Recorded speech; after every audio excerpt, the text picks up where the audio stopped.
torture them for 400 years, yet we read further, the fourth generation will return again unto here. Mishnah X, furthermore, he was saying, there are 5 things of a 12 months duration, viz., the punishment of the generation of the flood, that of Job, of the Egyptians, of Gog and Magog in time to come, and of the wicked in the infernum, for it reads, it will take place every month, i.e., from the month he died next year the same month renewed. R. Yohanan B. Nari says, it lasts only from Passover till Azroth, for it reads, from one festival to the other. Next, Chapter 3. Index previous next. P12. Chapter 3. Mishnah I, all objects that defile within the tent are, according to Ardosa B. Horkinas, clean when they were brought into the house after having been divided in smaller parts, but the sages declare them unclean. How so? If one touches or carries 2 pieces of a carcass each of the size of half an olive, or touches of a corpse the size of a half an olive and such a size shelters him, or he covers as much as 2 halves of an olive, or only of a half an olive but is roofed by such a size, Ardosa B. Horkinas declares him clean and the sages declare him unclean. But if he touches the size of half an olive while another thing covers both him and of a corpse the size of half an olive, he is clean. Our mayor, however, said, also herein the sages and Ardosa differ as above. That all combine to render unclean except touching with carrying, and carrying with roofing. This is the rule, what bears one and the same name is index of uncleanness, 2 different names is one of cleanness. Mishnah 2, food consisting of sundry parts does not, according to Ardosa B. Horkinas, combine, while according to the sages it does so. Ardosa holds that it is allowed to exchange second tithe for uncoined money, while according to the sages it is not. Finally, he holds that it suffices to bathe one's hands to be allowed to touch the sin-cleansing water, while the sages say that with the uncleanness of his hands the entire body is unclean. Mishnah 3, the interior of a melon, as well as the peel strips of a colewort is as teruma allowed to laymen, so Ardosa, while the sages do not allow it. He further holds that it is only then obligatory to separate the first cut wool of 5 shorn sheep when each of them furnishes 1.5 mana worth of wool, while in the opinion of the sages. P13. Even when the wool of the 5 sheep is however little. Mishnah 4, according to Ardosa, all mats are getting unclean only when touched by a corpse, but according to the sages, also by pressure. He says further that all woven work remains clean except a girdle, but according to the sages all are subject to defilement, except, however, those of the wool traders. Mishnah V, a sling whose handle is embroidered is subject to defilement. But if it is of leather Ardahas declares it clean, and the sages, unclean. If its finger hole has been severed from it, it is clean, but also is unclean if only its end is severed. Mishnah 6, the wife that was in captivity is, according to Ardosa, allowed to eat teruma, while the sages say, there is a difference between one captive and another. How so? If she says, I was in captivity, but am clean, she may eat, for the mouth that prohibits also allows, but if her captivity is attested by witnesses and she asserts thereupon to be clean, she is not allowed to eat. Mishnah 7, there are 4 doubtful cases where Jehoshua declares the thing unclean and the sages, clean, viz., while the unclean is standing the clean one is passing, or vice versa, when something unclean is in the private ground, while something clean in the public grounds, or vice versa, in which cases it is doubtful whether or not one touched, roofed, or was moved by the other. Mishnah 8, 3 things are declared unclean by Zadok and clean by the sages, viz., the exchanger's nail, the trunk of the bean grinders, and the screw of the stone sun clock. Mishnah 9, 4 things are held unclean by Gamaliel and clean by the sages, the cover of a metallic basket used in households, the handle of a scraper, the unfinished metallic vessels, and a board broken in 2 parts. In the last named case, however, if the parts be unequal, the sages concur with Gamaliel in that the bigger part is unclean and the smaller, clean. Mishnah X, in the decision of the following three our Gamaliel is as rigorous as Beth Shammai. It is not allowed, to keep warm on a holiday cooked food for Sabbath, to put p14 together the parts of a chandelier on a holiday, and to bake big loaves of bread, but only small ones. He said, during all the time they were baking in my father's house only thin loaves, and he was answered, we can make no conclusion from your father's house, who have always been rigorous to themselves, but lenient to all others, allowing them to bake not only big loaves but even big cakes on coal. Mishnah 11, in the following three things, however, his decisions are lenient. It is allowed to sweep between the bedsteads, to put upon coals the fumigation, and to roast a prepared kid on the first Easter evening, all which the sages forbid. Mishnah 12, three things are Elazar b. Azariah allows and the sages forbid. His cow was allowed to walk out with the strap between her horns. He allows to curry the cattle on holidays, and to grind pepper in hand mills adapted thereto. R. Yehuda maintains that point sub is not allowable, as one could while currying make a sore, but allows to do it with a wooden comb, while the sages forbid both. Chapter 4. Mishnah I, in the following cases the decisions of Beth Shammai are lenient, and those of Beth Hillel rigorous. An egg laid on a holiday is, according to Beth Shammai, allowed to eat on that day, but is not so according to Beth Hillel. Regarding the removal of leaven, Beth Shammai hold it must be of the size of an olive and leavened bread of that of a date, while the Beth Hillel fix the size of each at that of an olive. Mishnah 2, all agree in that a cattle born on a holiday is allowed, but a fowl out of the eggs is not. If one slaughter game or fowl on a holiday, he is allowed by Beth Shammai to dig up loose ground and cover the blood, while Beth Hillel do not allow to kill unless there be earth prepared, admitting, however, that after one has killed, he may use with the spade the loose ground, and that ashes from the hearth be regarded as prepared earth. Mishnah 3, the Beth Shammai consider ownerless everything left to the poor, while according to Beth Hillel, only that is ownerless which is abandoned to the rich as well, instance Shemitah. If all the sheaves of a field contain each a cab and one of them containing 4 cab is left, the Beth Shammai do not regard it forgotten, and Beth Hillel do so. Mishnah 4, likewise do not Beth Shammai regard forgotten a sheaf left near a wall, a stag, a bull, or implements, while Beth Hillel do. Mishnah V, the 4-year-old vine is, according to Beth Shammai, not subject to either the additional fifth or destruction, while according to Beth Hillel it is. Furthermore, the former hold that it is subject to both parrot and oililoth, and that the poor are to redeem it themselves, while the latter say it all goes to the wine press. Mishnah 6, a cask with preserved olives need not have a hole, so Beth Shammai, while Beth Hillel find it obligatory, admitting, however, that if there had been one, but was stopped. p16. By the dregs, the cask is clean. If one, having besmeared his body with sweet oil, became unclean and then took a legal bath, Beth Shammai declare him clean even when the oil is dripping, but according to Beth Hillel he is not clean, unless there be left on him no more oil than would be necessary to besmear a small organ, which last condition the Beth Shammai require when the oil used before the bath was unclean, while Beth Hillel in this case require that there be only an inconsiderable moisture. Said R. Yehuda in the name of Beth Hillel, that there be a moisture sufficient to moist some other thing. Mishnah 7, according to Beth Shammai 1 dinar or its worth is consideration in the marrying of a wife, the Beth Hillel set it down at a peruta or its worth, which is 1/8 of the italic sar.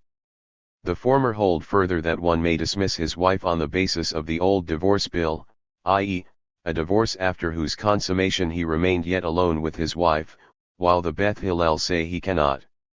Similarly, if a wife who had been divorced, happened to pass a night in the same inn with her husband, she needs no other bill of divorce according to Beth Shammai, but the Beth Hillel say she needs one if she was divorced after they had been wedded, but not after they had been only betrothed to each other, for in the latter case they were not yet intimate with each other.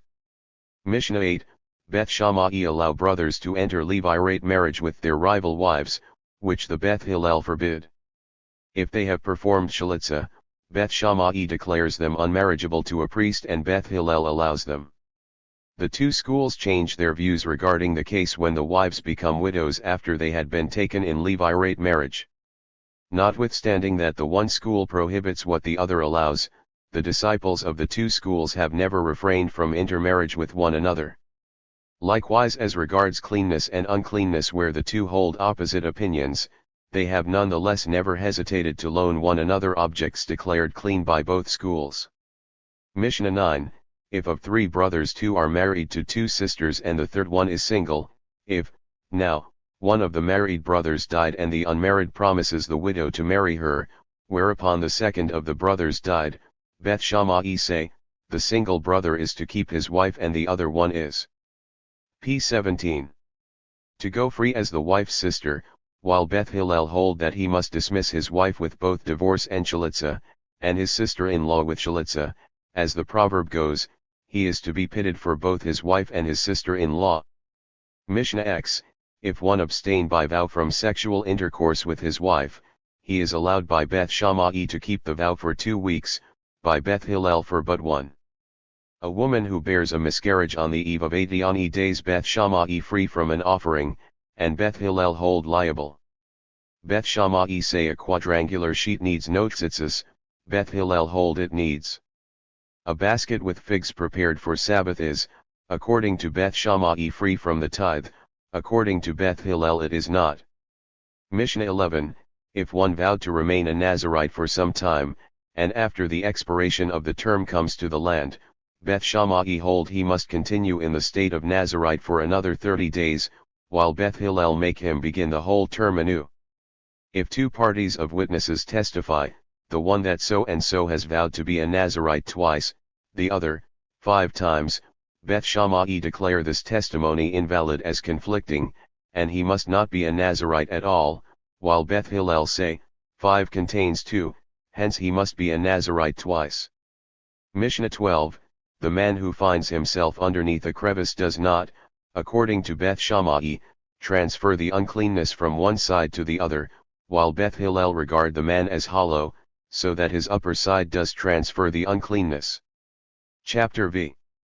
Mishnah I, R. Jehuda attested 6 cases where the decisions of the Beth Shammai are lenient, and those of Beth Hillel rigorous. The blood of a carcass is, according to the former, clean, but unclean, according to Beth Hillel. The egg of a fowl carcass, if it looks like the ordinary egg sold in market, is allowed by Beth Shammai, but not otherwise, while the Beth Hillel prohibit it in all cases. However, both prohibit the egg of an internally injured, for it was formed in a prohibited stage. The menses of a heathen woman as well as the clean blood of a leprous woman in confinement, Beth Shammai declare clean and Beth Hillel consider it to be like her spittle or urine. The fruit of the Sabbatic year one may enjoy with or without reward, according to Beth Shammai, the Beth Hillel hold that one may eat it and reward somehow the owner. A leather bag is subject to defilement, according to Beth Shammai, if it is bound and fastened, and the Beth Hillel holds so even when it is not bound. Mishnah 2, R. Jose quotes also similar decisions of 6 cases. Beth Shammai allow to serve on the table, but not to eat, poultry together with cheese, while Beth Hillel forbid the one as well as the other. Likewise allow the former to separate terumah from olives for their oil and for the wine from grapes, and the latter prohibit it. According to Beth Shammai he who sows seeds within 4 ells in the vineyard has thereby sanctified 1 row, while according to Beth Hillel, 2 rows. Flour put into boiling water is, Beth Shammai say, free from challah, and the Beth Hillel say it is not. The Beth Shammai allow to use rainwater as a legal bath, the Beth Hillel do not. Finally, Beth Shammai allow a proselyte, who underwent circumcision on the eve of Passover, to immerse himself and then partake in the Passover offering, while Beth Hillel declare that he who parts with his prepuce is like one returning from the grave. Mishnah 3, R. Ismael cites to the same effect the decisions of the following 3 cases, the book Ecclesiastes does. p. 19. Not, according to Beth Shammai, render unclean the hands, while it does so according to Beth Hillel. Sin-cleansing water that has already performed its destination is declared clean by former and unclean by latter. The same divergence of opinion the two schools show with regard to the cleanness and uncleanness of black cumin and its tithe. Mishnah 4, R. Elazar quotes two cases to the same effect. The blood of a woman lying in, who has not bathed is considered by Beth Shammai as her spittle and urine, while Beth Hillel declare it defiling always, moist or dry. The former agree, however, with the latter view when the woman in question bore in a state of running issue, then the issue defile immaterial whether dry or moist. Mishnah V, if of 4 brothers 2 who are married to 2 sisters die, the latter perform shalitza but cannot enter the levirate marriage, and if such marriage has been hastily concluded, divorce must follow. R. Elazar quotes the Beth Shammai as declaring this marriage to remain, and Beth Hillel as requiring divorce. Mishnah 6, Akavia B. Mehalilel testified 4 things, which the sages persuaded him to retract, promising him therefore the chair of presiding justice in Israel. To this he responded, I shall prefer to hear the name fool all my life to becoming a wicked even for 1 hour before the Omnipresent, but let nobody say he retracted for the sake of an office. Here are his rules. He declared unclean the white hair as well as the yellow blood, both which the sages declare clean. He allowed to make use of the faded hair of a blemished firstborn cattle slaughtered immediately after the hair has been put into a niches, while the sages forbid it. Finally, he prohibited to give the jealousy water to a female proselyte or to a freed maid slave, which the sages allow. The following episode was thereupon presented to him. A certain Karkmith, a freed maid slave in Jerusalem, was made to drink the aforesaid water by Shmaiah and Adalion, to which he replied, they did it only in a make-believe way. And they placed him under ban, and when he died the court stoned his coffin. R. Jehudah remonstrated, that Akavia B. Mehalilel, who among all Israel on whom the doors of the temple courtyard closed, was unequaled in both erudition and piety, should have been placed. p. 20. Under ban? Impossible. It was Elazar B. Hanok that was excommunicated for his trifling with the rule concerning hand-cleaning, and when he died the court sent to put a stone on his coffin, whence it may be inferred that the coffin of him who dies while under ban is to be stoned. Mishnah 7, while on his deathbed he thus spoke to his son, reject the 4 rules I have been teaching. I adhered to them because I had received them from a majority, and the others likewise had them from a similar source. We both, therefore, remain true to our traditions, but you have learned them of an individual and then of a majority. Now it is more advisable to abandon the opinion of the individual and to follow that of the majority. Then the son's request to commend him to his friends he refused, saying, it is not because I find fault with you, but let your own conduct be your recommendation. Chapter 6. Mishnah I, R. Jehudah B. Baba attested 5 cases. Girls underage are made to express their refusal. A woman is allowed to remarry on the testimony of 1 witness. In Jerusalem a cock that had killed a person was stoned. Wine only 40 days old was brought upon the altar as a drink offering, and finally, the daily morning sacrifice was offered at the 4th hour. Mishnah 2, R. Jehoshua and R. Nehunya B. Elnathan of the Babylonian village attested that an organ of the dead is defiling, as against R. Elazar, who asserts that the sages taught thus only in reference to an organ of a live body, and the others rejoined, is it not an inference of fortiori is, since the organ of a live body which latter is clean is, if severed, unclean, so much the more so that of a dead body, which latter is of itself unclean. His answer was, and yet the sages taught so only in respect of an organ of a live body.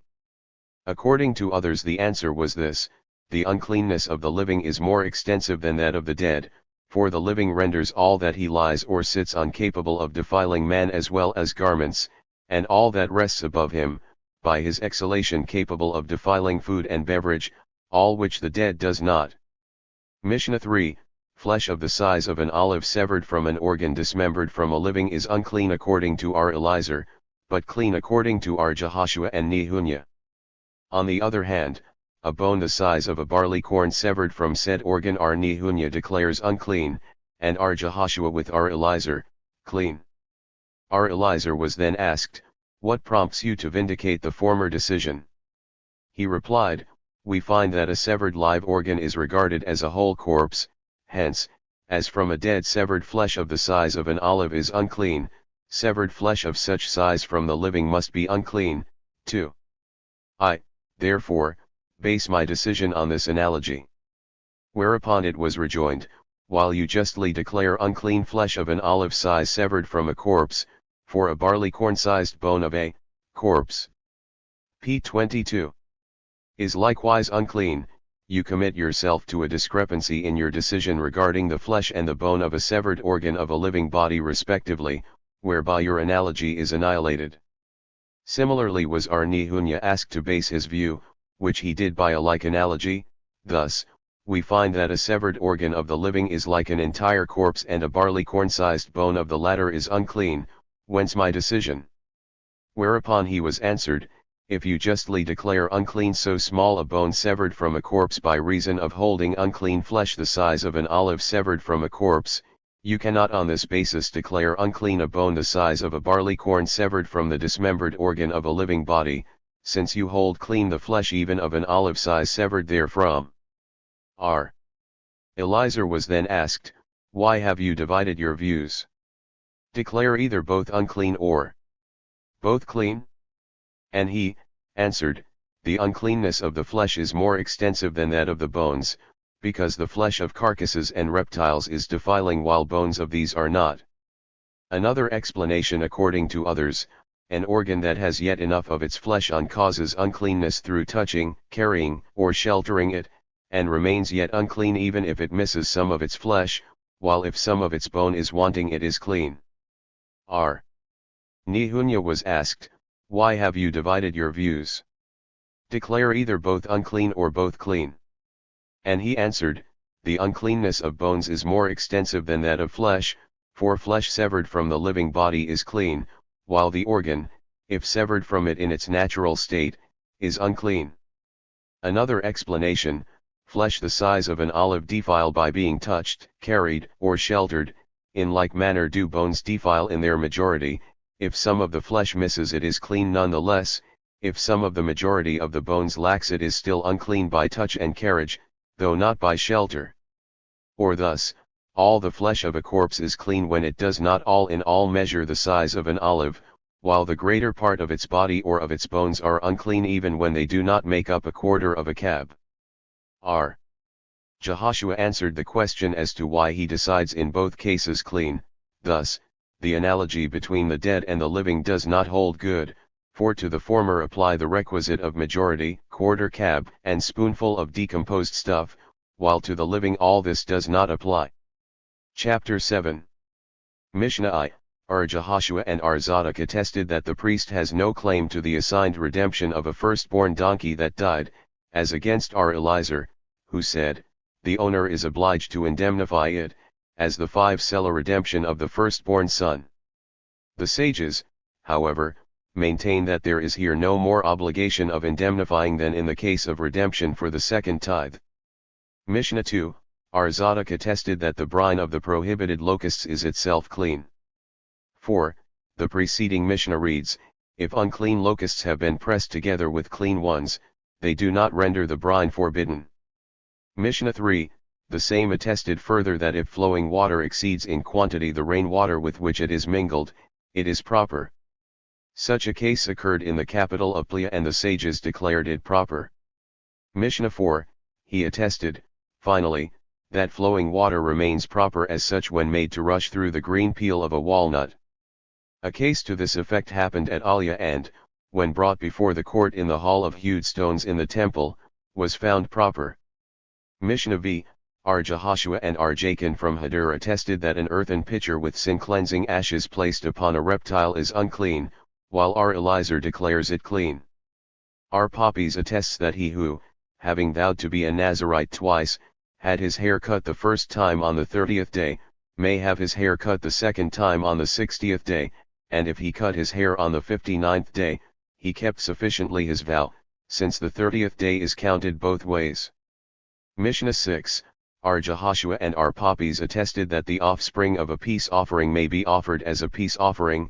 Now, as the sages hold so against our Eliezer who maintains the opposite, said our Poppies, I attest that we ourselves had a cow of a peace offering which we ate on Passover, and whose offspring we consumed the next tabernacle likewise as a peace offering. P 24. Mishnah 7, the same two attested that the flatboards of the bakers are unclean, as against our Eliezer, who declared them clean. Furthermore that a baking oven cut in parts between which mortar has been put, is subject to defilement, as against our Eliezer, who finds it clean, that the court of justice has time to declare the year to be a leap year during the entire month Adar, for formerly the Purim feast was thought to be the time limit for this declaration. Finally, that the year may be declared a leap year on condition. So it once happened that when Gamaliel, having gone to ask leave of the hegemon of Syria, tarried on his way, the year was declared a leap year on the condition that Gamaliel consent to it on his return, which he did upon returning, and the year remained a leap year. Mishnah 8, Menahem b. Signay attested that the enameled brim of the kettle used by the olive boilers is subject to defilement, but that of the painters is clean, for, formerly the converse was held. Mishnah 9, our Nehunya b. Gudjata attested that a deaf-mute girl married off by her father may receive a divorce, that a minor Israel girl married to a priest may eat terumah, and that in case she dies her husband is her heir. Furthermore, that the owner of a beam robbed and immured in a palace can claim only its value. Finally, that a robbed sign offering not known to the majority is regarded as atoning for its owner when offered on the altar. Chapter 8. Mishnah I, our Jehoshua b. Bethira attested that the blood of carcasses is clean. Our Simeon b. Bethira attested that the ashes of the sin-cleansing red cow, if touched even in part by an unclean one, become all unclean, to which our Akiba added that he who has bathed for cleansing himself renders improper the whole of the holy flour, the frankincense, the incense, and the coal on touching them only in part. Mishnah 2, our Jehuda b. Baba and our Jehuda the priest attested that an Israel daughter married underage to a priest is entitled to eat terumah soon after she was led under the canopy, though before cohabitation. Our Jose the priest and our Zechariah the son of a butcher related the following. It happened that a small girl had been kidnapped by the heathens of Ashkelon. Her kinfolks wanted to reject her from the family notwithstanding the assurance of the witnesses that she was not hiding with anybody nor dishonored, and the sages interfered, saying, if you believe her witnesses that she was kidnapped, there is no reason for you not to believe that she was not hiding with anybody nor dishonored. On the other hand, if you distrust the latter part, don't believe the former, either. Mishnah 3, our Jehoshua and our Jehuda b. Bethira attested that the widow of a priest of a doubtful pedigree may yet marry a priest, that such a doubtful family may inquire after the purity or impurity of its members, in order to separate itself from, or to approach them. Thereupon remarked our Simeon b. Gamaliel, we accept your attestation, but what shall we do now that our Yohanan b. Zakkai has decreed not to call any jury on this point? The priests will surely follow you when a case of separation, but not when such of approaching, is concerned. Mishnah 4, our Jose b. Joser, the man of Zirda, attested that the locust ale kamzah is allowed, that all liquids in the slaughterhouse of the temple are not subject to defilement. P 26. And finally that only he is unclean who has surely touched a corpse. He received on this account the name, Jose the Allower. Mishnah v, our Akiba attested in the name of Nehemiah from Beth Deli, that the testimony of one witness suffices to allow a woman to remarry. Our Jehoshua attested that regarding bones found in the wood barn which are yet unclean, the sages say, pick them out singly, bone by bone, and all remains clean. Mishnah 6, said our Eliezer, I heard that when the central hall of the temple was being built, curtains were put up before both the hall and the courtyards, with the difference, however, that in the former the wall was built outside, while in the latter inside, of the curtains. Our Jehoshua said, I heard that it is allowed to offer sacrifices also when there is no temple, that the all-holiest. Offerings may be eaten also when there is no curtain, that leniently holy offerings as well as second tithe may be eaten even if there be no city walls, for the first consecration has rendered her holy for her times as well as for all time to come. Mishnah 7, Ar Jehoshua said, I have it by tradition from Ar Yohanan b. Zakkai, who heard it in direct line from his teacher, to be a halakha from Sinai to Moses that Elijah is not coming in the future to declare certain families clean or unclean, to separate or to reconcile them, but to remove those who were reconciled by force, and to bring together those who were segregated by force. A family of the name Beth Zarepha was across the Jordan, excluded by a certain Ben Zion with the use of force. Another family was in the same manner accepted by the same Ben Zion. It is to declare cases of this kind clean or unclean, to remove or to accept that Elijah is coming. Ar Jehuda says, only to accept, but not to remove. Ar Simeon says, his mission is only to settle certain disputes. The sages, however, say, his advent will have for its purpose not the removing or accepting of the mentioned cases but the establishing of peace in the world, for it is written, Behold, I send unto you the prophet Elijah. And he shall turn back the heart of the fathers to the children, and the heart of the children to their fathers. End of Tract Eduyoth and of Volume 17. Explanatory remarks. In our translation we adopted these principles. One tenon of the original we have learned in a Mishnah, Tanya we have learned in a Boraitha, Itmarit was taught. Two questions are indicated by the interrogation point, and are immediately followed by the answers, without being so marked. 3. When in the original there occur two statements separated by the phrase, Lishna Akrina, or Webayathema or Ikadi Amri, we translate only the second. 4. As the pages of the original are indicated in our New Hebrew edition, it is not deemed necessary to mark them in the English edition, this being only a translation from the latter. 5 words or passages enclosed in round parentheses denote the explanation rendered by Rashi to the foregoing sentence or word. Square parentheses contain commentaries by authorities of the last period of construction of the Gemara. Contents. Page. Synopsis of subjects of Tract Avodah Zarah. V. Chapter I.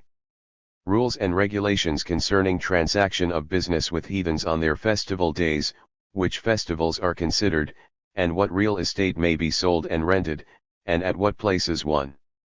Chapter 2. Rules and regulations concerning placing of cattle with heathens, accepting cure from them, and concerning things which may and may not be bought from them. 41.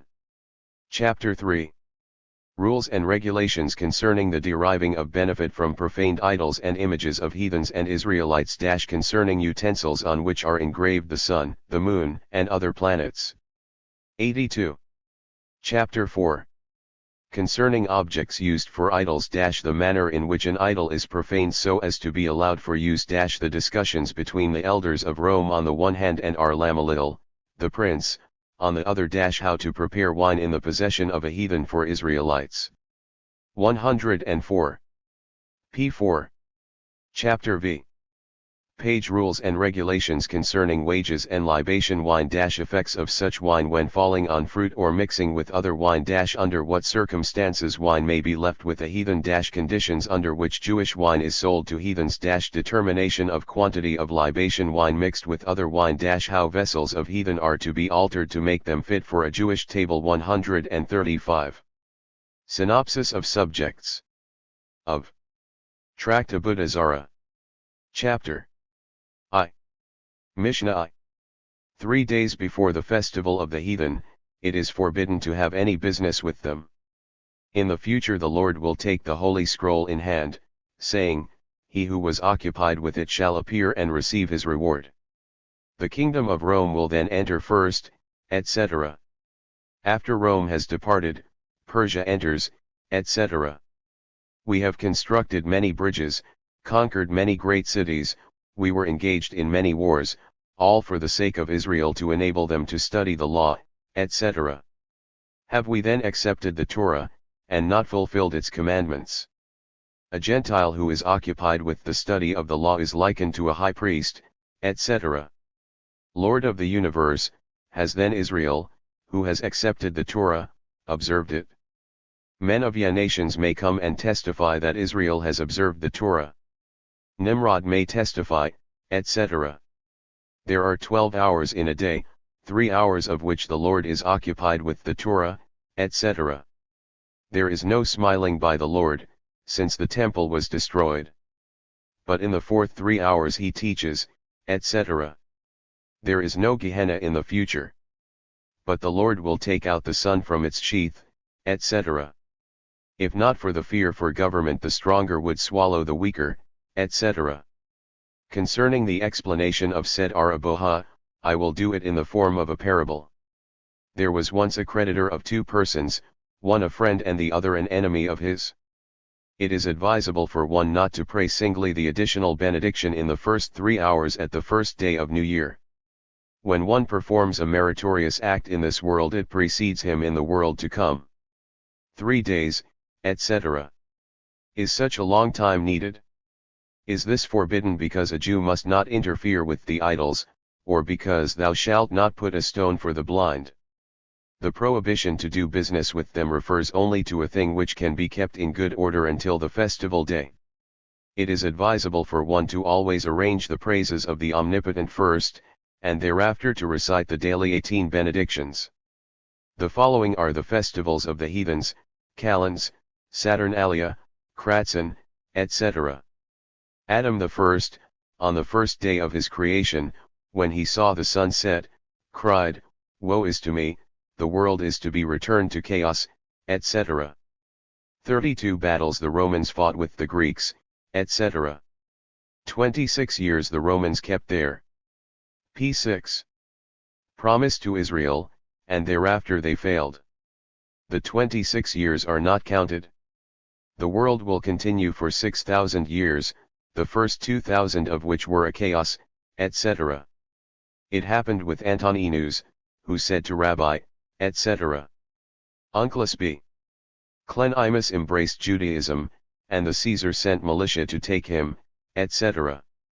There was still another festival in Rome which occurs once in 70 years, on which they would make a well man ride on a lame man, etc. 1-21. Mishnah 4. In a city where the idol is placed, interfering is forbidden inside, but not outside. If, during an idol festival in the city, some stores were there decorated, one must not buy, etc. The following are forbidden to be sold to the heathens: fir cones, etc. We have a tradition that the tract Avodah Zarah of Abraham the patriarch contained 400 chapters, etc.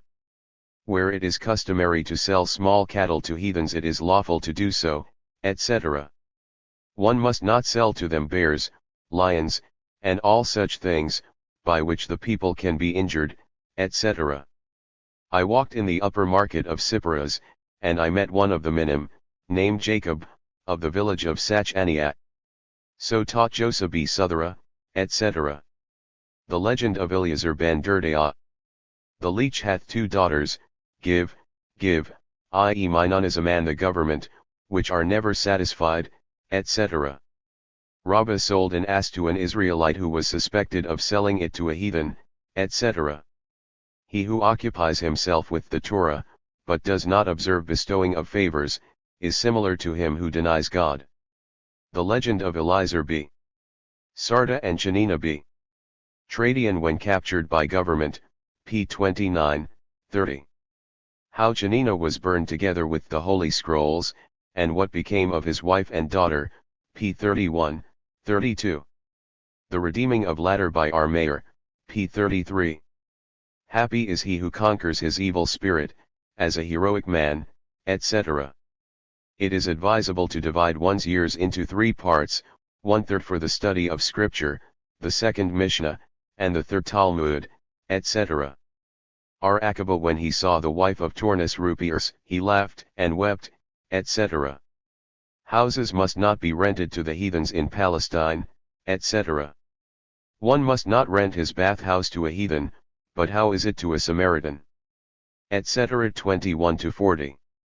Chapter 2. Mishnah I cattle must not be placed in the inns of the heathens. And the cows went straight forward, etc. What does this expression mean? It reads, and the sun stood still, written in the book of Yashar. What is the book of Yashar? One must not stay alone even with two women. If an Israelite while on the road, happened to be accompanied by a heathen, etc., one must not confine a heathen because she brought up a person to idolatry, etc.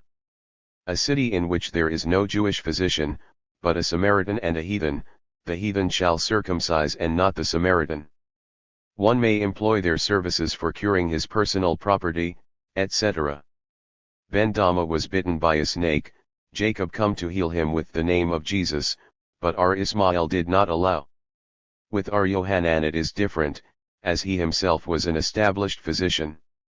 Medicines and other remedies for different sickness by different men and women, on pages 50 to 53. The following things of the p7. Heathens are prohibited, and the prohibition extends even to the deriving of any benefit therefrom, viz., wine, vinegar, etc. No benefit is to be derived from the dead. Samuel and Eblat, the latter who was a heathen, were sitting together, and cooked wine was brought for them, etc. To fermenting wine no uncovery applies. 1. Must not pour water which has been uncovered, in the public streets, and also not water cattle with it. The sages forbid date beer of the heathens, as a safeguard against intermarriage. The sick heathens who become swollen, and whom uncovered water does not harm, surely ate reptiles, so that their bodies contain poison which prevent the harming effects of the snake poison. A heathen pilgrim is prohibited only when on his way to the idol, etc. Enameled vessels, no matter what color, are permissible. Fish oil made by a heathen specialist is permissible. Why did the sages forbid the cheese of Anujaki? Sweet are to me the words of thy friends, more than the essence of the Torah. Compress your lips, one upon the other, and hasten not to propound question. 41. 65. Mishnah V. The following are prohibited, but not from deriving benefit from them, milk, etc. What is the reason for the prohibition of milk, etc.? Concerning oil, Daniel has decreed the prohibition according to Rabbite, etc. To everything which is not served on the table of noblemen to relish the bread, the prohibition of cooked by a heathen does not apply. All that may be eaten in a raw state, may also be eaten when cooked by a heathen.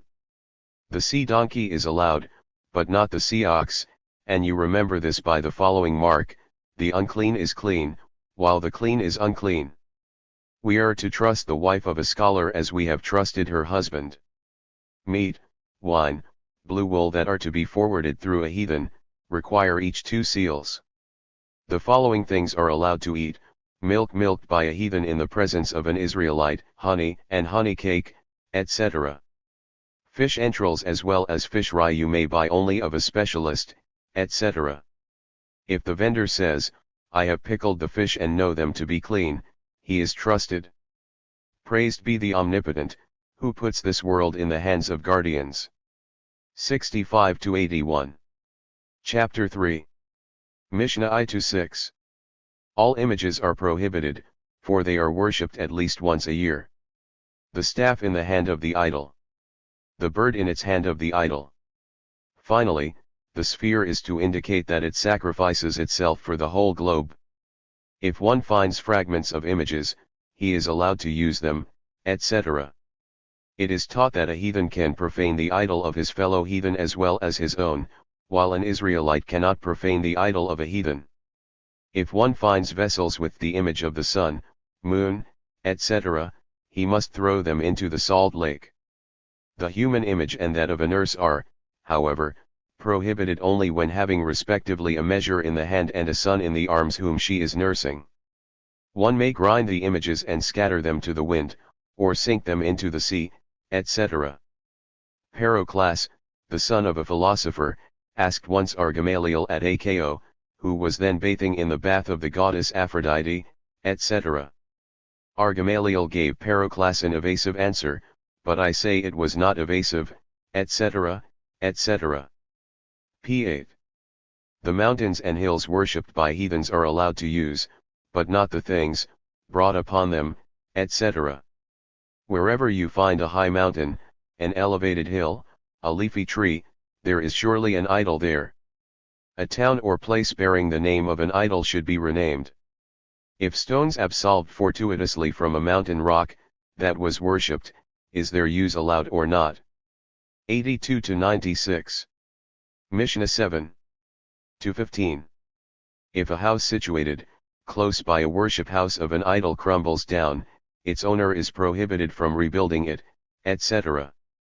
There are three kinds of houses. There are three kinds of stones. There are three kinds of groves, etc. What is a grove? A tree with an idol under it? R. Simeon said, any tree that is worshipped. It is not allowed to sit down in the shade of such a tree. Under such a tree is allowed to sow herbs in the winter, but not in summer, etc. To derive any benefit of wood obtained from an idol grove is prohibited. How is the idol worship of a tree profaned, etc.? 96-103. Chapter 4. Mishnah I-6. Three stones near one another and beside the mercules are prohibited. The son of the saints treads on them, should we abstain therefrom? Who was this son, etc. One is not liable for slaughtering a blemished animal to an idol, etc. Money, garments, utensils found on the head of an idol are allowed, etc. The use of a garden or bathing place belonging to an idol is allowed when it is gratis, etc. It is common sense that that idol of an Israelite should be forbidden from the very beginning, etc. Whether or no food offered to an idol, if profaned, loses thereby its defilement. There was a pantry in the temple, where the Maccabees heaped up the stones of the altar defiled by the Greeks. A heathen can profane his idol as well as that of his neighbor, etc. How is an idol to be profaned? If an Israelite erects a brick to worship it, but does not worship, and a heathen comes, and worships it, it is prohibited, etc. An idol abandoned by its worshippers in time of peace is allowed. My respect for Rabbi and Samuel is so great that I should readily fill my eyes with the ashes of their corpses, nonetheless, etc. An animal resting in the proximity of an idol becomes unallowable, etc. The animal obtained by the idol worshippers in exchange for an idol is forbidden. 103-119. Mishnah 7. 9. If God is displeased with idol worship, why does he not destroy the idols, etc.? If the heathens worshipped but things not needful to the world, he would surely annihilate them, but they worship the sun, moon, stars, and the planets. How is it that so many cripples are cured by the idols in their temples? If one comes to defile himself, the door is open to him, while when one comes to cleanse himself, he is supported. It is forbidden both to tread and to gather with an Israelite, who prepares the wine while he is unclean, etc. They further warned against contributing toward the conditions defiling the fruit in Palestine, etc. It once happened that an Israelite and a heathen jointly hired and worked a wine press in the city of Nahardia, etc. A heathen once happened to enter the house of a Jewish wine seller, etc. R. Yohanan b. Arza and R. Jose b. Nihare were once sitting together indulging a little in p9. Wine, when a man came in, etc. Does a heathen render the wine prohibited by pouring water into it? Whether it is allowed to hire a heathen for conveying grapes to the winepress of an Israelite, etc. A heathen standing near the wine reservoir renders the wine forbidden, provided he has a lien on it, etc. If an Israelite, who has cleansed the wine of a heathen, left it on the latter's premises, etc. When an Israelite buys or rents a house in the courtyard of a heathen, etc. It once happened that Israelites bought of Sarsak, the viceroy, the grapes of a vineyard, etc. 119-134. Chapter V. Mishnah I to V. The wages of a laborer hired by a heathen to work with him, wine for libation are prohibited. How is it when the heathen hires a Jewish laborer to prepare wine in general? Whether or no the use of the money obtained by a heathen from the sale of an idol is all forbidden to an Israelite. Can a citizen proselyte, a heathen settled down in the land of Israel, on having taken upon himself not to practice idol worship only, etc. Jews in prospect such pleasures in your paradise? Do you really mean, said the other, that there are greater pleasures than this? If offered wine he poured on grapes, etc. In the case when beer vinegar was intermixed with wine vinegar, or oaten yeast with wheat yeast, etc. The rule is, a prohibited thing renders another one forbidden, etc. It once happened that a mouse was found in a barrel of beer, and Rabbi prohibited the beer. Wine known as being watched, is allowed when transported from place to place by a heathen, etc. When an Israelite leaves his wine in the wagon, etc. Jewish wine was once stored up in a house where a heathen and an Israelite lived in the lower and upper floors, respectively, etc. An Israelite and a heathen were once at an inn sitting and drinking wine, etc. In the city of Sumadai the thieves once intruded into a house, etc. When an army enters a town in time of peace, etc. He who sells his wine to a heathen is allowed to use the money, etc. Rabbi told the Jewish wine dealers to have their heathen customers pay in advance, etc. Once an Israelite said to his neighbor, "When I make up my mind to sell this field, I will sell it to you." Later on he sold it to a third party, etc. An Israelite once said to his neighbor, "When I make up mind to sell this field, I will sell it to you for 100 suz, etc. If the funnel was first used to measure through it into the heathen's flask, etc. Devoted wine is prohibited, and renders unallowable even by a minimal quantity. If forbidden wine falls into a reservoir, and simultaneously a pitcher of water, etc. This is the rule, when the two are of the same kind, a minimal quantity suffices, etc. For how long must the utensils remain glowing in fire, etc. A knife is cleansed even by grinding it. Next, Chapter I. Index previous next. P1. Tracta Buddha Zara. Chapter I. Rules and regulations concerning transaction of business with heathens on their festival days, which festivals are considered, and what real estate may be sold and rented, and at what places. Mishnah I. 3 days before the festivals one of the heathens it is forbidden to have any business with them. One must not lend them anything nor borrow such from them. And the same is the case with cash money, even to pay or to receive payment is forbidden. R. Jehuda, however, maintains, to receive payment is allowed, because it is a displeasure to the payers. And he was answered, although it is now a displeasure, it pleases them, in the future. Gemara, R. Hananabi. Papa, according to others, R. Simle, lectured, in the future, the Holy One, blessed be He, will take the Holy Scroll in hand, saying, he who was occupied with it shall appear and receive his reward. The nations then at once will gather themselves and come motley crowded as it reads, all the people were gathered together. The Holy One, blessed be He, however, tells them, do not enter in such confusion, but let each nation with her scribes enter separately, as it reads further on, let the people too be assembled. And by the term people kingdoms are meant. 1. Blessed be He. It means they themselves shall not come in confusion, so that they shall understand what will be said to them. The kingdom of Rome will then enter first on account of its greatness. As concerning it, and will devour all the earth, and will tread it down, and grind it up. And Arjakanan said, Rome is thereby meant, whose fame is respected throughout the whole world.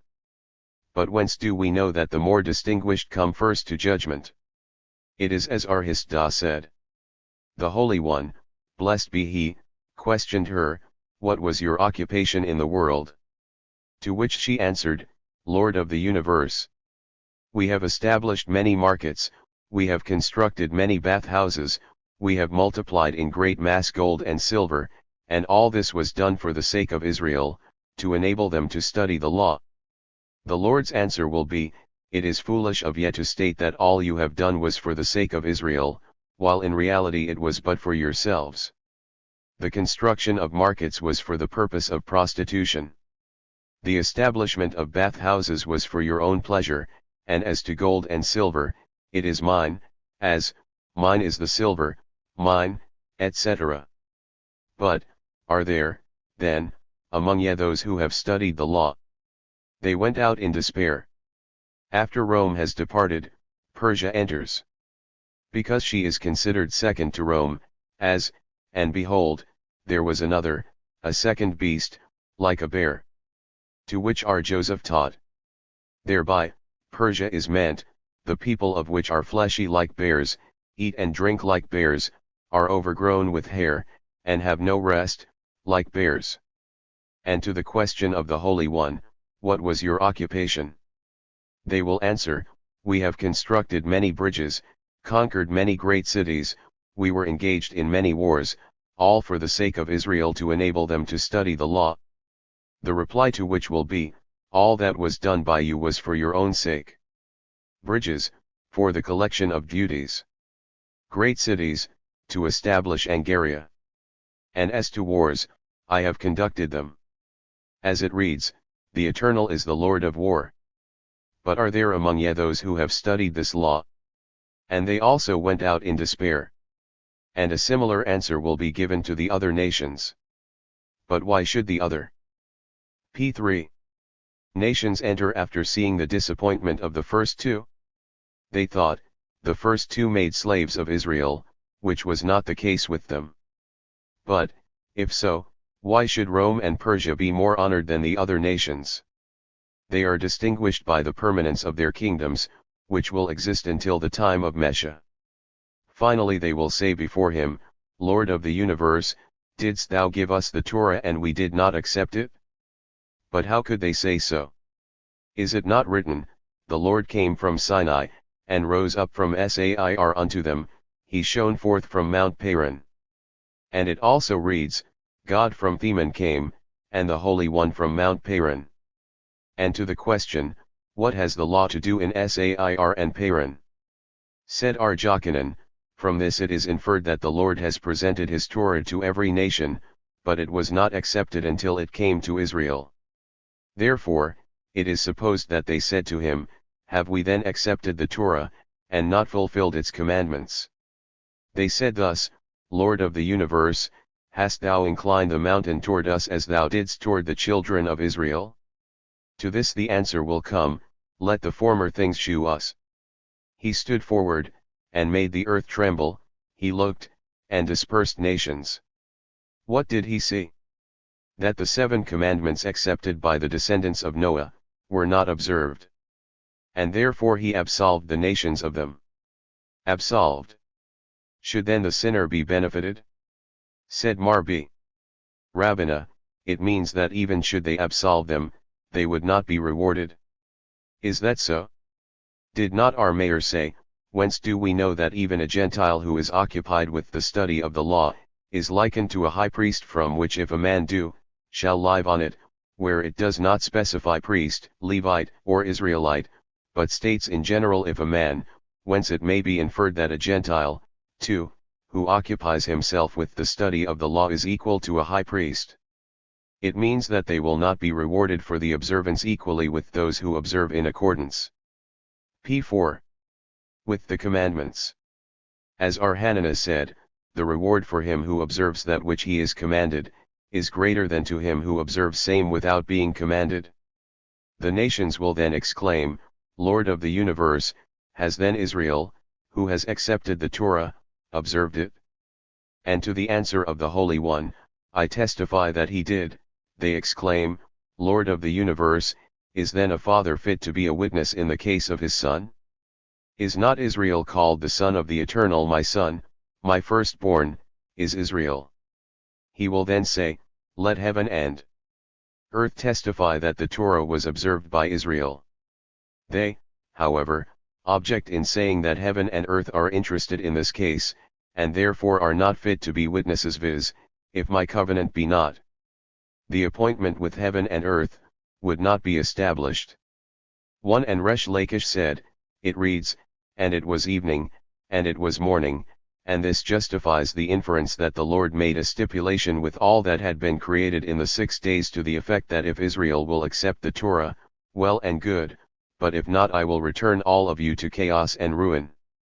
Then the Holy One, blessed be He, will say, men of ye nations may come and testify that Israel has observed the Torah.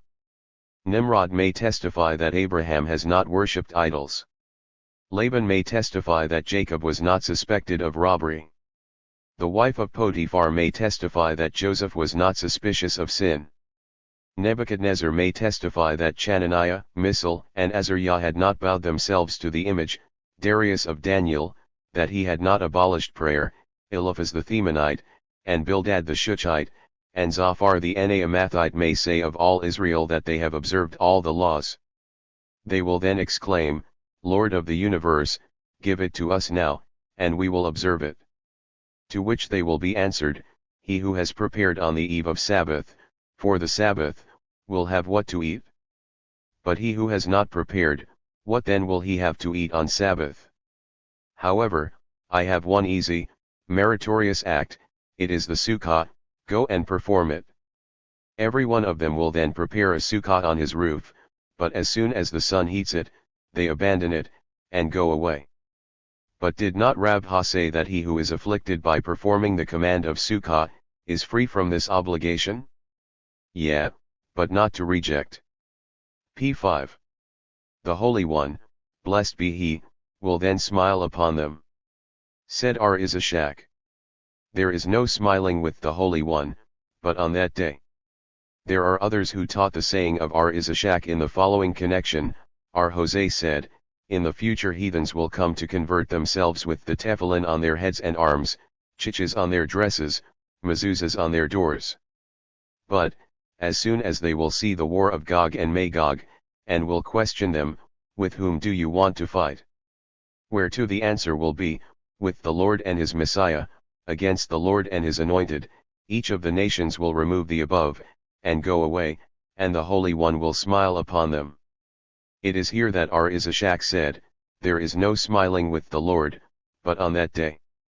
But did not Ar-Jehuda say in the name of Rabbite, there are 12 hours in a day, 3 hours of which the Holy One, blessed be He, is occupied with the Torah.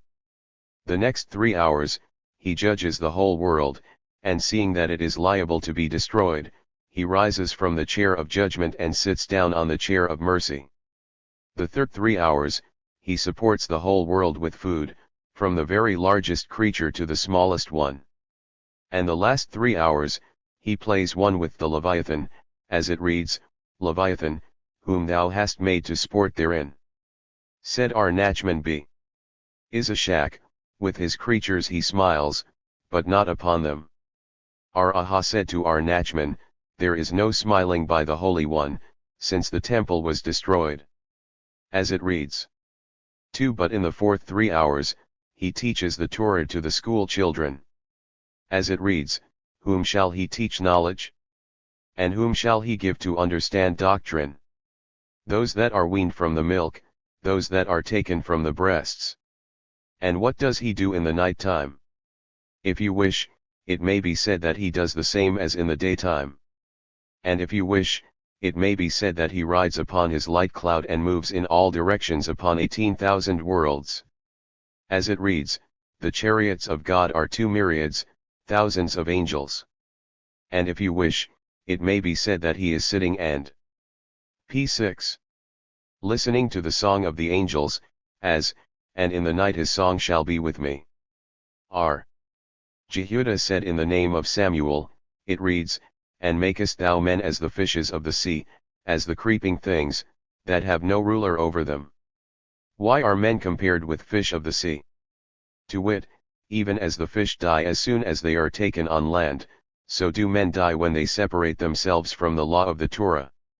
Another explanation, as fish die from the strong heat of the sun, so also do men.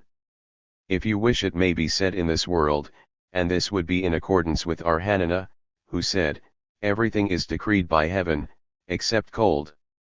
And if you wish it may be said, in the world to come, and this is in accordance with Resh Lakish, who says, there is no Gehenna in the future. But the Holy One, blessed be He, will take out the sun from its sheath. The wicked will be punished with its heat, and the upright be cured by it.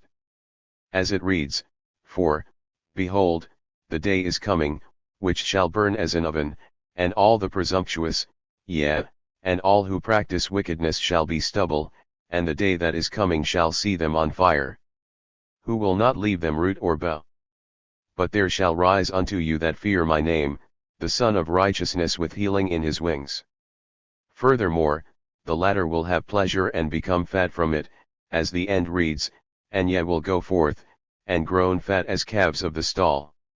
There is another explanation, as fish in the sea, the larger one swallows the smaller, so also is it with men, since if not for the fear for government the stronger would swallow the weaker. And this is what a Mishnah states, pray for the peace of the government, etc. R. Hinabi. Papa propounded a contradiction to the following, the Almighty we do not find him out excellent in power. And, thy right hand, O Lord, is become glorious in power.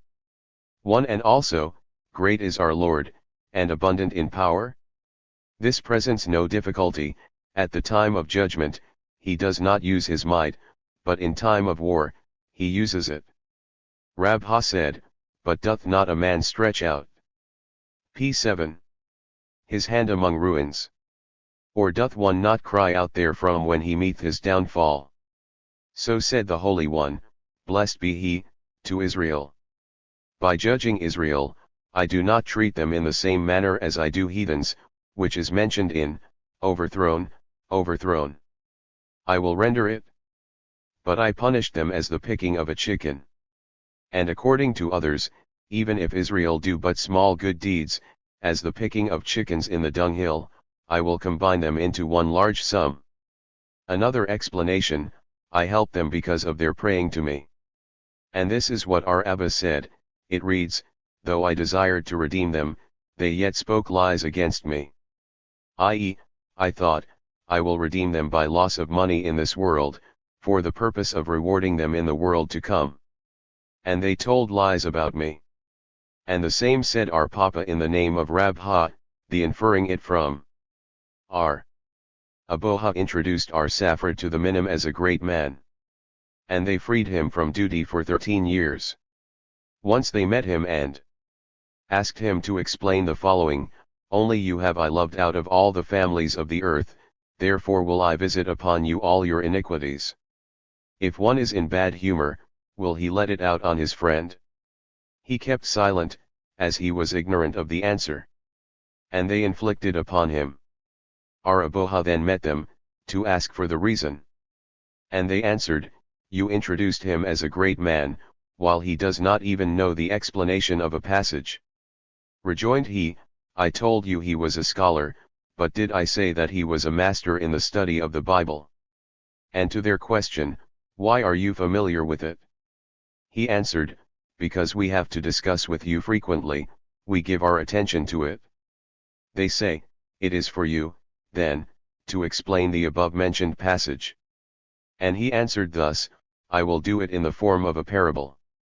There was once a creditor of 2 persons, one a friend, and the other an enemy of his.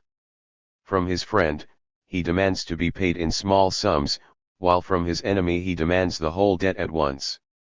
The rabbis taught, the Lord becomes angry every day, but only during one instant, which is the 53,848th part in 1 hour, and there is p8.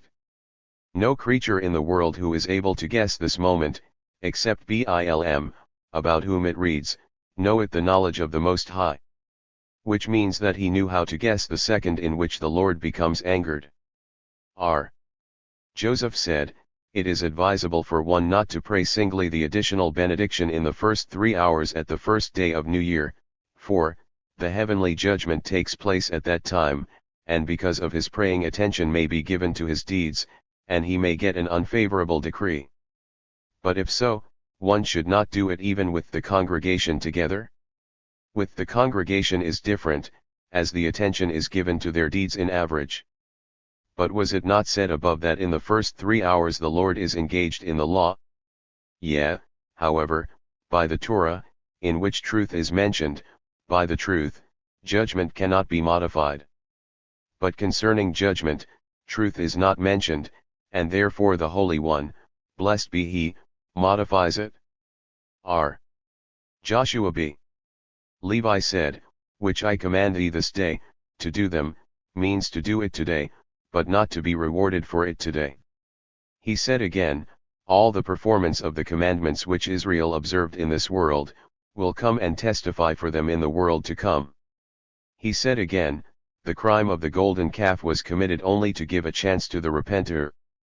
As it reads, who would grant that this their heart might remain in them to fear me at all times. Similarly said Yohanan in the name of our Simeon b. Johai, David was not fit to commit the crime with Bathsheba, as concerning him it reads, my heart is deeply wounded within me. And also Israel was not fit for the above crime, for the reason said above. And why was it committed? For the benefit of sinners. If it happens to be an individual, it may be said to him, repent, as the individual David did. And if it happens to be a congregation, they also may be told to repent, as the congregation of the desert did. And this is what our Samuel b. Nachman in the name of Jonathan said, it reads, and thus saith the man who was raised up on high, and is to be interpreted thus, the man who had raised the yoke of repentance. The same said again in the name of the same authority, when one performs a meritorious act in this world, it precedes p9. Him in the world to come.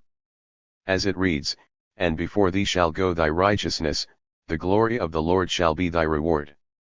And the same is the case with him who commits a crime in this world, that it clings to him and goes before him on the day of judgment. As it reads. 1. The rabbis taught, concerning the above cited verse, Moses said to Israel, Ye are ungrateful my children, as at the time, the Holy One, blessed be He, said to you, who would grant, etc., ye ought to say, Thou, Lord, grant it to us. Your ungratefulness is also marked from, and our soul loathed this miserable bread. Ye are also children of an ungrateful, as it reads, the woman whom thou gavest to be with me, she gave me of the tree, etc. Moses, however, hinted this to Israel only after the 40 years in which he led them in the desert. As in respect of that time it reads, and yet the Lord gave you not a heart to perceive, etc. Said Rabbah, infer from this that one cannot know the real mind of his master, until the elapse of 40 years. R. Yohanan said in the name of Rabbi Naha, it reads, Happy are ye that sow beside all waters, freely sending forth the feet of the ox and the ass. Happy is Israel at the time when he is occupied with the Torah and with bestowing of favors, as his evil spirit is then transferred into his hands, and not vice versa. And this is inferred from the just cited verse, that sow, which means charity, as. And by water it means the Torah, as in means the Torah. And by freely sending forth, etc., is meant, what the disciple of Elijah taught. One should always consider himself in his relation to the laws of the Torah, as an ox to its yoke, and an ass to its load. 3 days, etc. Is such a long time needed?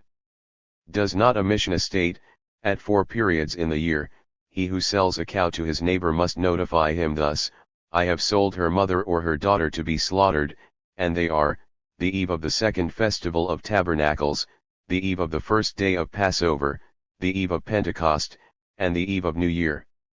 According to our Jose the Galilean, also. p10. The eve of the Day of Atonement in Galilee. Where eating is treated of, 1 day suffices, but where sacrificing is treated of 3 days are needed. Are, then, 3 days sufficient for sacrificing? Is there not a rule that 30 days before Passover are needed to study the laws of this festival? Concerning our sacrifices, which even a blemish in the eyelash makes invalid, 30 days are needed for studying the law. But concerning the heathens, that only a missing limb of an animal makes it invalid. But not a blemish, 3 days suffice. The Skoolman propounded a question as to whether or not the statement of the Mishnah, 3 days, include the festival day also? Come and hear. R. Ismail said, 3 days before and 3 days after their festivals. Now, should it mean to include the festival day, would, then, R. Ismail count it twice, to the first and to the last days? This is no objection, as the number 3, mentioned last, may be used merely because of the first. Come and hear the following, R. Taklifa b. Abdimi in the name of Samuel said, if their festival occurs in the middle of the week, it is forbidden to do business with them the whole week. Now, if that day were included, 1 day of the week would be allowed. There is no question, according to R. Ismail, as he certainly excludes that day, but how is it the question is according to the rabbis? Come and hear, the following are the festivals of the heathens, Kalends, Saturnalia, and Kratzim. And Arhanin b. Rabha said, Kalends occurs 8 days after the solstice, and the Saturnalia 8 days before. Now, if the festivals were included, it would be said 10 days? Perhaps the Tana counts the whole festival of Kalends for 1 day. Said Ashi, from the expression of the Mishnah, before, it may be inferred that it means to exclude the day in question. For if not, it would state 3 days of their festivals, etc. Infer from this that so it is. The Skoolman propounded a question, is this forbidden because a Jew must not interfere with the idols, or because of the commandment, thou shalt not put a stone for the blind? And the difference is in whether or not the heathen has his own animal for sacrificing. If because of interfering, it is forbidden, but if because of the latter, it is not, as he has his own. But even if he has his own, the above negative rests upon him, as R. Nathan states in a Boraitha, whence do we know that one must not serve a goblet of wine to a Nazirite nor a member? P. 11. Of a live animal to a descendant of Noah? From, nor put a stumbling block before the blind. We see then, that though these two would each take the forbidden even if not offered, nevertheless he who serves therewith commits a transgression. It speaks of a case when the two, giver and receiver, are separated, by example a river, so that if not served he could not take it himself, and the word serve instead of give seems to corroborate this view. The Skoolman propounded another question, how is it if he had done business with him in the prohibited days? According to R. Yohanan, the benefit which he derived from the business is forbidden, and according to Resh Lakish, it is not. Resh Lakish objected to R. Jochanan from the following, in the festivals of heathens, if one had business with them, the derived benefit is forbidden. We see that thus the festivals, as such are meant, but not the time before. R. Jochanan, however, maintains, that in the expression festivals the days before are also meant. There is a Boraitha in accordance with Resh Lakish, the prohibition to do business with them refers only to a thing which can be kept in good order until the festival day, but not otherwise. And even concerning the former, if it was already done, the benefit is allowed. R. Zabid taught in a Boraitha of Arozia, a thing which cannot be kept in good order may be sold to, but not bought from, them. There was a man who, in his festival, sent a new dinar to R. Jehuda II. Resh Lakish was then at the latter's house, and Jehuda consulted him as to the acceptance of it. If he accepted he would transgress the rule of interfering, while his refusal would cause animosity. Said Resh Lakish to him, accept, and throw it away in the presence of the donor. To which R. Jehuda rejoined, then I will cause still more animosity. Rejoined Resh Lakish, I mean that you should throw it in such a manner that he should think it was done unintentionally. To lend them or to borrow. The prohibition to lend them is correct, because it pleases them. But why is it forbidden to receive payment from them? Does it not diminish their property? Said Abai, if it were permitted to receive from them, one would be led also to lend them. Rabha, however, maintains, both are prohibited only because of interfering. Because it is a displeasure. Does not our Jehuda hold the view, that it pleases him in the future? We have heard p. 12. Him say elsewhere that he upholds such a theory concerning Jewish festivals. Said Rna Haman b. Izashak, leave alone the holocaust of minor festivals, as they are allowed only upon the basis of it pleases him in the future, although it is a displeasure to him while performing it. Rabbina, however, maintains, a heathen is always displeased at a payment. Our Mishnah is not in accordance with our Joshua b. Karcha of the following Boraitha, who said, if the lender had a document, he must not receive payment at that day. But if it was a verbal loan, he may, as it is a rescue. 1. Mishnah 2. R. Ismael said, 3 days before and 3 days after it is prohibited. The sages, however, say, before the festivals, but not after them. Gemara, what new views do the sages of this Mishnah advance? Was same not said by the first Tana of the first Mishnah? They differ in what was said by Samuel.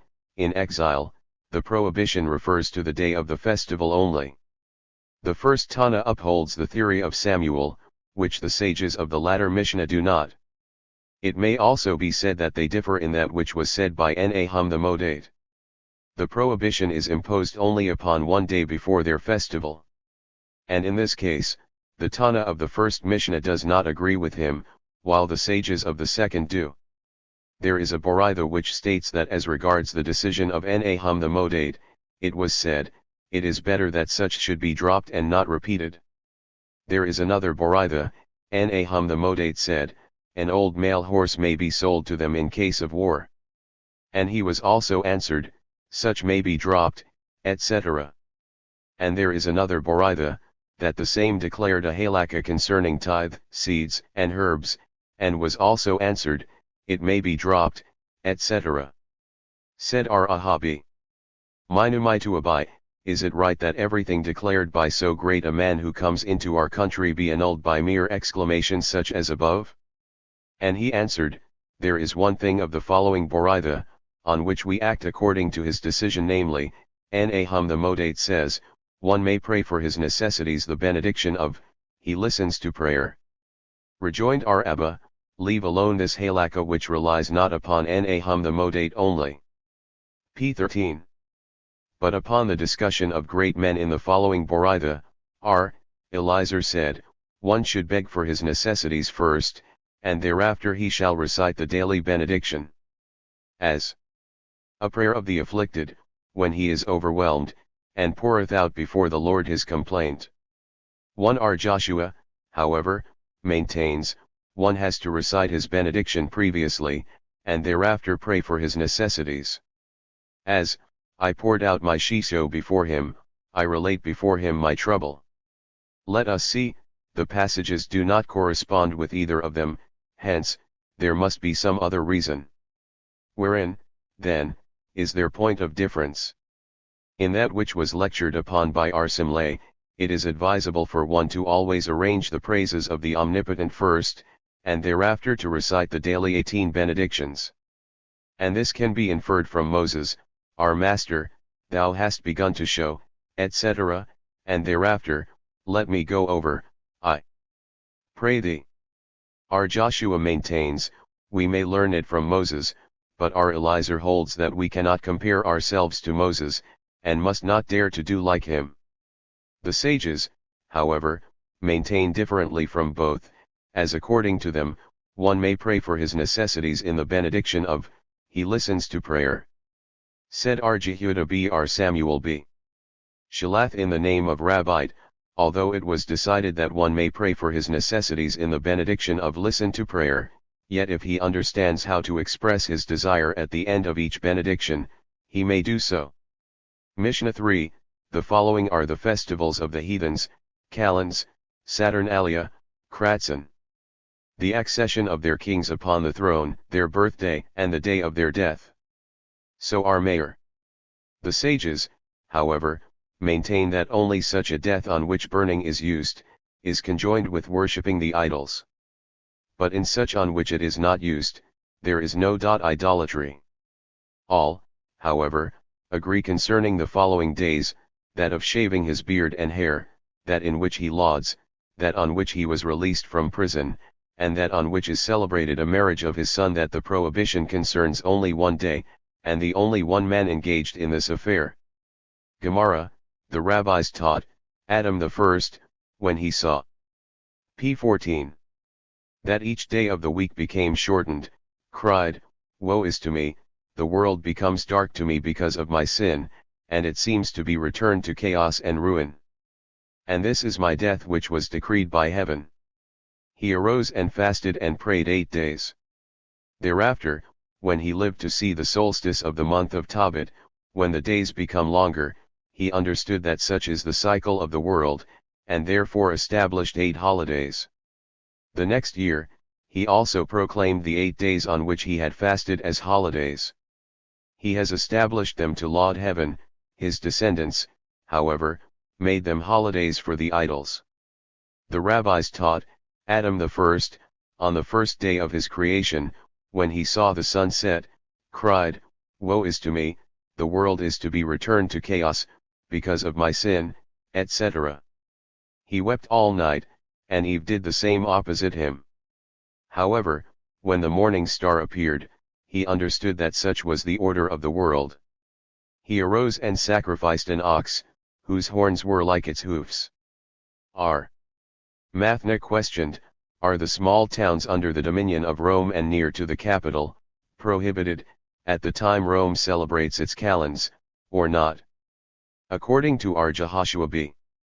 Levi, the festival calends is forbidden to everyone. And according to R. Yohanan, it is forbidden to interfere with those who worship her only. There is a Boraitha in accordance with R. Yohanan as follows, although it was said that if Rome established a calends, and all the near cities which are under her dominion supported her, the prohibition of interfering concerns only its worshippers. On Saturnalia, Kratzen, the day of the throne and the day in which he ascends to reign, only one day before, interfering is prohibited, but not the day after. During the celebration of the son's marriage the interfering is forbidden to this man, and on that day only. Said R. Ashi, the statement of R. Yohanan is also hinted at in our Mishnah by the expression and that man, which excludes those who are under his dominion. It is therefore decided that if a heathen invites one during 30 days from his son's wedding, the invitation being special to the wedding, or anonymous, it is considered a wedding day, and the interfering is not allowed. At the elapse of 30 days, if the invitation was specific of the wedding, it is so considered, and p. 15. If anonymous, it is not. Until what time is it considered wedding time in the case of a special invitation? Said our Papa, 12 months. And previous to the wedding, at what time is to be considered? From the time when they put the barley in the pestle for preparing beer. Kratzen. What festival is this? Said R. Jehuda in the name of Samuel, it is the day on which Rome has established her kingdom. But is there not a Boraitha, Kratzen, and the day on which Rome has established her kingdom? Said R. Joseph, Rome has established her kingdom twice. Once in the days of the Queen Cleopatra and the second time in the day of the Greeks. As R. Demi told when he came from Palestine, 32 battles the Romans fought with the Greeks, and could not conquer them until they had conjoined the Israelites with them, under the stipulation that if the kings were of one nation, the great officers of the government should be taken from the others. And then the Romans sent a message to the Greeks, until now we have tried to conquer you by battles, but now we will try to do it by a discussion. We may ask you, if one likes to conjoin a pearl with a diamond, which of them shall be the basis? And they answered, the pearl to the diamond. A diamond and an onyx? The diamond as a basis, was the answer. An onyx and the Holy Scrolls? The onyx to the Holy Scrolls, was the answer. Then they sent to them, now, the Holy Scrolls with the Israelites are with us. 26 years the Romans kept their promise to Israel, and thereafter they failed, and took the Israelites under their dominion. Whence do we know that they were true to their promise 26 years? From what was said by our Kahana. When our Ismail b. Jose was sick, it was sent to him that he should recite a few things which he related in the name of his father. And his answer was this: 180 years before the temple was destroyed, Rome had thrust her dominion upon Israel. 80 years before the destruction, it was decreed by the sages that the land of the nations outside of Palestine should be subject to defilement. 40 years before, the Sanhedrin were exiled from their place and settled in shops. The text says 180 years, and not more? Does not Abaritha state in the name of our Jose the Great, Palestine was under the dominion of Persia 430 years, under the Greek, 180.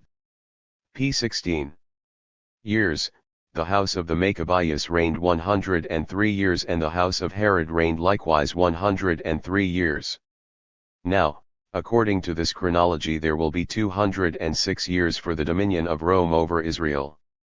1. Therefore, we must say that the 26 years in which they were true to their promise are not counted under their dominion.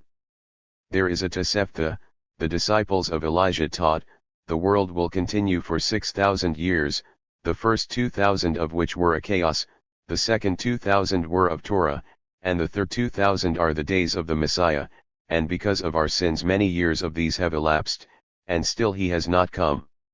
2. Let us see from what time the 2,000 of Torah are reckoned. Shall we assume it to be the time when the Torah was given to Israel? 2,000 years have not elapsed as yet since. 3. We must therefore say that it means the time mentioned in, and the persons that they had obtained in Charan. And it is known by tradition that Abraham was then 52 years of age. And from his 52nd year until the Torah was given, 448 years elapsed, and that number will complete the number of 2,000 which were less at the time the Talmud taught about the 2,000 years of wisdom. 4. The accession to the throne. Whose accession? If it means the king's, how should the following Baritha be understood? The ascending to the throne, and the day on which they select the king, which seems to be one and the same. We must say therefore, that by accession that of the king's son is meant. And the objection that it was not customary in Rome the son should inherit the throne, may be thus meant, that upon the request of the king, they were now to affiliate it to the son. As it happened with Antoninus, who said to Rabbi, I would like that Asurius, my son, should reign after me, and also that Tiberius should be free from duty. But I am aware that if I will ask my people to do me one favor, they will, but not two. p. 17. What have I to do? Rabbi, who did not want to answer his question in words, told a man to mount upon the shoulders of another one, and having given him a dove, said to the other one, Tell him who is mounted upon you to let the dove free. From this Antoninus understood that he had to request his people to proclaim his son king after him, and to instruct his son that he should set Tiberius free. Once the same said to Rabbi, The officers of Rome irritate me. Rabbi asked him to walk with him in the garden, and began to tear out the large radishes of the beds, planting smaller ones instead, by which Antoninus understood that he intimates the necessity of removing the old officers little by little and not all at once, so as to prevent a rebellion. But why did not Rabbi answer him in words?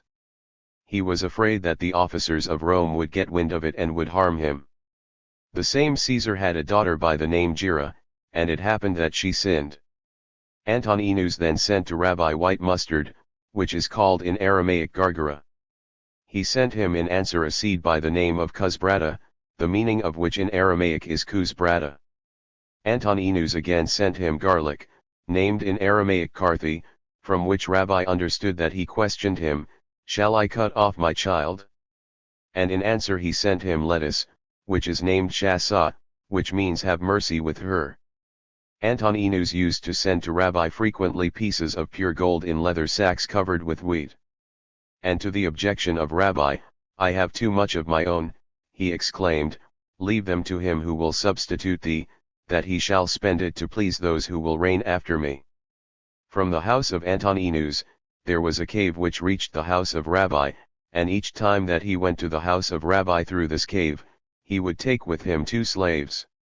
One he used to kill at the gate of Rabbi, and the other when he returned, at his own gate.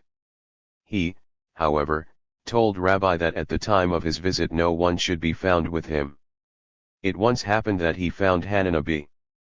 Hamana with him, and to his question, "Did not I say that no one should be found with you during my visit?" Rabbi answered, "This is not a human being." Said Antoninus to Hananiah, "Go and call for me the slave who sleeps at the gate." Hananiah, however, found him dead, and he deliberated what to do. Shall he go to tell him that he is dead? There is a rule that p18. One must not answer with degradation. Should he leave him and go away? This would be a disgrace to a king. He therefore prayed, and the dead became alive, and he then sent him to his master. Said Antoninus to Rabbi, "I am aware that even the smallest of you is able to bring the dead to life.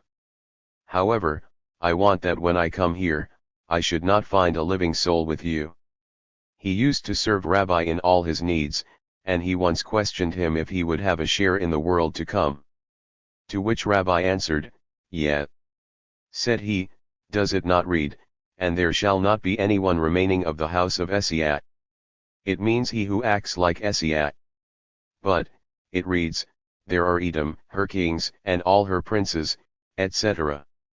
The answer was, it reads kings, but not all her kings. Princes, but not all of them. So also we have learned in the following, her kings, and not all of them, i.e., exclude Antoninus b. Asiudius. Her princes and not all of them, excluding Katihah b. Shalem. What happened with the latter? There was a Caesar who disliked the Jews, and he asked the advice of his officers, should he who has a fiber in his foot cut it off and be at ease, or should he leave it and be afflicted? And the advice of them all was, that he should cut it off and remain at rest. Katihah, however, who was one of them, objected, saying, "First you cannot get rid of all the Jews, as it reads, 'For as the 4 winds of the heaven have I spread you abroad, saith the Lord.' 1. And secondly, your kingdom will be considered mutilated, and one that kills its own subjects." The king then said, "Thy advice is true, but there is a law that he who concurs the king, must be thrown into the furnace." When they took him to be slain, he said, "I bequeath all my property to Arachaba and his colleagues." A heavenly voice was then heard, "Katihah b. Shalem has a share in the world to come." Rabbi then wept and said, "Here we have a man who has bought his world in one moment, while another one has to work for it all his life." Antoninus served Rabbi, Adarchon served Rabbi. When Antoninus departed, said Rabbi, "Our union broke," and the same said Rabbi when Adarchon departed. Unclus b. Clenimus embraced Judaism, and the Caesar sent militia to take him. He, however, persuaded them, and they also became proselytes. He then sent other militia, warning p19 them that they should not converse with him. When they took him and were going, he said to them, "I will tell you something. Usually the torchbearer carries the light in front of the litter, the chief lecticarius for the ducts for the hegemon for the comes, but does the comes carry the light before the people?" And they answered, "No."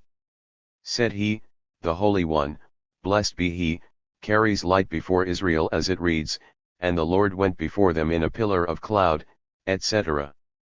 And they also became proselytes. The Caesar then sent other ones after him, telling them not to talk to him at all. But when they took him, he saw a mezuzah on the doorpost, and said to them, "Do you know what this is?" They answered, "No, but you may tell us." He then said, "It is customary with a human king that while he is sitting inside of his palace his servants guard him outside. With the Holy One, blessed be he, it is the contrary.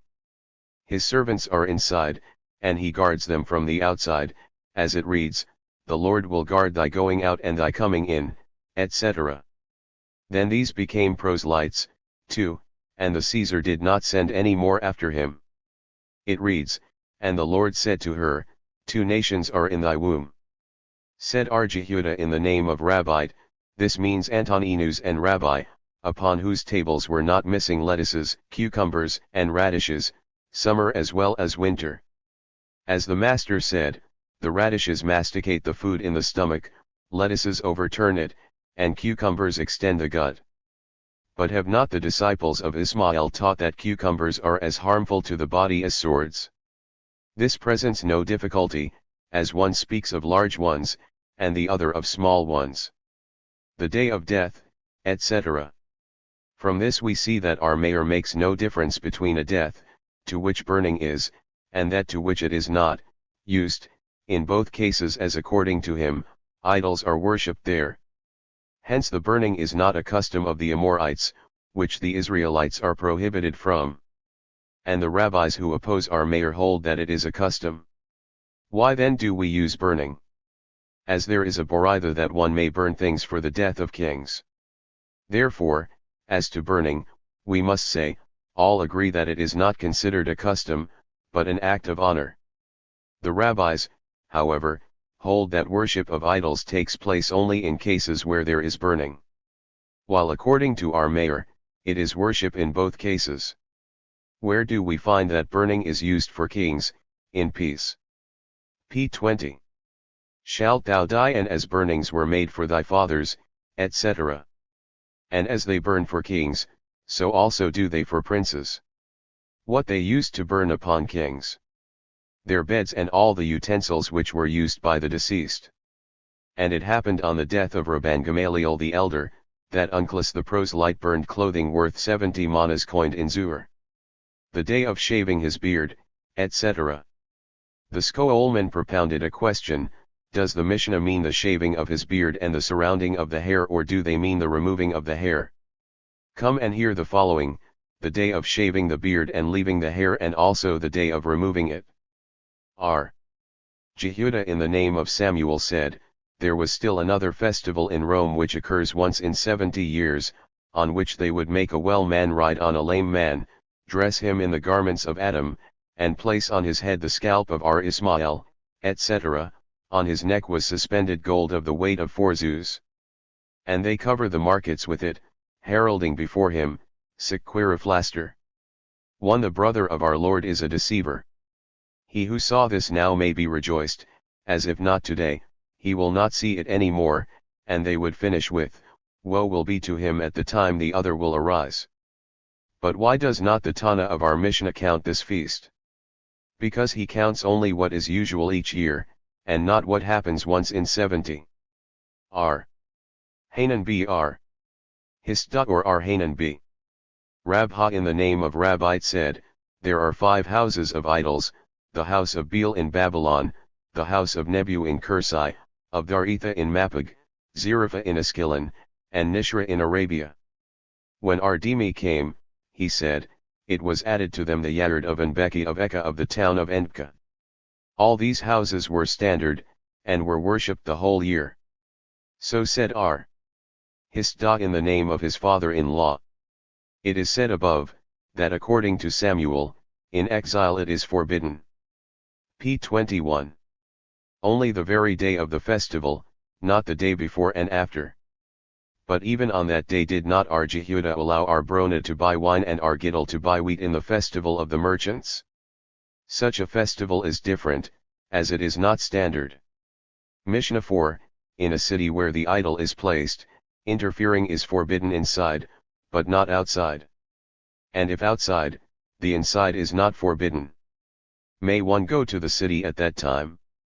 If the way leads to the idol only, it is forbidden, but if it leads also to another place, it is not. Gemara, what is meant by outside is, example the Bazaar of Gaza.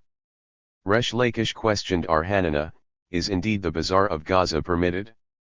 And he answered, did it not happen to you to be in Zur where you could see an Israelite and a Gentile putting their pots upon one stove, and the sages did not object? The same is the case with the Bazaar of Gaza, the sages did not care to forbid this because of these festivals. May one go to the city, etc. The rabbis taught, a city in which an idol is placed, one must not enter, nor pass from it into another city. So our mayor. The sages, however, say, the prohibition lies when the way is specified to that place only, but not otherwise. If a thorn sticks in one's foot at that place where the idol is standing, he must not bend to take it out, because it would seem as bowing to the idol, but if it does not seem so, he may. And the same is the case if one's money scattered near that place. From a spring which runs before the idol, one must not bend to drink for the same reason, unless it does not seem as if bowing to the idol. If an aqueduct is placed in the idol, one must not put his mouth to it, as it would seem like kissing it. However, it is not advisable to put one's mouth to any duct, as one may swallow a leech. The rabbis taught, one may not drink water from rivers or ponds either with his mouth or with one hand.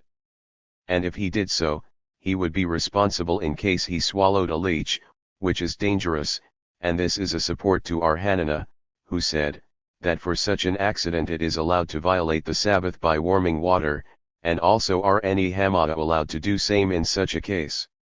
And our Hunabi.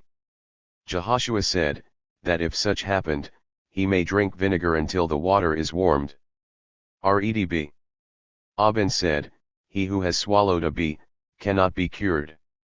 However, he may drink some strong vinegar, perhaps this will give him time to make his will. P22. Mishnah V, if, during an idol festival in the city, some stores were there decorated, one must not buy from these stores, while he may from the others, as such a case happened in the city of Bethshean, and the sages have so decided.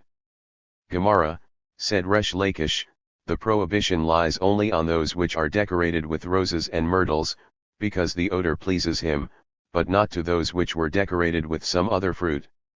And the reason is, and there shall not cleave to thy hand aught of the devoted things.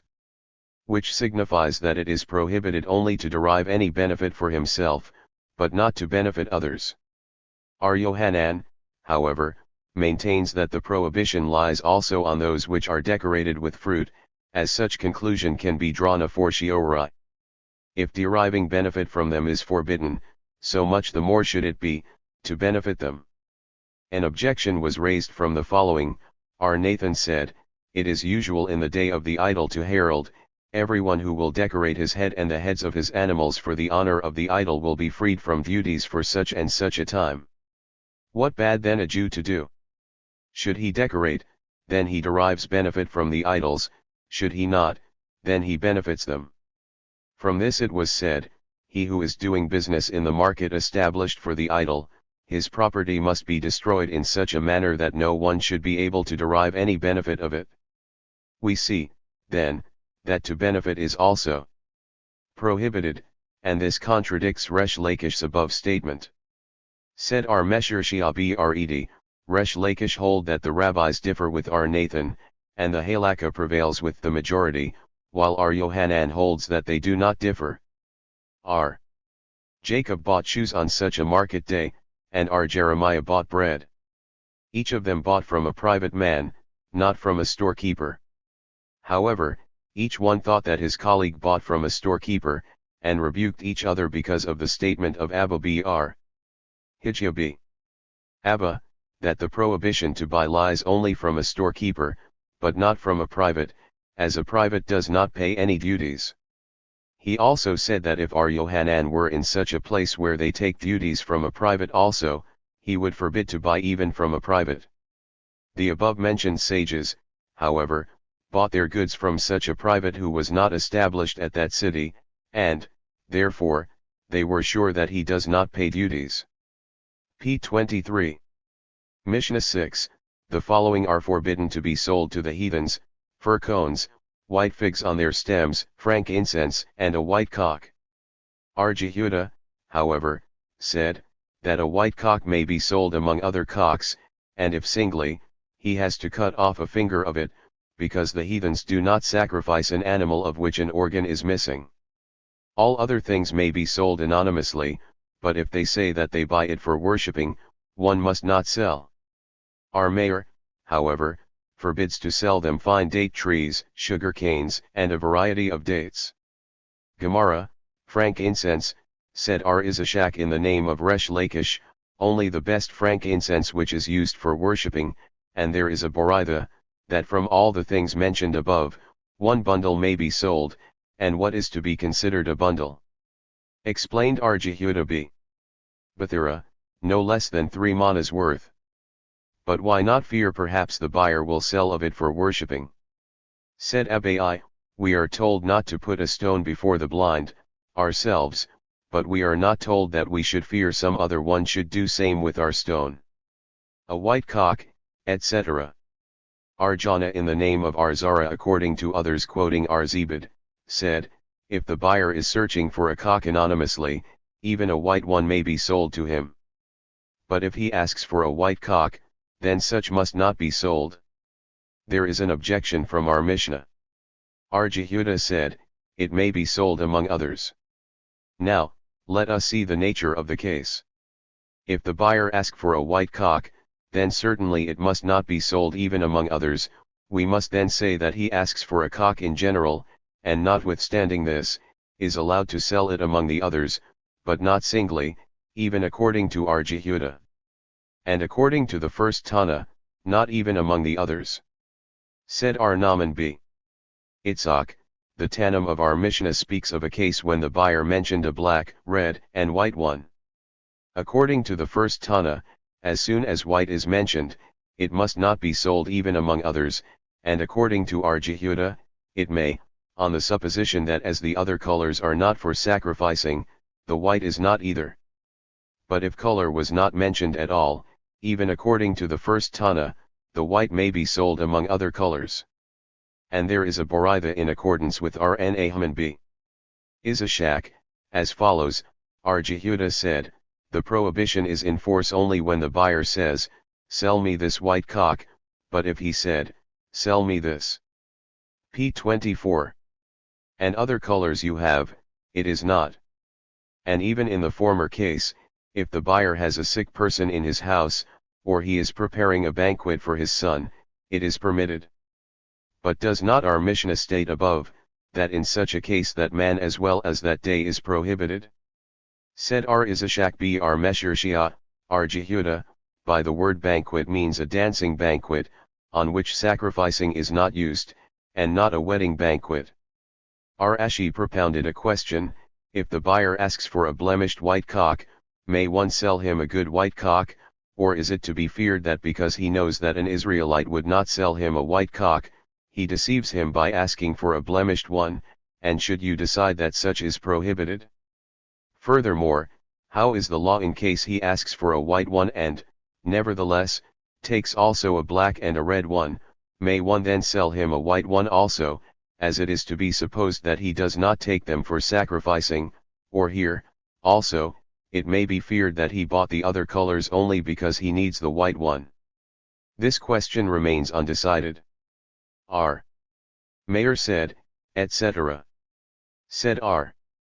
Histatu Abaimi, we have a tradition that the tract Avodah Zarah of Abraham the patriarch contained 400 chapters. We, however, have only 5 of them, and even these we do not quite understand. What is the difficulty? Our mayor said, a fine date tree, from which it is to be understood that a simple one may be sold. And there is a Mishnah, nothing must be sold of that which is attached to the ground. Answered Abaimi, by a fine date tree the fruit of it is meant, and so also said Arhuna, example the species or variety of dates. When Ardimi came from Palestine, he said in the name of Hamabi, Joseph, Kuritai. Said Abai to him, we have learned Nklas, and we do not know what it is, and now you say Kuritai, and we do not know what it is either. Of what use is it, then, to us? And he answered, if you happen to be in Palestine and say Nklas, no one would understand you, but if you said their Kuritai, they would understand, and show you what it means. Mishnah 7, in places where it is customary to sell small cattle to heathens, it is lawful to do so, but not in places where this is not customary. Large cattle must not be sold to them at all, nor calves nor foals of asses, either sound or broken-legged. R. Jehuda permits. p. 25. The sale of the latter, and Ben Bethura permits the sale of a horse. 1. Gemara, from this Mishnah it seems that it relies only upon a custom, but there is no prohibition, and in the first Mishnah of the second chapter, we see that one must not place an animal in the inns of the heathens, etc. Said R. Eliezer, even at those places where it is forbidden to place the animals in their inns, it is allowed to sell them. As usual the heathen takes care that his animals should riot be uprooted. And so also said R. Taklifa in the name of Sheila b. Abimi, quoting Rabbite. As the latter retracted his first statement that it must not large cattle, etc. R. Ada permitted to sell an ass through a middleman.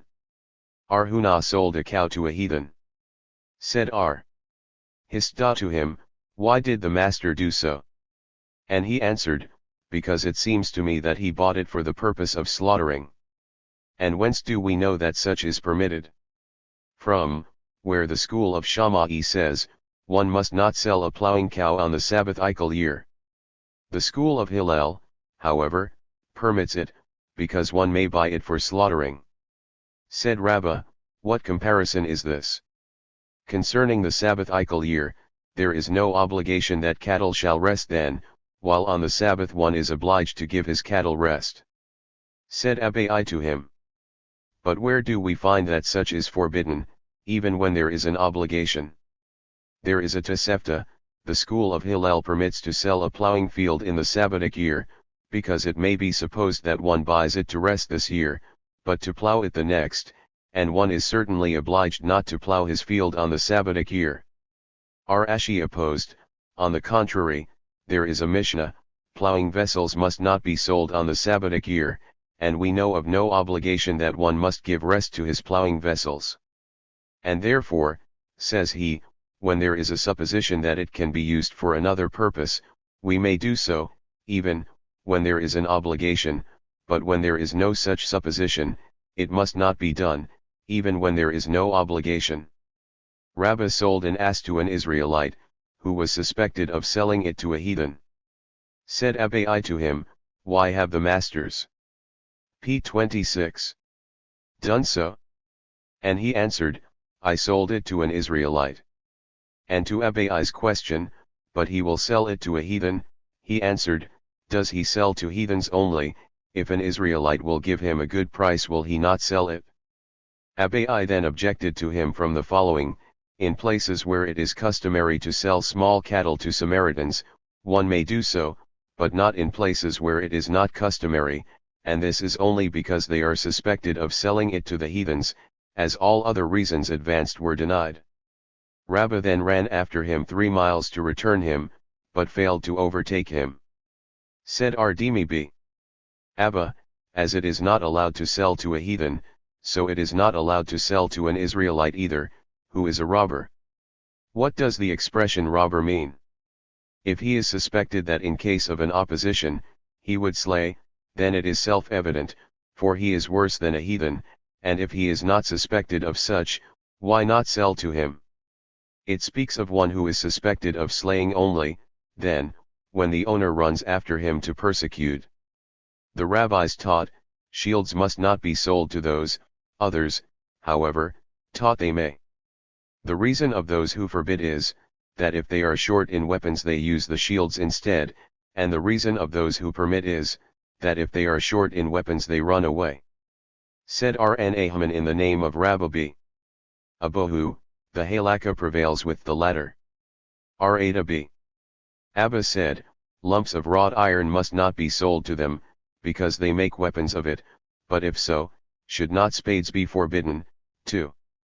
Said R. Zabad, it means of Indian iron, which is useful for weapons.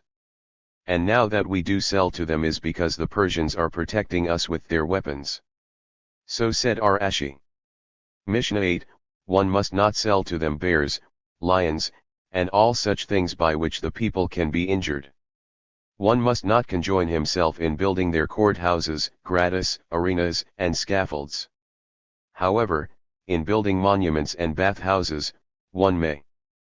But when they reached that chamber in which their idols should be placed, B must stop. Gemara, Rabbana propounded a contradiction.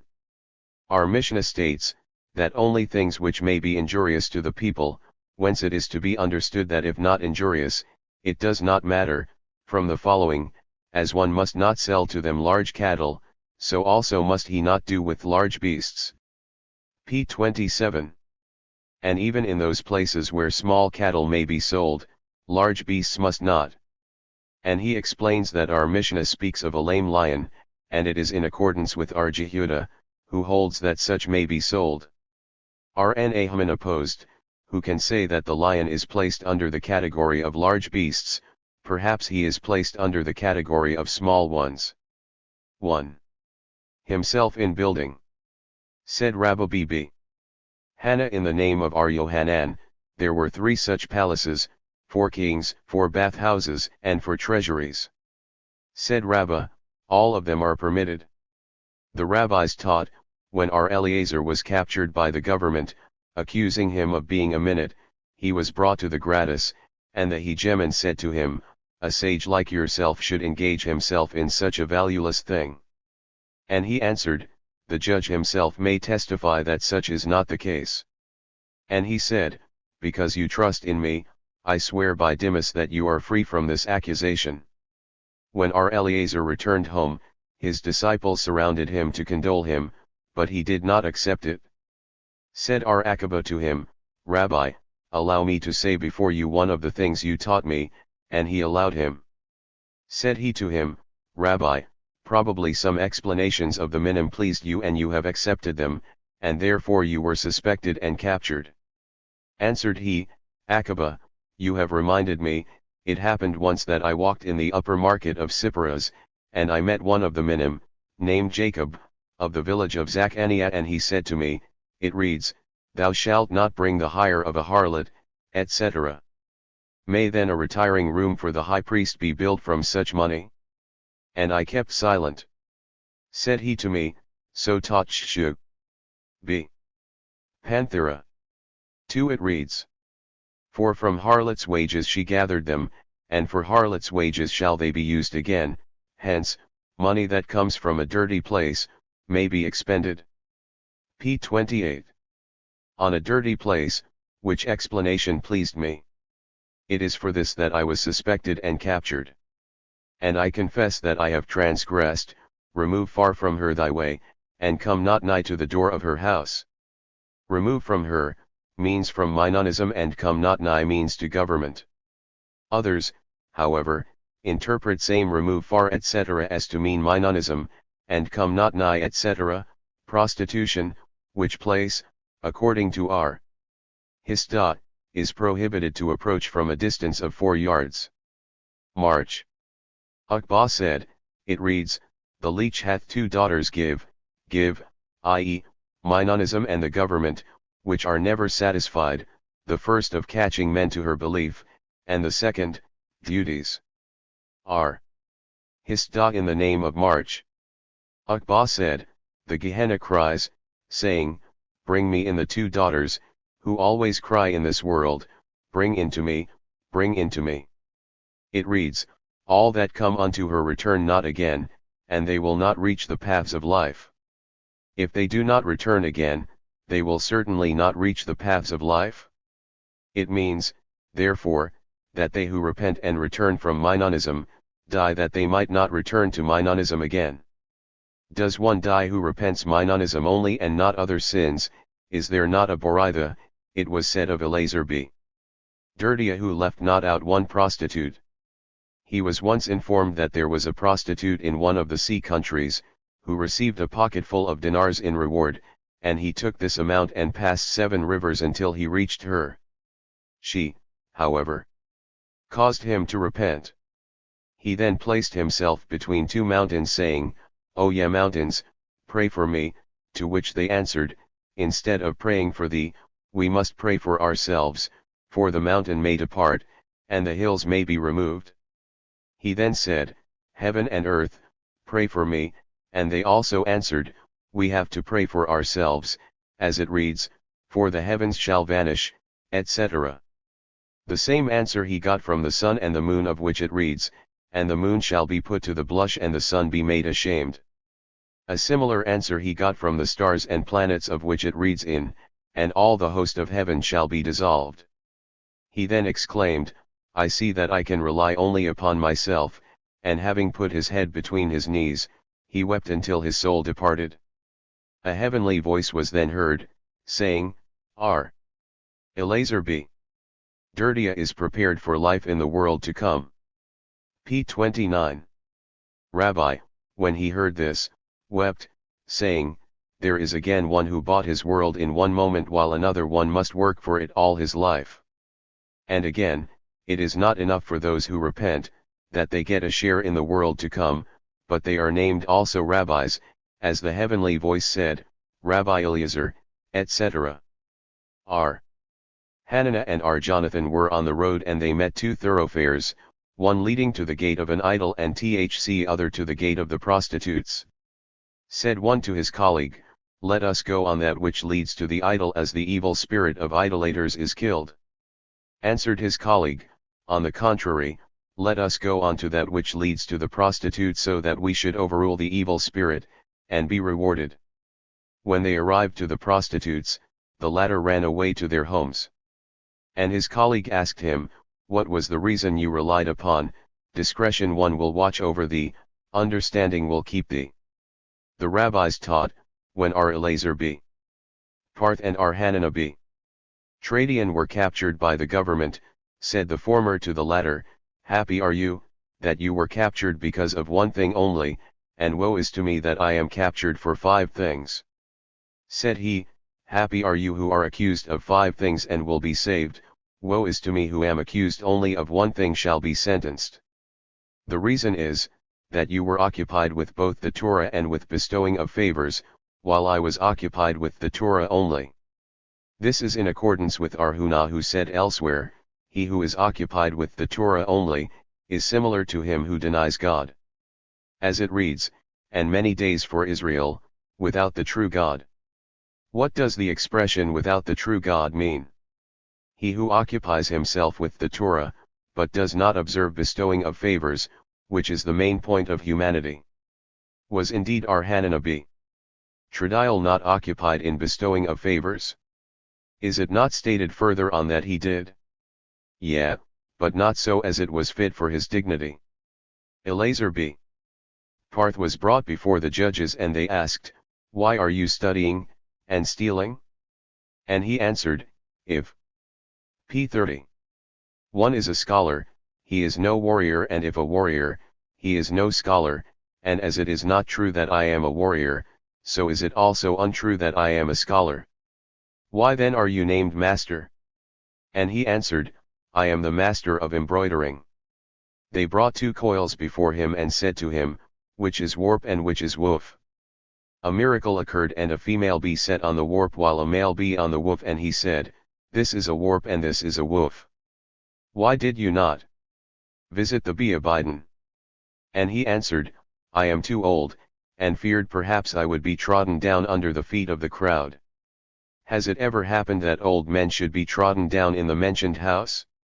Again a miracle occurred, and just at that time they were notified that an old man was trodden down in the house in question. "And why then have you freed your slave?" This never occurred.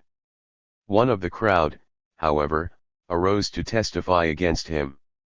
Elijah then disguised himself as one of the consuls of the government and said to the witness, "As in all the other things a miracle occurred, the same would occur also in this case, and you would be considered an enemy of his and a liar."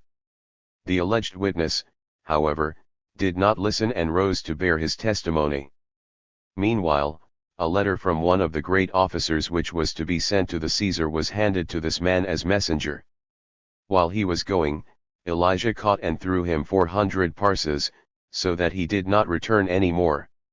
Hananiah b. Tradian was then brought before them and questioned why he occupied himself with the Torah, and he answered, "Because I am so commanded by the Lord my God." The decree was then rendered that he should be burned, his wife killed, and his daughter to be taken to the house of prostitutes. And from that time she took care of her steps to please the spectators. When all the three went out from the court, they justified the decrees upon them. Hananiah said, He is the rock, his work is perfect, etc. His wife said, The God of truth and without iniquity, and his daughter said, Great in counsel, and mighty in execution, whose eyes are open over all the ways of the sons of man. Said Rabbi, How great are these upright that to justify their decrees, the 3 verses of justification came to their mouths, at the time of so great a trouble. The rabbis taught, when our Hosea b. Kisma became sick, our Hananiah b. Tradian called on him, the former said to him, Hananiah, my brother, are you not aware that this nation is reigning by heavenly decree, and notwithstanding that she has destroyed the temple, burned the palaces, killed the pious and put out of the way all the best of Israel, she is still in force? About you, however, I heard that notwithstanding the decree of the government, you occupy yourself with the Torah publicly, and you bear with you the holy scrolls at all time. Hananiah then answered, The heavens shall have mercy with us. Exclaimed Hosea, I am relating to you reasons, and you say, The heavens shall have mercy. I wonder whether the government will not burn you with the holy scrolls on fire? Hananiah then said, Rabbi, what will become of me in the world to come? And Hosea asked him, Did not some of the meritorious acts come to your hand? And he answered, The money which I prepared to celebrate Purim, I earned, thinking that it was of the charity treasury, I have distributed it to the poor, and thereafter I have not collected from the charity. If so, answered Hosea, I wish that my share should be like yours, and my fate similar. It was said that a few days later our Hosea ben Kisma departed, and all the great men of Rome were going after his coffin, lamenting him greatly. On their return, they found Hananiah b. Tradian studying the Torah publicly with the holy scrolls in his bosom. He was enwrapped in the holy scrolls and surrounded with branches of trees, which were kindled. And 2 woolen towels, soaked in water, were placed on his heart that his soul might not depart so quickly. And when his daughter said to him, Father, is it just, what I see done with you? He answered, If I were burned alone, it would be hard for me, but now that I am burned in conjunction with the holy scrolls, I am sure that he who will take revenge for the holy scrolls, p. 32, will take revenge for me also. His disciples questioned him, What do you see now? And he answered, I see the letters are flying away from the parchment while they burned. They said to him, Rabbi, open your mouth, so that the fire should catch you, and he answered, It is better that my soul be taken by him who gave it, and not I myself shall cause it an earlier death. The executioner then said to him, Rabbi, if I will increase this fire and will take off the woolen towels from your heart, would you bring me to life in the world to come? To which he answered, Yea. He then asked him to swear, which he did. Immediately he increased the fire, took off the towels, and his soul departed. The executioner himself then jumped into the fire. A heavenly voice was then heard, Hananiah and the executioner are prepared for life in the world to come. Rabbi then wept, saying, There is one again who bought his world in one moment, etc. Bruria, the wife of our mayor, was a daughter of Hananiah b. Tradian, and she said to her husband, It is a disgrace for me that my sister should be in the house of prostitution. He then took with him a tricabo full with dinars, and said, I will go there, and if she is yet pure, a miracle will occur. He disguised himself as a military rider, visited her, asking her to listen to him. She, however, gives him many reasons, and finally tells him that in this place he will find many who are more beautiful than she. He then convinced himself that she answered the same to everyone, and went to her guardian asking him to accept the money he brought for transferring her to him, saying, The half of the dinars will be sufficient to bribe the officers of the government, and the other half will remain for you. And to his question, What should I do when the half will be spent and they will still persecute me? He answered, You will then say, God of Mayor, help me, and you will be saved. And whence do I know that so it is? Mayor answered, I will convince you immediately. There were dogs who devoured people, and the guard stimulated them upon Meir, and he pronounced God of Meir, answer me, and they kept aloof from him. The guard then delivered to Meir his sister-in-law. Finally, the government got wind of it, and the guardian was brought to the gallows to be hanged, and as soon as he pronounced, God of Meir, help me, he was thrown down uninjured. And to the question, what is it? He related before all what happened. The government then engraved the picture of our Meir on the gate of Rome. p. 33. Commanding that he who should see such a face should deliver him to the officers. It happened that he was once seen, and they ran after him, he then ran away to a place of prostitution, and Elijah disguised himself as one of the prostitutes and embraced him. The officers then said that it must be someone else, as Meir would not do so. Thereafter, Meir ran away to Babylon, according to some, because of this occasion, and according to others, because of that which happened to Brura. 1. Tannim differ in the following: an Israelite must not visit arenas, because they are considered a place of scorners. R. Nathan, however, permits it for two reasons. First, one should be able to save an Israelite if it happened that he was placed there by animosity, and secondly, if it happened that an Israelite should die there, the visitor may then be a witness, so that the widow of the deceased should be allowed to remarry. The rabbis taught, one must not go to the theaters and circuses, because at those places they gather up money for the idols, so are Meir. The sages, however, say, in the places where they gather, it is prohibited because of the suspicion of idolatry. And in those where they are not gathering, it is prohibited, because they are considered places of scorners. R. Simeon B. Pazzi lectured, happy is the man who walketh not in the counsel of the wicked, and standeth not in the way of sinners, and sitteth not in the seat of scorners. If he had not walked, how could he stand? And if he did not stand, how could he sit? And if he did not sit, how could he scorn? It means as follows, that if he had walked, he will finally stand, and if stood, he will finally sit and scorn, and concerning him it is said, but if thou art a scorner, thou alone will have to bear it. Said R. Eliezer, he who scorns brings chastisements upon himself and now be ye no longer scornful, lest your bonds be made strong. And Rabha said to the rabbis, I beg you not to scorn, so that chastisements shall not come upon ye. And Arkdina said, even his food becomes lessened, as it reads. He joineth his hand with scorners. R. Simeon B. Pazzi lectured again, happy is the man who walketh not to. p. 34. The theatres and circuses of the heathens, standeth not in the way of sinners, that is, he who does not stand as a spectator at bestial contests. And the sitting of scorners beget contention. And lest one say, as all the above I have not done, I may engage my time in sleeping, therefore, but whose delight is in the law of the Lord. R. Samuel B. Nahman in the name of R. Jonathan said, happy is the man who walketh not, etc., means Abraham our father, who was not conjoined with the generation of separation, who were wicked, as, let us make bricks, etc. In the way of sinners, etc. he did not stand with Sodomites, of whom it reads, but the men of Sodom were wicked and sinners, etc. With scorners. He did not associate himself with the Philistines, who were scorners, as, call for Samson that he may make sport of us. It reads, happy is the man that feareth the Lord. Man, and not woman?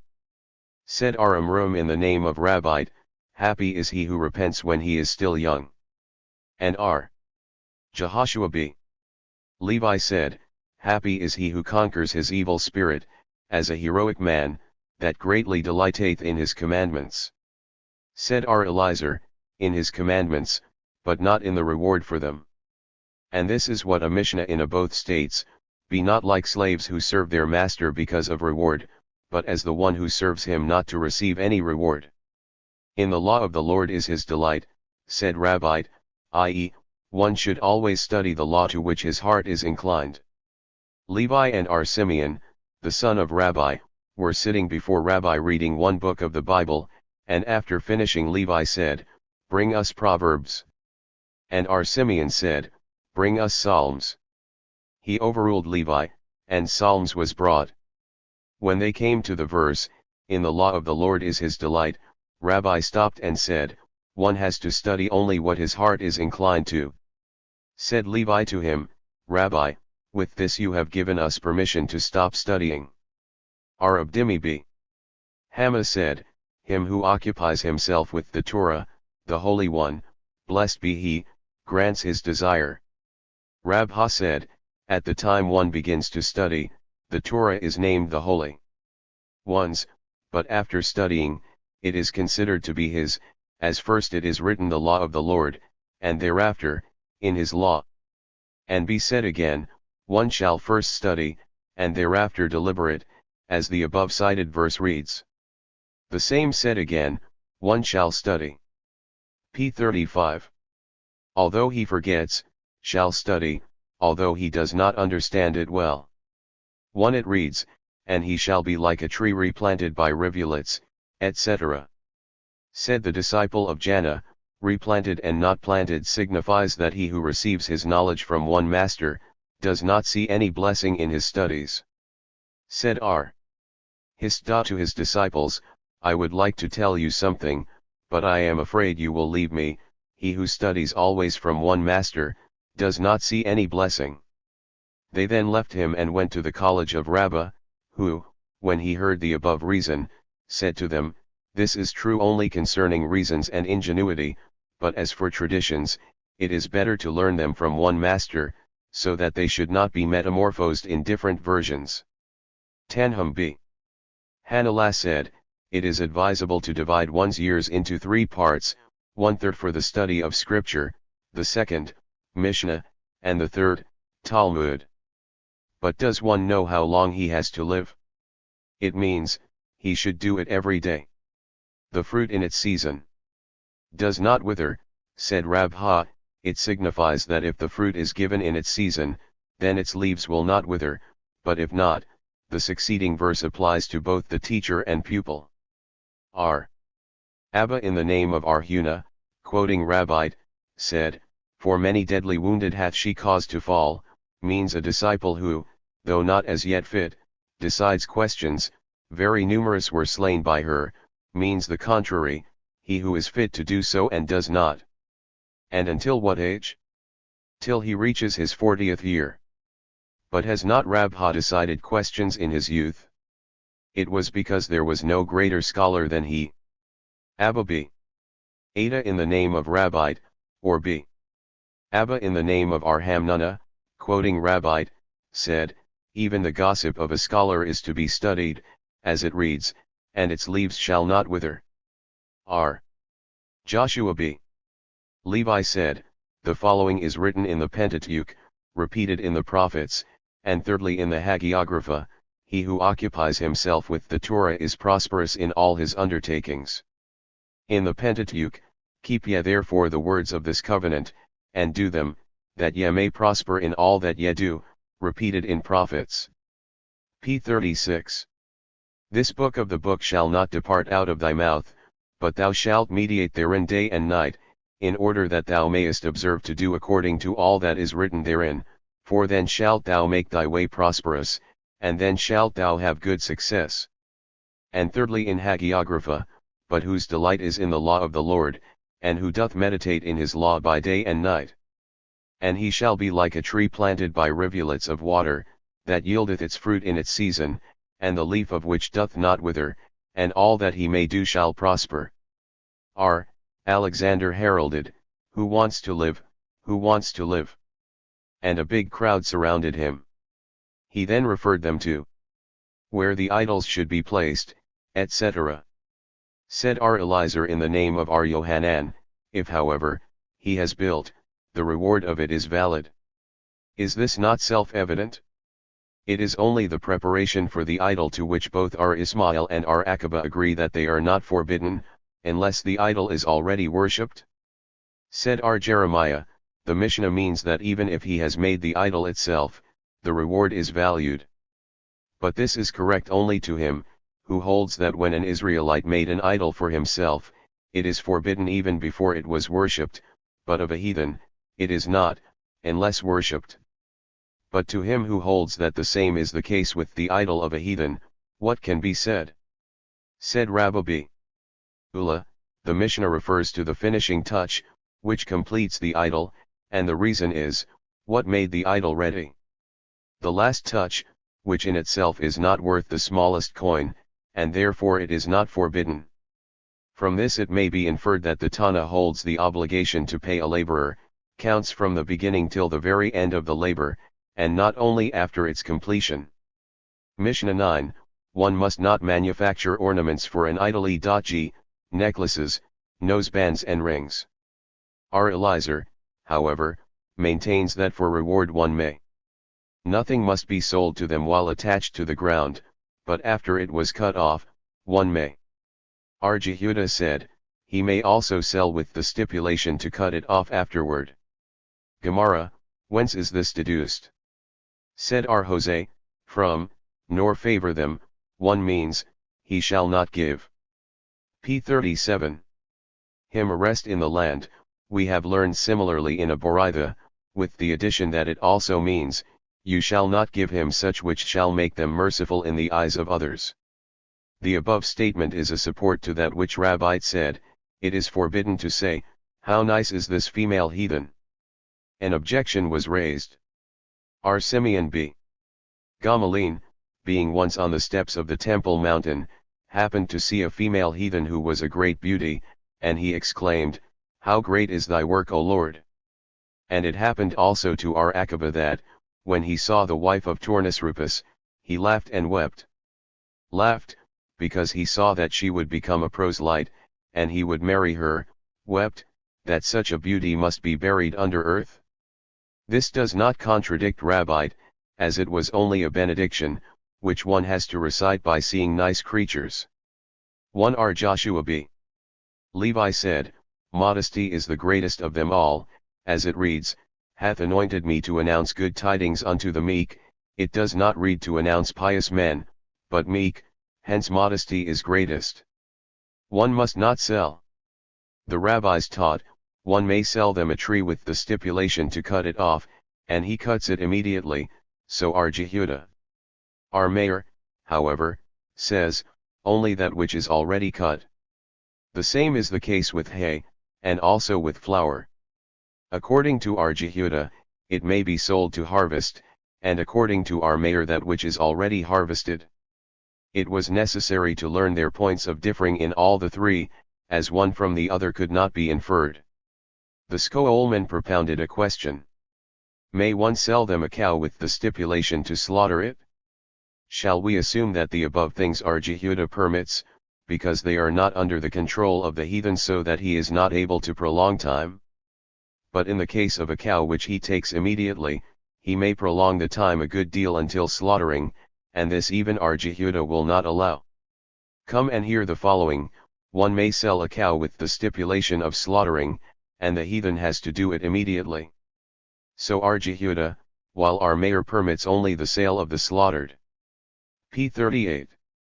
Mishnah X, houses must not be rented to the heathens in Palestine, not to speak of fields. In Syria, however, houses are permitted to be sold, but not fields, and out of Syria houses may be sold and fields rented. So R. Meir.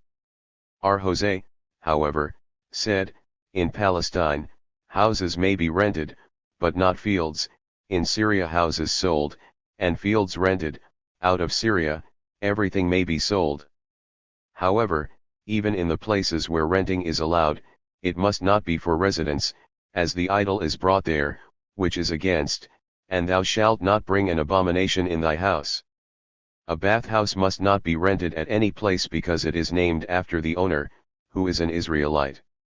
Gemara, what is meant by the expression not to speak of fields? Is it because two things would be neglected, resting the fields and tithe from the growth? The same would be with the houses also, resting, and the neglect of a mezuzah. Said R. Meshershia, the mezuzah is not an obligation upon the house, but upon him who lives in it. In Syria houses, etc.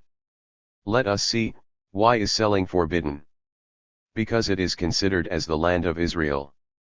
Why, then, is renting permitted?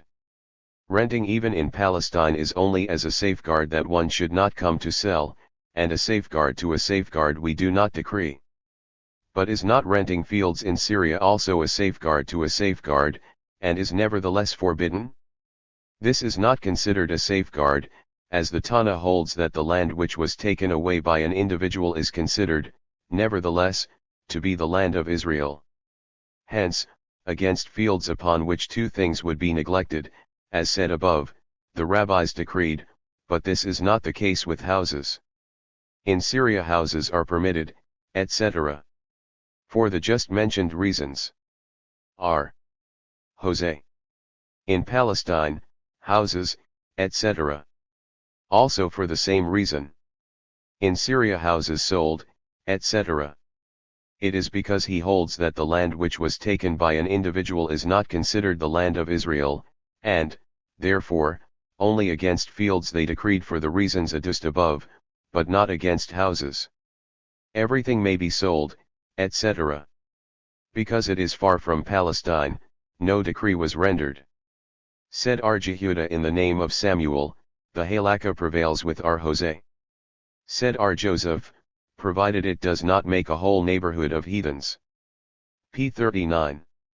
And there is a boraitha, that less than 3 families is not considered a neighborhood, where renting is allowed, etc. From this we infer that not in every place renting is allowed. Hence, the unnamed Mishnah is according to our Meir, as according to our Jose, renting is permitted in every place. Put not a bathhouse, etc. There is a boraitha, our Simeon B. Gamaliel said, one must not rent his bathhouse to a heathen because the bath is named after the owner and the heathen does his labor on Sabbath and holidays. But how is it to a Samaritan? It may be rented, although he works on the minor festivals. On minor festivals, we Israelites also are permitted to heat baths. But let us see why it is permitted to rent a field to a heathen, although he does labor on Sabbath. Because people know that the gardener is doing work for himself. Why not say the same concerning a bathhouse? It is because usually a field is hired to a gardener, which is not the case with bathhouses. There is another boraitha, our Simeon B. Eliezer, one must not rent his field to a Samaritan because it is named after him, and the Samaritan works the field during the minor festivals. But how is it with a heathen? It is allowed, because people know that he does it for himself. Why not say the same concerning a Samaritan? Our Simeon B. Eliezer does not consider the reason of a gardener at all, and his reason why it is allowed to a heathen is that if we tell him that B should not work, he will listen to, which is not the case with a Samaritan, who thinks that he knows better than woe do. There were fields of saffron in partnership of an Israelite and a heathen. The heathen worked on Sabbath and the Israelite on Sunday, and Rabha has permitted to do so. Rabbina questioned him from the following: an Israelite and a heathen who have hired a field in partnership, the Israelite must not say to the heathen, you take your share on Sabbath and I on a weekday, unless it was so stipulated at the time they started. However, when they come to make their accounts, it is not permitted to the Israelite that he should take his share from the Sabbath labor. Rabha became ashamed. Thereafter, however, it was announced that such was stipulated when the partnership was started. The Skoolman propounded a question: how is it if there was no stipulation? Come and hear, if such a stipulation was made at the time when started, it is allowed, whence it may p. 40. Be inferred, that if there was no stipulation, it is prohibited. But if so, how is the latter part to be understood? When they come to make the account, the Israelite must not take his share of Sabbath, from which it may be inferred that without an account, he may accept it, although there was no stipulation. In view of this, from this boraitha nothing can be taken for a support. P. 41. Chapter 2. Rules and regulations concerning placing of cattle with heathens, accepting cure from them, and concerning things which may and may not be bought from them. Mishnah I, Cattle must not be placed in the inns of the heathens because they are suspicious of having sexual intercourse with them. 1. And for the same reason a female must not stay alone with them, because they are suspected of insult, nor should a male stay with them alone, because they are suspected of bloodshed. Gemara, there is a contradiction from the following: one may buy from them cattle for sacrificing without fear that it was instrumental in the committing of a crime, or that it was separated as a sacrifice to an idol, or that it was itself worshipped. Now it is correct that there is no fear of its being separated or worshipped, for if such were the case, he would not sell it. But why should not be feared its said relation to a crime, and they not suspected? Said Ar-Tahalafa in the name of Ar-Sheila b. Abana, quoting Rabbite, with his own cattle, the heathen is not suspected, because of his economy that the cattle should not become uprooted. This, however, can apply only to female cattle. What can be said concerning male cattle? Said Ar-Kahana, here, also, the same reason may apply, as the cattle become meager from such employment. But why must one not place female cattle in the inns which are under the control of females? Said Mar-Ukwa b. Hama, because the heathens are wont to visit the wives of their neighbors, and if such visitor happened not to find the hostess, B may substitute the cattle. P. 42. And to the question of the schoolman, how is the law with fowls? Ar-Jehuda in the name of Samuel, quoting Ar-Hanana, said, I have seen a heathen who bought a goose in the market, sexually intercoursed with it, chopped, roasted and consumed it, and Ar-Jeremiah of Dif said that he had witnessed a similar affair by an Arabian. Rabbina said, there is no contradiction between the Boraitha cited, which does not consider suspicion, and the Mishnah which does, as the Mishnah speaks of starting, which is forbidden, and the Boraitha speaks of a case which was already done, where suspicion is no sufficient basis for forbidding. And whence do we know that such difference is considered? From a Mishnah which states that a woman captured by a heathen because of a civil case is allowed to her husband, but not if captured because of a criminal case. We see, then, that although our Mishnah forbids a woman to stay alone with a heathen, yet the act having taken place, she is allowed to return. But perhaps the reason why she is allowed to her husband when captured because of a civil case, is that the heathen was afraid to touch her lest he lose his money. And such seems to be the case, as the second part states, if because of a criminal case, she is not allowed, and to this discussion nothing is to be added. Arptath said, the difference between our Mishnah and the Boraitha is to be explained thus: the former is in accordance with our Eliezer of a Mishnah, and the Boraitha is in accordance with the rabbis thereof, as according to the former, the red cow must not be bought from a heathen, and according to the latter, it may. And the reason is the above suspicion which, according to one, is considered, and according to the other, it is not. But perhaps there is another reason, as Sheila explained. The reason of our Eliezer is, in the following: speak unto the children of Israel that they bring unto thee a completely red cow, which signifies that the children of Israel shall bring, but not other nations. This cannot scarcely be the reason, as the latter part states, and so has Eliezer invalidated all the sacrifices which were bought from heathens, to which the above reason cannot apply, as concerning them such an expression is not used. But perhaps the rabbis differ with our Eliezer concerning the red cow only because of its great value, which the heathens would not like to lose, but concerning other sacrifices, would they agree with our Eliezer? Nay. P. 43. In the first place there is a Boraitha, one may buy from them cattle for the purpose of sacrificing, which would be neither in accordance with the rabbis, nor with our Eliezer, and secondly, it states there plainly, the rabbis have answered to our Eliezer with, all the flocks of Kedar upon my altar. But is, indeed, suspicion the reason of our Eliezer's statement? Is there not a Boraitha? The sages then said to our Eliezer, we know of a case that the red cow was bought from a heathen by the name of Dama or Ramitz, and he answered, this is no evidence, as the Israelites had watched over it from the time it was created. Our Eliezer's reason was both the expression concerning a red cow cited above, and also suspicion. R. Ami and R. Itzhak of Nafha were sitting on the balcony at the ladders. One of them began with the last part cited above, so has our Eliezer invalidated all the sacrifices, etc., to which the other quoted that which his colleagues answered him, with the above cited verse, all the flocks of Kedar, etc., and our Eliezer rejoined, this is no evidence either, as the nations about whom the cited verse reads will all become proselytes in the future. R. Joseph infers this from, then will I change unto the people a pure language, that they may all call on the name of the Lord. And to the opposition of Abai R. Joseph, perhaps it means that they will repent from idolatry only. Abai R. Joseph answered, the verse ends with, to serve him with one accord. So taught our Papa. R. Zebed, however, reverses the order of Abai R. Joseph, adding that both quoted the verse of Zeph. It reads, and the cows went straight forward, one etc. What does this expression mean? Said R. Yohanan in the name of our mayor, they sang a song. And R. Zuthrabi.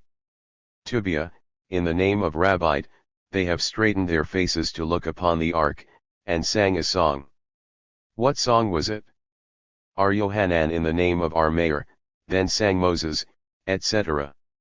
And R. Yohanan himself said, and ye shall say on that day, give thanks unto the Lord, call on his name, etc. And R. Simeon b. Lachish said, O sing unto the Lord a new song, for he hath done wonderful things, his right hand and his holy arm have gotten him the victory. The Lord hath made known his salvation, before the eyes of the nations hath he revealed his p40 righteousness. And R. Eliezer said, the Lord reigneth, etc. And R. Samuel b. Nahumani, and R. Izashak of Nafha said, they sang, sing, sing, thou ark, arise in this great journey thou that art decorated with golden embroidery which is placed in the great palace, adorned with the best ornaments. R. Ashi taught the saying of R. Itzhak too, and it came to pass, when the ark set forward that Moses said, etc. And what did Israel say? The above that R. Itzhak said, it reads, and the sun stood still. Written in the book of Yashar. What is the book of Yashar? Said R. Hyabi. Abba in the name of R. Yohanan, the book in which the birth of Abraham, Isaac, and Jacob, who are named Jasharim is meant, as it reads, may my soul die the death of the righteous. And where is the hint to be found there, and his seed shall become a multitude of nations? This occurred when Jehoshua stopped the sun. And the sun stood still in the midst of the heavens, and hastened not to go down about a whole day. How many hours? Said R. Jehoshua b. Levi, 24, it was running 6 and stopped 6, running 6 and stopped 6, 4 times. R. Eliezer said, 36, it ran 6 and stopped 12, etc. Samuel b. Nahumani said, 48, it ran 6 and stopped 12, ran 6 and stopped 24. According to others, the above differ in the additional hours of that day. There is a Boritha, as the sun stopped for Joshua, so did it stop for Moses, etc. An objection was raised from, and there was no day like that before it or after it. If you wish, in the time of Moses it stopped for fewer hours, or if you wish, it may be said that in Moses' time there were no hailstones mentioned. It reads, the bow, behold it is written in the book of Yashar. And where the allusion, thy hand shall be on the neck of thy enemies. Which is the weapon that needs the hand against the neck? It is the bow. R. Eliezer, however, maintains that the book of Yashar means Deuteronomy. And why is it named Yashar? Because there is written, and thou shalt do that which is right and good in the eyes of the Lord. And where is the p45 allusion, let the power of his hands? And which is the weapon to which both hands are needed? The bow.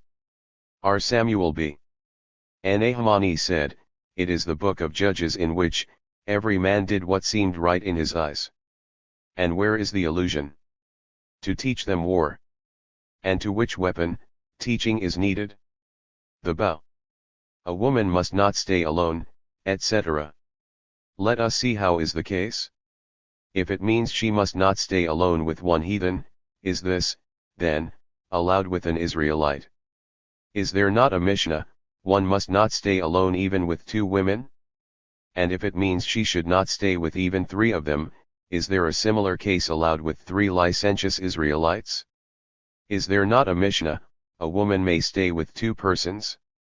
And Jehudah, in the name of Samuel said, provided they are righteous men, but, if they were licentious, even if they would be 10, she must not, as it once happened that a woman was alone with 10 and was insulted. It means even when his wife is with him. As to Israelites, his wife guards him, which is not the case with a heathen. But why not say that because they are suspected of bloodshed? Said R. Jeremiah, it speaks of a respectable woman whom they feared to kill. R.E.D., however, maintains that there is no fear of bloodshed, even with any woman, for usually her weapons are upon her. And what is the difference between the two reasons? If the woman was respected by the government, but not among her colleagues, then, according to R. Jeremiah, there is no fear for bloodshed, but of insult, and according to R.E.D. the same is the case with any woman. And there is a Boraitha in accordance with R.E.D. viz., a woman, although her weapon is usually with her, must nevertheless not stay alone with heathens, because they are suspected of insult. A male must not stay alone, etc. The rabbis taught, if an Israelite while on the road, happened to be accompanied by a heathen, he should so manage that the heathen should be on his right hand. Ismail br Yohanan b. Broca, however, said, if the heathen was provided with a sword, the Israelite shall manage that he shall be on his right side, and if with a cane, on his left side. If they have to ascend or to descend, the Israelite must not be on the bottom and the heathen on the top, but the contrary. Nor shall the Israelite bend himself in the heathens. P. 46. Presence, for fear the heathen may break his skull. If the heathen question him to what place he goes, he shall make the distance longer as did Jacob our father to Esau the wicked, until I come unto my Lord to Seir. And reads, and Jacob journeyed to Sukkah. It happened to the disciples of our Aqaba while on the road, to meet robbers, who questioned them, where are you going? And they answered, to Akkah. However, when they reached the city of Kzib they separated. The robbers then questioned them, whose disciples are you? And they answered, of our Aqaba. To which the robbers rejoined, well is to Aqaba with his disciples, who are careful not to be afflicted by bad men. Our Nashi was on the road to the city of Third-Ha and he met thieves, who asked him where he was going, and he said, to Pumbeditha. When they reached Third-Ha he separated from them. Said they, you must be a disciple of Jehudah the deceiver. To which he rejoined, do you know him and dare to call him deceiver? I put you under ban. The thieves then engaged in thievery for 32 years, but did not succeed, so that they were afterward compelled to come to our Nashi asking for a release. One of them, who was a weaver, did not care to come to ask for a release, and was finally devoured by a lion. Come and see the difference between the thieves of Babylon and the robbers of Palestine. Mishnah 2, a daughter of an Israelite must not confine a heathen, because she confines a person to idolatry, however, a heathen may confine an Israelite. The same is the case with nursing, an Israelite must not nurse the child of a heathen, while the latter, being under the control of the former, may do so. Gemara, the rabbis taught, one must not confine a heathen because she brought up a person to idolatry, nor must a heathen confine an Israelite, because they are suspected of bloodshed, so are Meir. The sages, however, say, the latter may, in the presence of others, but not when she is alone in the confinement. Our Meir, however, does not allow this because she may put her hand on the skull of the child and kill it, while the others standing by would not notice it. As it happened, a heathen woman who reproached her colleague of being a Jew confiner, daughter of a Jew confiner, and she answered, is it? P. 47. Not sufficient the injury I have done to the Jews by decreasing them, killing their children at the birth, and I shed their blood like water. The rabbis, however, maintained that this counts for nothing, as she boasted only. An Israelite must not nurse, etc. The rabbis taught, one must not nurse a child of a heathen, because she brings up a person to idolatry, neither must a heathen woman nurse a Jewish child, because she is suspected of bloodshed, so our mayor. The sages, however, say the latter might do so in the presence of others, but not when she is alone with the child. Our mayor, however, maintains that even in the presence of others she may smear the breasts with poison and kill the child, while the others present will not notice it. A contradiction was raised from the following: a Jewess may confine a heathen for the reward but not gratuitously. Said R. Joseph, for reward it is permissible, in order to avoid animosities. The rabbis taught, an Israelite may circumcise the child of a heathen for the purpose of proselytism, but not for the purpose of curing, and a heathen must not do so to an Israelite because he is suspected of bloodshed. The sages, however, maintain that the latter may do so in the presence of Israelites, but not when he is alone with the child. Does indeed our mayor hold that a heathen must not circumcise an Israelite? Is there not a Boritha, a city in which there is no Jewish physician but a Samaritan and a heathen? The heathen shall circumcise and not the Samaritan, so our mayor. R. Jehuda, however, maintains the converse, that the Samaritan should have the preference.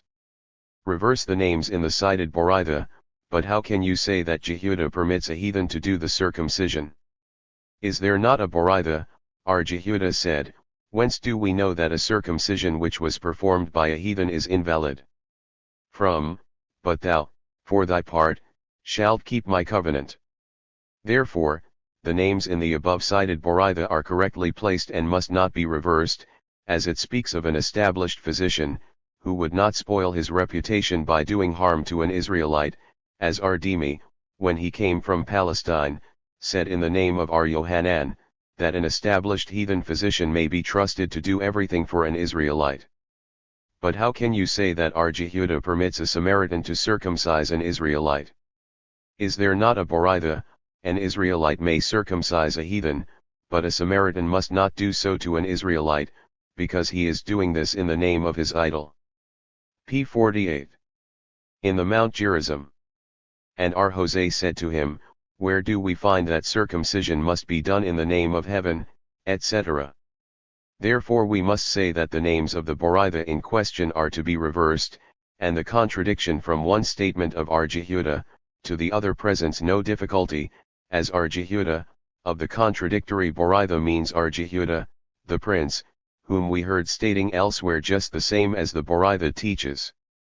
It was taught, whence do we know that a circumcision made by a heathen is invalid? Darabi. Papa in the name of Rabbi said, from the above cited verse, and R. Yohanan maintains from. And what is the difference between them? If a woman is commanded to circumcise her child, according to Rabbi she is not, and according to R. Yohanan she is. But is there one who holds that a woman is not commanded to circumcise? Does it not read, then took Zipporah a sharp instrument, etc.? Well, she has done this through a messenger, or, if you wish, it may be said that she began and Moses himself finished. Mishnah 3, one may employ their services for curing his personal property, but not for curing the body. However, cutting hair by them is prohibited at any place, so our mayor. The sages, however, maintain, one may do so in a public place, but not when he is alone with him. Gemara, what do personal property and body mean? The former is, example his cattle, and body means human being. And this is what R. Jehuda said, no imperfection, not even so much as the mark of bleeding, must be taken from them. Said R. Hisda in the name of Mar Ukba, if, however, the heathen said to him that such and such a medicine is good and such is bad, he may use his advice, since the heathen thinks, as he asks me, so will he ask some other one, and should I give him wrong advice, I would be ridiculed. Rabbah, according to others, R. Hisda, in the name of our Yohanan said, if there is a doubt as to whether the sick will recover or die, the heathen must not be taken for curing, but if it is certain that he will die, it is allowed. But why let it be feared? Perhaps he will foster his death. This is not to be taken in consideration. And whence do we know that so it is? From, if we say, we will enter into the city, then is the famine in the city, and we will die, and they did not take into consideration. P 49. That should they fall in the hands of the enemy, they would be killed immediately. An objection was raised from the following: one must not interfere with the minim and must not cure himself by them, even to delay death for but a few hours. As it happened to Ben Dama, the son of Ismael's sister, to be bitten by a snake, Jacob, of the village of Scania, came to heal him with the name of Jesus, but our Ismael did not allow. The patient, however, said to him, Ismael, my brother, let him cure me and I will bring you evidence from the scripture that such is allowed.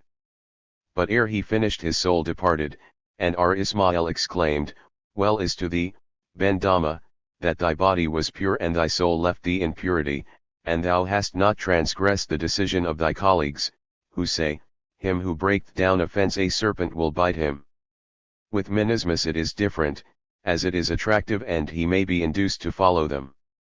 But what has Ben Dama to say? And he shall live with them, but not he shall die with them. Our Ismael, however, maintains that such is allowed only privately, but not in public, as we have learned in the following Boraida. Our Ismael used to say, whence do we know that if one is told to worship idols, under the threat of being killed, that he may worship and not be killed? From the above cited verse he shall live, etc. But lest one say that this may be done publicly also, therefore it is written, and ye shall not profane my holy name. Rabbi B.B. Hannah in the name of our Yohanan said, a wound inside the body must not be cured by them. Our Yohanan, however, when he suffered from scurvy, went to a matron of Rome for a cure.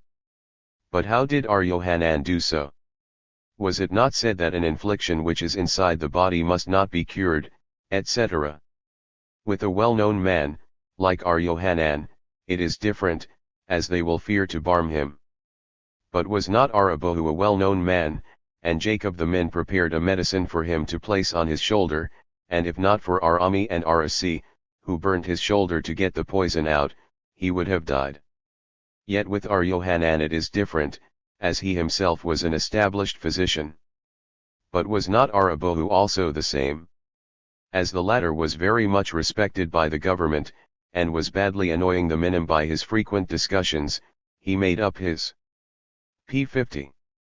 Mind to do with him what Samson did, let me die with the Philistines. Samuel said, an open wound is dangerous, and one may violate the Sabbath for the purpose of curing it. The remedy to stop the blood is, cress dishes mixed with vinegar, of which the patient shall partake. Our Safra said, an inabta is a forerunner of the angel of death. How is it cured? Put upon it a roux with honey, or radishes with strong wine. While these remedies are being prepared, put meanwhile on the sore a white or red grape according as the sore is white or red. Rabbah said, a tumor is a sure symptom of inflammation. And what is the remedy against the tumor? Hit upon it with the fingers 60 times, then open it crosswise. If, however, the tumor has a white spot on the top, all this is not necessary, as it is not dangerous then. R. Jacob suffered from pain in the abdomen, and our Ami, according to others Rasi, advised him to take 7 red grains usually found in the wash houses, to put them in the linen collar of an old shirt, which he should bind with a cord made of the hair of a cattle, then he should immerse it in white pitch and burn it, the ashes thereof he should apply to the sore place and relief will ensue. While the preparation of this is going on, he may meanwhile apply the kernels of blackberries.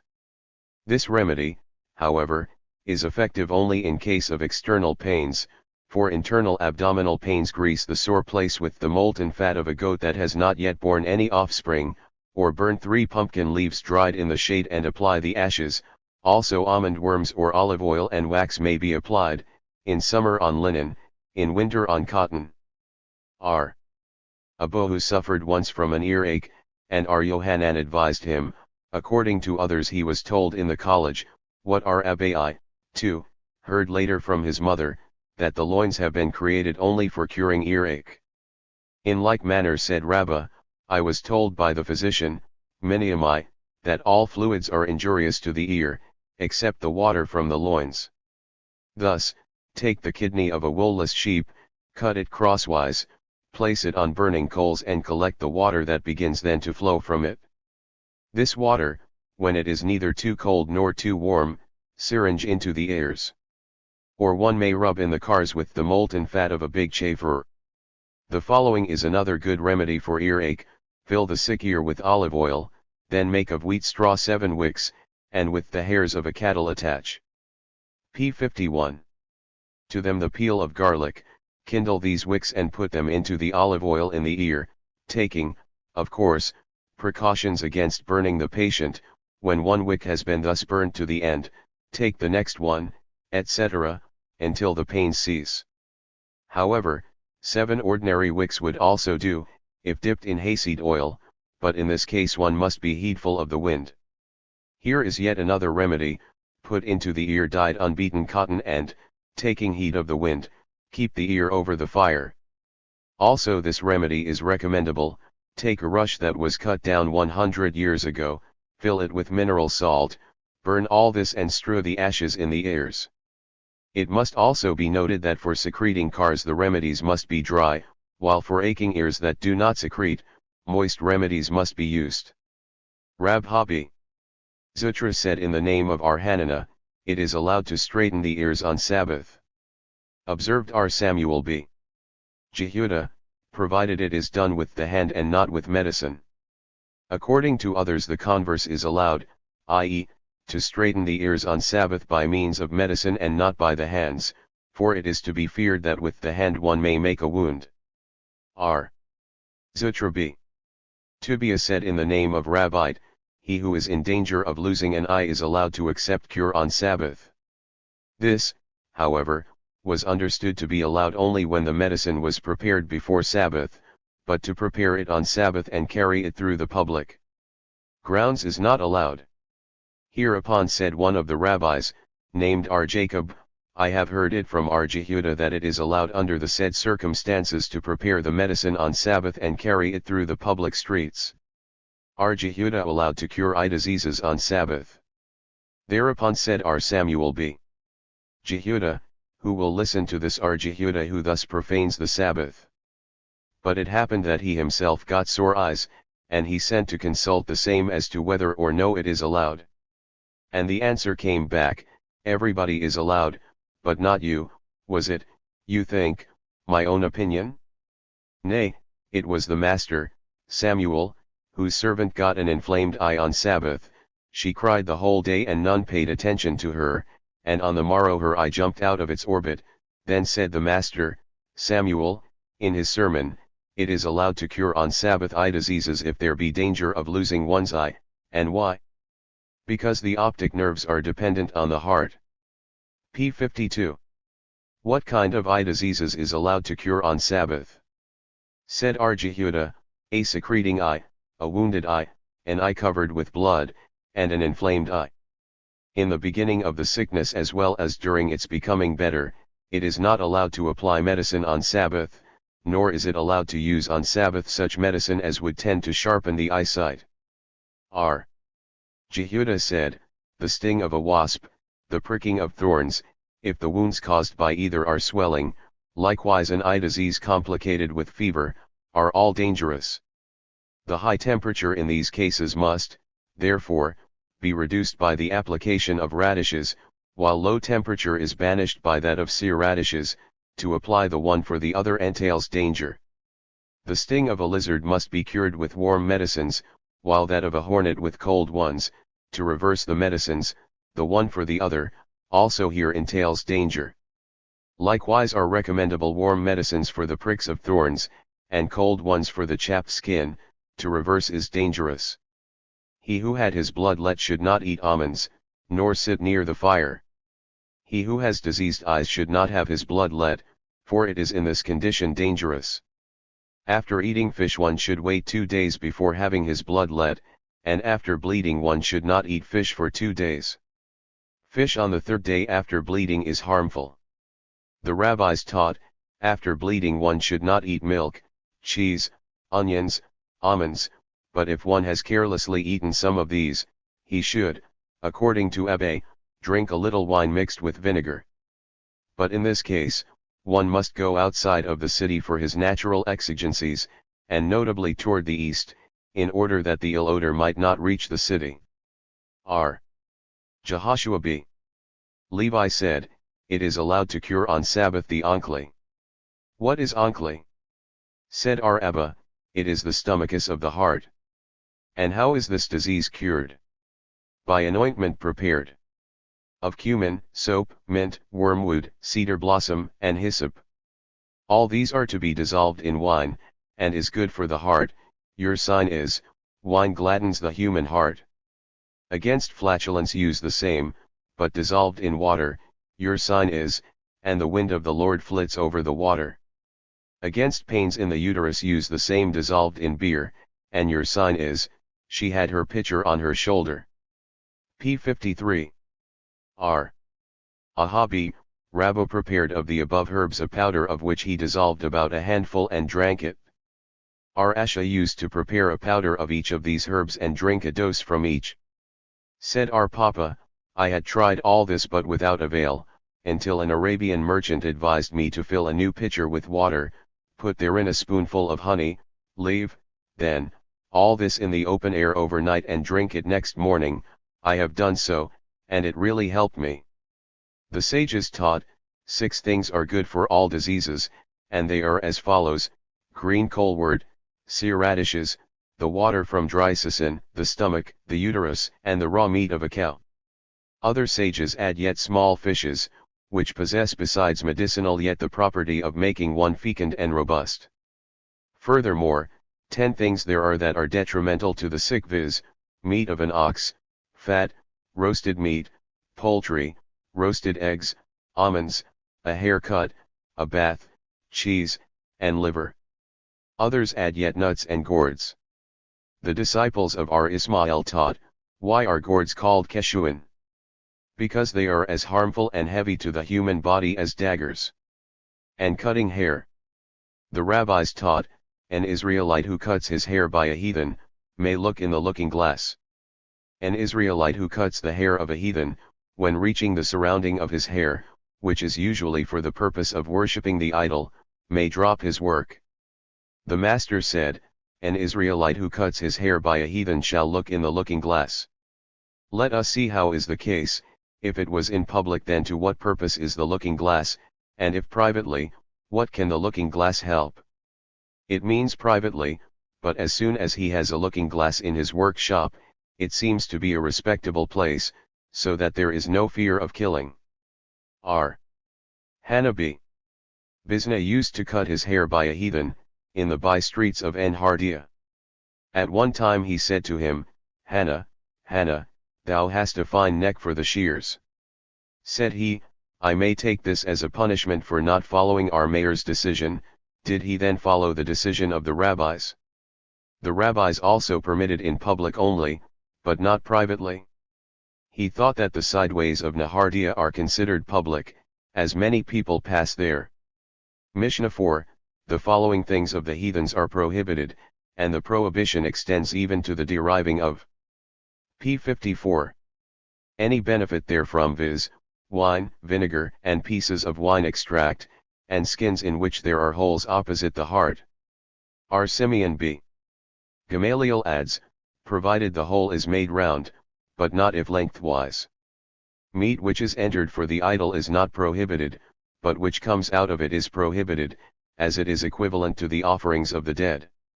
Such is the decree of our Akaba.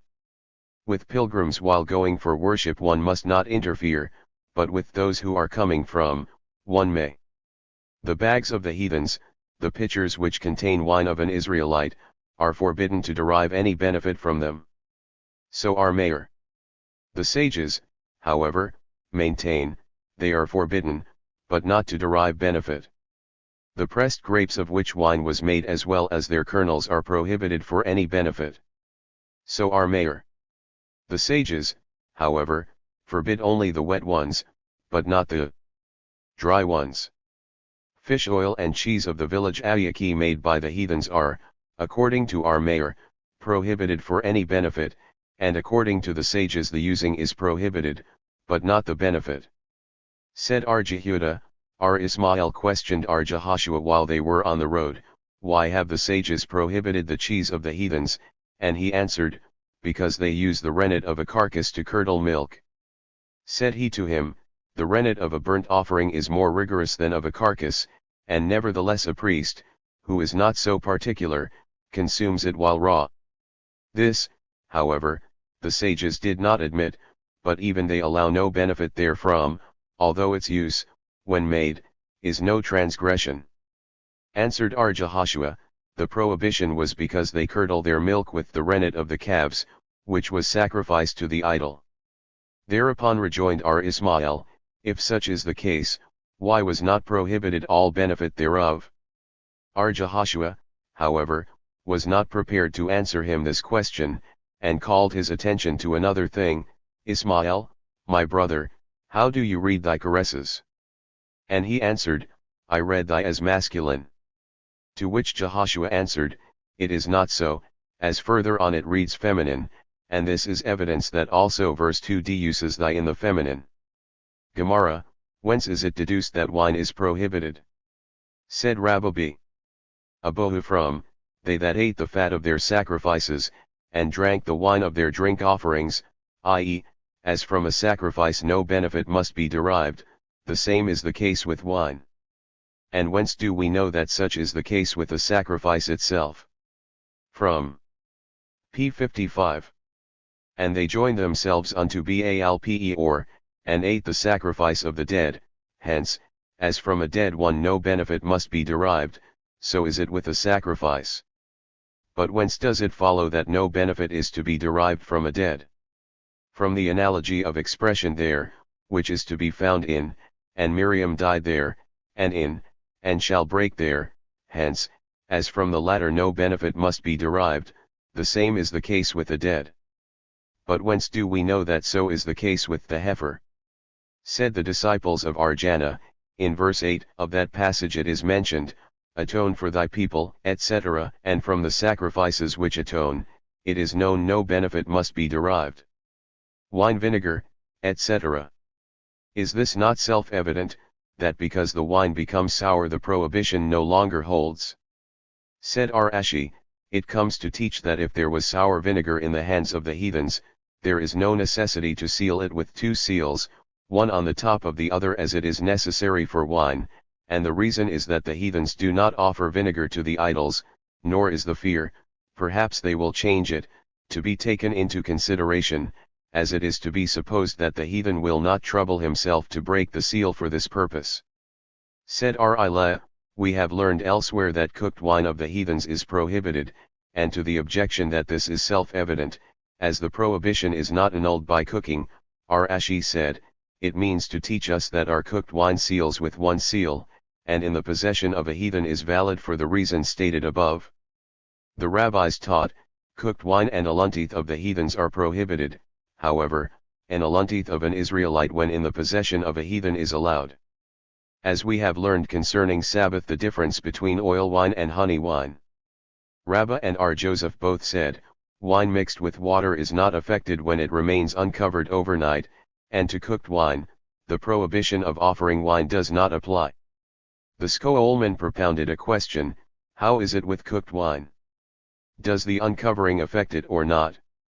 Come and hear, Jacob B.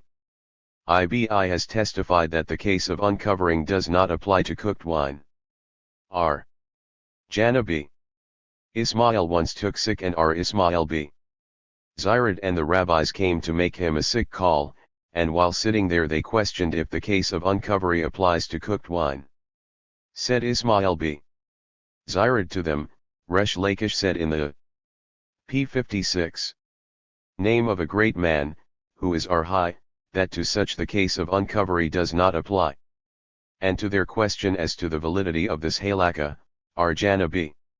Ismail made a gesture with his hand as if saying, upon me and my neck. Samuel and Ablat were sitting together, and cooked wine was brought for them.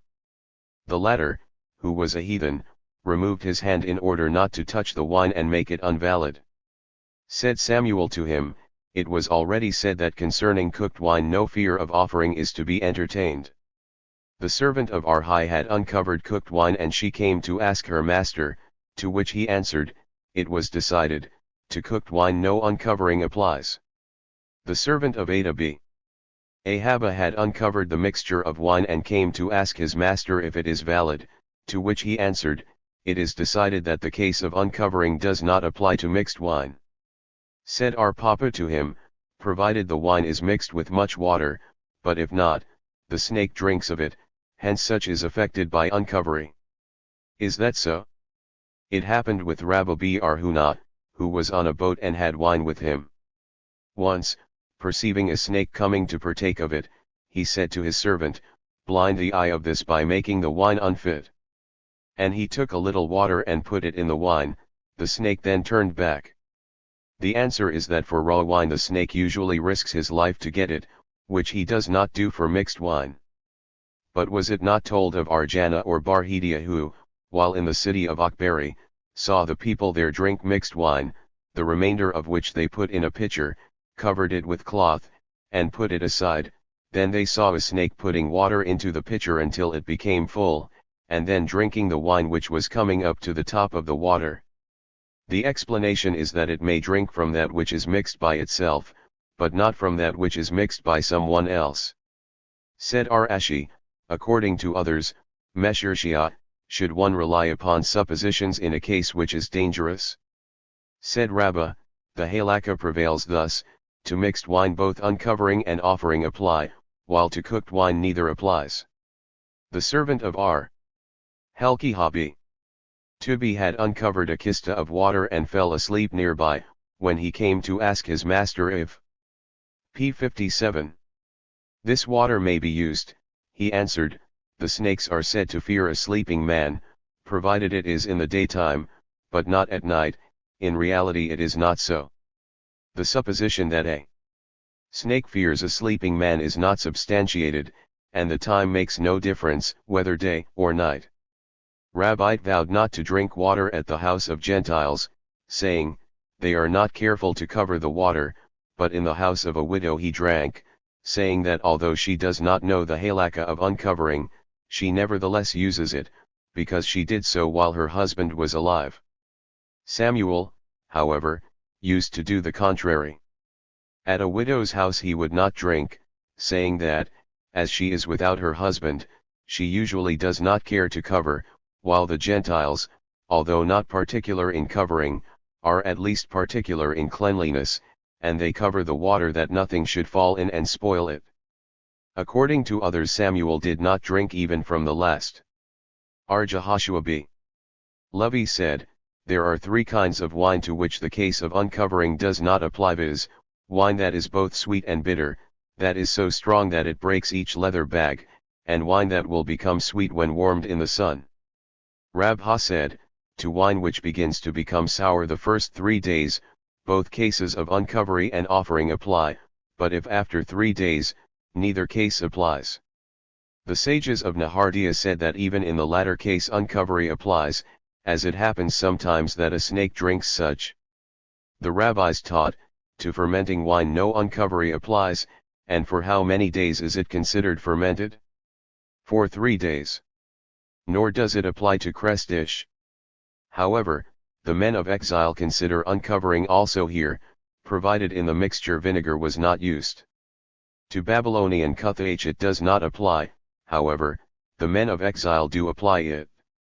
Said Armanashi, if there are traces of snake bites in it, it must not be used.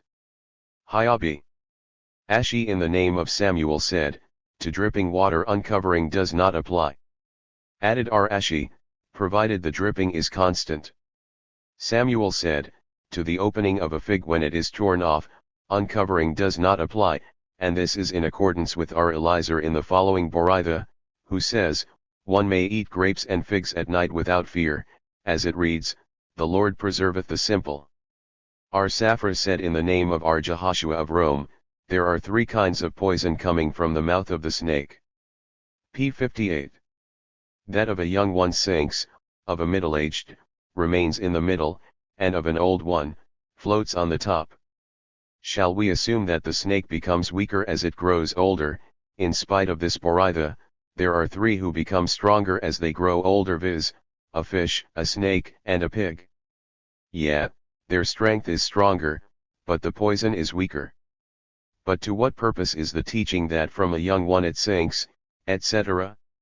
To that we have learned in the following Boraitha, from a barrel which became uncovered, although 9 persons drank from it and remained alive, the 10th person must not drink, as it once happened that 9 men drank from such and did not die, the 10th, however, drank and died, and our Jeremiah said, that was because the poison sank and was at the bottom. The same is the case with a melon, which became uncovered, one must not partake of it even if 9 persons before him partook of it and were not harmed, as it once happened that 9 were not harmed and the 10th, who partook of it, died. The rabbis taught, one must not pour water which has been uncovered in the public streets, and must not water cattle with it. The rabbis taught, one must not pour uncovered water into public grounds, nor wetten therewith one's own house, nor knead clay, or water one's own or the neighbor's cattle therewith, nor wash his face, hands, or feet therewith. But, have we not learned in another Boraitha that he may water his own cattle with it? This means but his cat, as the poison of a snake does not harm a cat, which devours a snake. But if so, why not water with it? The cat of his neighbor? Because it becomes meager, and his neighbor might want to sell it at that time. His own, however, be may, because in time it recovers and becomes fat again. R. A C in the name of R. Yohanan, quoting R. Jehuda b. Bathira, said, there are 3 kinds of wine which are prohibited. From that which was sacrificed to the idol, one must derive no benefit, and its size of an olive defile a rigorous defilement him who touches it. Wine of the heathen in general is also forbidden to derive any benefit, and the size of a quarter of a lug defile just as other beverages which do not defile men and vessels by touching. But from the wine which was deposited with a heathen by an Israelite benefit may be derived, but to drink it is forbidden. But is there not a Mishnah, fruit deposited with a heathen are considered as the heathens, concerning tithe on p. 59. The Sabbath-ical year? It speaks of the case when the heathen has separated a corner for the wine deposited. But if so, why is it forbidden to drink? We are aware of the following. Our Yohanan happened to be in the city Prad, and he asked, is someone aware of the teaching of Bar Kapahara which would be new to me? And our Talhum of the same city taught before him, if one has deposited his wine with a heathen, he may drink it. To which our Yohanan applied, on the place where the tree falleth, it will remain, i.e., although the sage is dead, his fruit remains. Hence we see that even to drink the wine is allowed. Said our Zerah, this presents no difficulty. Our Yohanan is in accordance with our Eliezer, who permits the drinking also, while the Boraitha is in accordance with the sages who do not. Our Hayabi. Anahamani in the name of our Histah, quoting Rabbite, or quoting Zebra, according to others our Histah, said, Ababi. Hama told me that Zeri said, the halakha prevails with our Eliezer. Our Eliezer said, everything which is deposited with a heathen is preserved if it was scaled with 2 seals, except wine, which is not considered preserved even with 2 seals. Our Yohanan, however, maintains that 2 seals preserve wine, too. Both, however, are in accordance with the rabbis.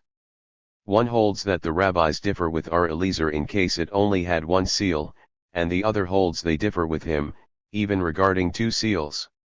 What is meant by a seal within a seal?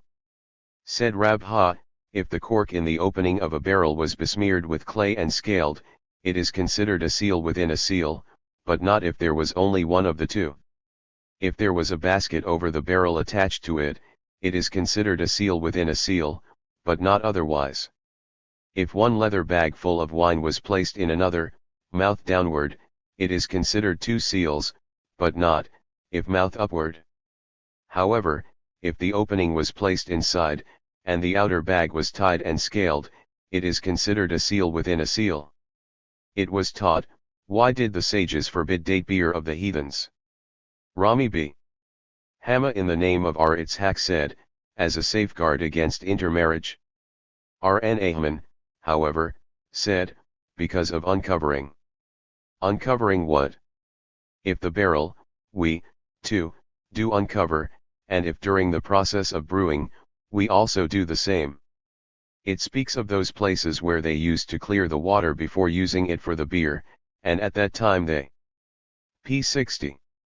Usually uncovered it. But if so, let, then, old beer be permitted, as there is no fear of poisoning. The old is forbidden as a safeguard, lest one use the new. R. Papa used to stand outside of the store of the heathen and drink his beer. R. Abai drank it when it was brought to his house, but not elsewhere, and the reason of both was the safeguard against intermarriage. The latter, however, was more particular, and did not wish to at all interfere with the heathens. Samuel b. Bisna happened to be in the city of Margwan, and he drank neither wine nor beer, which was brought to him. It is correct that he did not drink wine, because of the suspicion that it was sacrificed, but why not beer? As a safeguard to wine. Said Rabbi, the beer in question is permissible to everyone, but Haya, my son, must not drink of it, because he is sick, and it may harm him. Said Samuel, all the reptiles have poison, but their poison does not kill, that of a snake excepted. The same said to Haya b. Rabbi, come and I will tell you the good things which were said by your father. The sick heathens who become swollen, and whom uncovered water does not harm, surely ate reptiles, so that their bodies contain poison, which prevents the harming effects of the snake poison. R. Joseph said, the beer vinegar is forbidden, because they mix into it the dregs of wine which was sacrificed. Said R. Ashi, if it was brought from the storehouse, it is permissible, for if it were mixed with dregs it would be spoiled. The sages did not admit. There is a contradiction from the following, the wine which was placed in the bags of goat skins by the heathens must not be consumed, but one may derive benefit from it. R. Simeon b.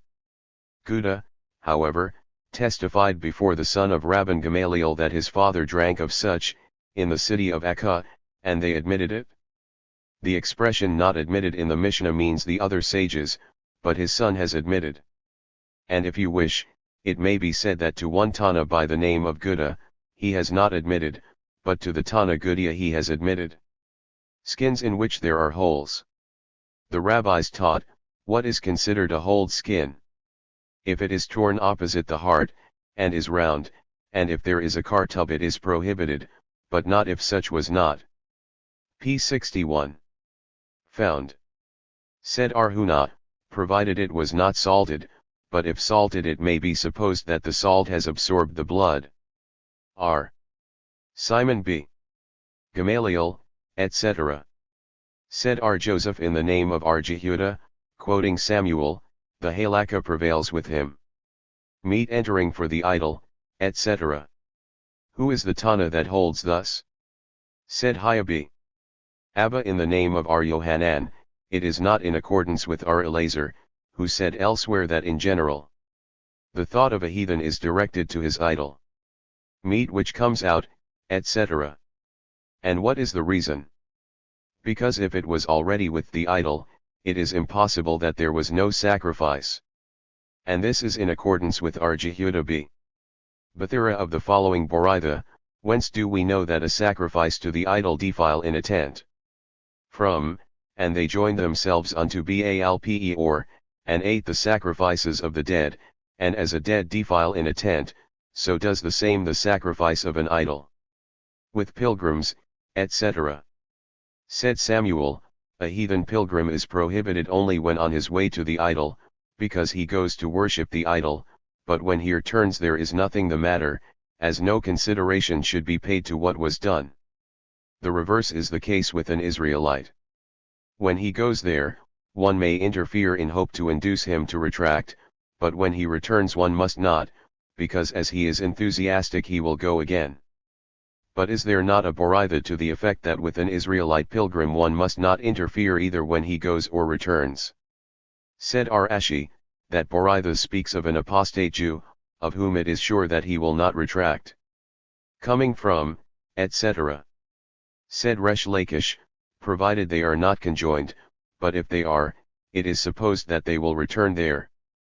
The bags of the heathens, etc. The rabbis taught, new bags, which are not pitched as yet, are permissible, but those which are pitched are prohibited. If, however, the heathen has pitched them and put in wine in the presence of an Israelite, the wine is permissible. But if the heathen puts the wine in, what is the Israelite's presence good for?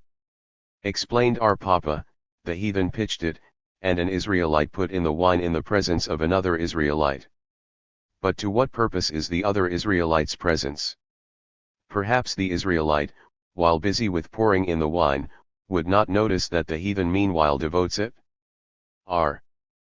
P. 62. Zebed, however, said, our Papa's explanation is not necessary, as it is said before, the heathen that pours in the wine, but the wine loses its identity when mixed with the pitch, just as water does when poured into clay.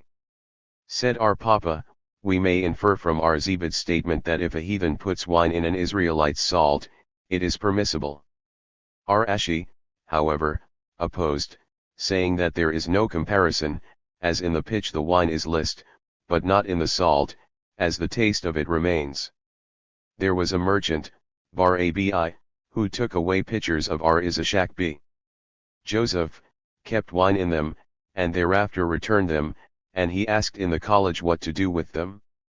Said Ar Jeremiah to him, in such a case our Ami has decided for practice one shall fill them with water for 3 days and after the water is poured out he may use them. Said Rabha, he must change the water every day.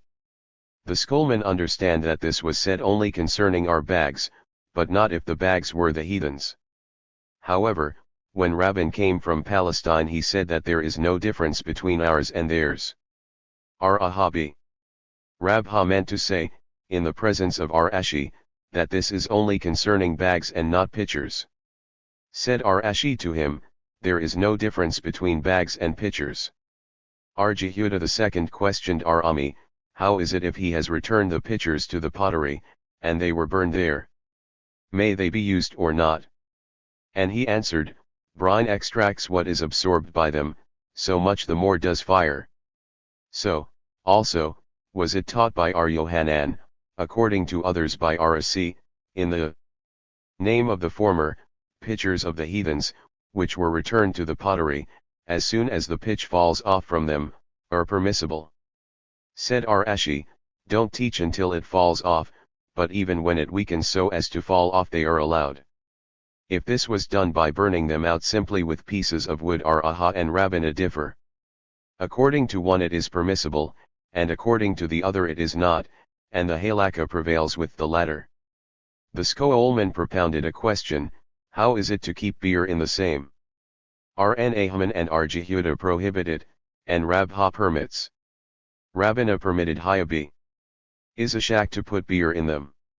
He, however, put wine in them. Nevertheless, Rabbana did not care to forbid him, saying that this occurred only unintentionally, and he would not do it again. Ar Izashak B. Bisna had vessels made of clay and ordure, in which there was once sacrificed wine, and he filled them with water, put them in the sun, and they burst. Said R. P. 63. Abba to him, you have lost them in vain. True, the rabbis said to fill them with water, but did they say to put them in the sun? Ar Yusna said in the name of Ar Ami, vessels of natron, in which there was wine, have no remedy. What is meant by natron vessels? Said Ar Hosebi. Aben, vessels made of alum crystal. Rapila took away such pitchers from Pumadithe, kept wine in them, then returned them, and when Jehuda was questioned as to what to do with them, he said, he kept wine in them only temporarily, therefore he may rinse them with water and they are allowed. Said Ivira, the pitchers of red earth which do not absorb much, he may rinse with water, and they are allowed. Said Papa, the same is the case with the clay pitchers of mixing. Clay buchals Raci prohibits and Rashi permits. In case the heathen drank from them the first and second time, all agree that they are forbidden, they differ, however, with regard to the third time. Said Zebed, vessels enameled with white and black are permissible, but if with green, they are not, because they contain alum crystal. However, if there were splits in them they all are forbidden. Marimar lectured, enameled vessels, no matter of what color, are permissible. But why is wine different from leaven on Passover, concerning which a similar question was propounded to Marimar, and he prohibited them all? Because leaven is usually used hot, while wine is usually used cold. Akaba happened to be in Ginzek, and he was questioned the following, fasting a couple of hours only, is it considered or not? And he did not know the answer. Pitchers of heathens are allowed or prohibited. Finally, in what garments did Moses worship the 7 days before he consecrated Aaron to the high priesthood? And he, not knowing the answers, came with these questions to college. He was told, a fasting of hours is considered, and if one finished his fasting at sunset, he may recite the prayer of fasting. The pitchers of heathens, after they were empty for 12 months, are permissible. Moses has worshipped the 7 days in a white gown. Kahana taught, in a white shirt which had no seam. The pressed grapes, etc. The rabbis taught, the pressed grapes of which wine was made, with their kernel, are forbidden when they are still wet, but not when they are dry. And which, p. 64, are to be considered wet? Before 12 months has elapsed, and thereafter they are considered dry. So Jehuda in the name of Samuel. It was taught, Rabbi B. Hannah in the name of Yohanan said, the prohibition of them extends even to the deriving of any benefit from them, and when they are allowed, they may even be consumed. Zebed said, the dregs of wine of the heathens, after 12 months, are allowed. Their enameled pitchers, after 12 months of non-usage have elapsed, are allowed according to Hababa B. Rabha. Hababa said, and the same is the case with their thick leather bags. Ahabi Ika said, the same is also the case with their pomace of grapes. And Ahabi Rabha said, the same is also the case with their enameled white and black pitchers. Fish oil, etc. The rabbis taught, fish oil made by a heathen specialist is permissible. Jehuda b. Gamaliel, in the name of Hananiah his brother, said, the same is the case with Hillek if they come from a heathen specialist. Abimi b. Abohu taught, fish oil from a specialist is allowed. He taught it, and he himself explained it thus, the first and the second time when there is considerable fat in it he has to use no wine, so it is allowed, but not in the third time, when wine must be used. There was a boat with fish oil, which came to the port of Aku, and Abba of the same city appointed a watchman to guard it. Said Rabha to him, who, then, watched it until now? And he rejoined, until now. For what purpose was it necessary to watch? Surely not for fear perhaps they would put wine in it, as in their place wine costs fourfold as does fish oil, while here it is the reverse. Said Jeremiah to Zerah, but perhaps while this boat passed the city of Zur, where wine is cheap, they have poured wine in it? And he answered, it would have been a difficulty for this boat to reach Zur, as there are bays formed by protruding rocks and shallow waters caused by melting snows. Cheese of Anuyaki. Said Resh Lakish, why did the sages forbid the cheese of Anuyaki? Because most of their calves are slaughtered for the sake of their idols. Why the most, when even if the minority were slaughtered for that purpose, the same would be the case, as our mayor considers the minority also? The expression the most was necessary in order to indicate that only a minority are slaughtered not for this purpose, but if it were said the minority. P. 65. Then it would be understood that the majority are slaughtered not for this purpose, and as the cattle are also slaughtered not for this purpose, the minority then would be a minority of a minority, to which even our mayor does not pay any attention. Said our Simeon B. Eliakim Teresh Lakish, your reason that the calves are slaughtered for the sake of the idol contradicts your own statement made elsewhere, viz., that the slaughtering for the sake of the idol is not to be taken into consideration, and he answered, may you in the future be more successful in distinguishing matters. I speak of him who expressly says, I am worshipping the idol with this slaughtering. Calls his attention to another thing. What does this passage mean? When Ardimi came he said thus, the assembly of Israel said before the Holy One, blessed be he, Lord of the universe, sweet are to me the words of thy friends more than the essence of the Torah. But what was the reason that he called his attention to this passage? Said our Simeon B. Pazi, according to others, B. Ami, he called his attention to the beginning of this chapter, he may kiss me, etc., and the meaning was this, Ishmael, my brother, compress your lips, one upon the other, and hasten not to propound questions. But why? Said Eula, according to others, our Samuel B. Abba, this was a new decree, to which the reason could not be given at that time. And what is the reason? Said our Simeon B. Pazi in the name of our Joshua B. Levi, it is that perhaps it was uncovered and was poisoned by a snake. If so, why did he not tell him so? This is as Eula said elsewhere. When a new decree was promulgated in the West, they did not give the reason until 12 months had elapsed, for fear there may be one who would not care for such a reason, and would not accept the decree. Our Jeremiah ridiculed this statement, since, according to it, old cheese should be allowed, as our Hananiah said, a dry or an old one is permissible, because poison would not have allowed it to become old or dry. Said our Hananiah, the reason was that there is no cheese in which some skimmed milk does not remain, and this is forbidden, because the heathen mixes all milk with milk of such cattle that is forbidden to eat. Samuel, however, said, because they curdle the milk with the skin of the rennet of a carcass. But how is it if with the rennet itself, would it be allowed? Did indeed Samuel say so? Is there not? P. 66. A Mishnah, the rennet belonging to a Gentile as well as that of a carcass, is forbidden, and the question, what does a Gentile's rennet mean? Samuel explained, the rennet of those cattle which the heathen has slaughtered is considered as one of a carcass. Hence, the rennet itself is also prohibited. This presents no difficulty, as Samuel's explanation had been made before our Jehoshua retracted his statement, that the rennet itself is to be considered. And his statement cited above was after the retraction of our Jehoshua was known, and that Mishnah in Tract Gilon remained uncorrected. R. Malchia in the name of our Abba B. Ahaba said, the reason is that they besmear the top of the cheese with the fat of swine. R. Hisda said, because they curdle it with vinegar. And R. Nahaman B. Itzhak said, because they curdle it with the juice of the trees of Orla. But, according to R. Hisda and R. Nahaman B. Itzhak, it should be forbidden to derive any benefit from them.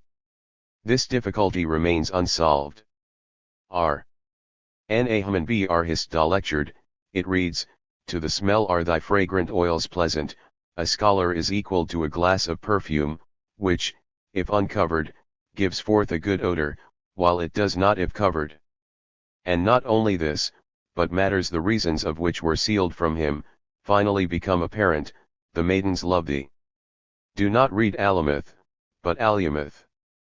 Furthermore, the angel of death becomes his lover, as the word Alamoth is to be divided into two words, Amuvath, which means death.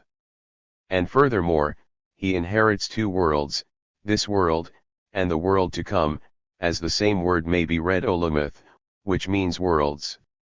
Mishnah v. The following things of the heathens are prohibited, but not for deriving benefit from them, milk which the heathen himself milked not in the presence of an Israelite, their bread and oil. Rabbi in his court, however, permitted the consumption of their oil.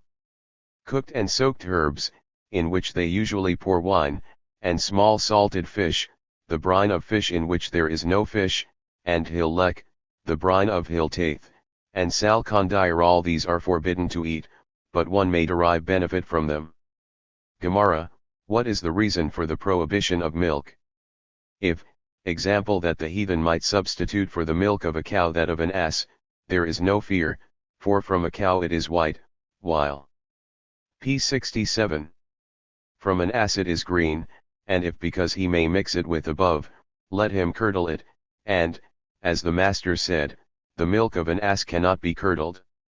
Yeah, this is when he needs it for cheese, but how shall he test it when he needs it as it is? Even then he can test it by taking part thereof for curdling. This cannot prove, as there is some bad milk of a cow, which cannot be curdled. And if you wish, it can be said that even for cheese curdling is no test that the milk was not contaminated, as the unclean milk remains in the holes of the cheese. And bread. Said Ar Kahana in the name of Ar Yohanan, bread was not permitted by Rabbi and his court, as it was with oil. But is there one who says that it was? Yeah, as Ardimi, when back from Palestine, related, it once happened that Rabbi went to a field, and a heathen brought him fine bread, the size of a saw, and Rabbi exclaimed, "How nice this bread is! Why should the sages forbid it?" And by this exclamation the people thought that Rabbi had permitted it. In reality, however, he did not. R. Joseph, according to others, R. Samuel b. Jehuda, said, it was not as Ardimi related, but it once happened that Rabbi went to a certain place, and seeing that there was a difficulty to obtain Jewish bread for the disciples, he exclaimed, "Is there no baker here?" People thought that he meant a heathen baker, but he probably meant a Jewish one. Said R. Hilbu, even if he meant a heathen baker, it is permitted only when there is no Jewish baker, otherwise it is not. And R. Yohanan said, even if he meant a heathen baker, it is permissible only in the field, but not in the city, by reason of the fear of intermarriage. Aban used to bite and consume heathen bread at the boundaries of the field, and Rabha or Rna b. Itzhak told his disciples not to have any conversation with him, because he eats heathen bread. And their oil. Concerning oil, Rabbi said, Daniel has decreed the prohibition, and Samuel said, because they are boiled in forbidden vessels. Said Samuel to Rabbi, according to my theory, it is correct that R. Itzhak b. Samuel b. Martha related about R. Simlai, who preached in the city of Nezabin, that concerning oil R. Jehuda. Their reason may have been that the absorbed fat in the vessels which spoils the oil does not affect its validity, and therefore they permitted. But according to your theory that Daniel had so decreed, is it possible that R. Jehuda the p. 68 prince, should abolish the decree of Daniel? Is there not a Mishnah, a court must not abolish the decree of another, unless it is greater in wisdom and in number? And he answered, you speak of Simlai the Lydian, such people do not care to observe the decrees of the rabbis. Said Samuel, then allow me to send this message to him, and Rabbi became confused. Thereupon he said, if they have not given proper attention to that which is written concerning Daniel in the scripture, should we do the same? Does it not read, nor the wine of his banquets? Hence we see that the scripture speaks of two banquets, one of wine and one of oil. However, he differs with Samuel in the explanation of resolved in his heart, as according to him he resolved in his heart, and decreed same for all Israel. Samuel, however, explains it, he so resolved for himself, but not for Israel. But how can we say that Daniel decreed so, after Baliabimi of Nerda said in the name of Rabbi, the decrees, concerning their bread, wine, oil, and their daughters were included in the 18 decrees. Now, should you say that Daniel's decree was not accepted until after the disciples of Hillel and Shammai came, decreed so, and it was then accepted? Then, how is to be understood the testimony that Daniel has thus decreed? Rabbi has testified that Daniel's decree was only for the cities where other oils are to be found, but not for the field. And the rabbis mentioned above decreed that the same should be even in the field. But after all, how could Rabbi abolish their decree despite the Mishnah cited above, that one court must not abolish the decree of another, etc.? And, secondly, did not Rabbi B.B. Hannah say in the name of Ar Yohanan, that even in cases where one court may change the decree of another, it cannot do so with regard to the above 18 decrees, as concerning them, even if Elijah with his court should come and abolish them, he must not be heeded? Said Ar Mesher Shia, the reason is that the decrees in question were spread among the majority of Israel. As to oil, however, its decree was not accepted by the majority of Israel. As so said Samuel b. Abba in the name of Ar Yohanan, our masters investigated concerning oil, and found that the prohibition was not accepted by the majority, therefore, adhere to the rule declared. P. 69. By Ar Simeon b. Gamaliel and Ar Eliezer b. Zadok, that a court must not enact anything which the majority of the congregation could not possibly follow. 1. R. Jehudah II leaned upon the shoulder of Ar Simlai when walking in the street, and said, Simlai, you were not in college yesterday, at the time we permitted oil of the heathens. And he answered, I hope that you will soon permit their bread also. Rejoined Ar Jehudah, then the people would name us the all-permitting court, as so they named Ar Josh. Then to Simlai's remark, Ar Josh has permitted 3 things, and you, master, have only permitted 1, and should you permit 1 more, it will be only 2. Jehudah answered, I have already permitted another thing concerning the validity a divorce attains after 12 months had elapsed before the husband returns, and it happened that before the elapse of such period the man died, and I have permitted the woman to remarry. 2. Cooked, etc. Whence is this deduced? Said Ar Hiabi.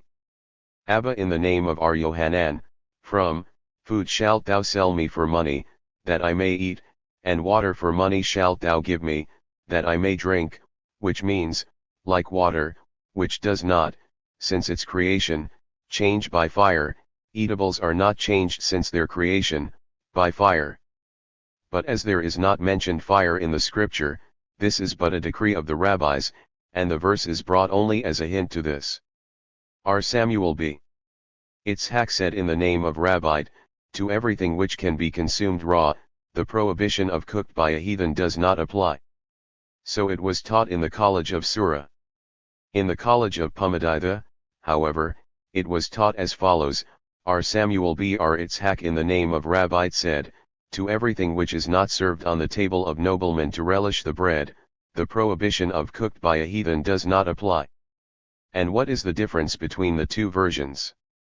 Small fish, mushroom, and dissa. All these 3 cannot be consumed raw, but they are not served on the tables of noblemen.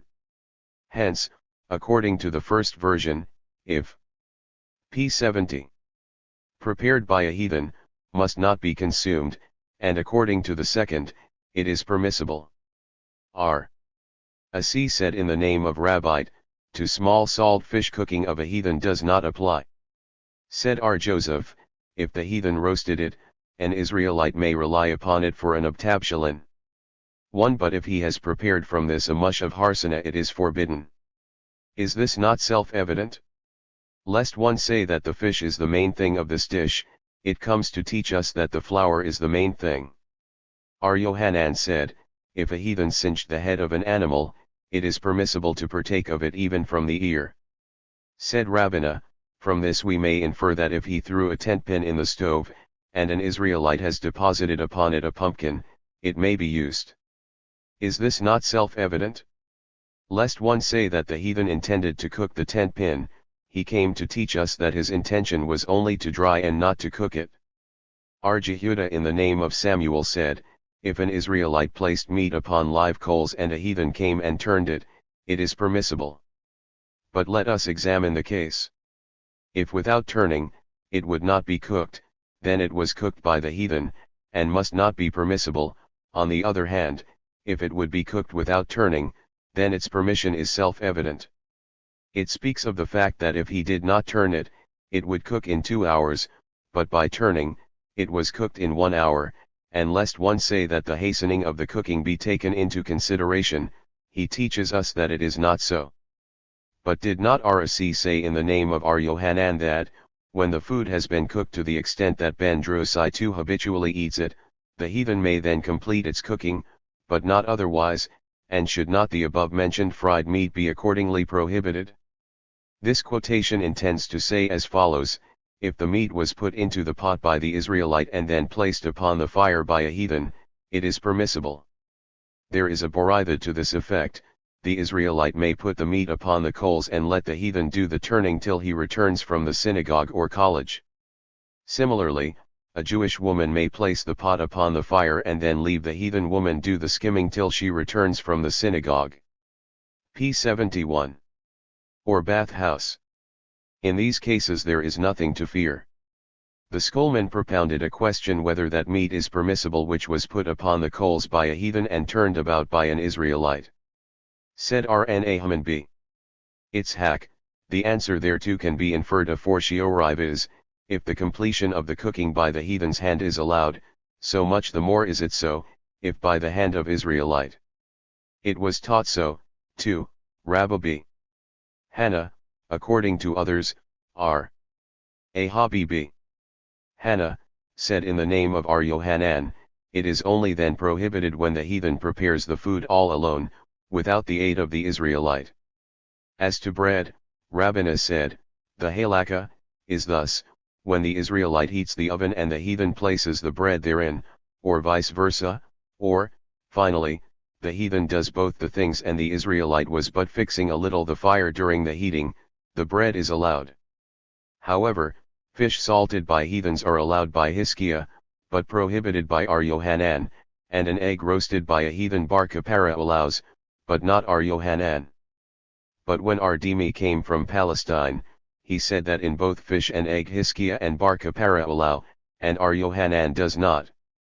Our Hyparva called once on the exile arch, where he was asked whether it is allowed to eat an egg roasted by a heathen, and he replied that Hiskia and bar kapara allow it and our Yohanan prohibits it. The rule the majority rules is to be followed. Thereupon exhorted our Zebed, do not listen to our High, for Ahai says that in this case the halakha prevails according to our Yohanan. The exilirch's servants became therefore so enraged that they poisoned our Zebed with a drink of vinegar, from which he died. The rabbis taught, caprices, kaplotuth, hamplia, warm water, and roasted ears of corn coming from the heathens are allowed, roasted eggs are prohibited. Oil was allowed by our Jehuda, the prince, and his court by vote. There is a Boraitha, hamplia is called also peshlia and shieta. But what, indeed, is it? Rab Habibi Mana said in the name of our Yohanan, it is now 40 years since it was imported from Egypt. He himself said, it is already 60 years. In reality, both concur, for our Yohanan made his statement 20 years ago.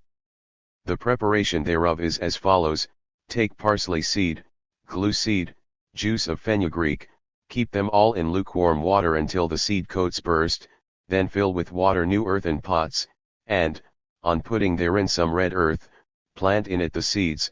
Now go to bathe, and no sooner do you come back than the planted seeds, P. 72, will have borne their fruit, which is highly refreshing, so that on eating thereof you are cooled up from top to toe. Said R. Ashi, I was told by R.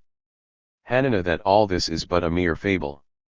The rabbis taught, if dates of which beer was already once brewed be warmed anew in other vessels, the question arises as to whether these vessels are big or small.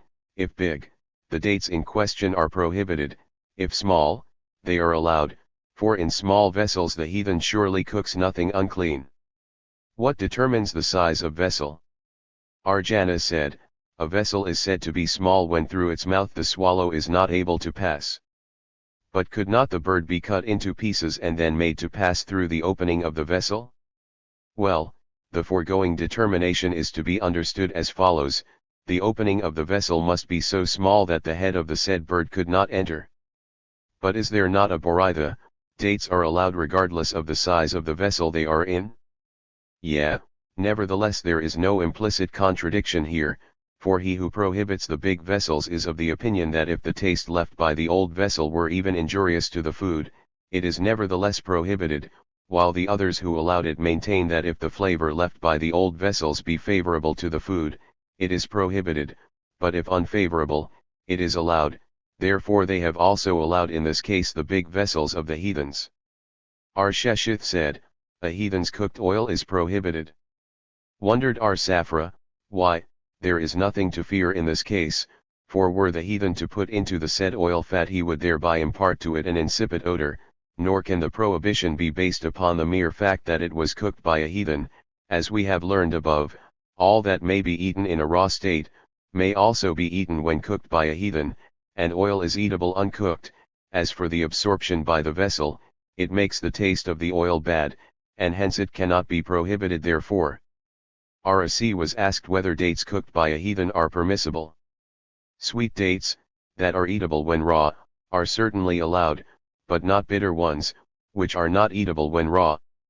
The chief point here is, what about dates that are neither sweet nor bitter? And he answered, a distinguished man, Levi, has already prohibited them.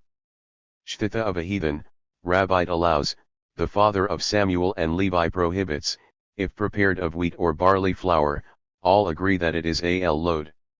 A food of peas and vinegar is declared prohibited also by P73. Rabbite. Their point of difference concerns solely a food of flour and water, which the father of Samuel and Levi prohibits, fearing that, if this were allowed, people would later eat also foods prepared with vinegar. Rabbite, on the other hand, does not entertain this fear. Others word this discussion as follows: pea flour prepared by the heathen with water is prohibited by Rabbite, who fears lest food with vinegar be eaten. Only foods prepared of wheat or barley flour are permissible, as for their preparation no vinegar is required. The other party, however, prohibits also these foods, fearing lest one might then allow oneself also peas prepared with vinegar. Rabbite said, Barzillai sent to David two kinds of the shtitha, as it reads: bedstead, pans, earthen pots, wheat, barley, flour, ears of corn, beans, lentils, oatmeal. That nowadays we buy of the heathens in the markets of Nahardia these articles in the basketfuls, is a sign that Samuel and Levi's prohibition is disregarded. And pressed preserves into which they habitually put wine. Its benefit is, according to our Hiskia, only then allowed when it is not known that there is wine in it. But if it is definitely known that there is wine in it, it is prohibited. Why then do the rabbis allow the use of muris which, we know, all prepare with wine? Because here wine is used merely to destroy the fish lime of the muris, while in the above it is used to render the preserves more palatable. However, our Yohanan said that even when it is known that there is wine in the preserves their benefit is none the less permitted. What difference is there between muris and preserves, that our mayor prohibits the use of the former, but allows that of the latter? In case of the muris which is taken with bread, one cats the wine contained therein, while in the case of preserves you consume only the preserved fruits, the wine remaining in the vessel. Pressed fish cut in small pieces and hilak are forbidden. What is hilak? Rna Haman Hanan b. Abba said in the name of Rabbite, hilak is sultanath. This fish, though it has the marks of the clean fish, is prohibited, because it so closely resembles the other unclean fish with which it is drawn out that it becomes impossible to distinguish it. The rabbis taught, those fishes which, when young, do not exhibit their signs of clean fish, but grow them later, as is the case with the sultanath and the epis, are allowed to eat. Such fishes that show the signs of the clean order when fished. P74. Out, but lose them later, such as the akonas and apanas, shotaspetius, expetius, and utanas, are allowed. Arabohu heralded at Caesarea that it is permitted to buy of anybody the fish oil and rye, for it is imported only from Pelusium and Aspamia, where there are no fishes of the unclean order. Abai likewise allows to buy of heathens the fish Zakanthra from the river Dahab. Why is this permitted? Presumably because the bed of the river is of such a composition that fish of the unclean order cannot live there. Said Ravana, now that the two rivers Gusa and Ganda have been united with the Dahab river, the Zakanthra is again prohibited. Abai said, the sea donkey is allowed, but not the sea ox, and you remember this by the following mark: the unclean is clean, while the clean is unclean. Ashi said, Separnana is allowed, Kadeshnana is not. According to others he said that Kaharnana is forbidden. Akaba, when in Jinsek, was offered a fish that resembled the hippusha, which is of the unclean order, he took a basket, put therein the fish, then, upon removing it from the basket, he found scales there, and allowed the fish. Ashi applied on a similar occasion in Matjariya the following test: he held out the fish, which resembled the unclean Zerpha, against the sun rays, and perceived scales, whereupon he allowed it.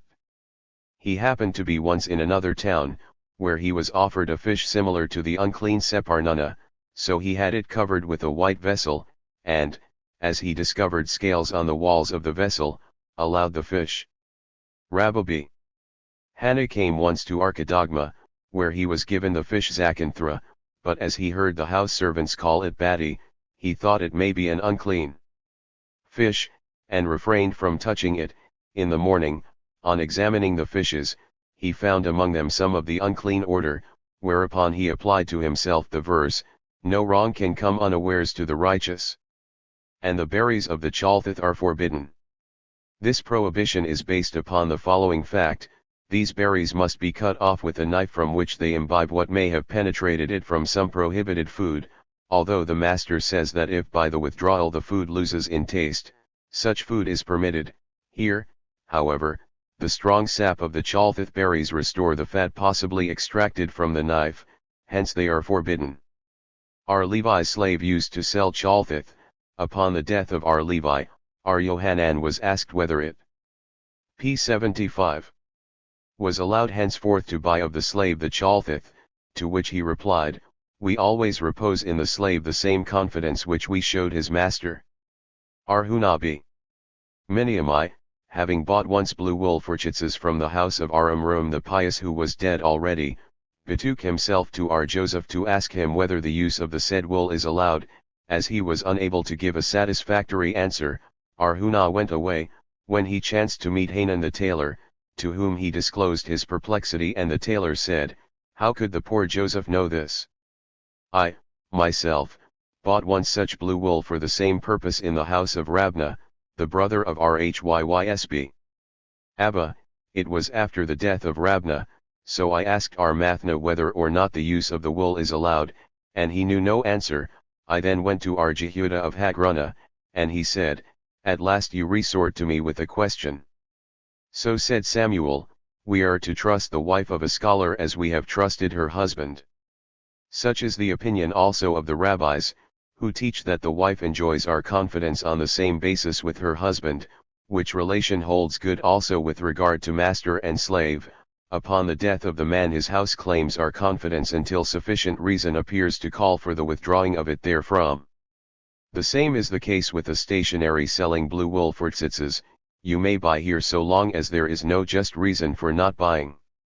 The rabbis taught, the widow or daughter of an Amharez, who is to marry a scholar, likewise the slave of such who is to be sold to a scholar, must take the oral oath that they will observe the commandments and prohibitions of the sages. On the other hand, if the converse is the case, they are each free from this oath, since they are now as trustworthy as ever before. This, however, is but our Meir's view, while our Jehuda finds the oath necessary also in this second case. Our Simeon b. Eleazar said, I knew a woman who would aid her husband, who was a scholar, to put on his tephilis. Upon his death she married a contractor, one whom she would aid in putting on his amulet. Rabbi said, fat, meat, wine, and blue wool for tzitzis should, when sealed with only one seal, never be forwarded through a heathen, but chilthith, bread, muris, and cheese may be forwarded with one seal. In case of bread, the heathen will surely not replace it. p. 76. As this could be easily discovered, the difference between fresh and stale bread, between wheat or barley bread, being too salient, and there is no reason to believe that as there is one seal he will exchange a bread for its equal. But why in the case of cheese Rabbi finds one seal sufficient, while for fat, which is not dearer than cheese, he requires two? Said our Kahana, Rabbi did not mean fat, but fish cut in pieces and lacking the marks by which they might be discerned from meat. But if such be the case, they could indeed be taken and exchanged for meat. Rabbi considers two sorts of meat, fish meat and meat proper. Samuel, however, put it thus: meat, wine, blue wool that are to be forwarded through a heathen, require each two seals, muris, chilthith, and cheese, only one seal. Fish is like meat, hence needs no special mention. The rabbis taught, one should not buy of a tradesman in Syria wine, muris, milk, salkandrit salt, chilthith, cheese, unless the seller is positively known to be a specialist, otherwise he is suspicious of mixing something forbidden into the said articles. However, if an Israelite is visiting such a tradesman in Syria, he is allowed to eat everything served at the host's table, for in the house nothing forbidden is used there. This corroborates what our Jehoshua b. Levi said, viz., an Israelite may accept one of the foregoing articles as a present from a Syrian tradesman, provided he gives it from his household stock, because in the house nothing unclean is used there. What is salkandrit salt mentioned above? Our Jehuda said in the name of Samuel, it is the salt used by all the nobles of Rome. The rabbis taught, black salkandrit is prohibited, but not the white sort. So our Meir, our Jehuda said the contrary, white is forbidden and black is allowed. Our Jehuda b. Gamaliel in the name of our Hanana b.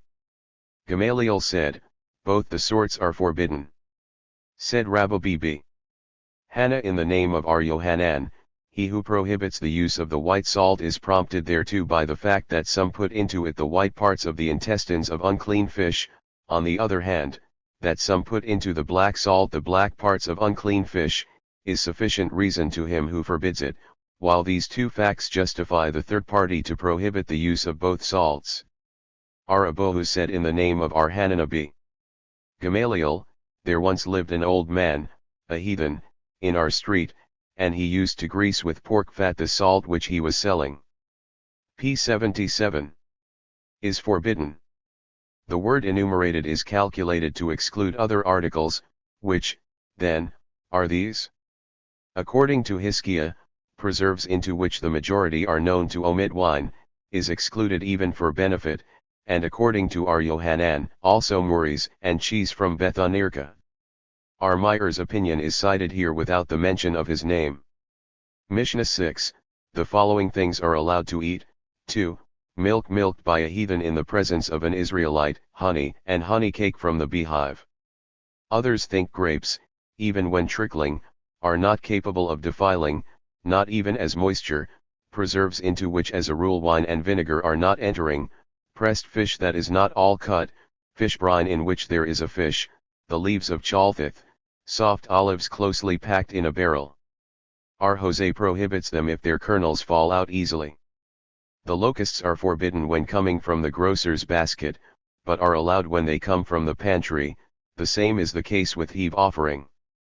Gemara, this Mishnah bears out what the rabbis teach elsewhere, viz., an Israelite sitting near the herd of a heathen who is milking milk, may drink it without any fear that the heathen has adulterated it. How was the case? If there is in the herd no milk-giving animal of the unclean order, it is obvious that the milk is allowed, but if there be one, why should the milk be allowed now that the Israelite is unable to see which animal the heathen is milking? The rabbis intend to teach thus: the Israelite must occupy such a position that upon rising he could see the heathen milking, in which case it is allowed, for the heathen will be afraid to mix in unclean milk, as the Israelite might at any moment rise and see what he is doing. The rabbis emphasize this in order to dispel the belief that the milk is forbidden by reason of the Israelite's sitting position, The possibility, they hold, of his rising and observing the heathen's doings renders the milk allowed. The honey is allowed. This could not possibly be forbidden, as there is not reasonable fear that the heathen will mix in it foreign stuff which would surely spoil the honey. Nor is there any reason to fear that the honey may be cooked, for even if this be the case, the honey is allowed, as the basis of the previously established rule that whatever is eatable in its raw state is allowed also when cooked by a heathen. Finally, there can be no fear that the honey having been possibly kept in forbidden vessels may have absorbed the p78 vapor imbibed by the latter, since this would spoil the flavor of the honey. Also grapes even when trickling, etc. This is apparently contradicted by the following. Shammai says, if one gathers grapes for the wine press, they are, when trickling, subject to defilement to an extent as if water has been poured upon them. Hillel, who was at first inclined to hold the contrary, agreed at last with Shammai's opinion, hence, the moisture is defiling? This is no contradiction. When one puts the grapes into the press it is for the purpose of making wine, and if the grapes are moist, it is readily seen, while here it is a case of eating grapes when one intently looks for dry ones, and when these trickle too, no heed is taken, since they are used for eating and not for making wine. Pressed not all cut, etc. The rabbis taught, when the head and backbone are whole, it is not all cut. Fish brine in which the fish is, means, when there are in the brine 1 or 2 worms called cheelbith, it is allowed. Now, if this is allowed with 1 cheelbith in it, why does the statement read, 1 or 2? In a closed barrel 1 is sufficient, while in an open one 2 are required. It was taught, Arhuna says it is allowed only when its head and backbone are recognizable. Rn said, only when either of the 2 is recognizable. Whereupon R-Ukabi Hama objected, we know that fish with scales and fins are allowed to eat. Now, how is it possible to recognize an allowed fish by its head or backbone? Said Abai, the fishes here in question are the Ara and Palmuta, which are of the clean order, but whose heads resemble those of the unclean. Jehuda said in the name of Ula, Arhuna and Rn have here in view the fish brine, and not at all the fish, so that the one says, the fish lac is allowed when the head of its fish is seen, while the other one maintains that the backbone, too, must be recognized. Arcia said, I was in the habit of eating fish brine with bread upon recognizing in it either the head or the backbone of its fish. Now that I heard what Jehuda says in the name of Ula, I began to eat it only when I recognized both.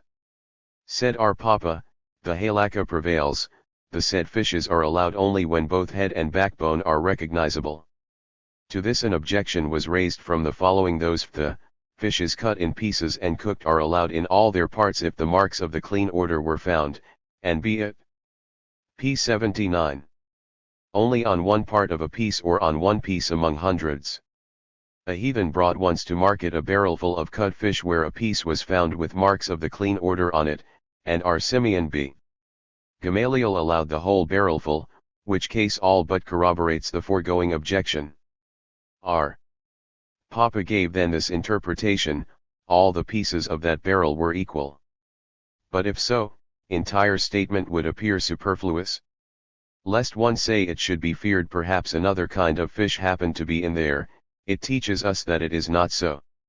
A boatful of zahantha was once brought to a fish pond. Arhuna betook himself there to inspect them, and upon perceiving some scales in the boat, he allowed the whole. Rabha, finding it astounding that by reason of a few scales one should allow all the fish, regardless of the possibility that there might be among them fish void of scales, heralded that these fish are forbidden. Arhunabi Hanana heralded the contrary. Said Jeremiah of Diphthia, I was told by our Papa that Arhuna allowed only the fish brine and not the fish itself. Ashi, however, said, I was told by our Papa that Arhuna allowed the fish, too. As to myself, I cannot prohibit the fish after hearing from our Papa that Arhuna allows them, nor can I allow them, however, After having learned from our Jehuda in the name of Ula that only such fish are allowable of which both head and backbone are recognized. Our Hina Hanana b. Aida, while once at the house of our Ada b. Abba, said, if a ship cargo consisting of barrels with fish brine is brought to Israelites and the chalbith is found in one of the barrels, they all are allowed if they were open. But if the barrels were tightly covered up, only the one with the chalbith in it is allowed. Thereupon our Ada asked him, whence do you know this? From 3 men of great erudition, Rabbi Samuel and our Yohanan. R. Bruna said in the name of Rabbi, fish entrails as well as fish rye you may buy only of a specialist. Said Ula to our Dusthai of Biri, since Rabbi speaks of entrails and rye, it is manifest that also unclean fish have rye, otherwise he would not treat of the two in the same connection. But I am able to prove the contrary from the following, the unclean fish are viviparous, while the clean ones are rye-bearing. Well, was the reply, strike the word rye from Rabbi's statement. Hereupon said Arzera, it is not necessary to strike it out, for the p80. Fact is that unclean fish are also rye-bearing, but so that their offspring is mature in the rye before it is ejected out of the body, while that of the clean fish is brought about by the sand. But why is it requisite that rye be bought only of a specialist now that we have signs whereby to distinguish the clean from the unclean? Have we not learned that the marks which serve to distinguish the clean from the unclean eggs of birds, are also distinctive of clean and unclean eggs of fish? But how is this possible when according to law the signs of fish are the scales and fins? The above is then to be thus understood, when the eggs are elongated, with one end pointed and the other round, it is a mark of clean ones, but if the sides are both pointed or both round, it is of the unclean order. If the yolk of the egg is on the surface and the white in the middle, it is a sign of uncleanness, the converse is a sign of cleanness. If, however, the yolk and white are intermingled, it is a sign that it comes from reptiles, and is therefore unclean. Rabha said that Rabbi's view must be thus interpreted, if the fish rye is entirely squeezed so that the said signs are no longer discernible. And if there be no specialist, what then? Said our Jehuda, if the vendor says, I have pickled the fish and know them to be clean, he is trusted. R.N. Ahman adds, he must show the sort of fish pickled by him and their entrails. Our Jehuda instructed the waiter Ada, the vendor who says, I have pickled these fish, is to be trusted. The leaves of chalthith are allowed to eat. This, being, as it is, self-evident, since these leaves are not cut with a knife, is stated here in order to indicate that such a leaf is allowed even when a bit of the root is on it. If not for this specific statement, it would be plausible to think that a leaf with a piece of root on be forbidden by reason of the apparently rational supposition that the root may have come from some other vessel where it possibly was cut with a knife. Very soft olives. Although this is likewise self-evident, its statement is none the less necessary in order to prevent the belief that, since the olives are soft, wine may have been put in them to bring about this softness. R. Jose said, what kind of olives are these? Said R. Jose B. Hanana, olives whose kernels fall out when you merely keep them in your hand, it is thus manifest that the olives were kept in wine in order to make them so soft. The locusts, etc. The rabbis taught, locusts, caprices. P81. Kapluthyath brought from the store or from the locality where they are prepared, or from a boat, are allowed, but those that are sold by the small tradesmen are forbidden, for they spill wine upon them. The same is the case with apple cider, which is allowed when coming from the store, but forbidden when bought of the small tradesmen, who mix wine in it. The rabbis taught, Rabbi suffered once from pains in the stomach, so he asked if one could tell him whether the apple cider of the heathen is prohibited or not.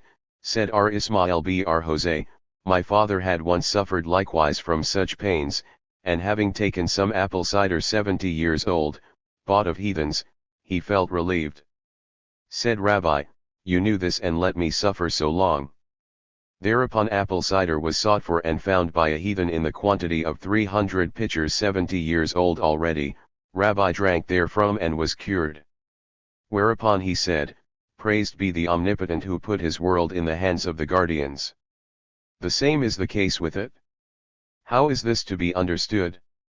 As our Sheshith said, when a priest is suspected of selling heave offering under the pretense that it is not terumah, one is prohibited from buying of him whatever he sells, but what he brings from the pantry, or in baskets, or from the place of production, is allowed to buy of him, for here he is afraid to falsify, lest the rabbis, on being informed thereabout, deprive him of everything.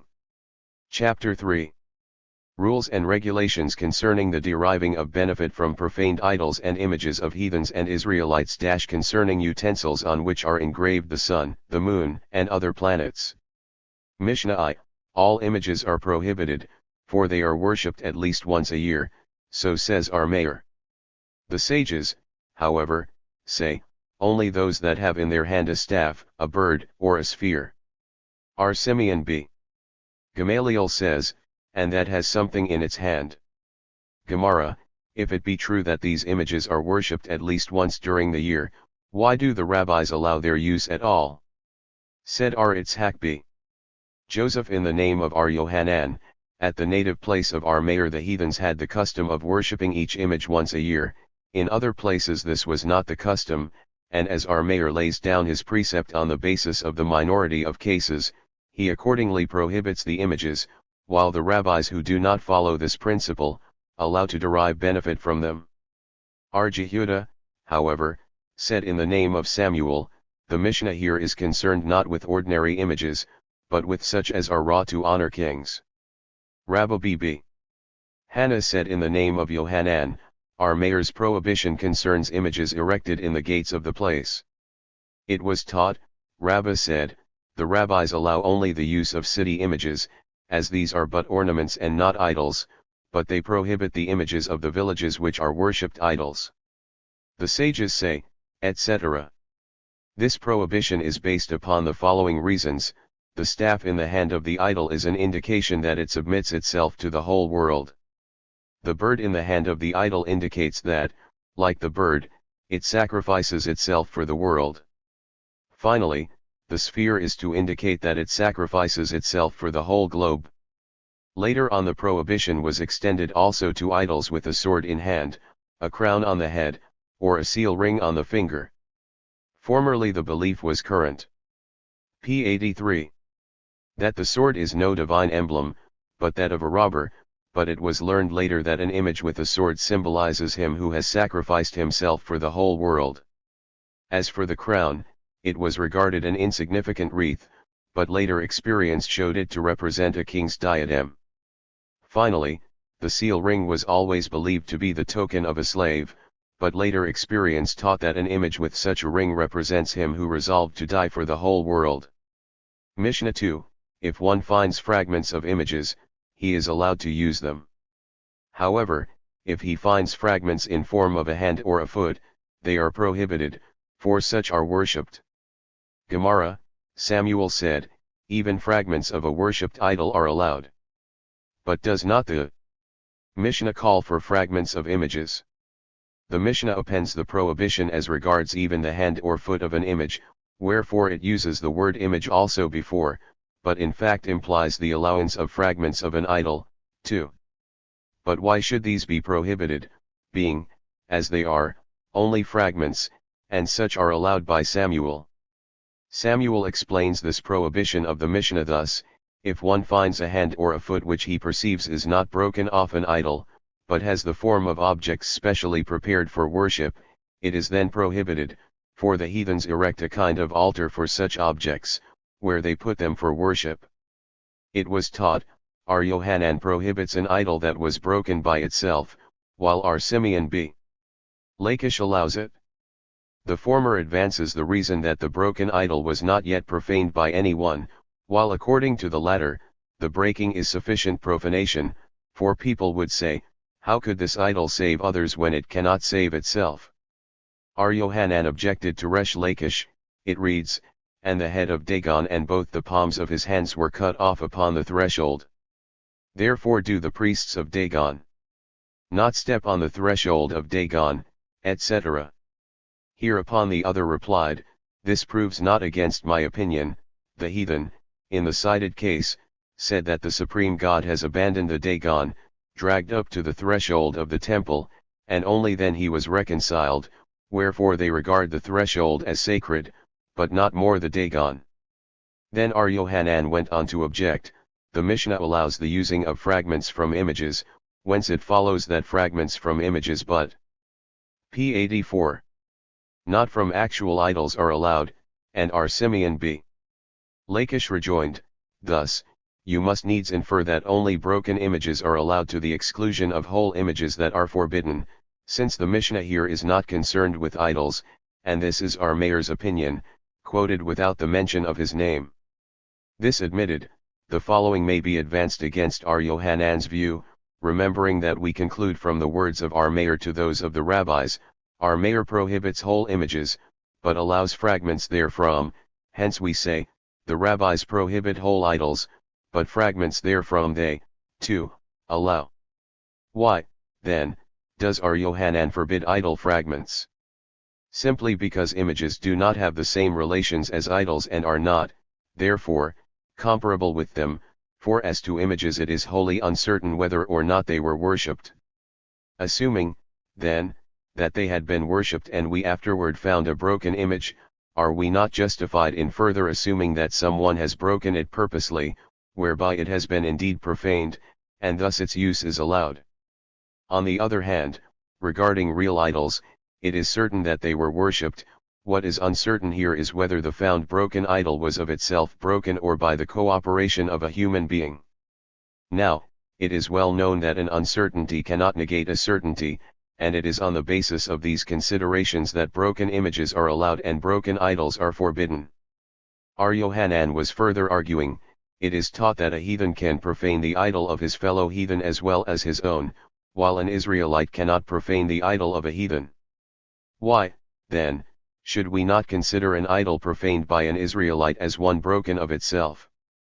Said Abai, the foregoing teaching is to be thus understood, only then is the idol not profaned, when the Israelite by means of hammer exerted pressure upon its face. But have we not learned that such pressure, even if not attended with breaking, suffices to profane the idol?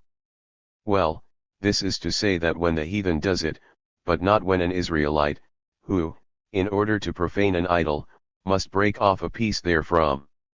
Rabbah, however, said, properly speaking, the idol is profaned when the Israelite presses in its face.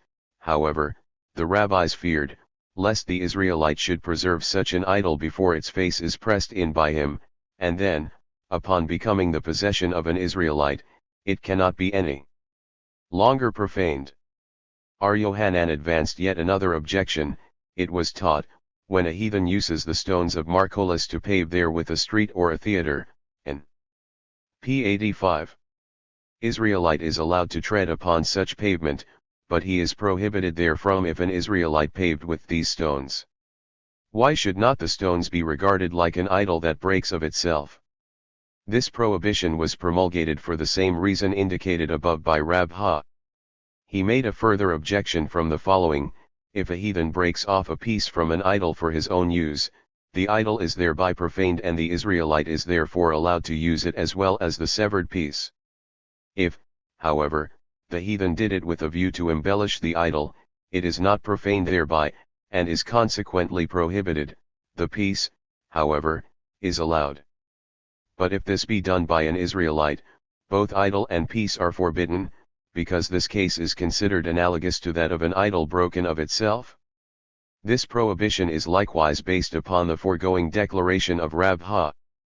Then R. Simeon b.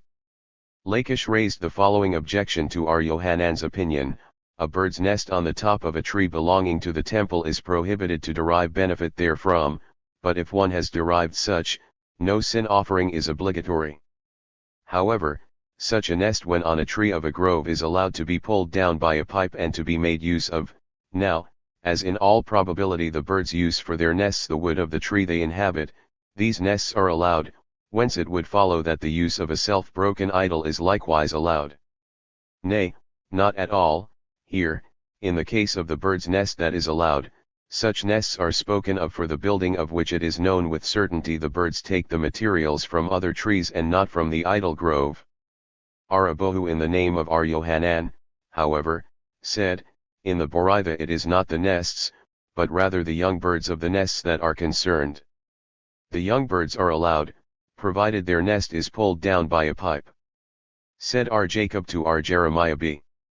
Tuhalafa, let me explain to you the halakha in question.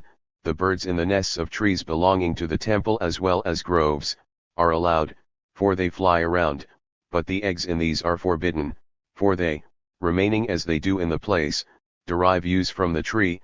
Hence, if I take the eggs, I likewise derive some use from the tree indirectly. Said Ar Ashi, young birds unable to fly are subject to the same rule with the eggs. Mishnah 3, if one finds vessels with the image of the sun, moon, or of a dragon on them, he must throw them into the salt lake. Ar Simeon b. Gamaliel said, only when these p. 86 vessels are of a distinguished character they are forbidden, while insignificant vessels with such images on are allowed. Gemara, this Mishnah would lead to the conclusion that the heathens worship only the sun, the moon, and the dragon. However, I am in a position to prove that they worship yet other objects. There is a thosftha, if one slaughter an animal in the name of the sea, the rivers, the desert, the sun, the moon, stars, planets, or the name of the archangel Michael, or even in that of the smallest gnat, it is considered an offering to the dead. Abai solved this difficulty thus: the heathens, it is true, are worshipping many an object, but as regards images they worship only those of the objects mentioned in the Mishnah. Other images serve but to decorate houses and towns. Ar Sheshith, who was gathering Mishnah for explaining them, taught thus: the images of all the planets are allowed, excepting those of the sun and the moon. All statues are allowed, excepting those of a human being. All pictures are allowed, excepting the image of a dragon. The Master said, the images of all the planets are allowed, etc. How is the case? If to make these images, this is expressly prohibited, as it reads, you shall not make beside me that is to say, not to make any representations of my servants in heaven. Hence, what is allowed by the Master is not the making, but the finding of such images, which is in accord with the Mishnah inasmuch as it prohibits only those of the sun and moon. But again, is not the finding of a statue of a person allowed in the Mishnah by implication, while he forbids it? Must we not say, then, that it is the making that is concerned here and is in accord with our Hunabi? Jehoshua. Assuming then that the allowance concerns the making, we are confronted with another difficulty. The last statement prohibits the reproduction of a dragon, which is by law allowed. We should then of necessity have to teach that it is the finding that is allowed, which is in accordance with the Mishnah, so that of the three statements in the Boraitha the first and third refer to the finding, while the middle one to the making. Thereupon said Abai that it is so. Rabha, however, asserted that the three statements have all reference to the finding, and as for the statue of a person, he says, the Boraitha is in accordance with the following. Ar Jehuda prohibits also found vessels with the image of a nurse or of a Serapis on them. The nurse signifies Eva, who was nurse to the whole world. Serapis signifies Joseph, who p. 87 was a prince and supplied the whole world with bread, thereby appeasing mankind. The human image and that of a nurse are, however, prohibited only when having respectively a measure in the hand and a son in the arms whom she is nursing. The rabbis taught, how does the prohibited dragon image look? Said Ar Simeon b. Elazar, it has scales between the joints. Rasi confines these to the neck joints only. Said Ar Hama b. Chanina, the halakha prevails with Ar Simeon b. Elazar. Rabbi b. Hama said in the name of Ar Jehoshua b. Levi, I was walking with Elazar Hakafar the Great, when he happened to find a ring with the image of a dragon on it. While standing still before the ring he noticed a heathen boy pass, and spoke not to him.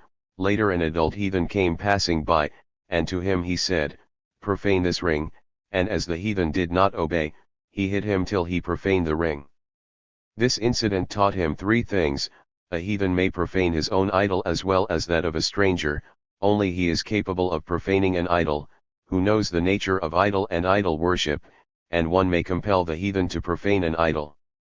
Our Hananiah, however, ridiculed this, saying, "Was not our Eliezer aware of the following Boritha, when one saves something from a lion, a bear, a leopard, or from the hands of burglars, from a river, or picks up what the sea waves thrust upon the shore, or while crossing a stream, or simply in the street, the theater, or generally in a place where many people pass, all this, be it what it may, he can consider his own, for the owner having lost his property in this manner or in such a place, has surely abandoned the idea of finding it." In the light of this consideration, it is obvious that the heathen owner of the ring, having lost it in the street, has renounced the hope to find it, and thereby profaned it as an idol. Why, then, was it according to our Eliezer necessary to profane it again? Abbé explained it thus: the owner of this ring has, it is true, given up the idea of getting it back as property, but continues to consider it an idol which, if found by a heathen, will be worshipped, and if by an Israelite, he will surely sell it to a heathen. Hence the fact of being lost does not profane the idol, and our Eliezer was in the right. R. Simeon B. Gamaliel says, etc. Which objects are the distinguished and which the insignificant ones? Said Rabbi, vessels that are not made wet are of the former sort. Samuel, however, maintains that vessels used to eat in are of the insignificant. P. 88. While those used as ornaments are of the distinguished kind. Yeah, it was taught, there is a Boritha in accordance with Samuel, distinguished are the vessels found on armbands, nosebands, and finger rings, while of the insignificant sort are, kettles, pans, pitchers, bedclothes, towels. Mishnah 4, our Jose said, one may grind the images and scatter them to the wind, or sink them into the sea. Thereupon it was objected, they might turn into dung, and it reads, and there shall not cleave to thy hand aught of the devoted things. Gemara, there is a Boritha. Our Jose met the objection by quoting, and your work of sin, which ye have made, the calf, I took and burned it in fire, and stamped it, grinding it very small, until it was as fine as dust, and I cast the dust thereof into the brook that descendeth from the mount. The rabbis, however, rejoined, this does not corroborate your view. Moses cast the dust of the golden calf into the water not to destroy it thus, but in order that he might give this mixed water to the Israelites to drink, thus testing who of them worshipped the calf, in the same manner as the test of the bitter water was applied by the priest to detect whether a woman has committed adultery. This is clearly shown from the following. Bestrewed it upon the water and made the children of Israel drink of it. Thereupon replied our Jose, quoting as follows. He removed Maachah his mother from being queen, because she had made a scandalous image for the grove, and Asa cut down her scandalous image and had it ground up, and burnt it by the brook Kidron, which passage clearly shows that it is allowed to grind up the idol and scatter it to the wind. In the vale of Kidron, he was answered, there is no vegetation. But have we not learned that the blood of the sacrifices from both the inner and outer altar after uniting in the aqueduct was flowing into the vale of Kidron, where it was being sold as dung for the gardens? When one took some of this blood without paying, therefore he was to bring a sin offering, hence, there were gardens in the vale of Kidron? Yeah, but there are there also great expanses void of all vegetation. Our Jose was then further arguing, it reads, and stamped in pieces the copper serpent that Moses had made, etc. And it was retorted, this is no corroboration of your view, for it reads. P. 89. And the Lord said unto Moses, make thyself a serpent. Here the word thyself indicates that Moses was to make the serpent of his own metal, whence it follows that when in later times the Israelites began to worship it, the serpent did not become an idol whose use is forbidden, for others' property, even when worshipped, cannot become an idol whose use is prohibited. Accordingly, King Hiskiah was not obliged to destroy the serpent in question, but had in some way or other to render it Impossible to be the object of worship for the Israelites. Rejoined Ar-Hosea, hence, and they left their idols there, but David and his men scattered them, hence, scattering suffices. He was again answered, nor does this quotation bear you out, for it reads, and they left their idols there, and David had them burn with fire. Now that the first cited verse is from Samuel, and this one from I Chronicles, the two cannot be understood literally, but the right inference is that word viswom means, he picked them up, i.e., he carried them off in order to make use of them. The apparent contradictions of the two quoted verses are explained by Arhuna thus: at first David ordained to burn the idols, since the Israelites could not possibly profane them, but before this order was executed, the heathen, Ittai the Gethite, had come and profaned the idols, whereupon their use became permitted, and therefore David had them carried away. Similarly we find, and he took the crown of Macham from off his head, its weight was a talent of gold and had precious stones, and had it put upon the head of David. Now, how could he make use of the crown of an idol? It was again Ittai the Gethite who, according to R.N. had first profaned it. But look here, how could David's head carry a crown of a talent? R. Jehuda in the name of Rabbite explains this figuratively to mean, the crown was worthy of adorning the head of David. However, R. Hosea B.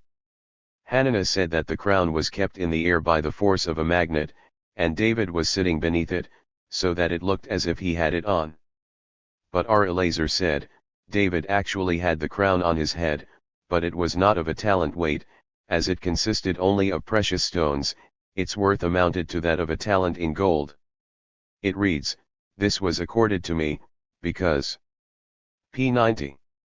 I observed thy commands. What is the word this to emphasize here? David wants to point out this testimonial he obtained for the said observance. What testimonial? Said R. Jehoshua b. Levi, this is the crown which had the peculiarity to fit only him who possessed the kingdom, and the fitting was on the spot where the Thephelin are carried, and he brought forth the king's son, and put the crown upon him, and the testimony. The crown is the princely diadem, but what is the testimony? Said R. Jehuda in the name of Rabbite, this crown was itself testimony in the same time, as it fitted only him to whom the kingdom belonged, i.e., to the house of David. It reads, and Adonijah, the son of Chagith, exalted himself, saying, I shall be king, and he procured himself a chariot and horsemen and 50 men who ran before him. Said R. Jehuda in the name of Rabbite, Adonijah imagined that the crown will fit him, but this was not the case. What kind of distinctive marks had the mentioned forerunners? We were told that their spleens were cut out, and the flesh was removed from their foot soles in order that they might run with greater speed. Mishnah v. Peroclas, the son of a philosopher, asked once R. Gamaliel at Ako, who was then bathing in the bath of the goddess Aphrodite, your law prescribes, let nothing of the devoted objects cleave to thy hands, why, then, do you bathe in the bath of Aphrodite? And he answered, such questions are not answered at a bathing place. After he had left the bath he said, I am not come into her domain, but it is she that is come into mine. Truly, people do not say, the bath is erected to adorn the Aphrodite, but the Aphrodite is to ornate the bath. Moreover, you would not agree for any amount of money to appear before your idol when you are naked or urinating. The Aphrodite, however, stands on the channel, and everybody urinates in front of her. The law says they're gods, i.e., to say such toward whom one behaves with dignity inspired by something divine, while whatever does not inspire such a behavior, is allowed. Gemara, why did R. Gamaliel at all answer in the bath? Has not Rabbi B. Hannah said in the name of R. Yohanan, everywhere but in the bath and toilet it is allowed to speculate upon subjects of the law? Is it, you think, because B answered him not in the holy tongue? Has not Abai said that? P. 91. Indifferent matters may be spoken of in the holy tongue and be it in the bath or toilet room, while holy subjects must not be discussed in these places, not even in another tongue? There is a Boraitha, R. Gamaliel gave, Indeed, no answer, until he had left the bath, when he said, in a bathing place one is not to answer. R. Hammabi. Joseph said, in the name of our Oshia, our Gamaliel gave Pericles an evasive answer, but I say it was not evasive. The evasiveness of the answer apparently consisted in that he said, this stands on the channel, and everybody urinates in front of her. Thereby our Gamaliel wanted to prove that the Aphrodite is profaned and he may, therefore, use her, which is not the case, because Rabha said, the front side of the very idol pier is used as a toilet room, and yet it is not profaned thereby. Consequently, the Aphrodite is not profaned either by the fact of urinating before her. Nonetheless, I am about to prove that our Gamaliel's answer was, after all, not evasive. The pier and the Aphrodite are incomparable. The worship of the former consists in excrementing before it, while that of Aphrodite was not of this kind, wherefore she is actually profaned thereby. Abai, however, said, the evasiveness lies in his saying, I am not come into her domain, but she is come into mine, whereby he surely meant that if he came into her domain, she would be prohibited, which is not the case, since we have learned that a garden or a bathhouse belonging to an idol, is allowed when offered gratis, but not for pay. Thus our Gamaliel was allowed to bathe there even if the place belonged to the Aphrodite, hence, the evasiveness of his answer, but I say this was not evasive because assuming that the bath belonged to the Aphrodite, our Gamaliel could not go in there, for the heathens would have considered it an honor if so distinguished a personage had gone to their bath and be it gratis. R. Simi B. Hai said, the evasiveness in the answer did not consist in what has been here recited, but in what our Gamaliel said further, it stands on the channel and everybody, etc., whereby he intends to indicate that the Aphrodite is profaned, whereas we have learned that by spitting or urinating before the idol, or by dragging it in the dirt, one does not profane it, but I say it was not evasive, as such act as described here one may have committed once when moved perhaps by anger, but then he might become reconciled, while there, in the case of the Aphrodite, this takes place daily and is therefore a real profanation. Rabbi B. Ula. p. 92. Said, our Oshia thought to have found the evasive point in what our Gamaliel said, people do not say that the bathhouse is erected to adorn the Aphrodite, but, etc., whence it would follow that if the reverse were the case, the visiting of the bath would be forbidden, whereas we have learned, when one says, this house or this goblet be devoted to the idol, he said nothing, for only such objects as are actually sacrificed to the idol, are forbidden. Hence, the bath in question would not be prohibited. And I, Rabbah, say, our Gamaliel's answer was after all not evasive, because admitting that the bathhouse is not offered as a sacrifice to the idol, it is nonetheless put up as a decoration for it, and then it would indeed be prohibited. Mishnah 6, the mountains and hills worshipped by heathens are allowed to use, but not the things brought upon them, for it reads, thou shalt not covet the silver or gold that is on them, so that thou wouldst take it unto thyself.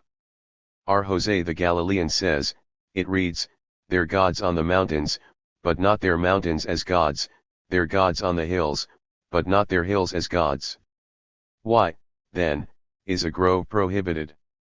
Because it is established by the hand of man, and whatever is made by human hand is forbidden. Hereupon said our Akaba, I should explain and interpret this statement thus, wherever you find a high mountain, an elevated hill, a leafy tree, there is surely an idol there. Gemara, what is the point of difference between the opinion expressed by the first Tana of the Mishnah and that of our Jose? Said Rami B. Hama in the name of Resh Lakish, it concerns the covering of mountains, which the former prohibits by reason of its having been brought up on the mountain, while the latter allows it because, being, as it is, fastened to the mountain, it is to be treated as the mountain itself. Our Sheshith, however, said, nay, our Jose, too, prohibits it, and their point of difference is in the following: a tree worshipped after it has been planted and grown to be big, is, according to the first Tana of the Mishnah, allowed by reason of its being worshipped after it has taken root on the mountain, while our Jose prohibits it because it was planted by human hands. This view is shared also by our Jose B. Jehuda, who says, it reads, Ye shall utterly destroy all the places whereon served their gods, upon the high mountains, and upon the hills, and under every green tree, whence it follows that the gods on the mountains, and not the mountains themselves, are forbidden. P. 93. Similarly with the hills. Lest the inference be drawn that what is put under the tree is forbidden but not the tree itself, it reads in the next verse, Their groves ye shall burn with fire, i.e., the tree is likewise prohibited. But why is it stated, under every green tree?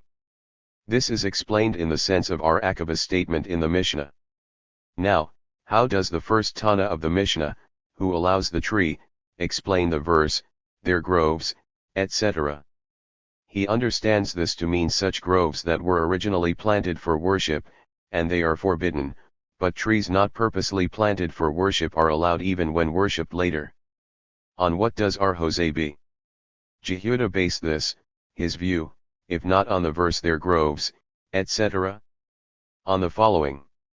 Their groves ye shall cut down, whence it is obvious that only what is cut down is forbidden, but not the roots, and this can be only with a tree worshipped after it has been planted. Now the question arises, how does the first Tana of the Mishnah infer from this last verse? What are Jehoshua b. Levi said, as the Israelites came into the promised land, they were ordained to cut down all the groves they might find before, and to burn the trees after the conquest of the land had been completed. Wherefore the one verse speaks of hewing down, and the other of burning, the groves. As R. Joseph reads, Ye shall tear down their altars, and there is here no call for carrying them off, hence they must be left where they are, ye shall break their pillars, and no mention is made of carrying them off. But how can R. Joseph say that these objects be left in their places, when it is obligatory to burn all things belonging to the idol? R. Huna said, prosecute first and then burn. Whence is this order of events known to R. Joseph? From, abet be done, the one meaning literally, to destroy, ye shall destroy, hence it is a reference to two successive events. As to the first Tana, he understands this redundancy as calculated to indicate that both idol and all its belongings, the subterranean included, be utterly annihilated. While R. Jose B. Jehuda infers this radical destruction from, and ye shall annihilate their names from the same place. The first Tana, however, explains this as to mean, a town or place bearing the name of an idol should be renamed. Here is a Boraitha to this effect. R. Eliezer says, the verse, ye shall annihilate their name, etc., means that while annihilating an idol it is obligatory to search also under the ground for its belongings. Said R. P. 94. Akabah to him, this obligation is inferred from the foregoing redundancy of to destroy and you shall destroy, while the last mentioned verse is to indicate that a town bearing the name of an idol must be renamed. As to the nature of the new name, it must not be indifferent, i.e., neither a honor nor a disgrace to the idol, for it reads, Thou shalt utterly detest it and thou shalt utterly abhor it for it is accursed. Hence, the name must always be either a detest or abhorrence. E.g., if the name was originally Beth Galia, i.e., House of Revelation, change it to Beth Caria, i.e., House of Concealing, Ein Kol, i.e., the All Seeing Eye, change to Ein Kotz, i.e., the Thorn Eye.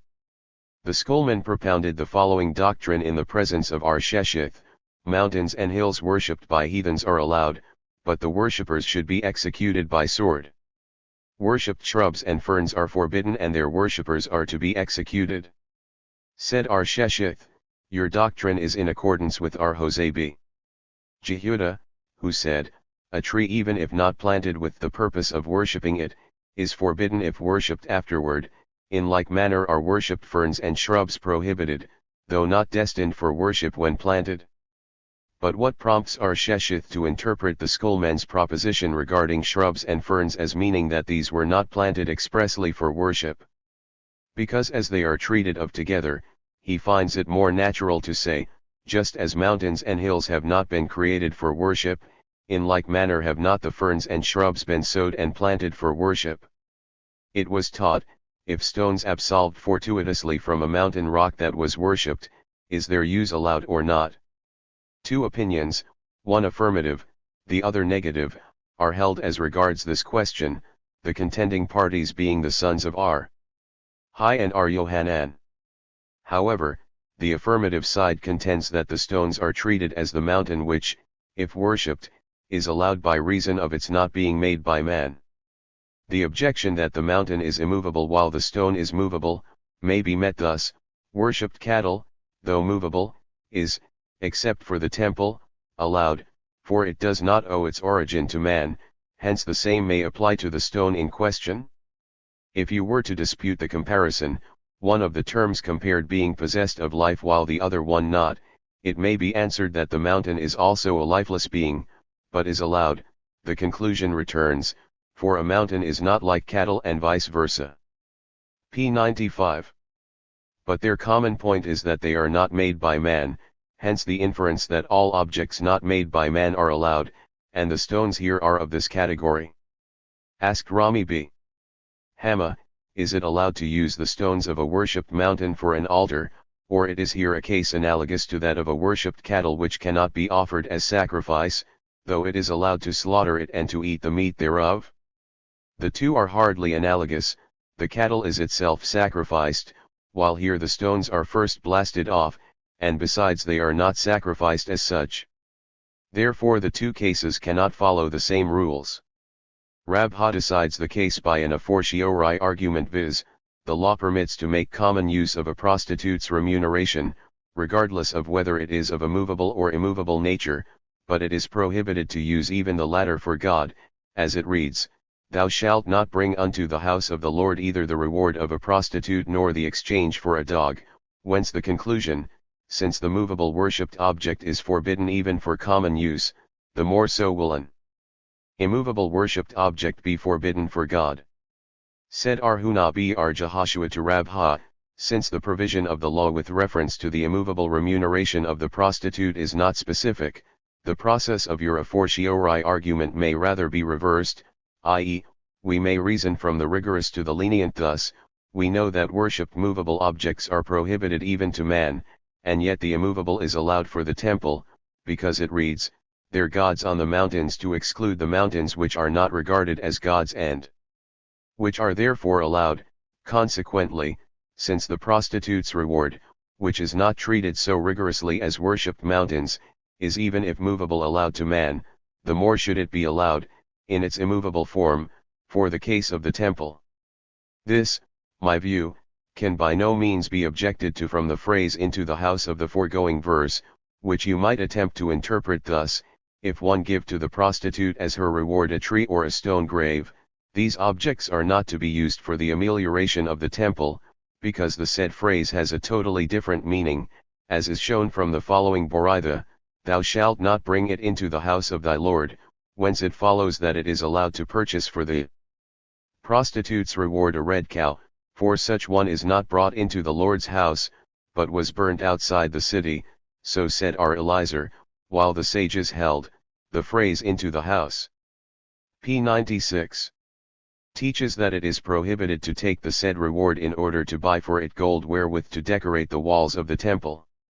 Rejoined Rabha, as in this case the reasoning may be pursued both from the rigorous to the lenient and from the lenient to the rigorous, we must take account of the established rule to reason from the rigorous to the lenient, and not vice versa.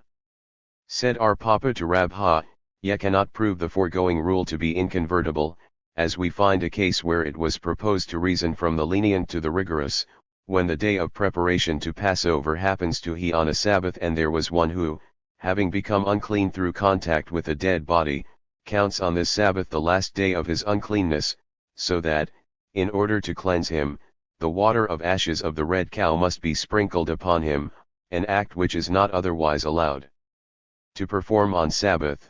R. Eliezer allows the performance of this act in this case in order that the unclean one receive his cleansing, as it was his duty to eat from the Easter lamb. R. Akiba, however, forbids it. Thus you see that while our Eliezer reasons from the rigorous to the lenient, our Akiba reasons from the lenient to the rigorous. Hereupon rejoined Rabha, this case is not apt to prove anything, the opinion of neither one is correct. It was our Eliezer himself who once taught to our Akiba that sprinkling of the ashes on Sabbath is forbidden, but he then forgot all about it, so that his disciple, our Akiba, attempted to gently remind him in the above controversy, but as he did retract his view, our Akiba said to him, all your reasoning cannot convince me, for you told me yourself that the sprinkling on Sabbath is in this case forbidden. Mishnah 7, if a house situated close by a worship house of an idol crumbles down, its owner is prohibited from rebuilding it, but he must recede 4 ells into his property and then build, but if the house and the said worship place have the wall in common he should count in a half of the thickness of the wall. Stones, wood, and rubbish thereof are defiling as reptiles, for it reads thou shalt detest it. Our Akiba said, it is defiling like a menstruant woman, for it reads, thou wilt cast them away like Dava, i.e., as a menstruant woman defiled by carrying, so an idol, too. Gemara, but if the wall recedes 4 ells the idol will p. 97. Thereby become more spacious. Said R. Hanana of Surah, this space should be made a toilet room, or a hedge of thorns be fenced between the idol and the vacant space. Mishnah 8, there are 3 kinds of houses. A house originally built for idol worship is prohibited. If calcimined, repaired, or somewhat renewed for idol worship, then it is necessary to take off it only the new additions. A house into which an idol was placed but thereafter removed from it, is allowed. Gemara, Rabbi said, a house that is worshipped is prohibited, whence it is manifest that he shared the opinion that a movable object rendered immovable and then worshipped, must be treated as if it were still movable, and is therefore forbidden. And when the Mishnah limits the prohibition only to a house originally built for idol worship, thus allowing by implication a house built without such express purpose, it is because it treats of a house which was immediately upon its completion destined for idol worship, but has not yet been worshipped, and prohibits it nonetheless, while Rabbi forbids it after it has been worshipped. But if such be the case, the Mishnah would have 4 points to treat of instead of 3. The answer is that a house originally destined for idol worship and a house that was already worshipped are treated of alike, hence the Mishnah regards but 3 laws. Mishnah 9, there are 3 kinds of stones. A stone originally hewn for a statue is prohibited, if calcimined and decorated, or otherwise somewhat renewed for idol worship, then only the new additions must be taken away. If one bad placed an idol upon it but it was afterward removed, it is allowed. Gemara, our Ami said, a calcimined and decorated stone is forbidden only when the lime penetrates it through its crevices. However, since the provisions of the houses precede those of the stones, and a calcimined house is forbidden, it would appear natural to prohibit a stone, too, even when the lime has not penetrated it. But the fact is that the house is forbidden also because the lime penetrates its walls, otherwise it would not be forbidden. However, as the Mishnah makes no mention of this circumstance, we could suppose thus, when a house once calcimined is afterward again calcimined and only thereafter used for idol worship, the lime could not penetrate such. p. 98. A house, and yet it is prohibited, hence, our Ami's words must be understood as follows. The stone is allowed provided the lime that penetrated its crevices when calcimined has been afterward removed. And if not for this, our Ami's statement, it would have been plausible to believe that such a stone, the lime having penetrated it, must be treated as one originally hewn for a statue and is therefore forbidden. Mishnah X, there are 3 kinds of groves. A tree originally planted for idol worship is prohibited, if it was clipped and trimmed or somehow otherwise altered for the idol, only the alterations must be removed. A tree under which an idol was put, but thereafter destroyed, is allowed. Gemara, said the disciples of Arjana, the clipped and trimmed tree spoken of in the Mishnah is prohibited only when branches were engrafted thereon, but not when it was merely trimmed. Now that the Mishnah makes no mention of this restriction, the foregoing statement must be thus understood: if branches are engrafted in such a tree but then removed, it is allowed, and if not for this statement one could entertain the opinion that a tree in this condition must be treated as one originally planted for idol worship, and is therefore forbidden. R. Samuel said, when a worshipped tree sends forth, after being worshipped, new twigs, they, too, are prohibited. R. Eleazar objected thereto on the ground that the Mishnah prohibits the tree only when clipped and trimmed or somehow otherwise altered, without mentioning aftergrowth. This apparent contradiction is thus explained: the Mishnah gives the opinion of the rabbis, who allow a tree not purposely planted, but afterward used, for worship. The Mishnah accordingly allows all that grew on the tree after its being worshipped, while Samuel shares the opinion of Ar-Hosea b. Jehuda, who forbids such a tree unconditionally, and therefore he prohibits its aftergrowth, too. This explanation Ar-Ashi opposed. Is it at all necessary to assume that Samuel differs with the rabbis? Maybe they, too, hold that the branches growing after the worshipping are forbidden? The point of difference in the respective opinions of the rabbis and Ar-Hosea consists in that the former allow the roots of the worshipped tree on the basis of the verse, their groves ye shall cut down, hence, only this is forbidden that can be cut down, but not the roots, while Ar-Hosea prohibits also the roots on the ground of their groves ye shall burn with fire, hence, wholly destroy, root as p. 99. Well as stem. And lest one say, the rabbis based their opinion upon the verse referred to by Ar-Hosea, who himself made use of the rabbi's verse, whence it would follow that he, thus allowing the roots, too, differs with the rabbis only in respect of the aftergrowth, which he forbids, while they allow it. Ar-Ashi would meet this objection as follows: this cannot be proven, since Ar-Hosea has never positively cited the verse their groves ye shall cut down, the imputation is therefore unfounded, hence, we may say that it is not his opinion. However, the above quoted verses admit of an explanation in a reversed manner, notably, Ar-Hosea prohibits the roots which the rabbis allow, but as for the branches, newly grown after the worship, the rabbis, too, prohibit them, hence, Samuel is of the same opinion with the rabbis. Also this argument was objected to thus: if such be the case, according to whom is the statement that prohibits the trimmed and clipped tree, thus allowing by implication the aftergrowth? It is not according to the rabbis prohibited, as they prohibit it even if the tree is not trimmed, nor is it in accordance with Ar-Hosea, the author, as he prohibits not only the aftergrowth, but also the roots. The Mishnah can indeed be explained in the sense of either party, for Ar-Hosea forbids the roots of the tree only when they are not cut and trimmed, but as soon as the tree has been clipped and trimmed, it is manifest that the tree was the object of worship, not in its present shape, but only in that appearing after the trimming. This Ar-Hosea forbids, but the roots in such case he, too, declares allowed. Now, in the sense of the rabbis, the Mishnah says, if it was clipped and trimmed, and it was thought that this statement runs contrary to the opinion of the rabbis, who prohibit aftergrowth. But the fact is that the Mishnah uses this expression, lest the belief be entertained that the clipping and trimming cause also the roots to be forbidden, hence the expression of the Mishnah, only the alterations must be removed, all the rest is allowed. Mishnah 11, what is a grove? A tree with an idol under it? Our Simeon said, any tree that is worshipped. In Sidon there was once a tree that was worshipped, and a heap was found under it. R. Simeon said, search this heap. The heap was searched and an image was found underneath, whereupon he decided, as they worship only the image, we may allow the tree.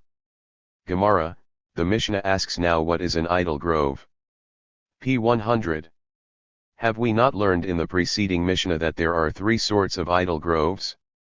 This is true, however, in reference to the first two kinds, all agree, while with regard to the last kind, the other sages differ with our Simeon, who upholds that it cannot be at all called an idol grove.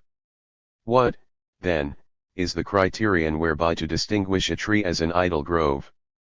Said Rabbi, when priests sitting under a tree abstain from eating its fruit, it must be an idol tree. Samuel said, a date tree is to be regarded an idol when priests who are picking its dates say, These dates are for the house of Nezrafi, because they prepare of these dates beer in which they indulge in the said house. Said Amimar, I have heard from the elders of Pumaditha that the halakha prevails with Samuel. Mishnah 12, it is not allowed to sit down in the shade of such a tree, if, however, one chanced to sit there, he is clean. Nor is it allowed to pass under it, and if one did pass he is unclean. If its branches inclined upon the public grounds and one passes under it, he is clean. Gemara, if one chanced to sit down he is clean. Is not this self-evident, since he did not touch the tree? Said Rabbi Bibi. Hannah in the name of Ar Yohanan, this is merely to state that sitting in the shade of the height of the tree does not defile. Shall we assume that he is allowed to sit down? Nay, it comes to teach us that even if he sat down under the tree itself, he is also clean. Nor is it allowed, etc. The reason of this uncleanness is this: it is positively to be assumed that under such a tree there are always remnants of idol sacrifices which are, according to Ar Jehuda b. Bithira, capable of defiling him who is with them under the same shelter. As in the following Boraitha, Ar Jehuda b. Bithira said, we know that idol sacrifices defile whatever is with them under the same shelter, and they joined themselves unto Baalpe and ate the sacrifices of the dead. Here the sacrifice to the idol is compared to that of the dead, hence, as latter is defiling, so is former. If its branches, etc. The schoolman propounded the following question: how should this expression be understood, as meaning he already passed, or that all going is allowed? Said Ar Ishak b. Elazar in the name of Hiskiah, the latter is intended by the Mishnah, while Ar Yohanan thinks the former meaning is the proper one. These two views may, however, be p. 101. Reconciled thus, Ar Ishak has in view the case where there is no other road, hence, necessity allows all going under the tree, while Ar Yohanan has in view the case where there was yet another one.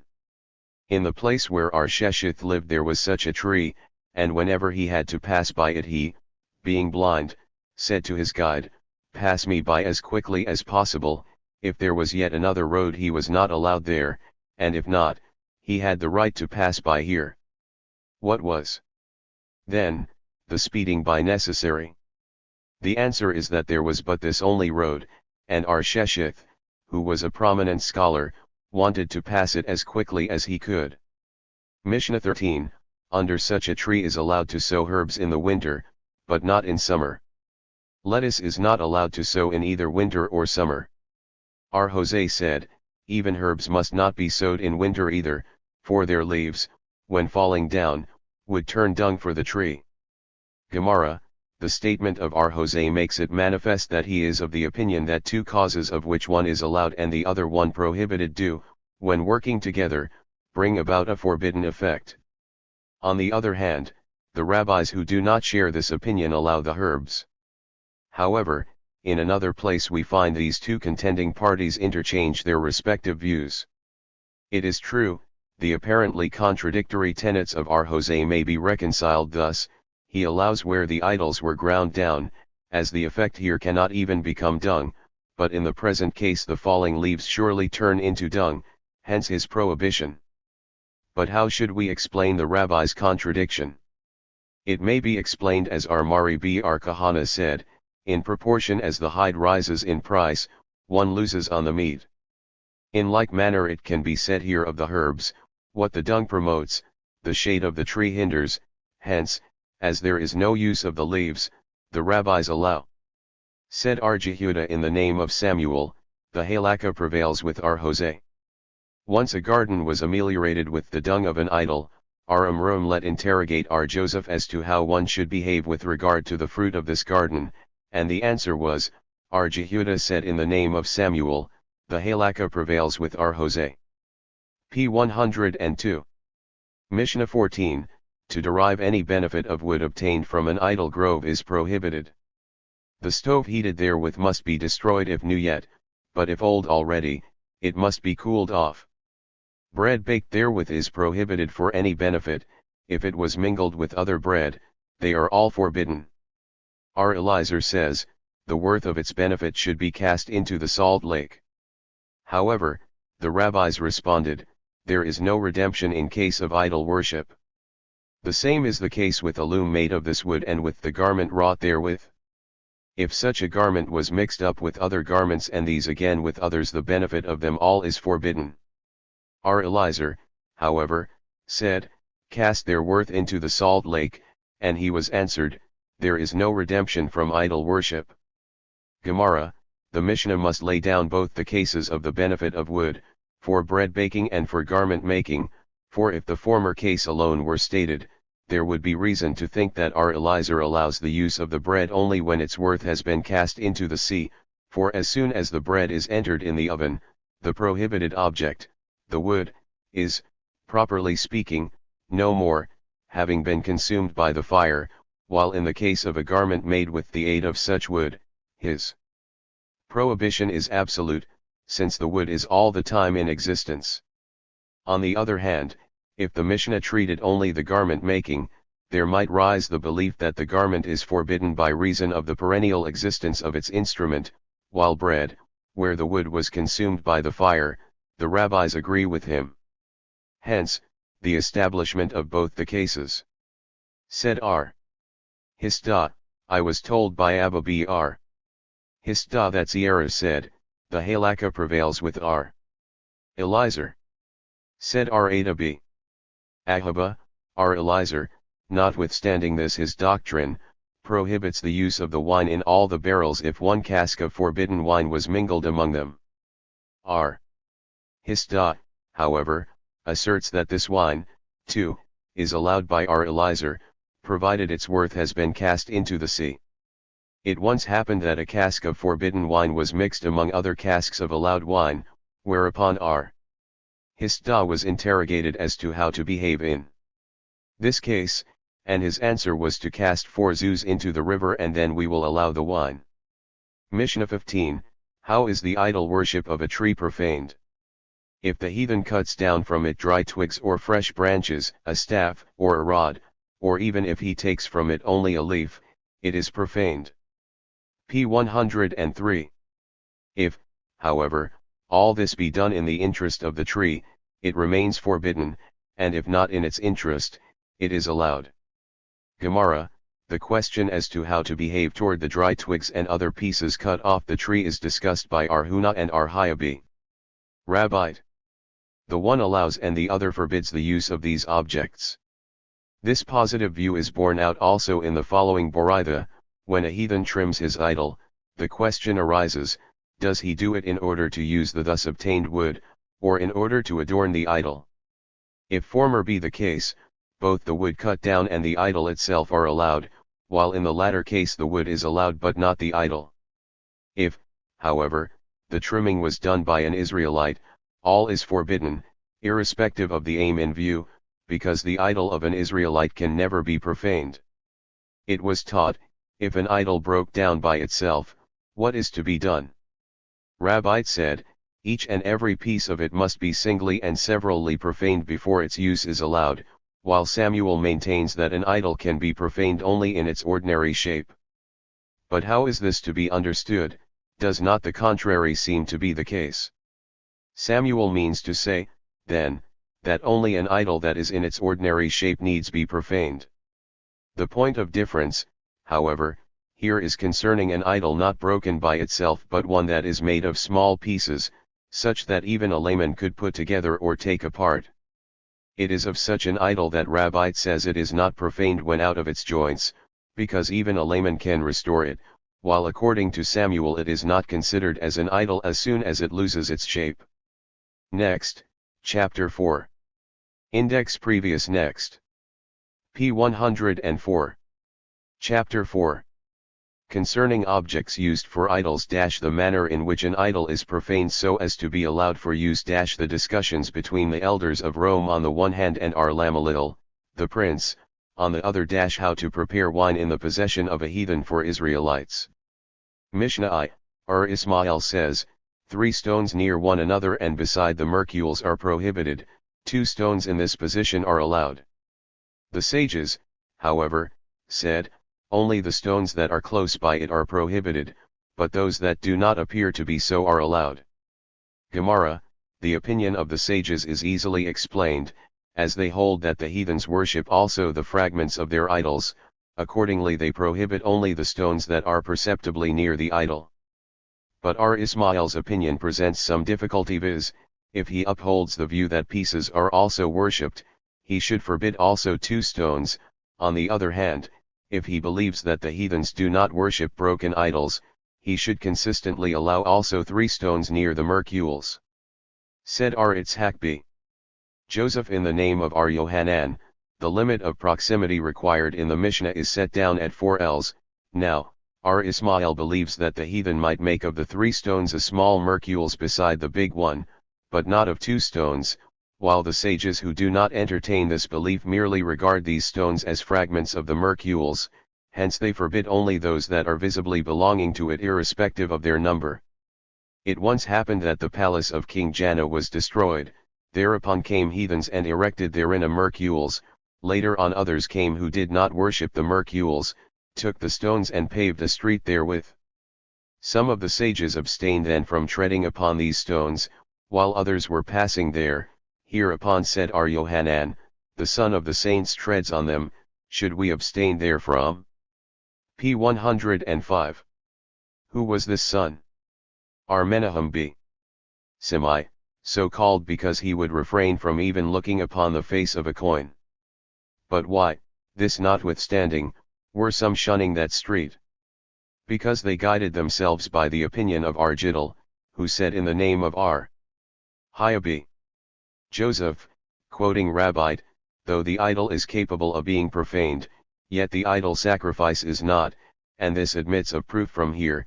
They clung to the Baal Peor and ate sacrifices of the dead idols, where a comparison is drawn between an idol sacrifice and a corpse, to indicate that just as the latter remains but a corpse, so does the sacrifice remain unalterably an idol sacrifice. In accordance with this, those sages who regarded these stones as idol sacrifices, refrained from treading thereon, while the others held that stones cannot be regarded as sacrifices, since only those objects are regarded as sacrifices that were actually offered in the temple, which has never been the case with stones. R. Joseph b. Abba narrated, once Rabbi b. Jeremiah, when visiting us, propounded the following Boraitha: if a heathen takes stones from a Mercules and paves therewith the street, the Israelites are allowed to walk thereon. If, however, an Israelite did it, they are prohibited therefrom. And there is no artisan that could set right this Boraitha. Said R. Sheshith, I, though not an artisan, will nevertheless attempt to explain it. The intricacy here implied is what R. Giddel said concerning the incapacity of an idol sacrifice to be profaned, and is removed by reminding what has been shown above, viz., that these stones cannot be considered sacrifices. R. N. Ahman says in the name of Rabbi b. Abohu, quoting Rabbi, if the worship of an idol consists in the rapping before it with a cane, and one breaks a cane before the idol in its honor, he is liable. Furthermore, if it was yet a new idol never before worshipped, this act is considered a worship and renders the idol forbidden, as well as the broken stick, which is regarded as sacrifice. If, however, one threw a stick before an idol, the worship of which consists in the throwing of sticks, the stick is not forbidden, but the thrower is liable. Thereupon said Rabha to R. N. Ahman, the stick broken before the idol resembles the slaughtering in the temple, and is therefore forbidden. Why, then, should not the cane thrown before the idol resemble the blood sprinkling in the temple, and be also forbidden? And he answered, nay, the blood separates into drops through the P. 106. Sprinkling, while the stick, even when thrown, remains whole.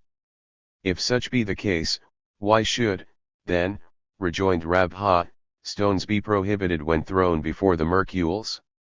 Answered R. N. Ahman, I myself, knowing no answer to this, inquired of Rabbi b. Abohu, who, likewise ignorant of it, asked R. Hyabi. Rabbi, who addressed this question to his father, Rabbi, and he said, these stones are forbidden because when thrown before the Mercules they enlarge it, thereby themselves becoming idols. Said Rabha, this explanation is plausible if we admit that the idol is prohibited immediately upon its completion, i.e., before it was worshipped, but, as we know, there is yet the other opinion prohibiting it only after it was worshipped. How, then, according to this latter view, can the stone be forbidden? Said R.N. Ahman, a stone thrown to Marcules is, while being thrown, considered a sacrifice, and, upon falling in heap with the other stones, an idol, wherefore it renders prohibited also the stones lying there from before, for they were worshipped by its being thrown, and the stone itself is forbidden as soon as another was cast upon it in token of honor and worship. Rejoined Rabha, according to this explanation, the last stone would be allowed, inasmuch as it has not yet been worshipped. Said R.N. Ahman, when you are only able to recognize the last one, go freely and take it. R. Asha, however, explained the matter thus: each stone, by the fact of being thrown, is itself a sacrifice, and in the same time an idol for the other stone following, hence these stones are all forbidden. R. Abohu said in the name of R. Yohanan, that one is not liable for slaughtering a blemished animal to an idol is deduced hence, whoever offers to the gods beside the Lord be excommunicated, whence it follows that liability attaches only to such objects as are fit to be sacrificed to the Lord. Said Rabha, what kind of blemish has R. Abohu in view? Hardly that of the eyebrows, since an animal with such a defect was accepted by the descendants of Noah for a sacrifice in the temple of the Lord, hence he has in view such animals that lack a limb, and agrees in this respect with R. Eliezer, who said, whence do we know that the descendants of Noah are prohibited from offering an animal that lacks one of its limbs? From. And of every living thing, of all flesh, too, etc. Living thing means such living being that wants none of its limbs, for from such animals sacrifices shall be offered in p. 107. Times to come. Thereto was objected, the expression living means to exclude but such animals that have a defect wherewith they cannot survive a full year, such have already been excluded implicitly by the expression, to keep seed alive upon the face of all the earth, since they can neither bear nor produce offspring. But, was retorted, how is it according to those who do not share this opinion as to the reproductive incapacity? To them the word, idok, with the, sufficiently indicates that Noah was ordered to take only animals resembling him in organization, and, i.e., without defects. And for aught we know, Noah may have been himself defective? By no means, the scripture calls him tamim, perfect, and that this attribute does not refer to his conduct is shown by the fact that he is called also tzaddik, upright. But maybe that he was perfect in conduct and upright in his dealings. Nay, this is no convincing argument that Noah may have been defective, for, had he been such, he, following the order, would have surely taken in only animals resembling him. But now that you make use of the idok to prove that Noah's animals were of necessity normal, what is the other phrase, to keep seed, etc., good for? This was meant to remind Noah that the animals are not for keeping him company, but for reproducing their species, hence he must not take in old or castrated ones. R.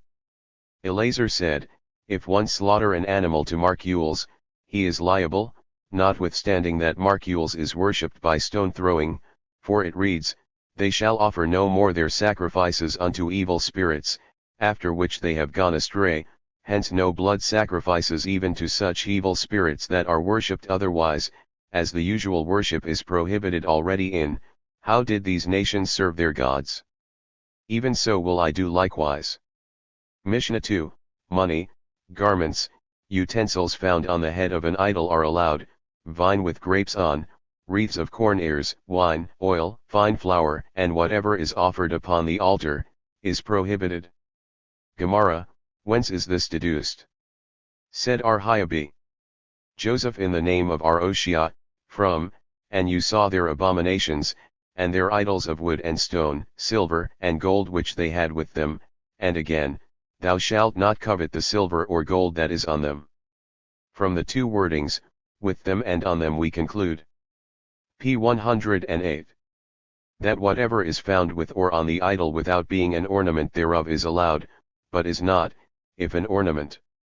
But why not draw the conclusion that, just as all that is with the idol is forbidden, so also is all that is on it, regardless of its being an ornament or not? If such be the case, the on them would be superfluous. But why does the Mishnah allow money which is then, doubtless, for decorating purposes? Said the disciples of Arjana, it is allowed only when it is hung in a sack round the neck of the idol, which makes the latter look like a carrier, and this is surely no ornament. Furthermore, as to garments, they are allowed only when they lie folded on the head of the idol, which makes it look like a washwoman. Regarding utensils, our Papa said, it means here that they lie on the head so as to disfigure the idol. RCB. Haya said, all objects within the curtain of the idol are prohibited, even water and salt, while outside the curtain only. Decorating objects are forbidden. Mishnah 3, the use of a garden or bathing place belonging to an idol is allowed when it is gratis, but is forbidden when it is for remuneration. If they belong to both the idol and some people, their use is allowed unconditionally, whether gratis or for pay. The idol of a heathen is forbidden from the very beginning, while that of an Israelite is not forbidden until after it has been actually worshipped. Gemara, their use is allowed unconditionally, etc. Said Abai, for pay means that the idol worshipper and not the priest is remunerated, while gratis means that neither is getting anything.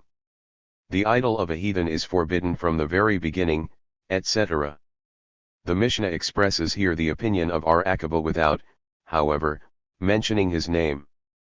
For we have learned, it reads, Ye shall utterly destroy all the places whereon the nations you are about to drive out, etc. This verse has reference to all the utensils employed by the heathens in their worship. If this be so, one could conclude that even such vessels are forbidden that were begun for idol worship, but are not yet finished, or such that though finished, have not as yet been brought into the temple of the idol, wherefore it says in the quoted verse in their worship, whence it follows that only what was employed at the worship is forbidden. It is in view of this that the sages prohibit the idol of a heathen not until after it was worshipped, and that of an Israelite from the p. 109. Very beginning. So said our Ismail. Our Akiba, however, said the very contrary of what the sages maintain, viz., an idol of a heathen is prohibited as soon as prepared, while that of an Israelite only when already worshipped. The Master said, the verse has reference only to utensils employed by the heathens in their worship. But does the verse speak of utensils when it speaks of places? The answer is this: the verse in question cannot possibly refer to the places, as it is stated right after. To their gods on the mountains, whence it was concluded that the gods but not the mountains are forbidden, consequently, neither can here be meant the places, hence it is the objects in the places that are meant, and such objects can be no other than the utensils in question. But further above it is said, the sages prohibit the idol of a heathen not until after it was worshipped. How could the sages commit themselves to such an inference from a verse where the vessels, and not at all the idol, are concerned? The answer is that the verse says, all places where the nations worship their gods. Now, as previously explained, the places mean the vessels on them. Hence, just as the vessels are not prohibited until after they were employed in idol worship, so also the idols are forbidden only after they were worshipped. On the other hand, our Akiba, who does not compare the vessels to the idols, may say that the particle eth divides the verse into two distinct parts. As to our Ismail, he explains his position thus: as the idol of a heathen is forbidden only after its being worshipped, it is common sense that that of an Israelite should be forbidden from the very beginning, otherwise what difference would there be between the two? Surely not that the idol of an Israelite be altogether allowed, as it reads, Cursed be the man who make the carved or molten image, etc., hence the curse is imposed upon the making of an idol. Well and good, but this verse does not prove as yet that the use of the idol is forbidden. It was answered that it is further expressly stated, the idol is detestable to the Lord, hence, prohibited. Now, how does our Aqaba assert his position? Said Ula, from, the graven images of their gods ye shall burn with fire, etc., which images surely means the likeness of the idol as soon as it is graved. As to our Ismail, he understands this verse in the sense given to it by our Joseph, who said, whence do we know that a heathen may profane his idol? From the images of their gods, etc. p. 110. Which means that the idol is prohibited so long as the heathen treats it as a god, but becomes allowed as soon as he no longer treats it so, i.e., breaks up some piece thereof. On the other hand, our Aqaba proves that the heathen can profane the idol from the same source used by Samuel, viz., thou shalt not covet the silver or gold that is on them, and ends, thou shouldst take it unto thyself. This apparent contradiction he explains thus, do not covet before the idol is profaned, but after its profanation you may take it. But again, whence does our Aqaba know that the idol of an Israelite is not prohibited until after worship? Said our Jehuda, it reads, cursed be it, and putteth it in a secret place. This phrase, in secret place, means, pours out before the idol his secret thoughts, hence, our Aqaba concludes that it is forbidden only after such worship. Our Ismail, on the other hand, explains this phrase in the sense of our Ishaq, who says, this phrase teaches us that the idol of an Israelite must be wholly destroyed and put in a secret place, while our Aqaba endeavors to prove this obligation by what our Hisda said in the name of Rabbite, thou shalt not plant unto thyself a grove, any tree near the altar of thy Lord, signifies that just as an altar that becomes out of use must be removed out of sight by being buried underground, so also the groves must be put in secrecy. Our Ismail, however, infers from this verse what is said by Resh Lakish. R. Hamnuna questioned, what is the law concerning a vessel that, after a piece had been broken off it, was again made fit for use and then dedicated to idol worship? Before proceeding to answer this question, one must know to whose idol this vessel was devoted. If to that of a heathen, both our Ismail and our Aqaba consider such vessels as serving vessels, which are forbidden not until after they have actually been used in the worship.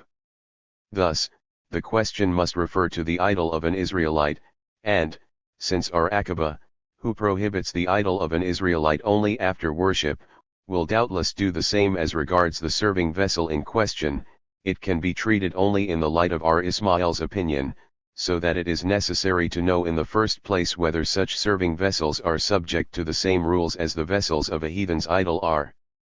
If yes, they are forbidden after the use, but if they follow the rules of an Israelite's idol, they are forbidden from the very beginning.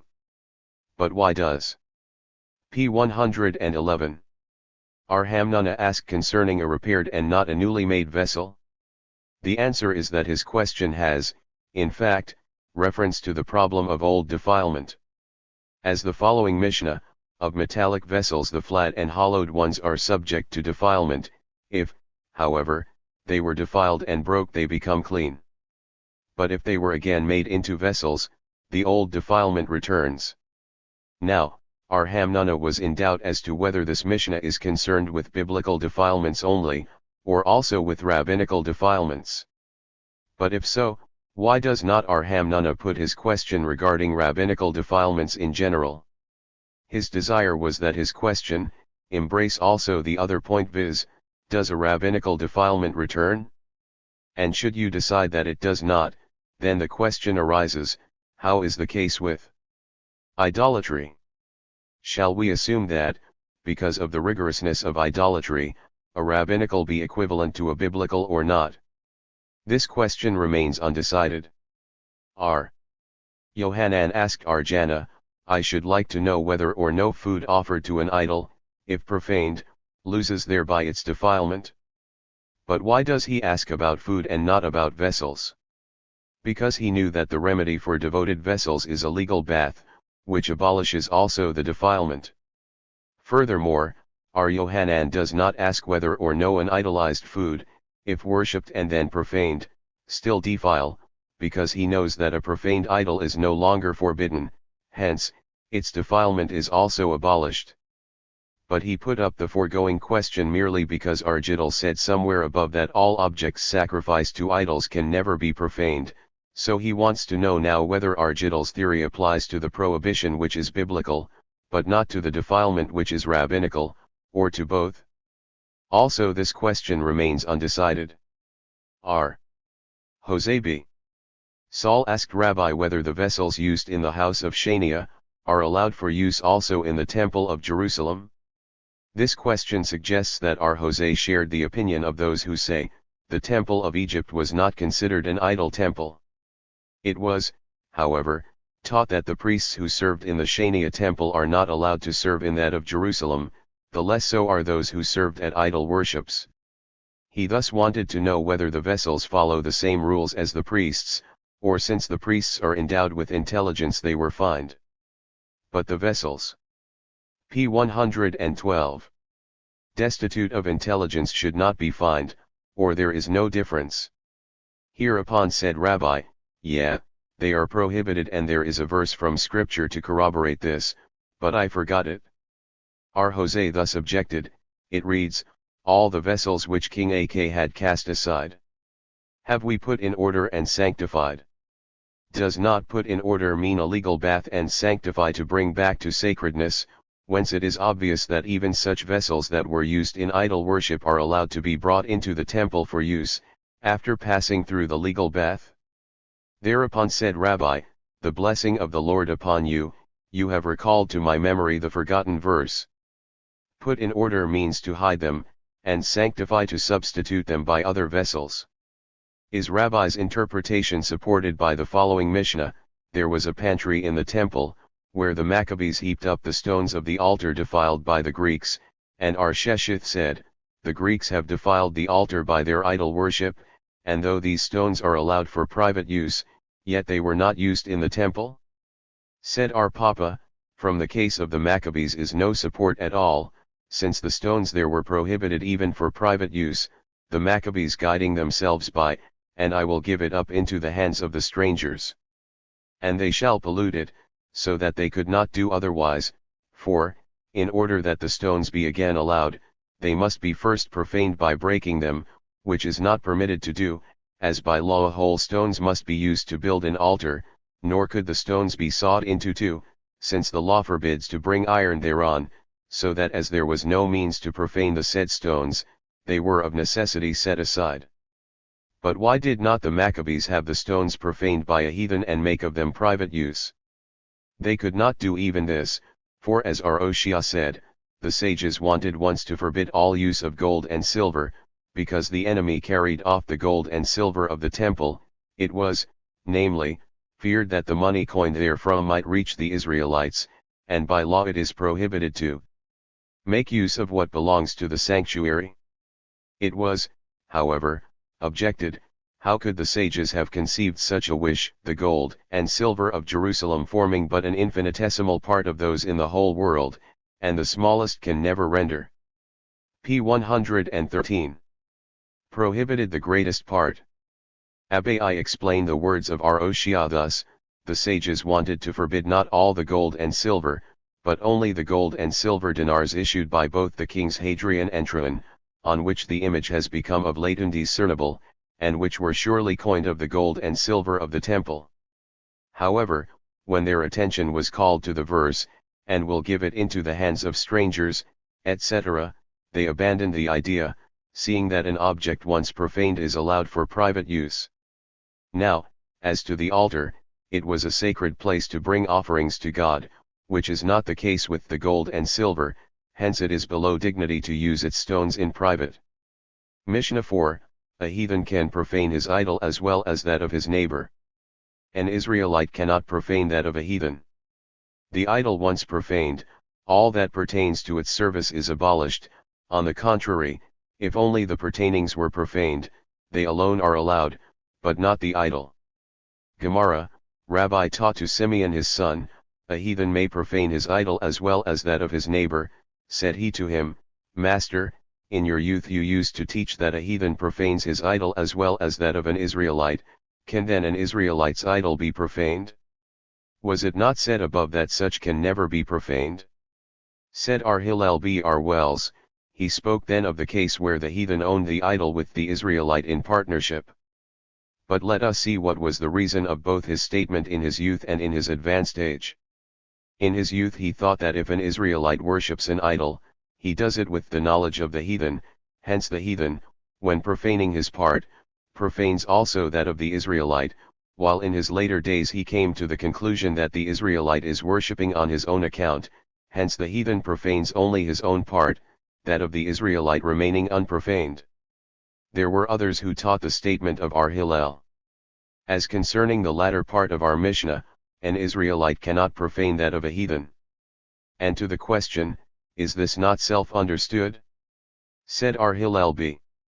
Wells, it refers to a case where an Israelite and a heathen are the joint owners of the idol, in which case the former can profane neither his nor the heathen's part, while the latter may his own part but not that of the Israelite. Others, however, bring this, R. Hillel's explanation, in connection, not with the Mishnah, but with the Borai the following. p. 114. R. Simeon B.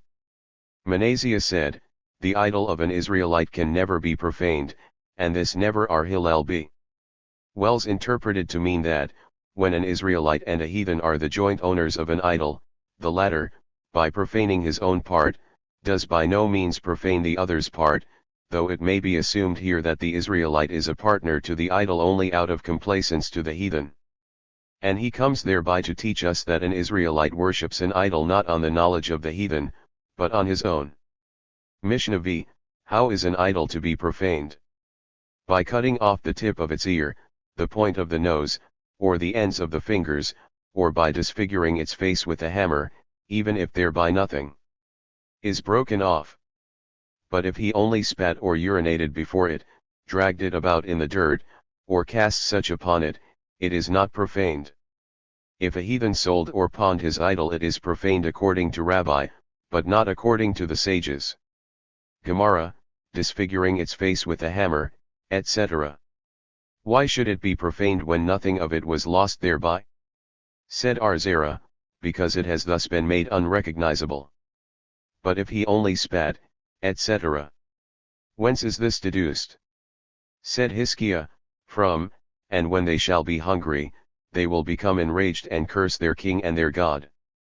And they will look unto the earth, etc., which means, though the heathen curse his king and God and look up to the true God, he will still turn his eye back to the earth to worship his idol. If a heathen sold, etc. In respect of this part of the Mishnah, Zera in the name of R. Yohanan and Jeremiah B. Abba in the name of Rabbi expressed thus their respective opinions. The one says, the decision of the sages regards only the case when the heathen sold or pawned the idol to a heathen jeweler, but if to a Jewish one all agree that it is profaned, while the other holds that they differ also regarding the latter case. The schoolman asked, according to the latter view, how should the Mishnah be interpreted? Does Rabbi mean here that the idol in question is profaned only or even when sold or pawned to a Jewish jeweler, but if to a heathen he agrees with the sages? Come and hear. Rabbi said, my view is correct in case the idol is sold to be destroyed, and that of my colleagues, if to be worshipped. But broken and worshipped must have here some specific meaning, for otherwise we should obviously have no two opinions on the subject. And indeed, Rabbi intends. p. 115.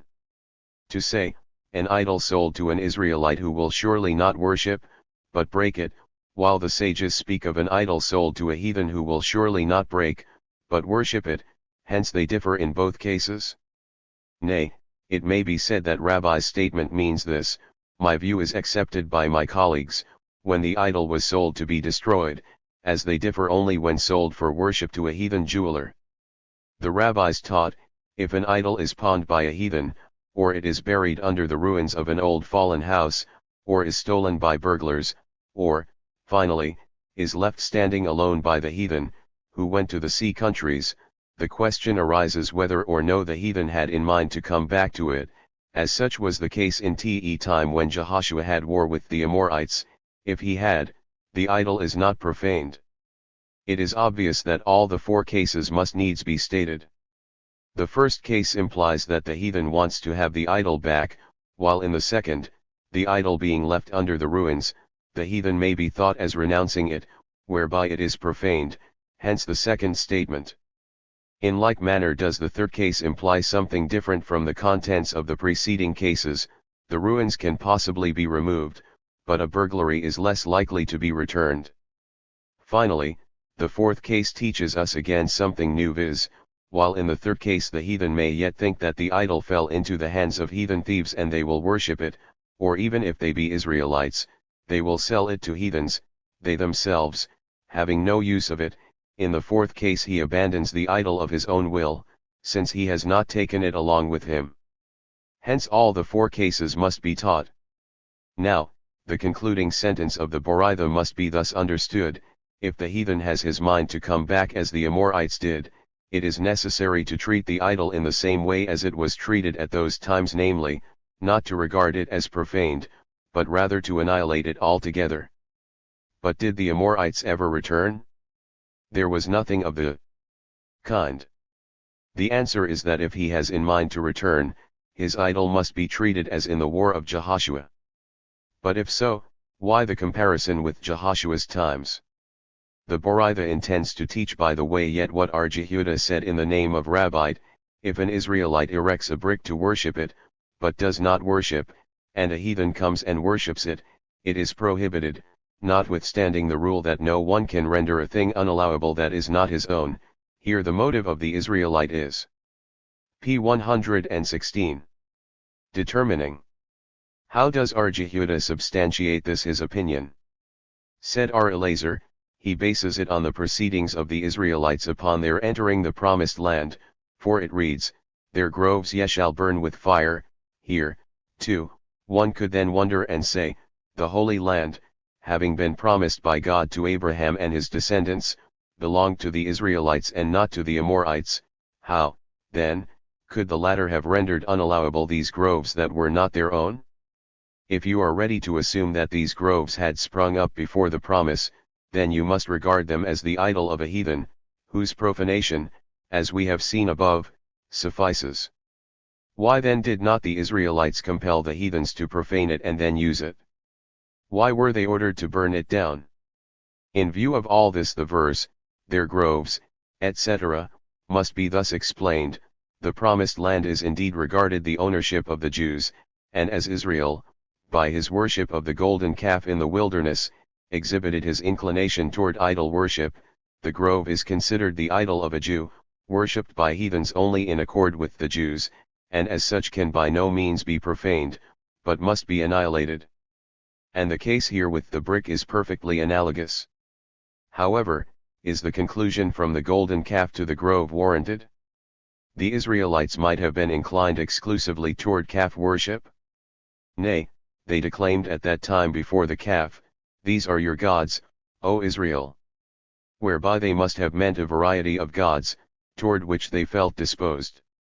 Finally, that the prohibition was extended to all groves and not only to those that were the contemporaries of the calf and which the Israelites repented, is due to the fact that there was no possibility to distinguish between old and newly planted groves.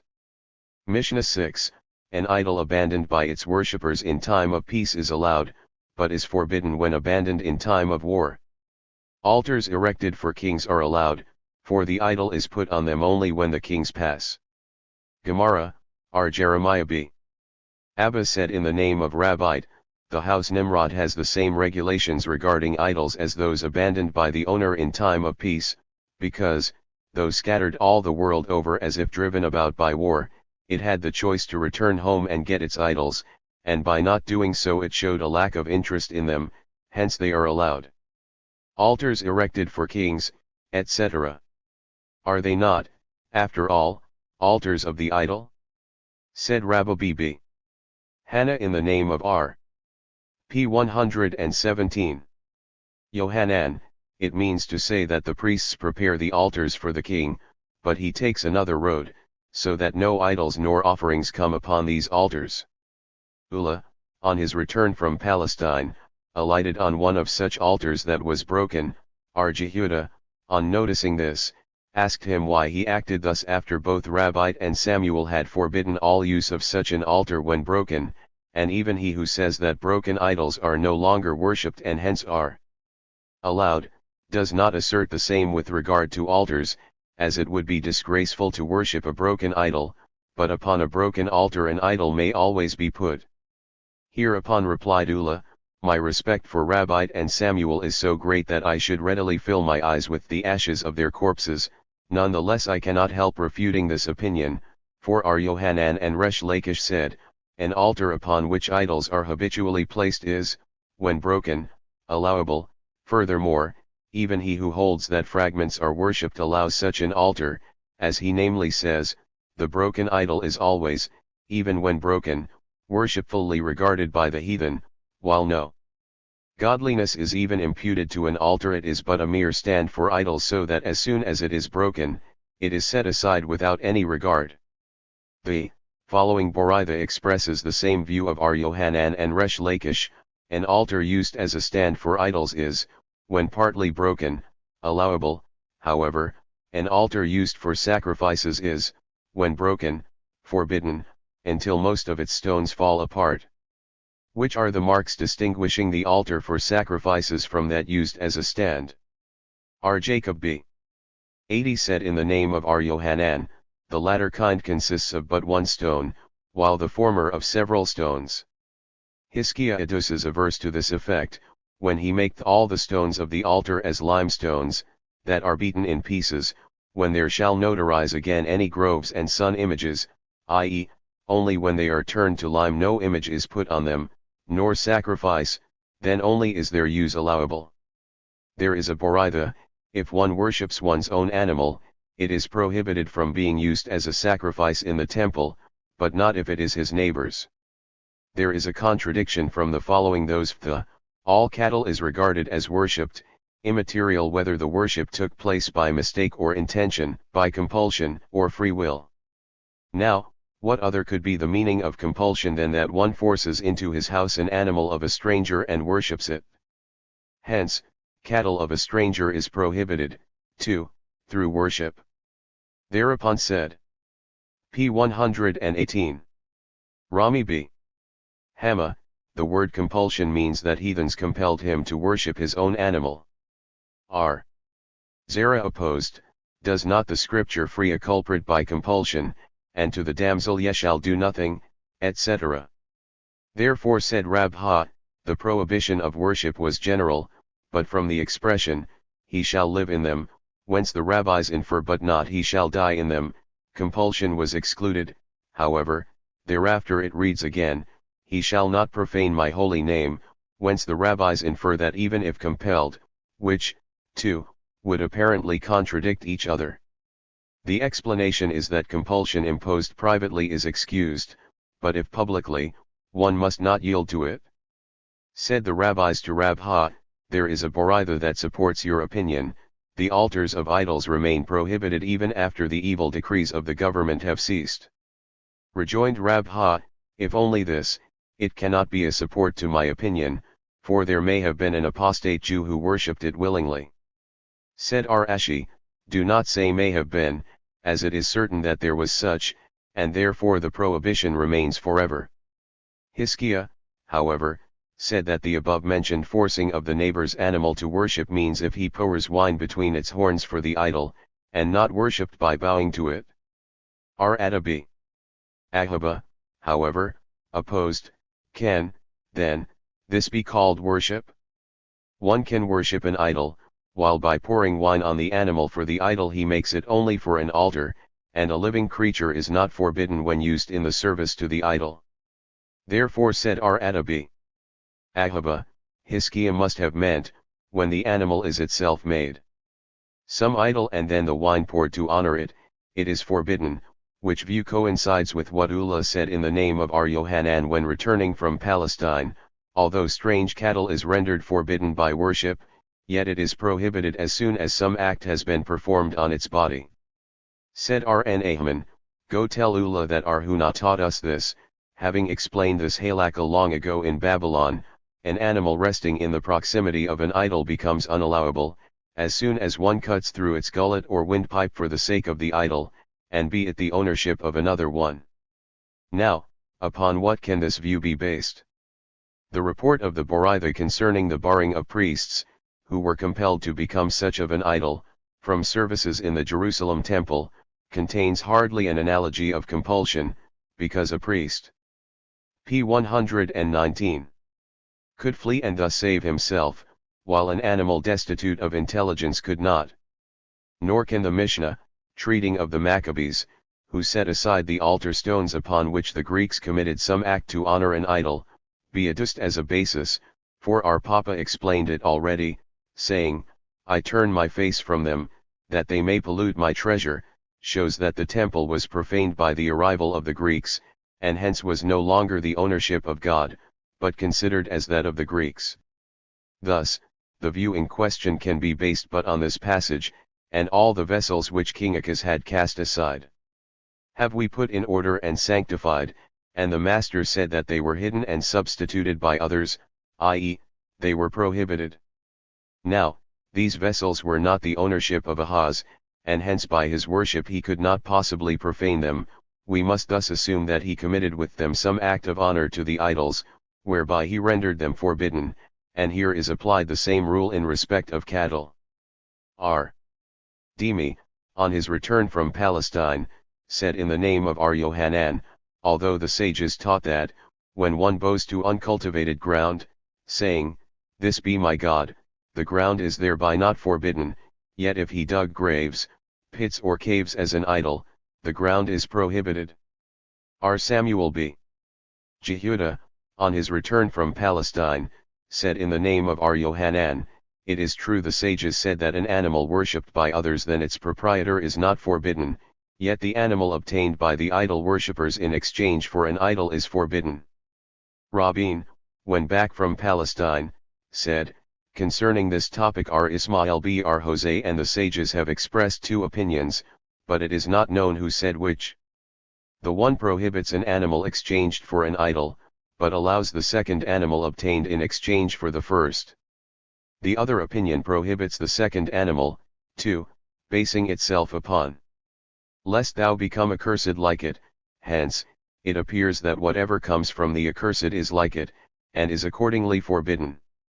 Mishnah 7, the Jewish elders were asked by the philosophers at Rome, if God is displeased with idol worship, why does he not destroy the idols? And they replied, if the heathens worshipped but things not needful to the world, he would surely annihilate them, but the fact is that they worship the sun, moon, stars, and planets. Should then God destroy his world on account of these fools? Then retorted the others. P. 120. Let God destroy the unnecessary objects and leave the other that are needed for the preservation of the world. Replied the elders, if he did so, the idol worshippers would but be confirmed in their belief and say, here you see that these are gods, for they are indestructible. Gemara, the rabbis taught, the philosophers once questioned the elders at Rome, if your God is displeased with idol worship, why does he not destroy the idols? And they replied, if the heathens worshipped but things not needful to the world, he would surely annihilate them, but they worship the sun, moon, stars, and the planets, shall he destroy the world because of the fools? But the Lord allows the world its natural course, and as to these fools who spoil it, they will not escape punishment. In other words, when someone steals wheat and sows it, the seed should not bear fruit by reason of its being stolen, but nay, God lets nature her course, while to the thief will be meted his due. In like manner, adultery is not barren on its own account, but the culprit is not spared. Resh Lakish says something to this effect. The Holy One, blessed be he, says, not only do the wicked of this earth forfeit my coin, but they force me yet to put my stamp thereon. A philosopher once asked Rabban Gamaliel, your law says, for the Lord thy God is a consuming fire, yea, a watchful God, why is it that he is so watchful with regard to the worshipper and not to the idol? Said Rabban Gamaliel, I will answer your question by a metaphor. Suppose a king's son names his dog with the father's name and swears, whenever he does, by the life of this dog. The father, once informed about this, will he get angry at his son or at the dog? Naturally enough, at the son. Thereupon said the philosopher, you call the idol dog, which is not feasible, since the idol has loftier gifts. You ask which are these? Why, once a conflagration consumed all our city, and the idol temple remained intact. Answered R. Gamaliel, I shall use again a metaphor. A province once revolted against the king. Against whom do you suppose he used his weapons, against the living or against the dead? Naturally enough, against the former. Said the philosopher, you style our gods dogs and dead. Well, then, when they really are so worthless, why does not God annihilate them altogether? Yeah, he would surely do it, was the reply, were they not of objects useful to the preservation of the world, such as are the sun, moon, stars, planets, mountains and p. 121. Valleys, for it reads, I will remove utterly all things from off the face of the earth, saith the Lord. I will remove man and beast, I will remove the fowls of the heaven, and the fishes of the sea, and the stumbling blocks of the wicked. That is to say, the Lord wonders, shall I do this when the heathens worship man, too? I should have then to destroy the whole universe. Agrippus, the general of Rome, said to Rabban Gamaliel, the Lord, thy God, is a consuming fire, etc. In our everyday life we find it to be the rule that a potentate is but jealous of his equal, a sage of another sage, a hero of another hero, a rich of another rich. Now, then, if God is jealous of an idol, the idol must be of some power. R. Gamaliel explained it to him with the following metaphor, if one who has a wife, takes yet another one, the former will not be jealous unless the new wife be a nothing compared with herself.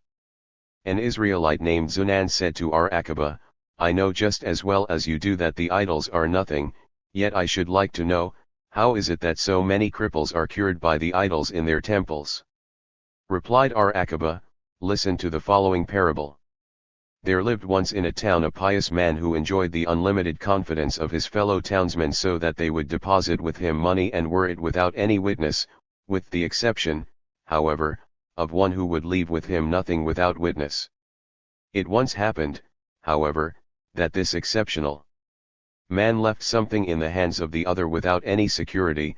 Thereupon said the wife of the latter, now we shall revenge on that distrustful man his mistrust to us, let us deny that he has a deposit with us. Retorted her husband, because of the shortcomings of his understanding shall I put my reputed name on stake? No, this I shall never do. The same is the case with debility, disease, and pains visited upon man. They are under oath assigned a certain time, no more, no less, during which to torture a man. It is further predestined by what man or what medicine the disease be eliminated. Now, when its time is off, the afflicted goes to the idol temple, the disease protests, saying, because the man takes recourse to the idol, I should not abandon him, but as I am bound by oath I should not break it on account of this foolish man. Thus the disease leaves him and he believes that it was the work of the idol. R. Yohanan explained it from, then will the Lord render peculiar thy plagues and sicknesses. P. 122. Sore and pneumonum, sore, for the man suffers therefrom, and trustful, for it never breaks its oath. Rab Habi R. Itzhak said to R. Jehuda, there is an idol in our town, and whenever there is drought by us, it comes in dream to the priests, saying, sacrifice a human being to me and you shall have rain, and this condition fulfilled, it in reality begins to rain. Thereupon said R. Jehuda, you may esteem yourselves fortunate that I am yet among the living, for were I dead, I should not be in a position to communicate to you what Rabbi said thereabout, viz., it reads, and that thou lift not up thy eyes unto the heavens, and thou seest the sun, and the moon and the stars, all the host of heaven, and be misled to bow down to them. Which Lord thy God hath assigned unto all nations it. You see from here that God has given some power to some worshipped objects for the purpose of barring their worshippers from the world to come. And this is what Resh Lakish says elsewhere, it reads, if it concern the scornful, he will himself render them a scorn, but unto the lowly lives he gives grace, whence, if one comes to defile himself, the door is open to him, while when one comes to cleanse himself, he is supported.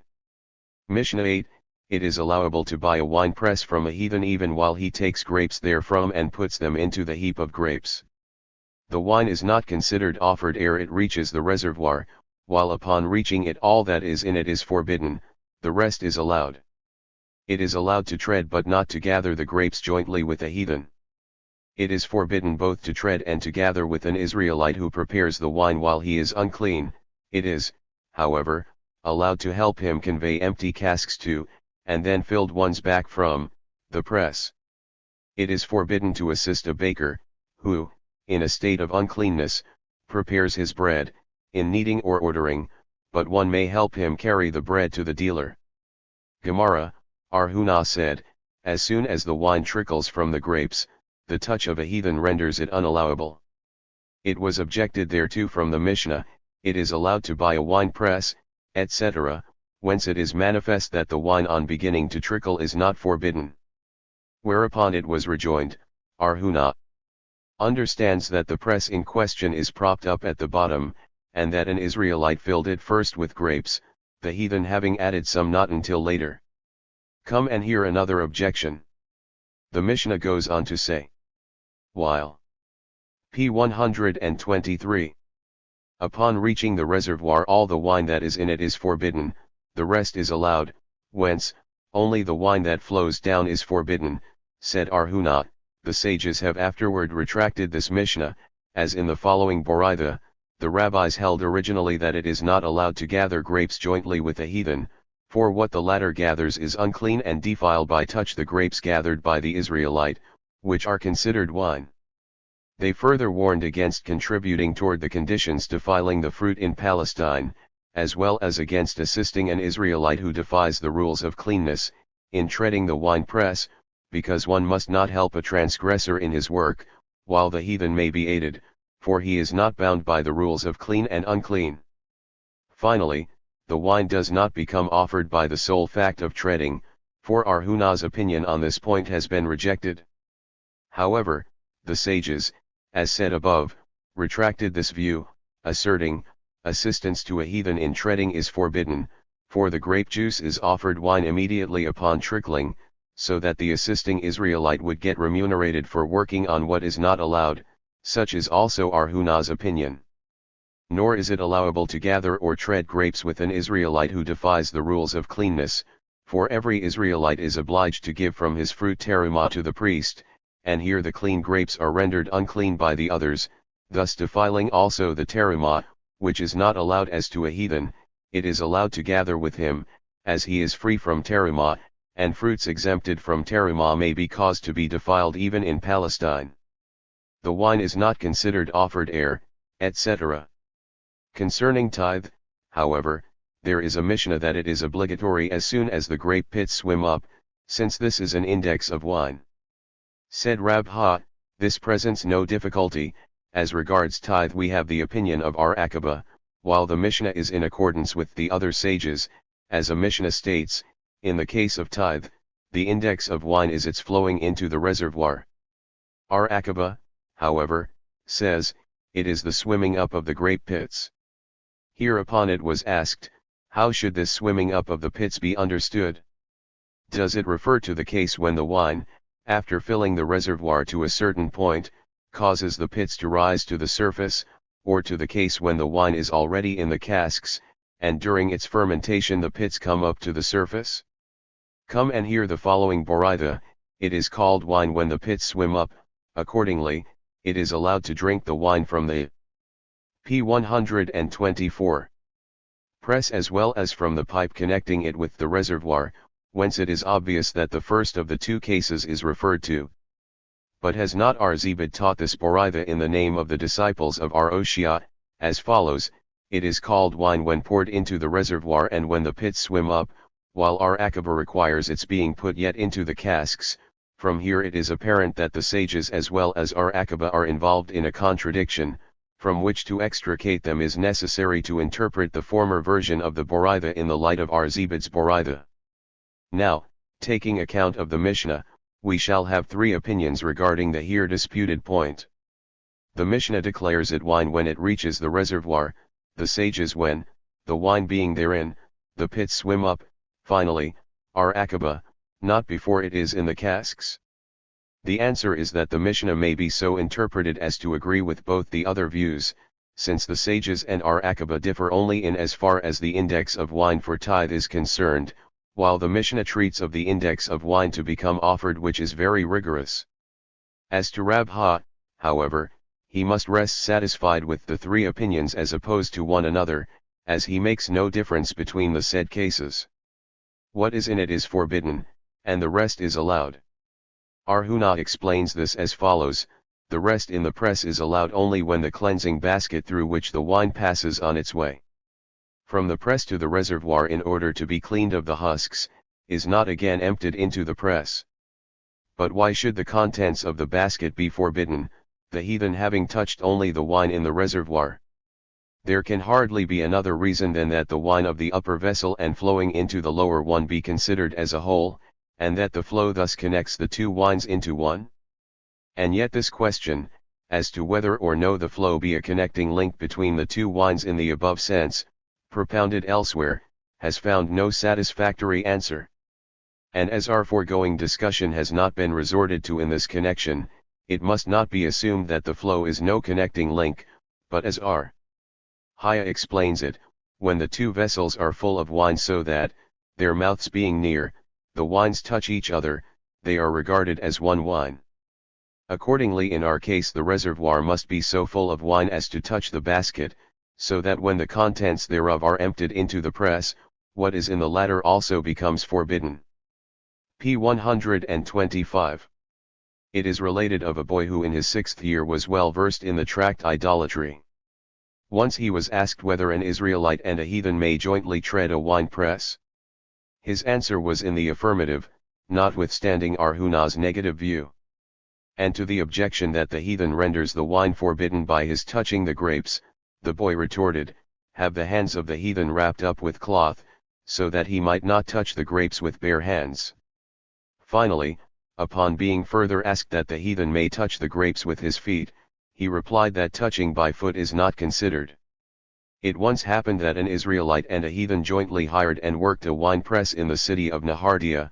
R. Samuel, asked as to how to behave with regard to this wine, hesitated to answer until after 3 festivals during which the sages were in assembly, for he wanted to first propound this question to them. The question arises, why was he anxious to hear the opinion of the sages? If because he expected to find one of them entertaining the opinion of our Nathan, then we must say that he wanted to prohibit all benefit of this wine, for it was taught, if the heathen measures out the wine with the hand or foot, Israelites must not drink it, but it may be sold to heathens, while our Nathan prohibits all benefit of wine measured by hand. But now that our Nathan makes no reference to the measure by foot, it must be assumed that Samuel was not waiting for his opinion, but he rather expected to find one of the sages in favor of our Shimon's view, which allows the wine, even to consume, provided it was not touched by the heathen intentionally. It once happened at Biram that a certain heathen climbed up a palm tree to get down some branches. On coming down he unwittingly touched with one of the branches a cask of wine. Rabbi was asked on the point, and he prohibited Israelites from drinking this wine, allowing, however, its sale to heathens. Thereupon our Kahana and Arasi interposed, I lave you, Master, not yourself taught that even a 1-day-old child of a heathen renders the wine prohibited when touching it? And in this case there is surely no intention involved. Answered Rabbi, I prohibited only to drink it, but not to sell it and use the money thereof. The text says, Rabbi holds that even a 1-day-old child of a heathen, etc. R. Shimei B. Haya advanced the following objection, when one buys slaves from a heathen, has them circumcised but not bathed in the legal bath, the place they tread. P. 126. On as well as what they spit out, is unclean. Precisely the same is the case with the acquired children of a female slave, but according to others the children are clean. In the case of wine the same rule holds, adults render it forbidden by touch, but not children. What is an adult? When already familiar with the nature of idol worship, and is considered a child before that period. We see, then, from this Boraitha, that contrary to Rabbi's position, a child does not make the wine unallowable by mere touch. The answer is that the child spoken of in this Boraitha is one born of a female slave in the house of an Israelite. As to other children, inclusive of slaves bought of a heathen, Rabbi's precept holds good. But here is another question. The Boraitha says, the same is the case with the children of a female slave, which would suggest the inference that there is no difference between a slave bought, or one brought up in the house of an Israelite. The answer is that this phrase refers only to their spittle and the place trodden on by them. However, this explanation is correct according to him who says that these are unclean, but what according to him who declares them clean? He comes to teach us that adult slaves bought, circumcised, and then legally bathed, do not make the wine forbidden by touch, just as the children of a female slave.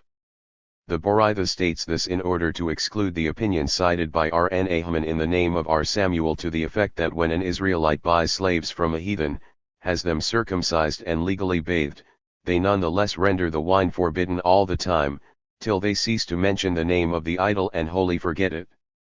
And how long is this time? R. Jehoshua b. Levi set the limit of this period at 12 months. In the town Mechusa a heathen once happened to enter the house of a Jewish wine seller, who answered his question as to whether he sells wine, in the negative. The heathen, noticing on the table a little wine in a vessel with which the Jew used to serve wine, put his hand right into it, saying, "Is not this wine?" The host, excited over this misdeed, emptied the vessel back into the cask, so that he had to consult Rabha what to do with the wine. He advised him to sell it to heathens. When Arhunabi Hina and Arhunabi R.N. Ahaman heard of this incident, they said that all benefit of this wine is forbidden. Thereupon, Rabha heralded that the wine may be sold to heathens, while the both Hunas let herald the opposite. Some time after, Arhunabi R.N. Ahaman happened to be in Mechusa where p. 127 Rabha resided. So Rabha instructed his servant not to admit anybody at the time when Huna will be by him, since they, too, will be busied with the settlement of an important dispute. Arhuna, on coming to him, opened, indeed, the foregoing question, and, to his great astonishment, Rabha said that all use of that wine is forbidden. And to the question, has not the master allowed such a case, he answered, in this particular case it was the wine in the cask that I allowed, but the wine touched by the heathen and poured back into the cask I prohibited, requiring rather that its worth be cast into the sea.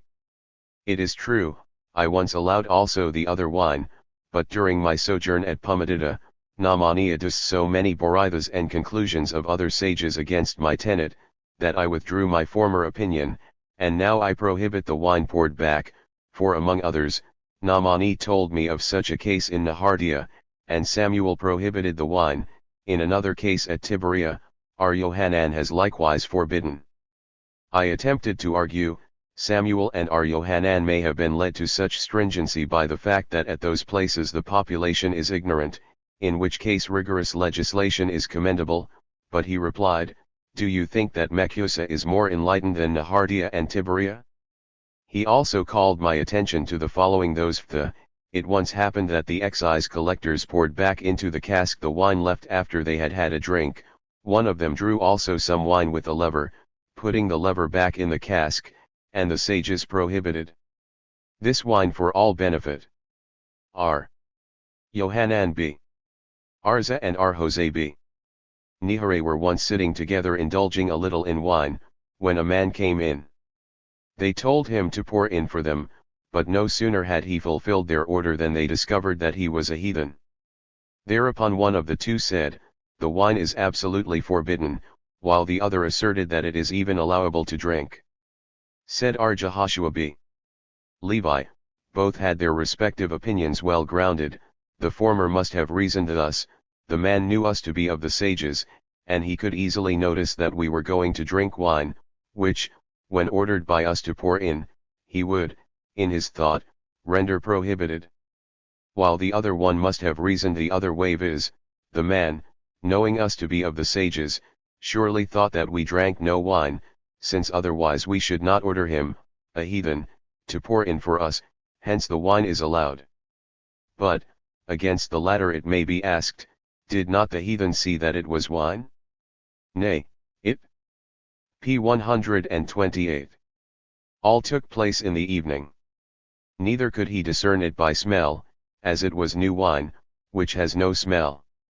That he did not touch it is certain, for the wine was in a bottle, and the shaking of the wine by a heathen is prohibited only when done intentionally, which was not here the case. R. A C questioned R. Yohanan, does a heathen render the wine prohibited by pouring water into it?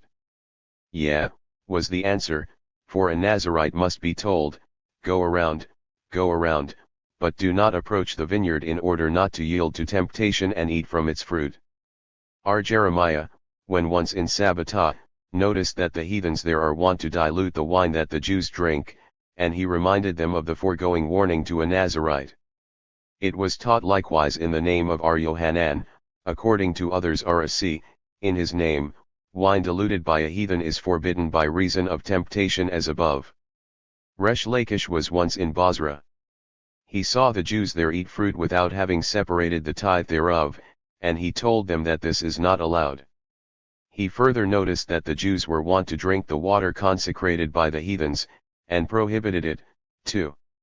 Later he happened to visit R. Yohanan, to whom he related his observations and prohibitions, and R. Yohanan told him, go right back and allow all you have prohibited, because you mistook Bozrah for Betzer, which was conquered by Moses, and where the tithe is thus obligatory, and as to the water there, it is public ownership which, as such, cannot be prohibited at all. R. Hyabi. Abba made once a journey to Gabla, where he observed that Jewesses were pregnant from heathens, who, though circumcised, were not yet legally bathed. He further saw that the Jews were drinking the wine diluted by the heathens. He also noticed that Jews were eating termis cooked by heathens. He, however, did not interfere. When he later reported this to R. Yohanan, the latter said, go right back and have it publicly announced that their children are bastards, the wine is to be regarded nisik, and the termis is forbidden like all other things cooked by heathens, because the inhabitants of Galba are uneducated. With reference to the children, R. Yohanan expressed the same opinion elsewhere, saying that one is not considered a proselyte unless he is both circumcised and legally bathed, hence the above are still considered heathens, and Rabbi Hannah said in the name p. 129 of R. Yohanan, when a heathen or a slave seduces a Jewish girl, the offspring is regarded as a bastard. The wine he prohibited by reason of temptation as said above, and the termis, because they are there uneducated, otherwise it would be allowed. R.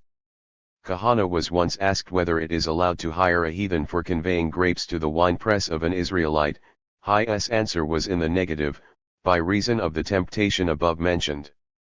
R. Yemer objected to him from this Tosefta, the grapes carried by a heathen to the press, be it in a basket or any other vessel, are allowed even when trickling. Said R. Kahana, this is no weighty objection, for here it treats of grapes already carried, which I, too, should allow, but not to hire one originally for such work. Once a citron chanced to fall into a cask of wine, a heathen seeing this, hurried to take it out with his hand, and Arashi ordered to hold his arm fast in order to prevent it from moving, then to open the faucet and have the wine flow into another vessel, when it will be allowed for sale. The same Arashi said that wine made prohibited by the touch of a heathen is not allowed to be sold to other heathens. The heathen, however, who touched it, may be made to pay for the wine by considering the thing in a manner as if the heathen had spilled or in some other way destroyed the wine, when it would be legitimate to recover the loss. This, his opinion, he corroborates by the following Boraitha: if a heathen renders the wine prohibited by touch, not however, in the presence of an idol, all benefit of it is forbidden. But R. Jehuda b. Baba and R. Jehuda b. Bathiras say it is allowed, and on the following grounds: in the first place, because the act was done not in the presence of an idol, and secondly because the Israelite may say to the heathen, the wine is not your ownership, hence you cannot make it forbidden. Now, though we do not agree with the two Jehudas, the inference is nevertheless justified that the Israelite may make the heathen pay. It once happened that the bung burst out of the hole of a cask with wine, and a heathen ran by, put his hand upon the bung hole to stop the escape of the wine. Thereupon said our Papa, the wine above the bung is forbidden, the rest is allowed. Our Papa was further teaching, the wine of leather bags carried by a heathen who is followed by a supervising Israelite, is allowed if it so fills the bags that it cannot shake at all, but if not so full, it is forbidden. If, however, the wine be in open p. 130 pitchers, the converse is the case, because out of a full pitcher the wine may overflow upon the hands of the heathen, and then touch back the wine inside the pitcher, while with the pitcher that is not full this cannot be feared. R. Ashi maintains that even the wine in a leather bag that is not full cannot be made prohibited by shaking, for it is not customary to offer wine by shaking. If the heathen put wood upon the grapes in the press in order to squeeze the wine out by this pressure, our Papa allows the wine, while R. Ashi, according to others R. Simi B. Ashi, prohibits it. All, however, agree in that the wine is allowed when the wood is pressed down by means of a wheel, for the work is done but by a derivative of his force, but when the heathen exerts the pressure by his feet, only our Papa allows, while the others forbid the wine. Once a heathen pressed the wine by means of a wheel, yet our Jacob from Nahor Pekod declared the wine prohibited. At another time a cask with wine happened to burst, and a heathen was holding it together until the wine was emptied into another barrel, Rafran B. Papa, according to others R. Hunabi R. Jehoshua, allowed to sell the wine to heathens. It was prohibited to drink it, because the cask burst lengthwise, so that it was necessary to hold it together, but if it had burst crosswise it could have been held together by pressing the upper part. In this case the wine would have been allowed even to drink, because the pressure of a stone could have done the same service. Once a heathen was found in the press of an Israelite, though there was no wine in it, yet it was moist, and the question came up as to what to do with the press. R. Ashi decided it thus: if the humidity of the press was so great that an object could therein become so moist as to moisten another object, the press must be first rinsed with water and then scrubbed with ashes 2 times, while by a smaller degree of humidity 1 rinsing suffices. Mishnah 9, a heathen standing near the wine reservoir renders the wine forbidden, provided he has a lien on it, but not otherwise. When a heathen falls into a wine reservoir, and is then brought up, or when a heathen measured the wine with a pipe, dragged therewith a hornet out of the wine, or, finally, tapped his hand on the cask against the ebullitions of the fermenting wine, all which cases have actually occurred, the wine should, according to the rabbis, be sold. Our Simeon allows to drink it. If the heathen, while enraged, cast the cask p. 131 into the reservoir, as it once happened, the sages allowed the wine. Gemara, said Samuel, the lien spoken of in the Mishnah must be had on the wine itself, and R. Ashi proved this by quoting another Mishnah, which says, when one works a heathen's wine in accordance with the rules of cleanness, leaves it then in the premises of the heathen, but under the supervision of an Israelite, and the heathen writes a note to him stating, I have received of you money, the wine is allowed.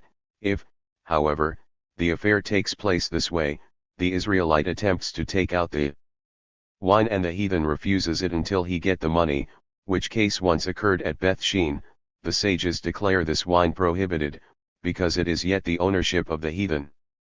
But if the lien had been on the Israelite's property, even the wine included, it does not matter. When a heathen falls, etc. According to our Papa, this means that the heathen is brought up dead, otherwise all benefit of the wine is forbidden, because the heathen celebrates his escape, and thanks on this account his idol, wherefore the wine is considered offered.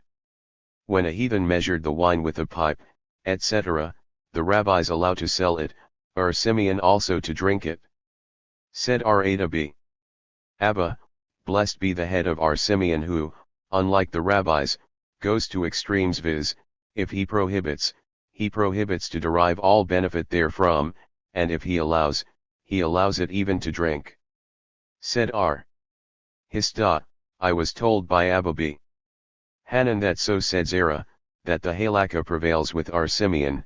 After all, the halakha does not prevail with him.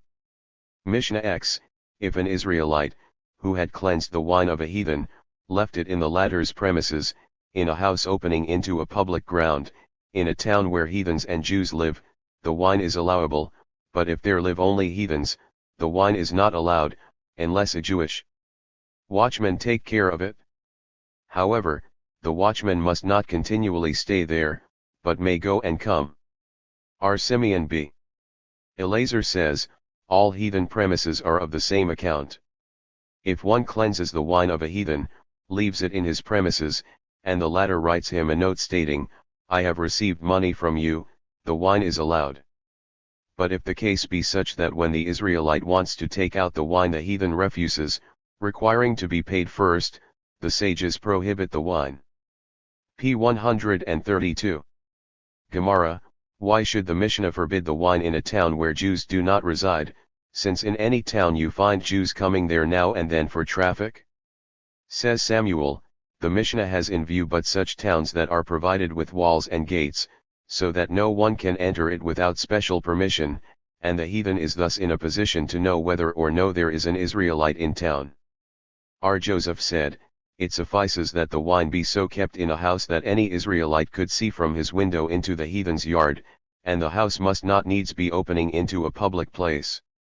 In like manner it is sufficient that there be in the proximity of the house a little elevation where people are wont to assemble, or that a date tree be there, since in this case the heathen may fear lest someone should climb up the tree for dates and descry his doings in the same time, but if the top of the tree be cut off, its influence is discussed by Racha and Rabbana, the one saying that the tree, now that it bears no fruit, exerts no influence upon the heathen, who, thinking that nobody will climb it up now, may break the seal and take out some of the wine, while the other says, people are still now and then climbing upon such tree in order to look for their strayed cattle, and hence it is yet fear-inspiring to the heathen.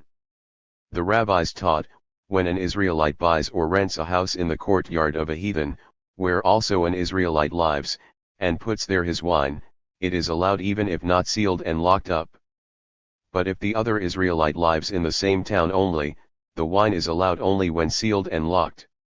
However, if a heathen hires Jews to prepare wine for sale to Jews, and this wine remains in the premises of the heathen, a Jew living in the same house where the wine is kept, it is allowed, provided it be sealed and locked by a Jew who should himself have charge of the key and seal. Said R. Yohanan to him who cited before him this Boraitha, read the last passage thus, the wine is allowed even when not sealed and locked, provided only an Israelite lives in the same house. If, however, an Israelite lives in the same city but not in the same yard, the wine is forbidden even when sealed and locked, so says R. Meyer, while the rabbis say, an Israelite must either sit there and watch, or come there at certain times. The question now arises, to which case the rabbis refer, as there are 4 cases in the Boraitha? To assume that they refer to the last case would be to assume a redundance, since our Meir said the same, nor can it be assumed that. P. 133. They refer to the 3rd case, where the wine, when sealed and locked by a Jew, is allowed, because, as R. Yohanan allows it even when not sealed and locked, there would be no reason to account for the exceptional rigor of the rabbis in this case. Hence, it is manifest that they refer to the 2nd case, which allows the wine put up in the house of a heathen, when both there lives a Jew in the same town and also when the wine is sealed and locked, and it is here that the rabbis add the limitation that all Israelite watch the wine, or come to it at certain times. But what is gained by the last point?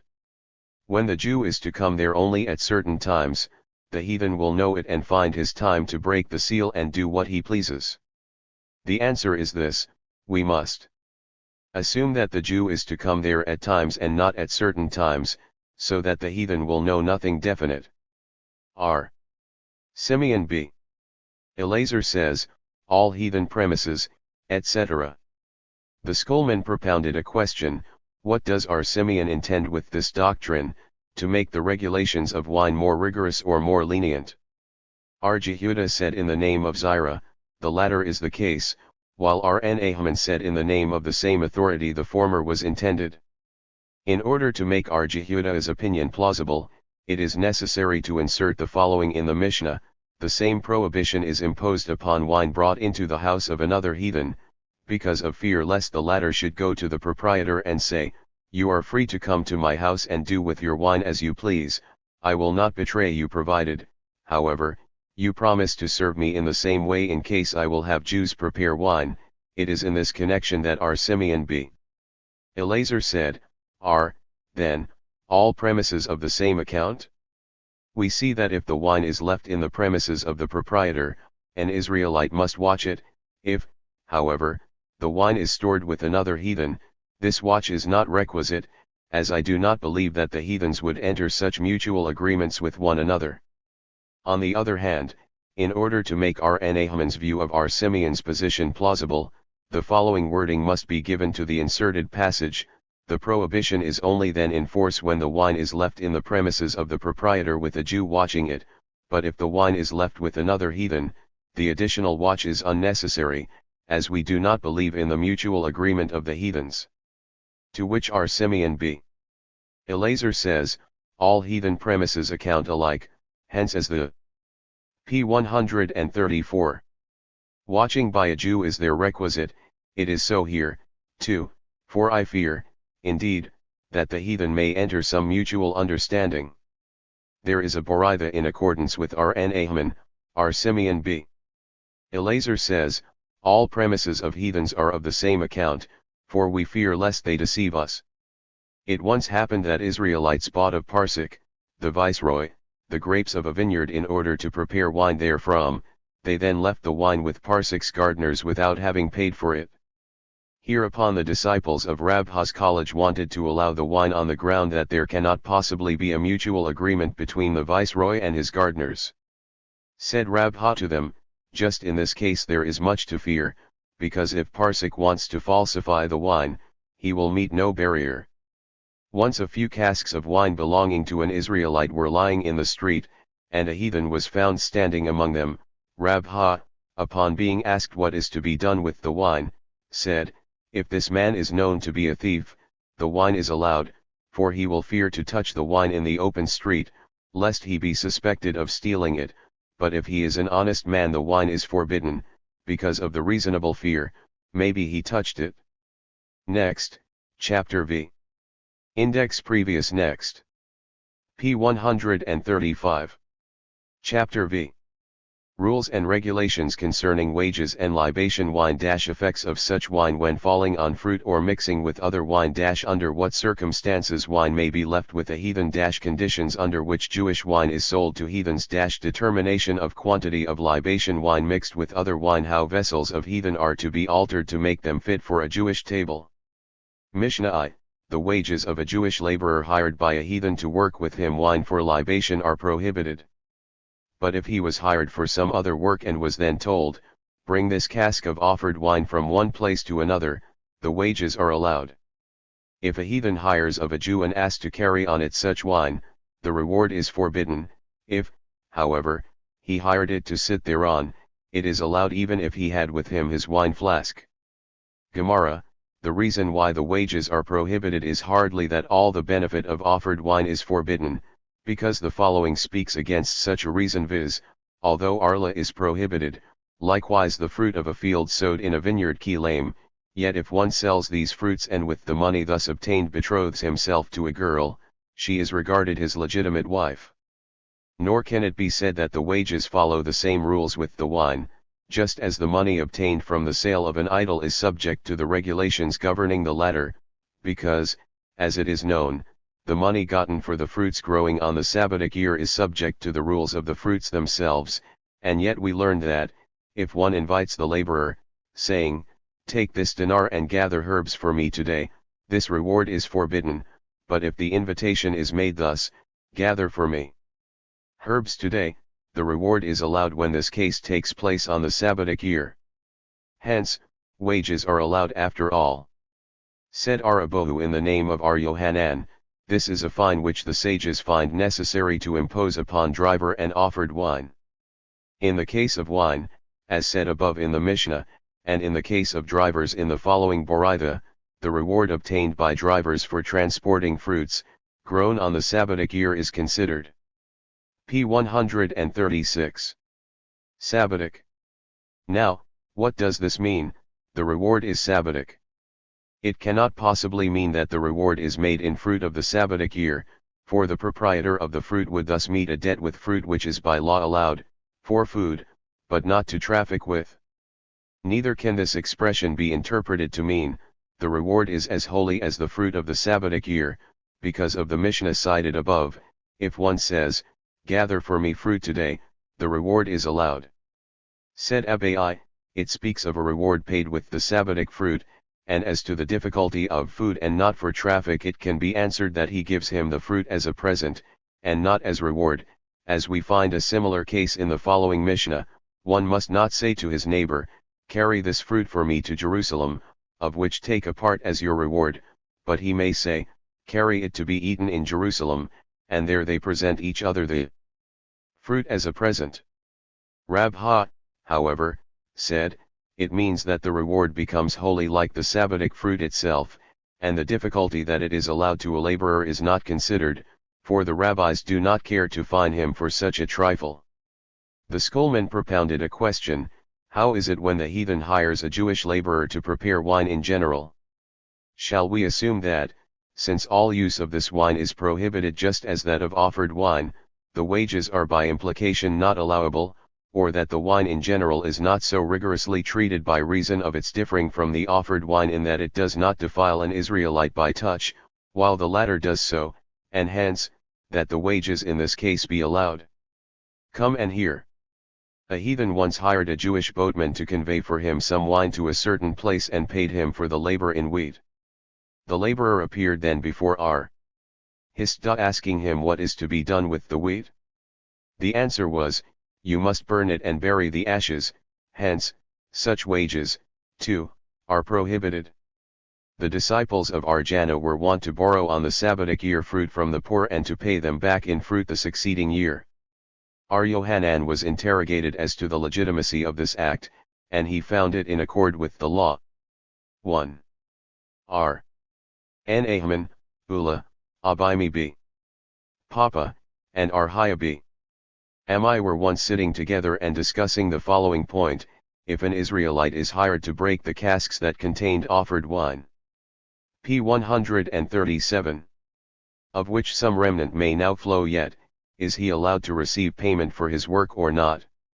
The possible reason for a negative answer is that the laborer desirous to get work wishes for the existence of whole casks, and thereby also for that of the prohibited wine left therein, while on the other hand the reason for a positive answer is that he by his labor destroys the wine. Thereupon decided R.N. Ahman, the laborer may without any scruples break the casks and get paid therefor. In addition to it, he may yet earn the blessing of heaven. The following Boraitha corroborates R. Naaman's decision: the Israelite is prohibited from assisting a heathen in plowing a field sowed with kilaim, but he is allowed to weed out various seeds so that only one kind be left, for he thereby diminishes the unallowed.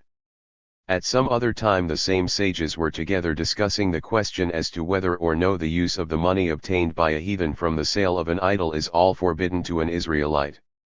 Said R.N. Ahman, it seems to be allowable, because once there came some heathens to Rabbi Abohu and declared themselves willing to embrace Judaism, whereupon he replied, if this is your intention, it is incumbent on you first to sell out all you have, for as soon as you have become Israelites, your wine and idols are prohibited to sell. Whence it follows that they are allowed, even after they become Israelites, to use the money gotten from selling the idols when yet heathens. The others objected to this inference, saying, in this case the intention of becoming an Israelite renders surely their idols profaned. Hereupon R.N. Ahman recited the following Boraitha: if a heathen pays his debt to an Israelite in money, which he obtained from the sale of an idol or offered wine, the Israelite is allowed to accept it. If, however, the heathen asks his creditor to wait until after he has sold his idol or offered wine, the Israelite is prohibited to accept the money. Hence, in the former case, the money is allowed. And why is it forbidden in the latter case?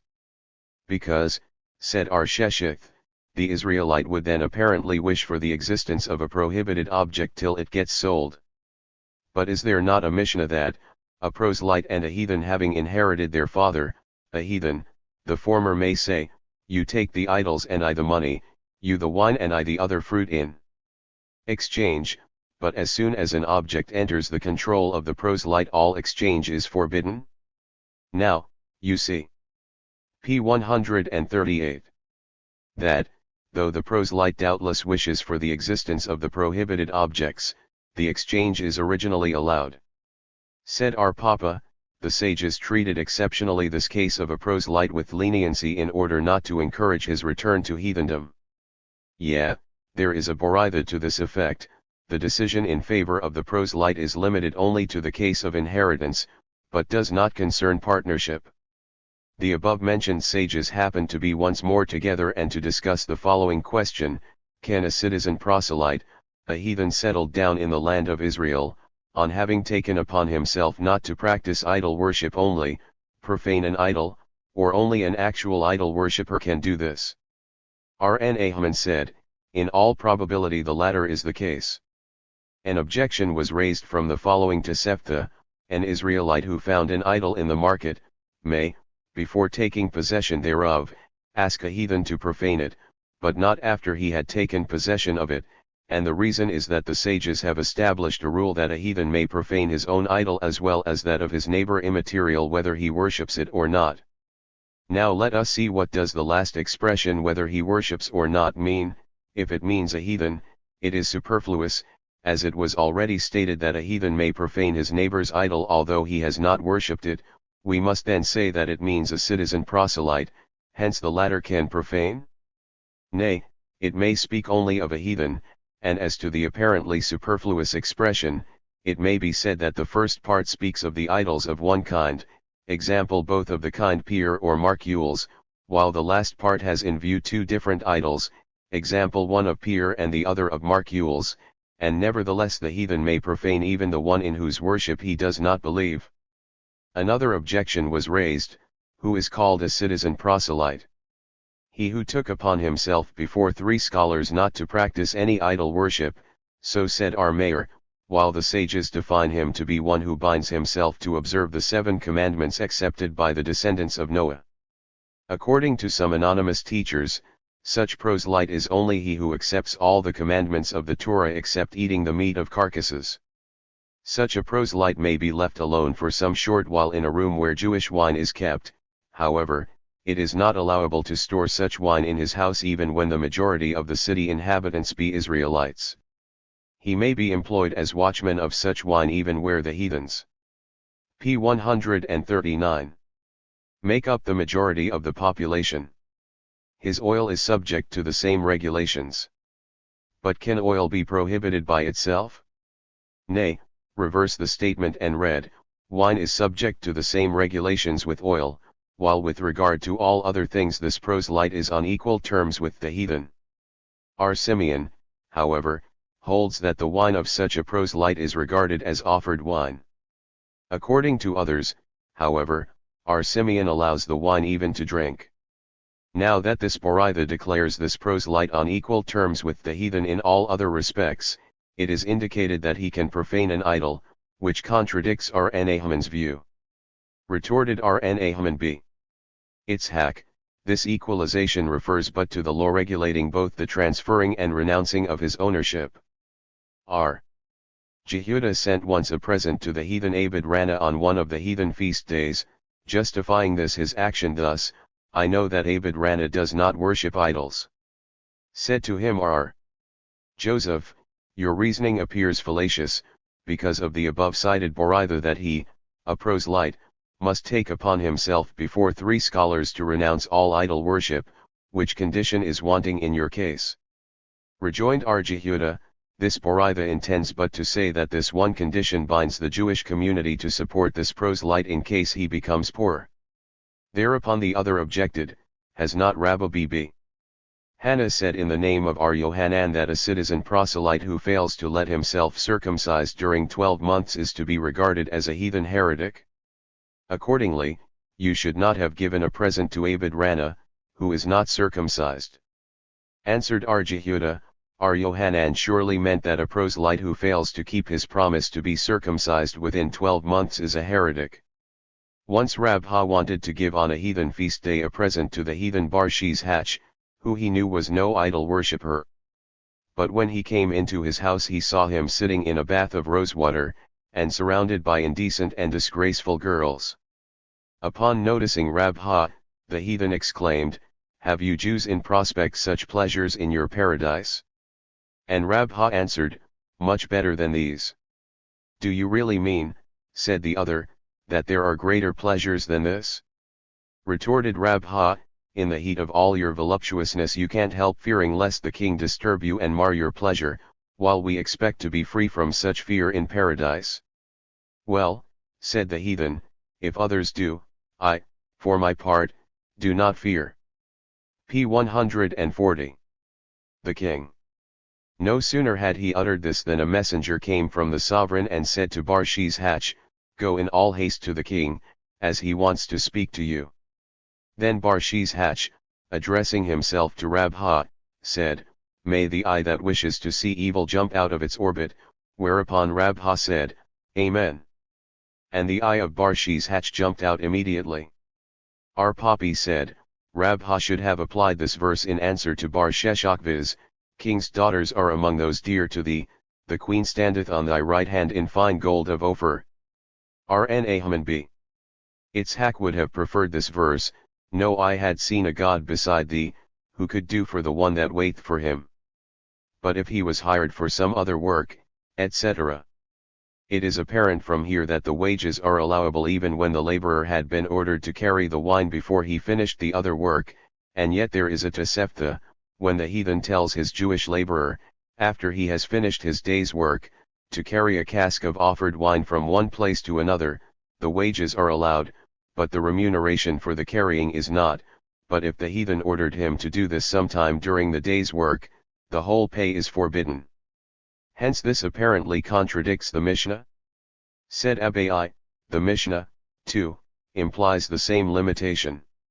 Rabha, however, interprets the Mishnah to allow the wages even when the carrying was done in the middle of the other work, and meets the apparent contradiction thus, the Tosefta teaches, when a heathen tells his Jewish laborer, carry 100 casks from this to that place and I will pay you 100 perutoth, and it was then found that 99 of the casks were with oil while one was with offered wine, all the wages are prohibited, for it is the last forbidden cask that completes the claim for wages. The Mishnah, however, intends to teach that, when the laborer works per cask, he is allowed to receive the wages and to reject the pay for so many forbidden casks he had to carry. This exposition of the subject coincides with the following Boraitha, a Jewish laborer hired to carry 100 casks among which one was found to contain offered wine is prohibited from all his wages, if, however, he was hired to be paid per each cask, he should cast away the pay for this one prohibited cask, while the other pay is allowed. If a heathen hires of a Jew an ass, etc. This rule, which is obviously implied in the first statement, is mentioned by the Mishnah merely for the sake of its second part viz, if, however. P. 141. He hired it in order to sit thereon, the reward is allowed even when he had along with him the wine flask. 1. The father of Brika, who was a wine dealer, sold once wine to heathens. He had to bring it over across a river and empty it into their casks, retaining his for his trouble. This subject was brought before Abai, and he said, what Ahaz father is doing is certainly allowed, for the wine is not prohibited unless already in the casks of the heathens.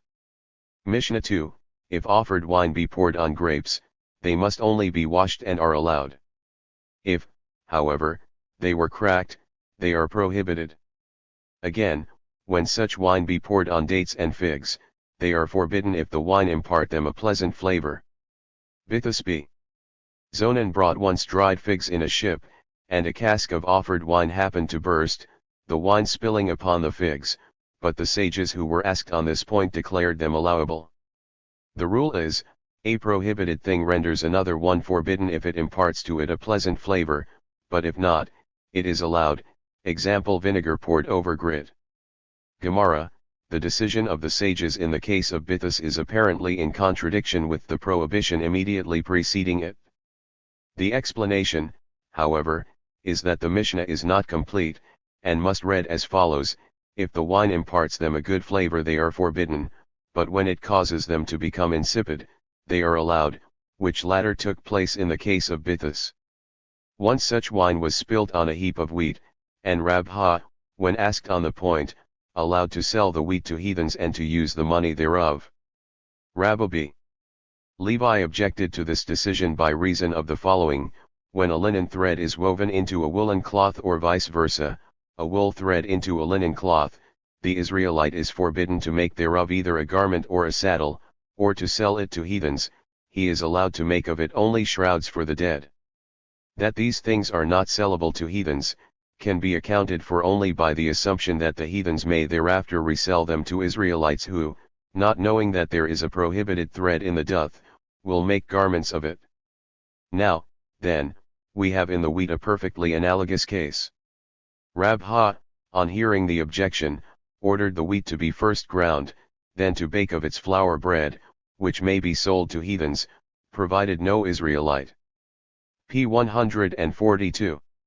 Notices it, lest he might buy the bread of the heathens.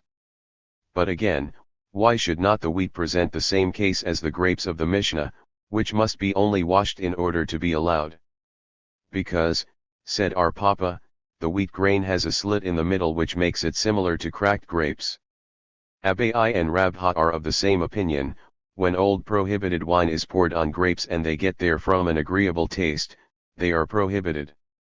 But concerning new wine, Abai prohibits all the grapes as soon as one drop fell on them, while Rabha prohibits them not until after so much wine has fallen upon them as to change perceptibly their taste.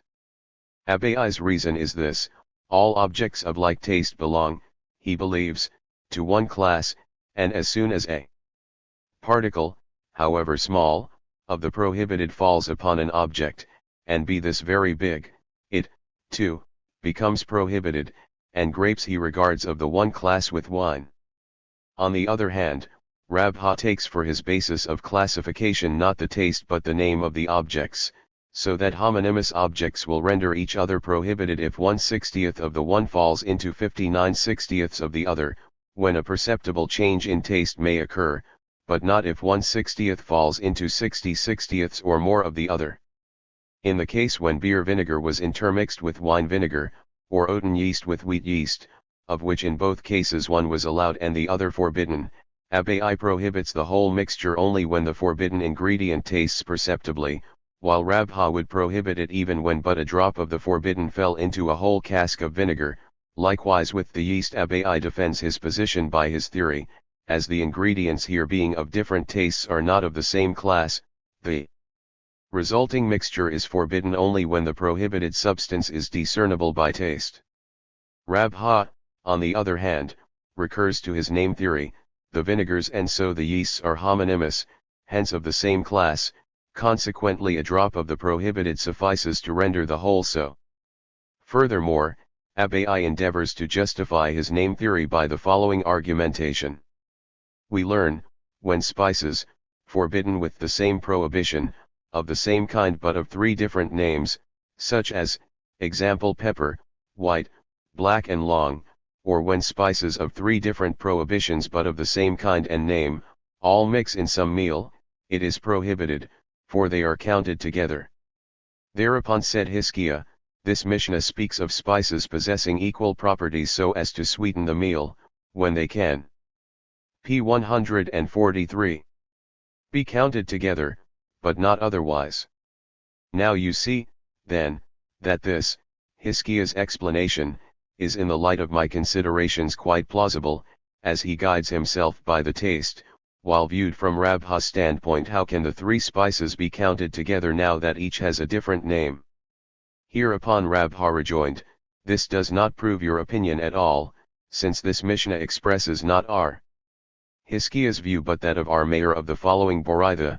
Our Jehuda said in the name of our mayor, when different forbidden things mix with one that is allowed, they may be added to count as one whole, for it reads, thou shalt not eat any abomination, etc., i.e., whatever is detestable by the law, is forbidden to eat.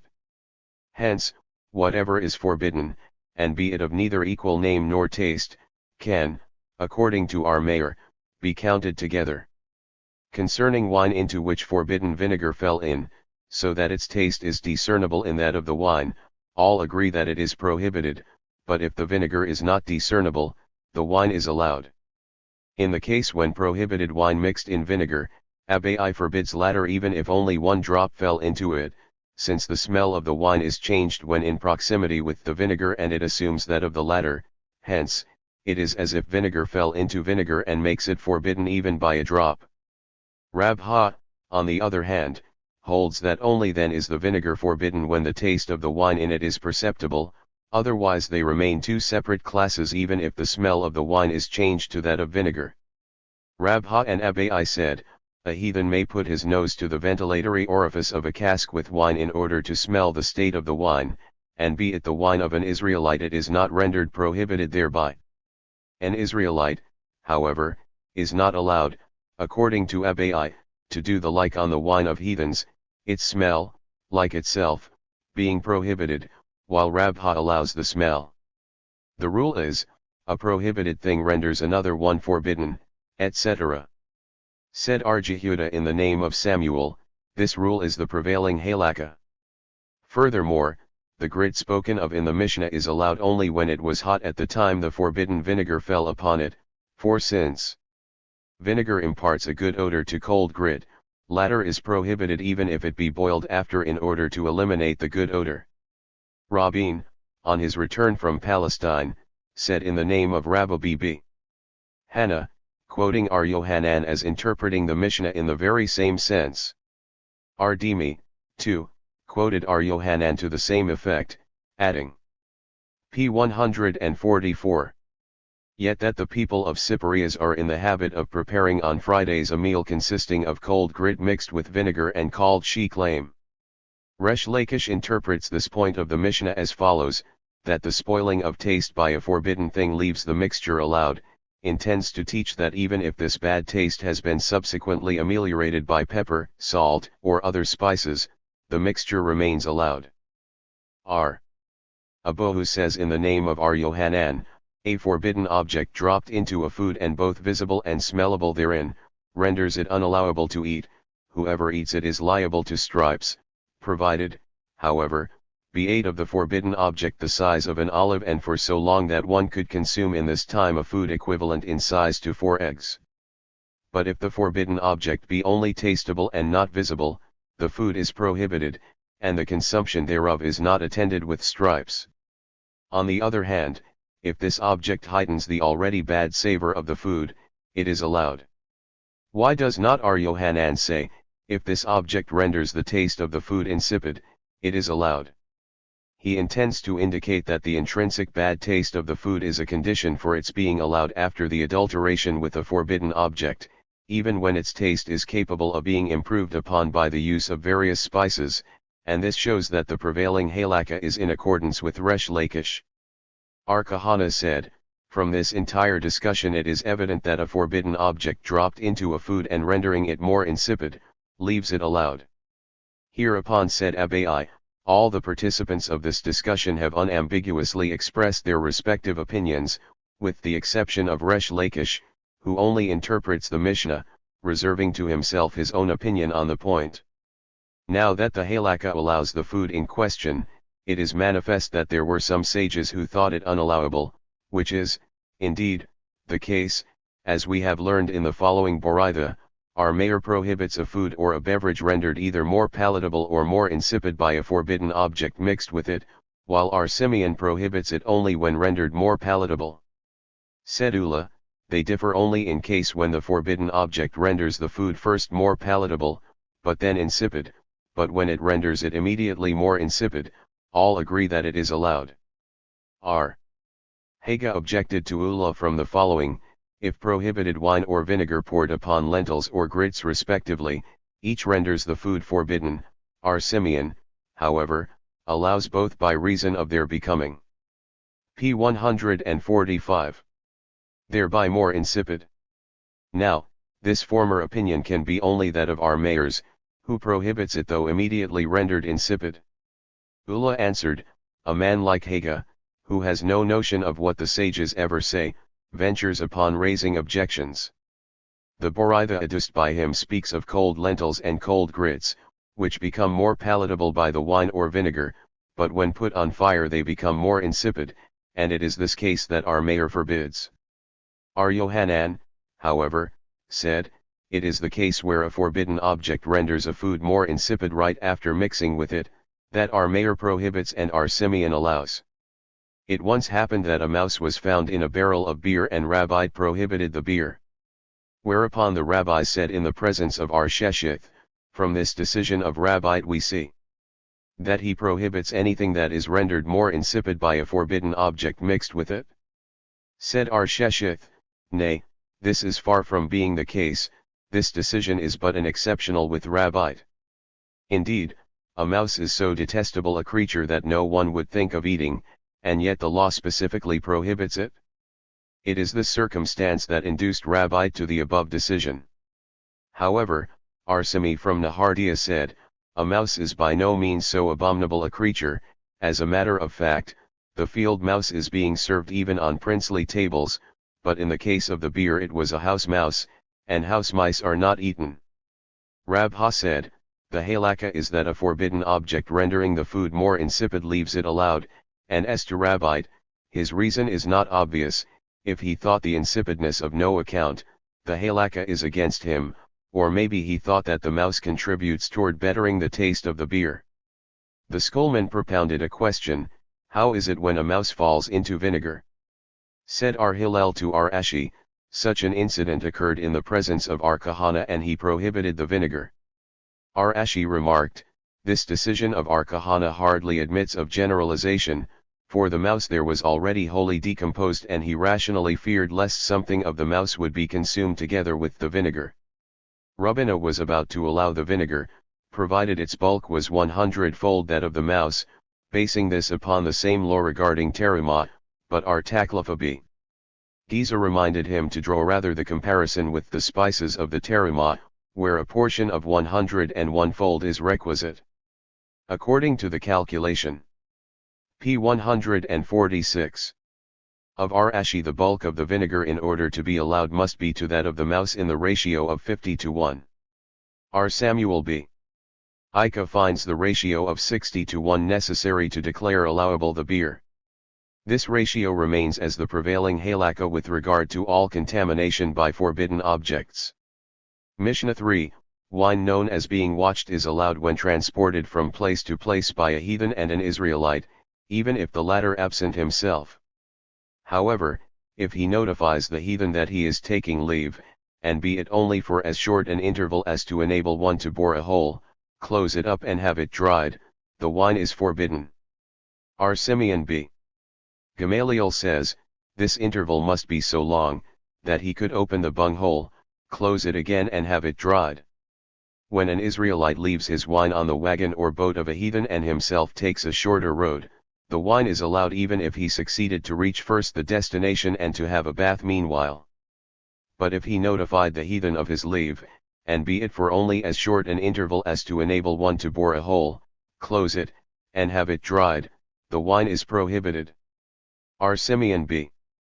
Gamaliel says, as long as to open the bunghole, close it and have it dried. When an Israelite admits a heathen into his wine store, the wine is allowed, even if the Israelite is only coming in and out.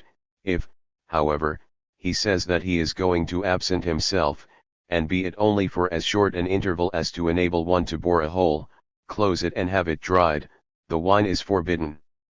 R. Simeon B. Gamaliel says, as long as to open the bung, close it again and have it dried. When an Israelite dines with a heathen at the same table, puts a bottle of wine on the table and another one on the by table and goes out, what is on the table is prohibited, what on the by table is allowed, but if he said to the heathen, you only help yourself to the wine and drink, the bottle on the by table is forbidden. 2. If he leaves open casks they are prohibited, closed ones, they are only then forbidden when the heathen could unbung them, close again and have them dried. Gemara, wine known as being watched, etc. This seems to express the same idea of the following Boraitha, when he who accompanies his drivers leaves them to convey the clean objects from one place to another, himself going away from them even a whole mile, the objects remain clean. If, however, p. 147. He told them, you go ahead and I shall follow you, the objects are unclean, as soon as he loses sight thereof. R. Itzhak interpreted this Boraitha to mean in its first half that the owner had first to cleanse both his driver and animals with water. When an Israelite leaves his wine in the wagon, etc. These two cases, though seemingly identical, are providing for different points. Indeed, the latter case could not be so generalized as to include the former, for here it may be assumed that the heathen is under the influence of constant fear lest the proprietor come in at any moment, while the condition on the wagon or boat is different. On the other hand, the former case cannot include the other one, for on the wagon there is yet a possibility left for the heathen to fear, lest he be overtaken by surprise and looked after from another direction, while in the store he could presumably lock the door, thus securing himself against surprise and doing what he pleases. Hence, the Mishnah states both these cases. Rabbi B. Hannah in the name of R. Yohanan, the Mishnah prohibits the wine only when the bunghole of the cask was closed up with lime, but if with clay, an interval so long as to enable the heathen to open the hole, close it again and let it dry is necessary to prohibit it. Whereupon it was objected, a Boraitha teaches that R. Simeon B. Gamaliel said to the sages, when the heathen broaches the cask and then closes it up again, this is recognizable on the outward as well as on the inner surface of the bung. Now, if the stuff of which the bung is made be clay, R. Simeon's idea is clear, for clay when old becomes brighter in color, wherefore the new in it is easily distinguishable by the color, because the new clay cannot combine with the old one, since the hand cannot reach the inner sides. But if, as you incline to think, the sages speak of a lime bung, the new lime is not recognized, having as it does the same color as the old one. This objection was met thus: R. Simeon B. Gamaliel, ignorant of whether the sages spoke of a lime and a clay bung, was endeavoring to show that even in the case of lime a change produced by breaking is discernible though only on the inward side, so that the sages answered this point, contending that so long as it is not recognizable on the outward, the wine is prohibited, for it is to be feared that the inner side of the bung might perchance become difficult of recognizing, or that it was altogether forgotten to examine it. Said Rab Ha, it seems that the halakha prevails with R. Simeon B. Gamaliel, for the end of the Mishnah gives his opinion without mentioning. p. 148. His name. And Rab Ha did well to remind of this, for otherwise it could be thought that the whole of the concluding paragraph was said by R. Simeon B. Gamaliel. But now that the halakha here prevails with R. Simeon B. Gamaliel, i.e., that there is no fear lest the heathen should break the cask, and above in chap. 2 it prevails with R. Eliezer, i.e., the cask being well bunged, there is no fear of the heathens opening it. Why are we still refraining from keeping our wine in the house of a heathen? The answer is this: every cask has a small orifice for ventilation, and it is feared lest the heathen should somehow get at the wine through it. Rab Ha said, though Israelites that come into the house of a heathen prostitute may not resist the sexual impulse, yet the wine which they chance to bring there is allowed, for they will surely prevent the prostitute from touching it. If, however, heathens visit a Jewish prostitute, her wine becomes prohibited, for it is safe to conclude that since she lowers herself so much as to have intercourse with heathens, she will admit them to touch her wine. 2. A heathen once happened to enter the wine store of an Israelite, where he himself had some wine, he closed the door which had, however, a crevice, and through it he was seen standing among the Israelites' casks. Rabha decided this case thus: only the casks visible through the crevice are allowed. Jewish wine was once stored up in a house where a heathen and an Israelite lived in the lower and upper floors respectively. One day the two, alarmed by a sudden noise in the street, went out to see what was the matter. The heathen was then the first to return, and locked the door. In this case Rabha allowed the wine, for, he argued, the heathen may think that the Israelite entered first and might surprise him any minute. In another case where a heathen was found among casks of Jewish wine at an inn, Rabha decided thus: if the heathen is suspicious of being a thief, the wine is allowed, for he will be afraid to touch it, but if this is not the case, the wine is forbidden, for once he approached it he must have touched it. There was another case where a heathen was found among the casks and Rabha decided it again conditionally, viz., if the heathen has good reasons to account for his being in the cellar, the wine is prohibited, because the fear of being surprised is counterbalanced by the said reasons, and he will surely touch the wine, but if he has no such reasons, the wine is allowed. P. 149. Because of his fearing to be surprised. An objection was raised from the following: unguarded Jewish wine in a public inn in which Israelites always come and go, but which happened to be closed so that it became inaccessible to Israelites, or wine left in the inn by an Israelite who requested a heathen from outside to watch it, is in both cases forbidden. In the latter case the heathen has sufficient ground to believe that the Israelite, who of his own accord made him the watchman of the wine, will not return so soon, so that there is ample time to touch the wine. This wine, we see, is indeed forbidden, though the heathen, if taken by surprise, would have no reasons to account for his being near it. Now, Rabha would allow the wine under these conditions. The Boraitha, then, must, therefore, be so interpreted as to mean that the heathen would have reasons for approaching the wine. An Israelite and a heathen were once at an inn sitting and drinking wine. As the hour of prayer arrived, the Israelite went to pray, leaving the wine where it was. Rabha allowed this wine on the basis of the heathen's fearing to be surprised. Once an Israelite was with his wine in a boat where a heathen, too, embarked. On hearing the trumpet announcing the approach of Sabbath, the Israelite went on land to enjoy there the Sabbath day. Also in this case Rabha allowed the wine left alone on the boat with the heathen, on the above basis. The possible objection here, viz., the heathen, knowing that the Israelite will not on Sabbath come back to the boat, will have no fear of being surprised, Rabha meets by saying that the heathens do not believe the Israelites to keep the Sabbath so strictly, and he corroborates this view by citing the words of the proselyte, Isser, who told him that, when yet a heathen, he was sharing in the general conviction of all other heathens that the Jews merely pretend to observe the Sabbath day, because if they actually kept it, there would be found the pocketbooks lost in the streets, since the Jews are prohibited from picking them up on Sabbath.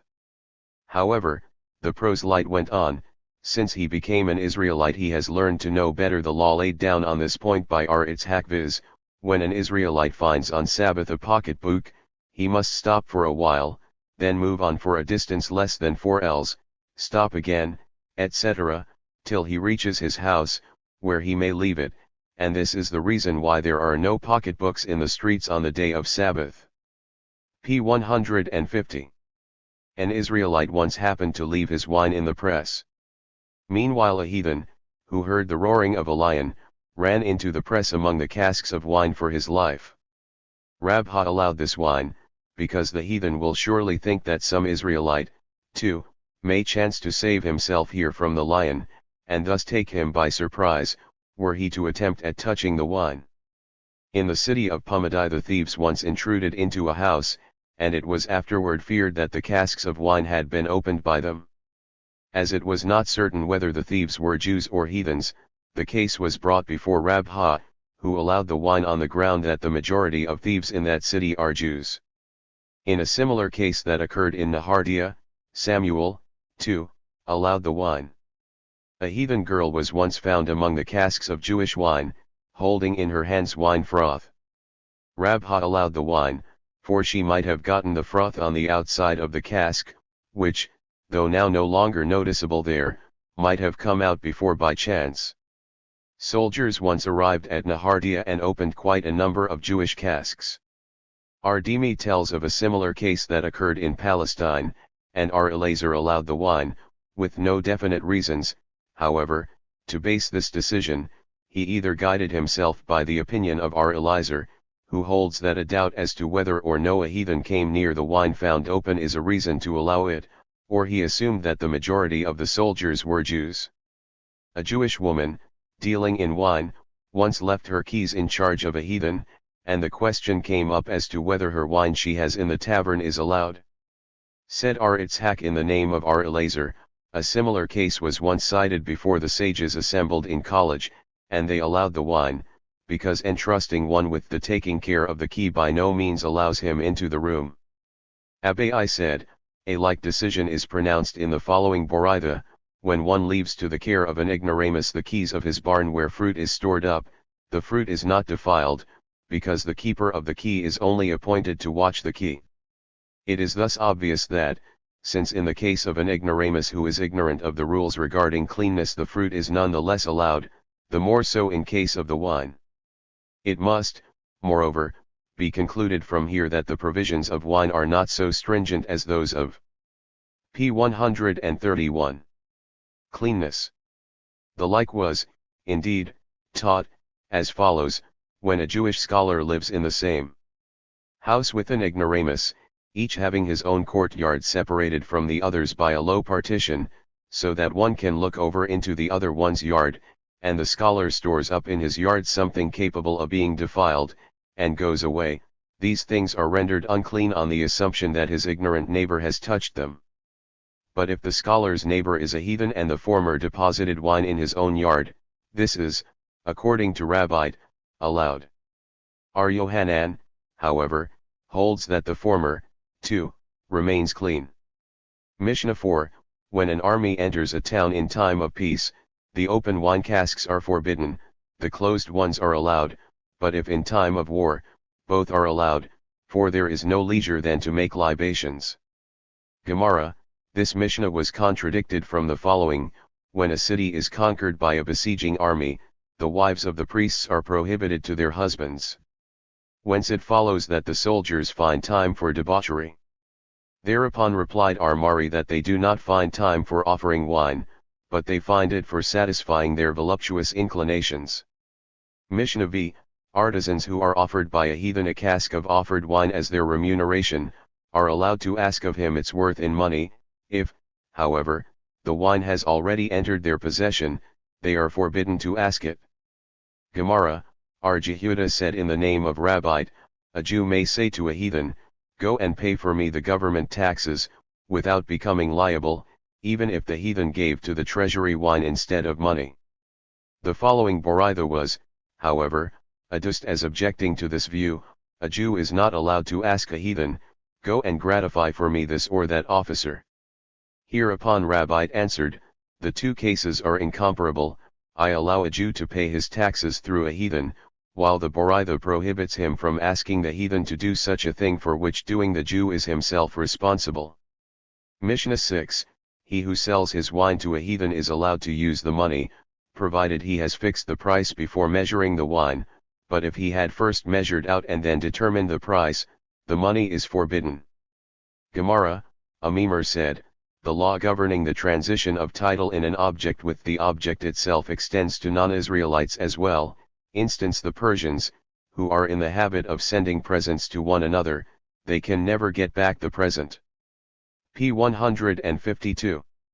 Which once reached the possession of the other one, since ex facto the title passes to the latter and the present is regarded his ownership.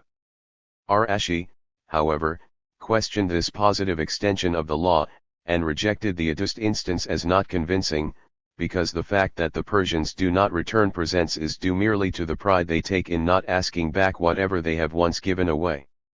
This view can be further substantiated by the following: Rabbi was instructing the Jewish wine sellers to take of the heathen the money before giving him the wine, and to rather lend him money for which he might buy his wine, than to give him wine on credit, for by the fact of getting the wine he does not yet obtain title therein, hence, he renders it as Jewish wine unallowable for use. This shows convincingly that the law mentioned at the outset is not extended to non-Israelites. Thereupon it was further argued that Rabbite would prohibit the wine only when it has been measured out to the heathen in his vessels, which fact, apart from the question of ownership, renders of itself the wine forbidden. But, was again contended, admitting this argument, we can nonetheless say that the question of ownership is concerned here, viz., the wine becomes unallowable as soon as it reaches the bottom of the heathen's vessel, but it becomes his property as soon as the Israelite begins to pour it, i.e., before it reaches the bottom of the heathen's vessel and when it is yet allowed, and still Rabbite instructs the wine seller to take the money first. Whence it may be inferred that the flow is considered a connecting link. Shall we assume that Rabbite told the Jewish wine dealers to have their heathen customers pay in advance, because he holds that the jet between the two vessels unites them so as to be regarded one, wherefore the wine becomes forbidden as soon as the first drop of it touches the heathen's vessel? However, the adust is not at all evidence that the said law is not extended to the non-Jews, for if the heathen kept the vessel in his hand while the Israelite is pouring, Rabbite would not prohibit the money, as he prohibits only when the vessel stands on the ground while the pouring is being done. It can, however, be shown that, notwithstanding this, it is evidence against the extension of the said law. For, the wine is the heathen's property as soon as it enters his vessel, and yet it is not forbidden, unless he touches it, and the Israelite would be allowed to take the p. 153. Money also after, were this law extended to the non-Jews, too. Now that Rabbite requires the payment to be made in advance, it is clearly shown that the law is not extended beyond the Jews. Or shall we assume that Rabbite holds that so long as the object sold is in the vendor's house, though in the purchaser's vessel, it is not regarded as received until after the purchaser takes it into his hand? But this would speak neither for nor against the extension of the law. The fact is that Rabbite requires payment in advance for an entirely different reason, viz., he fears lest the vessel brought by the heathen to the Israelite have some wine drops on its brim, so that as soon as the wine poured in touches them it gets all prohibited. If we admit this to be the case, it would seem that Rabbite differs with our Simeon b. Gamaliel, who said, when forbidden wine is entered into allowed one, it is not allowed to drink, but it is allowed to sell it and derive benefit from its money, excepting however the worth of the admixed forbidden wine, which should be cast into the sea. Nay, Rabbite does not differ with, but holds that our Simeon allows the benefit of the wine only when there was mixed among many casks one of forbidden wine, then all casks may be sold and the worth of the one forbidden should be cast into the sea, but if wine is mixed with wine, also he prohibits all benefit thereof. The following objection was raised against a mimer: when an Israelite buys of a heathen old silver where he finds an idol, he should, upon receiving title in, and paying money for, the silver, throw the idol into the sea.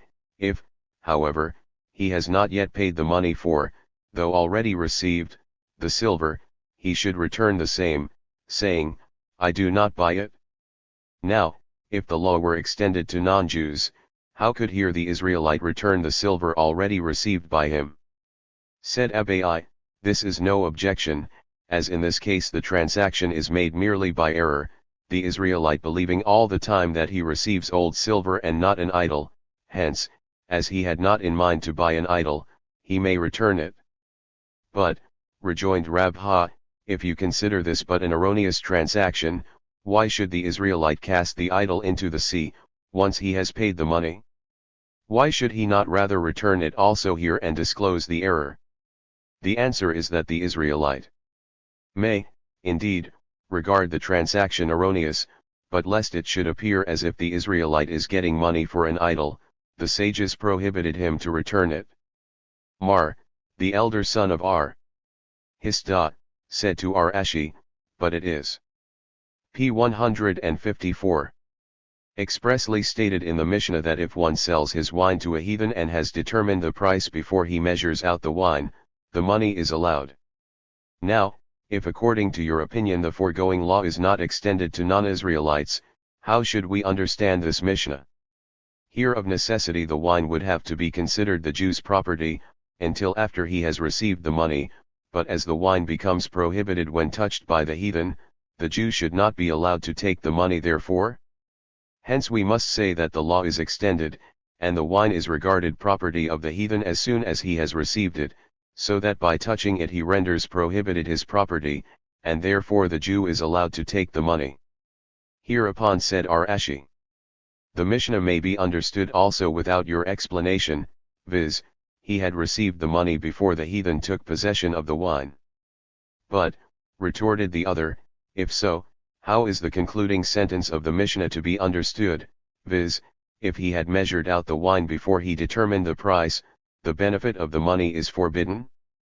Said Rashi, and according to your opinion the wine belongs to the heathen as soon as he has received it, why then is here the money forbidden?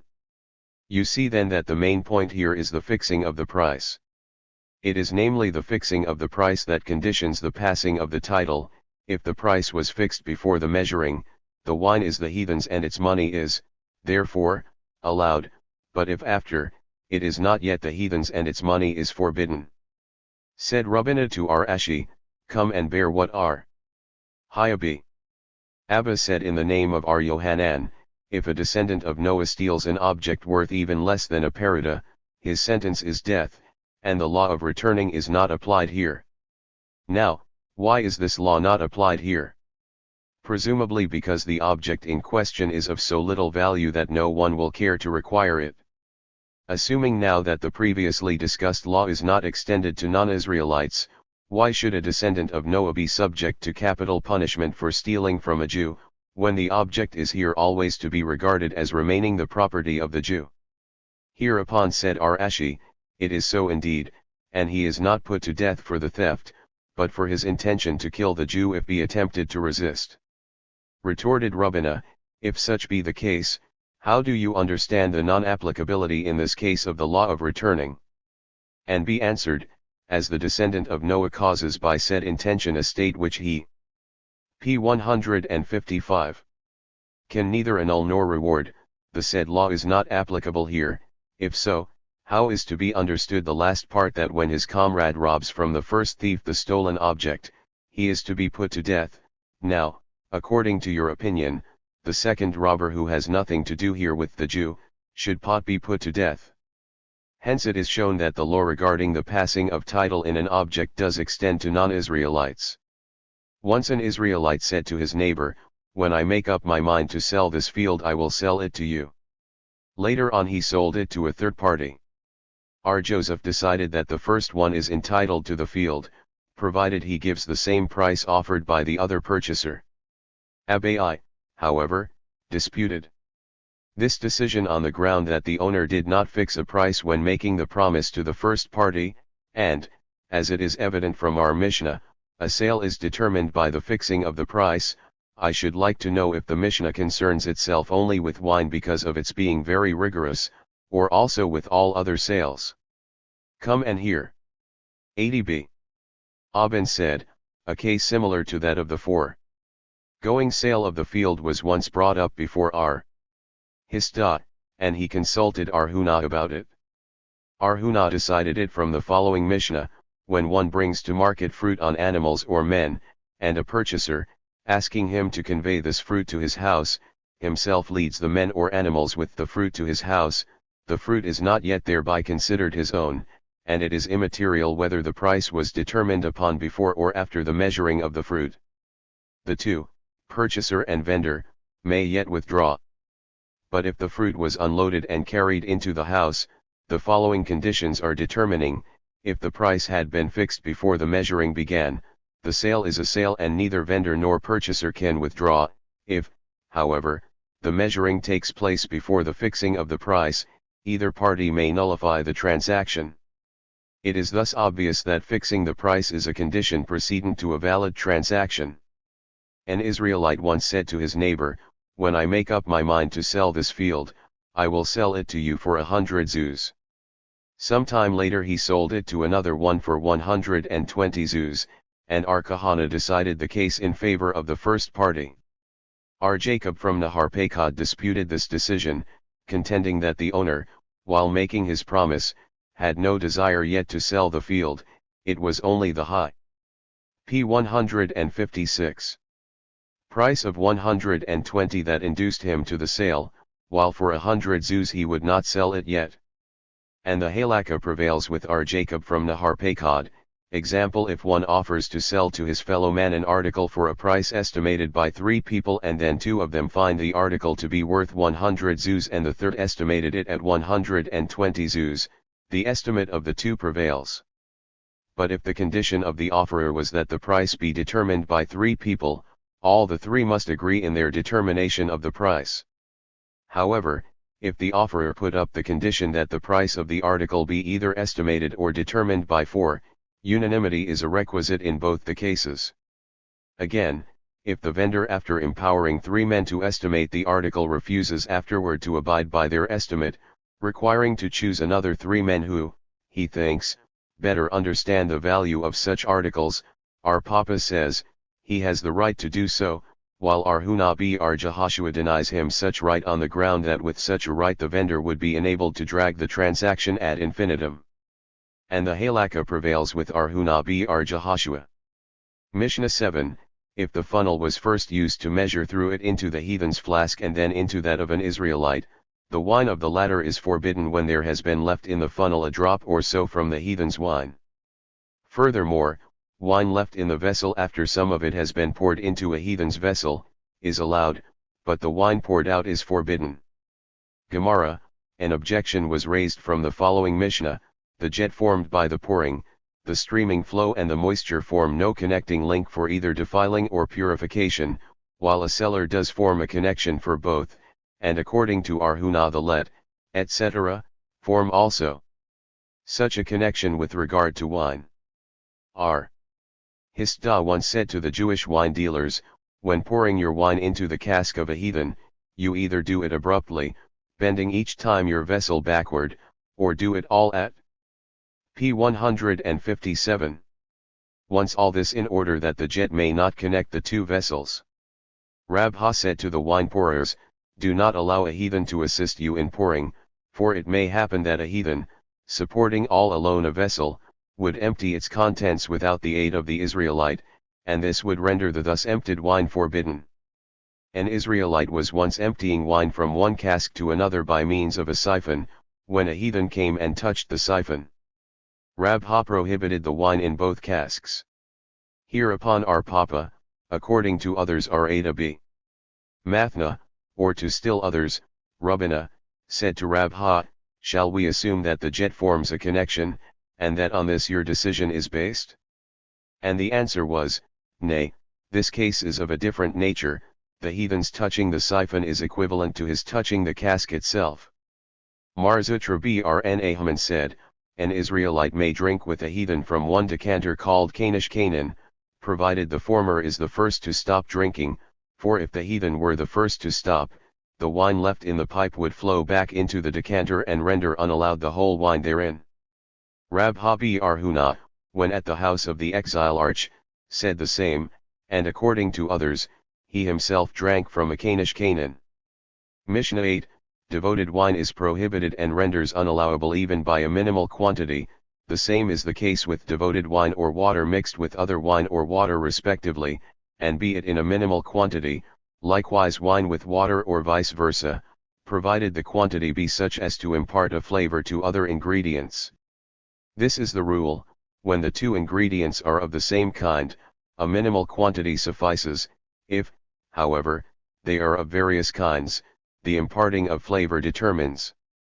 Gemara, on his return from Palestine, Ardimi said in the name of Ar Yohanan, when an Israelite empties prohibited wine into a reservoir with allowed wine even for as long a time as the entire day, the whole of the wine is allowable, because the allowed wine of the reservoir being every time 60-fold bigger than the first drops of the prohibited wine, keeps the entire wine allowable, i.e., inclusive of the whole prohibited wine emptied into it. Now, how can this view be reconciled with the dictum of the Mishnah that a minimal quantity of prohibited wine renders other things forbidden? not otherwise than by reversing the order of its statement. Thus, when p. 158 allowed wine is emptied into forbidden one, and be it in a minimal quantity, the former is rendered forbidden. Come and hear another objection. Our Mishnah further establishes the imparting of flavor as criterion. Does it not mean that the forbidden fell into the allowed? Nay, it means vice versa. But if the water spoken of in the first part means forbidden water, we must say that the same is the case with the water mentioned in the second part when it falls into the wine, and the imparting of flavor is here the criterion. Ardimi may say that the entire Mishnah speaks of the permissible falling into the forbidden, but in the first it is the water that is the forbidden, and in the second the wine is the forbidden and the water the permissible. R. Itzhak B. Joseph on returning from Palestine said that Ardimi's version of R. Yohanan's view was faulty, and corrected it thus: when an Israelite empties forbidden wine from a vessel with a narrow mouth into a reservoir with allowed wine, even the whole day long, the forbidden wine is rendered allowable by the wine in the reservoir on the basis of the 60-to-1 ratio. Whence it is manifest that R. Yohanan allows to do this only from a narrow-mouthed vessel, which makes but a very thin jet, but not from a barrel that has a thick flow. Rabin, however, when he came from Palestine, declared this version, too, as inexact, and formulated R. Yohanan's opinion as follows: when forbidden wine falls into the said reservoir and simultaneously a pitcher of water also falls in, the allowed wine of the reservoir is not taken account of, only the water must be reckoned in relation to the forbidden wine, and if it be 60-fold the latter, the whole is allowed. R. Samuel B. Jehuda, on coming from Palestine, said that to Rabin's version R. Yohanan adds: provided the water fell in first into the allowed wine in the reservoir, the incoming forbidden wine becomes allowed. If, however, the forbidden wine first fell into the reservoir and then the water, all remains prohibited, because the wine has met with its own kind and asserts itself. According, however, to another opinion, R. Samuel B. Jehuda explains not Rabin's version, but our Mishnah, where it says that wine mixed with wine, even in a minimal quantity, renders it prohibited. This, he says, R. Yohanan understands as follows: if wine meets wine only, then a minimum renders prohibited, but if a pitcher of water falls also at the same time, the allowed wine is not counted at all, and the water, greater in quantity than the wine, abolishes it. And it, p. 159, is by far not a matter of indifference whether Samuel's explanation is concerned as relating to the said Mishnah or to the foregoing version of Rabin. If it refers to the Mishnah, he must be understood to allow the wine regardless of the question whether the water was first added to the allowed wine and then the forbidden wine or vice versa. On the other hand, if his explanation applies to Rabin's version, he presumably holds that the water must come first and then the forbidden wine. It was taught, if forbidden wine falls into a reservoir, and simultaneously a pitcher of water, Hiskia prohibits it, provided the forbidden increase the quantity, but if the water increase the quantity, then he allows it. R. Yohanan, however, allows also in the case when the quantity was increased by the forbidden. R. Jeremiah asked R. Zera whether the difference of opinion exhibited by Hiskia and R. Yohanan is the same as that shown by the respective opinions of R. Eliezer and the sages in the following Mishnah: in a case when both ordinary and terumah leaven fell into a dough and neither of the two would of itself cause fermentation, but together they would do so, R. Eliezer guides himself by that which fell in last, while the sages hold that the terumah leaven does not render prohibited, unless it suffices to cause by itself fermentation, and it is immaterial whether it fell in first or last. Replied R. Zera, how can this be borne in mind? Did not Abai say that R. Eliezer allows the dough only when the terumah leaven was put in first, then taken out and the other leaven put in, but if the terumah leaven remained, the dough is prohibited? Hiskia allows the wine even when the forbidden one remains.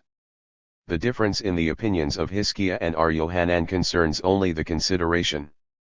R. Yohanan holds this theory of consideration, while Hiskia does not.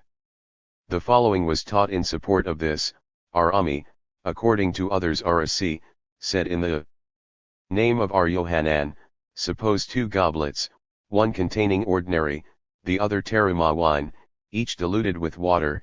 If now the 2 wines be mixed into one goblet, the ordinary wine is not considered as existing at all. Hence, if the water is to the terima wine in the ratio of 60:1, the wine is negligible. This is the rule: when the 2 are of the same kind, a minimal quantity suffices. If, however, they are of various kinds, the imparting of flavor determines. Rabbi and Samuel say that p. 160. All objects biblically forbidden, render by minimal quantity prohibited all other objects of the same kind, but if of a different kind, they are made unallowable only when the flavor of the forbidden is perceptibly imparted to them. And this is inferred from the expression of the Mishnah, this is the rule, which expression would be superfluous if not for generalizing this biblical prohibition.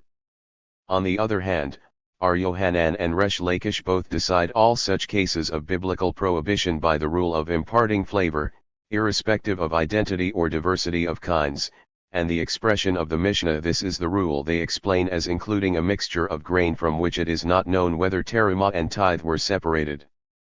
There are 2 Baraithas, one held in the sense of Rabbi and Samuel, the other in that of Ar Yohanan and Resh Lakish.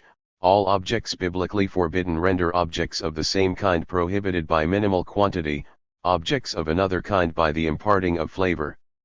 All objects biblically forbidden render all other objects prohibited by the imparting of flavor irrespective of kind.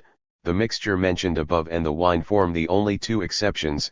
A mixture from which terima has not been separated, as well as offered wine, renders objects of the same kind forbidden by minimal quantity, objects of a diverse kind, by imparting flavor. The rigorousness of the wine regulation is readily justified, when we remember that here idol worship is concerned, but why is it applied also to the mixture? The answer is that as regards the separating of terima the same law holds good, viz., when the owner separates as terima but a single grain from a heap of 1,000 measures, it is, according to Samuel, sufficient. Hence, when from such a heap of 1,000 measures, from which no terima has as yet been separated, a single grain comes to another heap of like magnitude, the latter is rendered prohibited. And there is also a Mishnah to the same effect: according to the sages an object renders prohibited other objects by minimal quantity when they are of the same kind, but if they are of various kinds, the imparting of flavor is the deciding factor. Mishnah 9.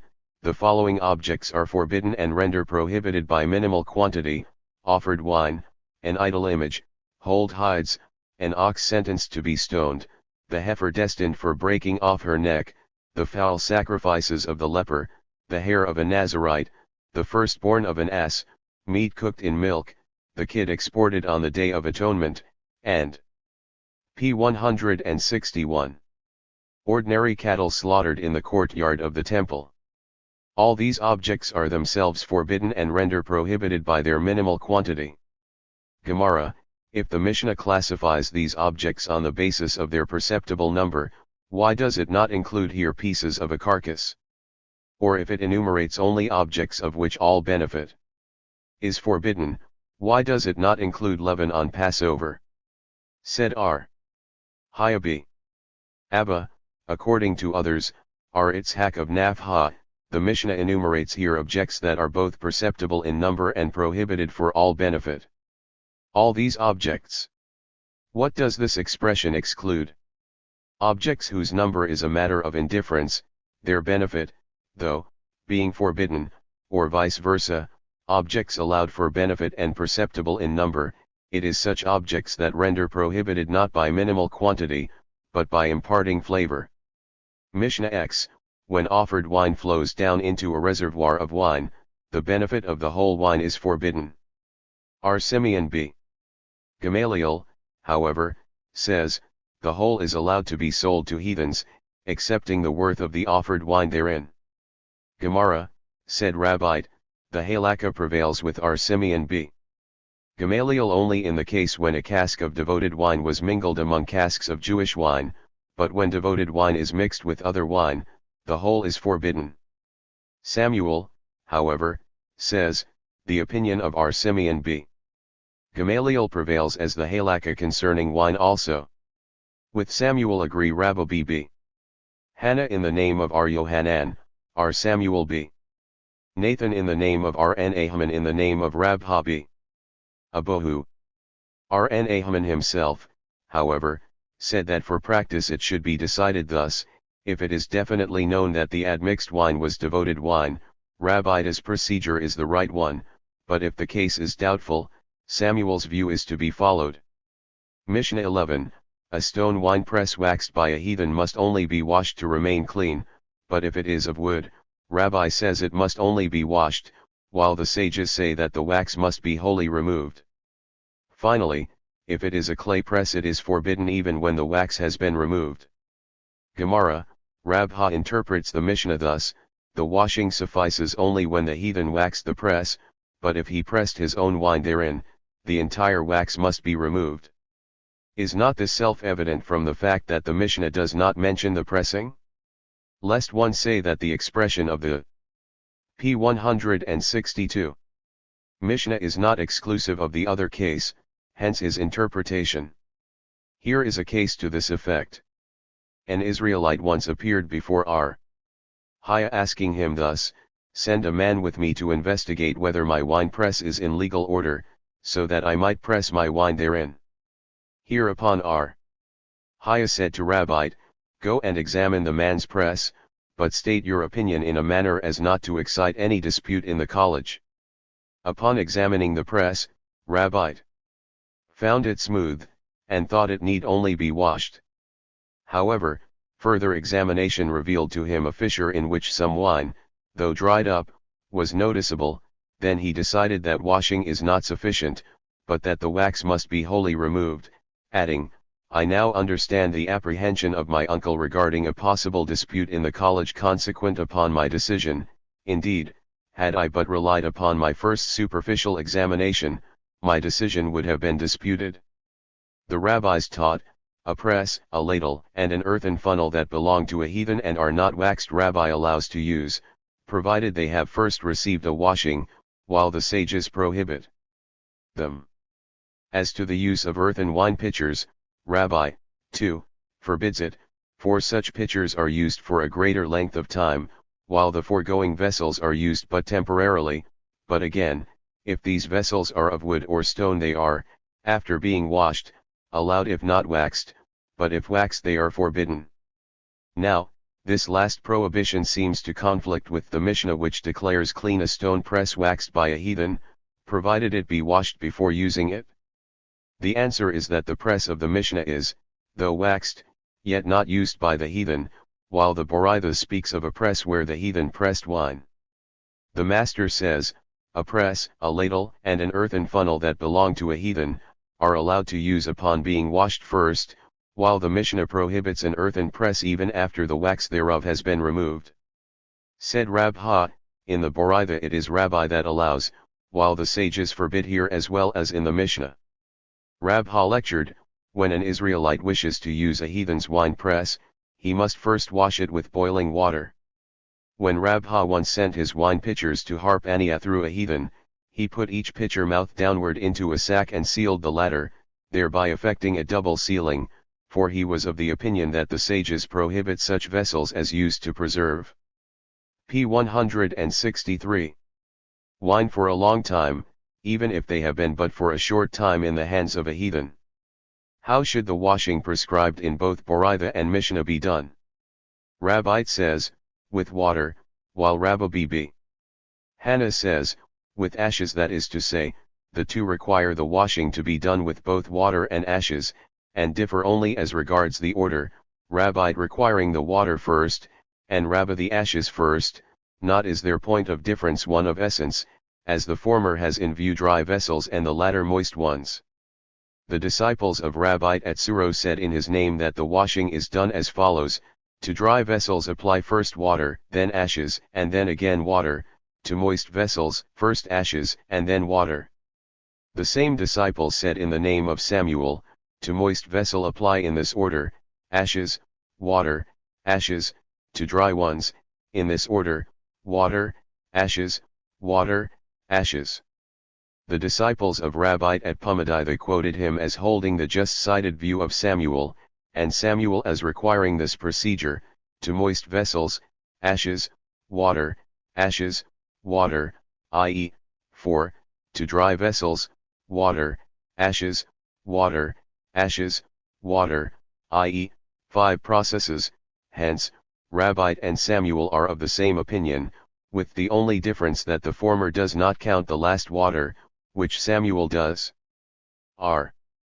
Abohu, on being once asked how the cover of a heathen's press should be cleaned, answered with the following Boraitha: wine or oil presses of an Israelite that have become unclean must be cleaned in the following manner: the sideboard of the press itself and the brooms must be washed with water.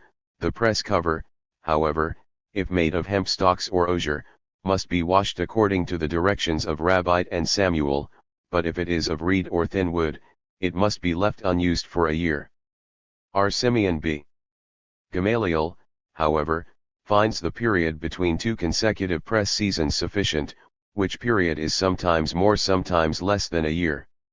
Said R. Jose, if the cover is needed for immediate use it should be put in boiling water or passed through the boiler where are roasted the olives from which the oil is pressed.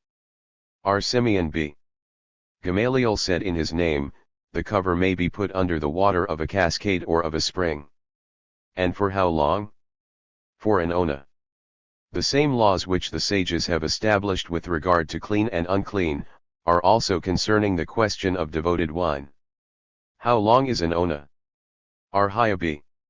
Abba said in the name of R. Yohanan, an ona is the length of either a day or a p. 164. Night. R. Hanabi.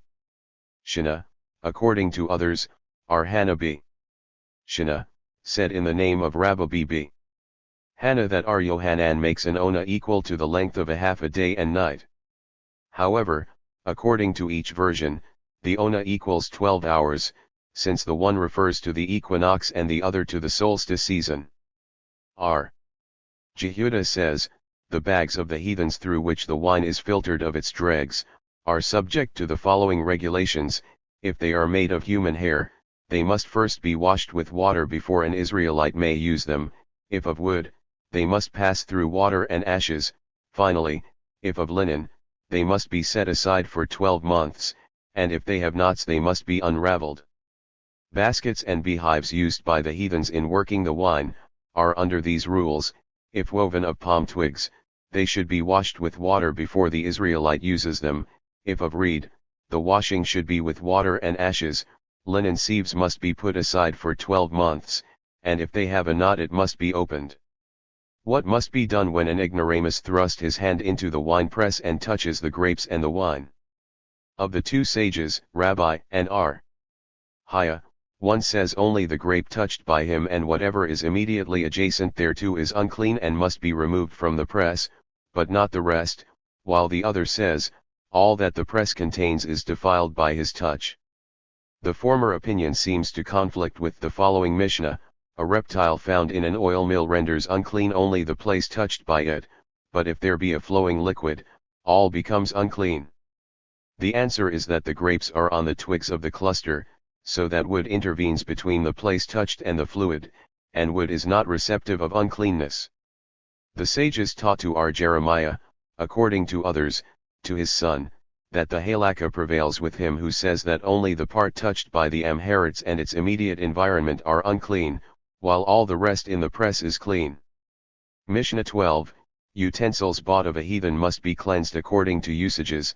If they are customarily immersed in water, they must be cleansed so; if boiled, by boiling; if glowed, by glowing in fire. A spit or a gridiron must be glowed; a knife is cleansed even by grinding it. Gemara, there is a boraitha: the objects mentioned in the Mishnah, upon being cleansed in the prescribed manner, must be again immersed in a tank holding 40 sa of water. P. 165. Whence is this deduced? Said Rab Ha, from, everything that cometh into the fire, shall ye make go through the fire, and it shall be clean. The apparently redundant phrase "and it shall be clean" calls for another cleansing, which is the last immersing. Bar Kaparad taught, The last sentence of the verse is introduced by yet in order not to give rise to the belief that the said objects must on the third and seventh day be besprinkled with the sprinkling water. Moreover, the term Mainida is used with a view toward emphasizing the necessity of immersing them not merely in water, but in a tank holding 40 sa thereof. Again, it is also evident that both the sentences, that it shall be clean, and the next one, yet it, are necessary. The former alone would merely indicate the necessity of an additional immersing in general, while the other sentence alone would give ground to assume that the rules regulating the said utensils are identical with those providing for the woman's cleansing of her menses, which is, besides the immersing, yet conditioned by the sunset. Hence, the former sentence serves to prevent such an assumption. R. Naaman said in the name of Rabbi Abohu, new utensils, 2, bought of a heathen, must be cleansed, just as vessels passed through fire must nonetheless be also immersed, whereto, R. Sheshith opposed, saying that according to this opinion scissors bought of a heathen would also need immersing, to which R. Naaman replied that it is only kitchen utensils that are concerned here. R. Naaman said again in the name of Rabbi Abohu, the rule of immersing applies only to utensils bought as it was in Midian, but not to those borrowed of a heathen. R. Itzhak b. Joseph happened once to buy of a heathen an earthen vessel and wanted to immerse it, when R. Jacob said to him, I have heard from R. Yohanan that only metallic vessels need immersing. R. Ashi said, vessels of glass, too, must be immersed, for they can, after being broken, be restored to their former state, wherefore they equal those of metal. As to glazed vessels, R. Aha and Rubbana express their opinions as follows: one holds that as these vessels are of earth they need not be immersed, while the other maintains that since in glazing lead is used, these vessels are regarded as metallic, and need immersing, and so the halakha prevails. The schoolman propounded a question: is it allowed to use p. 166 without immersion a new vessel received of a heathen as a pledge? Said Mar B. R. Ashi, a heathen once left with my father a silver goblet as a pledge, and he had first immersed and then used it. However, I am not in a position to tell whether my father was of the opinion that a pledge is in general regarded as bought, wherefore immersion thereof is obligatory, or he knew in that particular case that the heathen was not going to redeem the goblet, so that it surely remained his property. The rabbis taught, new kitchen utensils bought of a heathen need immersion. Furthermore, vessels already used by a heathen, but merely for preserving cold articles, such as goblets, small wine pitchers, and glasses, must be first washed with, and then immersed in, water. Vessels, however, already used by the heathen to preserve warm food, etc., such as kettles, pans, and water boilers, must first be passed through boiling water and then immersed. Finally, vessels used by the heathen only on fire, such as spits and gridirons, must first be glowed and then immersed. In case, however, an Israelite made use of such utensils without having submitted them to the prescribed process of cleansing, all that was kept or prepared in them is, according to one Boraitha, forbidden, and according to another, allowed, the one basing itself upon the opinion that all forbidden objects, even if they make a food when mixed to it insipid, render it prohibited, while the other Boraitha guides itself by the opposite opinion. But, may be asked in this connection, how does he who leaves an object allowable provided the admixed forbidden thing augmented its insipidness, interpret the scriptures prescribing to the Israelites to cleanse the vessels they acquired through their conquest of the Midianites? Said R. Hayab Huna. The prescription of scripture just alluded to concerns only such kitchen utensils in which food was prepared during the very day of the conquest, as they were not capable yet to render other things more insipid. And the scripture did not allow to leave these vessels for a day or so when they would render food insipid, fearing lest one would be tempted to use them on the very day of the conquest. R. Amram said to R. Sheshith, the Mishnah says that spits and gridirons must be glowed, whereas we learned with regard to such utensils that if meat of a sacrifice was roasted on them, they must be passed through boiling water before other such meat may be roasted on them. Said Arsheshith, Amram, my son, the two cases are incomparable, here the utensils absorb. P 167. An allowed object, while the vessels of heathens absorb forbidden things, and can be, therefore, cleansed only by glowing. Rabbah, however, finds the two cases comparable, because as soon as the meat of the sacrifice remains on the spit or gridiron for an interval longer than the one prescribed for eating it, its vapor, which is already unallowed, is absorbed by the vessel, therefore boiling includes also scouring and rinsing. Hereupon said Abai, such cannot be the case, for the scouring and rinsing take place in cold water, while in the case of sacrificed meat the vessels are passed through boiling water. It must then be understood that both the spit and gridiron of the heathen and those used to roast sacrificed meat on must, in order to be used again, first be glowed and then passed through hot water. As to the Mishnah, it mentions only glowing, for the passing through boiling water is seen from the Boraitha. In like manner does not the latter mention the glowing which is clearly stated in the Mishnah. Rabha, however, finds this explanation incorrect, for, he says, if this were the reason of the omission, either the Mishnah or the Boraitha would have to state both methods of cleansing, then in the other one, where only one method is given, the inference as to the second method, too, could be justly made, but as the case is now, the two are not mutually supplementary. Our Papa, however, reconciles the two as follows: the utensils of the heathens retain all they absorb, as they are not used daily, while those on which the sacrificed meat is roasted are used continually and are, therefore, not left to cool off and to absorb the vapors. Said Ashi, the most plausible explanation is that offered above by Arsheshith, and as to Rabbah's objection there, that the utensils will, when next used, evaporate the previously absorbed vapors that have become forbidden, it can be met thus: the evaporation is considered merely as odor and deserves of no attention. For how long must the utensils remain glowing in fire? Said Armani, until their surface is peeled off. In cleansing vessels by passing them through boiling water, the water must all cover them, according to Arhuna.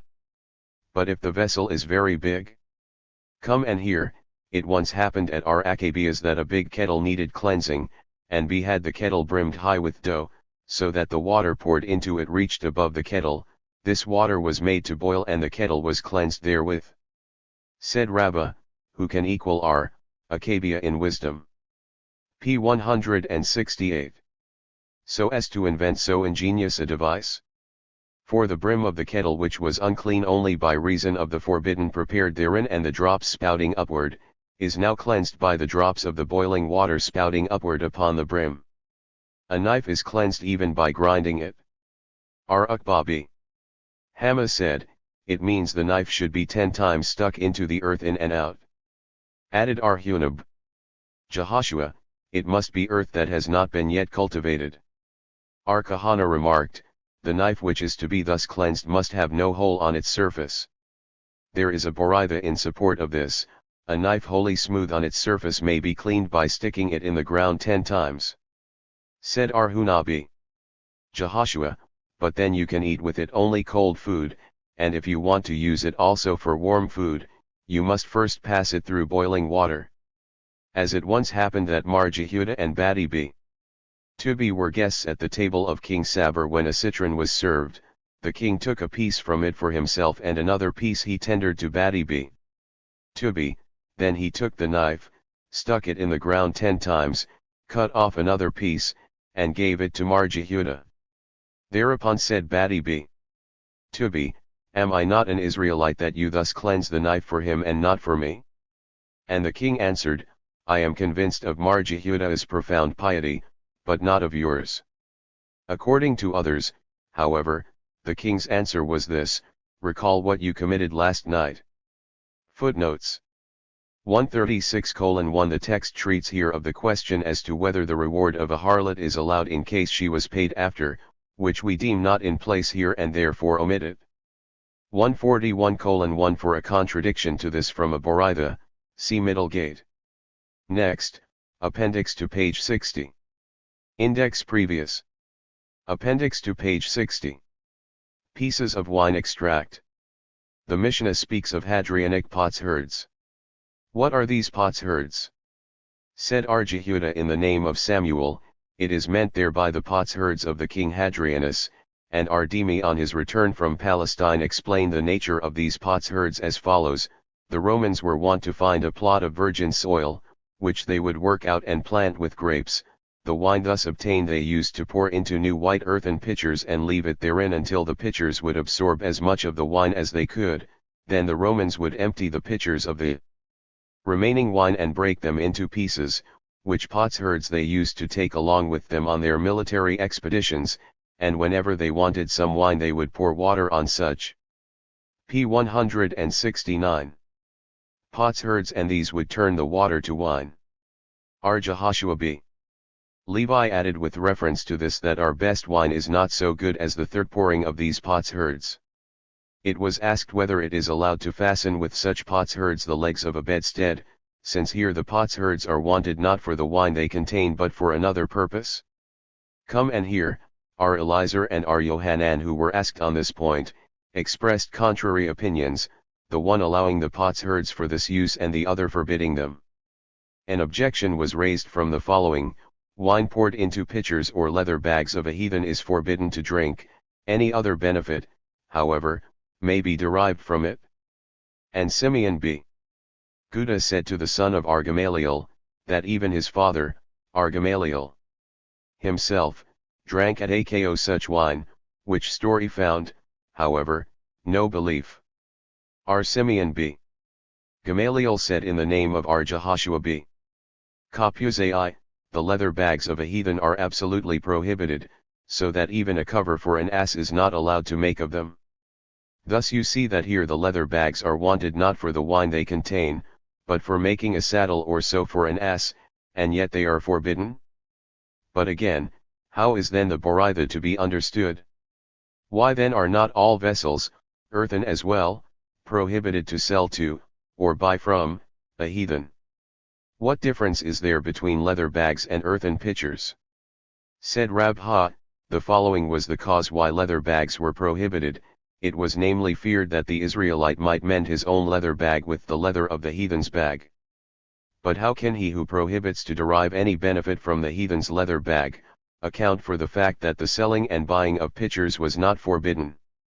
He may say that as regards pitchers one can easily detect whether there was wine in them, hence, if it is found that such contained no wine, one is allowed to buy them. But as to Hadrianic potsherds, it is certain that they contain wine, hence they are absolutely prohibited. End of Tract Avodah Zarah. Tract Horioth. p. 3. Synopsis of subjects. Of Tract Horioth. Chapter I. Mishnah I to V. If, after the court had decreed the transgression of one of all the commandments prescribed in the Torah, an individual guided by this decree acted erroneously, etc. If upon issuing the decree the court becomes aware of its being conceived in error and retracts, and meanwhile an individual commits a transgression upon their decree, etc. If while the court was deciding, one of its members who perceived their error drew their attention to it, etc. If causing the whole people to act erroneously, etc. If upon the erroneous decree of the court the whole people, or its majority, acted, etc. 3-12. Chapter 2. Mishnah I to 7. If an anointed priest has erroneously rendered an unlawful decision against himself and acted accordingly by mistake, etc. If he both decided and acted for himself, etc. The court is not liable unless the issued decree concerns Korath and sin offering respectively. It is also not liable for a decree concerning a command or a prohibition with regard to the sanctuary. There is no liability when the decree concerns an adjuring challenge to testify, a hastily made vow, etc. Concerning a ruler and the high priest's offerings for their sin, 13-18. Chapter 3. Mishnah I to 7. An anointed priest who has sinned and was removed from his office, etc. If they were appointed to their respective positions after they had sinned, etc. Who is the anointed priest? he who was consecrated to priesthood by the holy ointment, etc. The high priest rends his garment from below, the common priest, from the top, etc. What is more common precedes the less common. The man has the preference over the woman, etc. In captivity his master has the preference over his father. His mother, however, has the preference over all. The following precede one. P4. Another in order of arrangement, etc. Why does the dog know his master, and the cat does not? Why do all reign over the mice? 5 objects are conducive to one's forgetting his studies, etc. 5 are apt to strengthen one's memory, etc.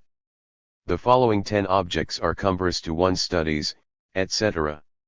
When the prince enters, all the people present in college rise to their feet, without again taking their seats until he tells them to do so.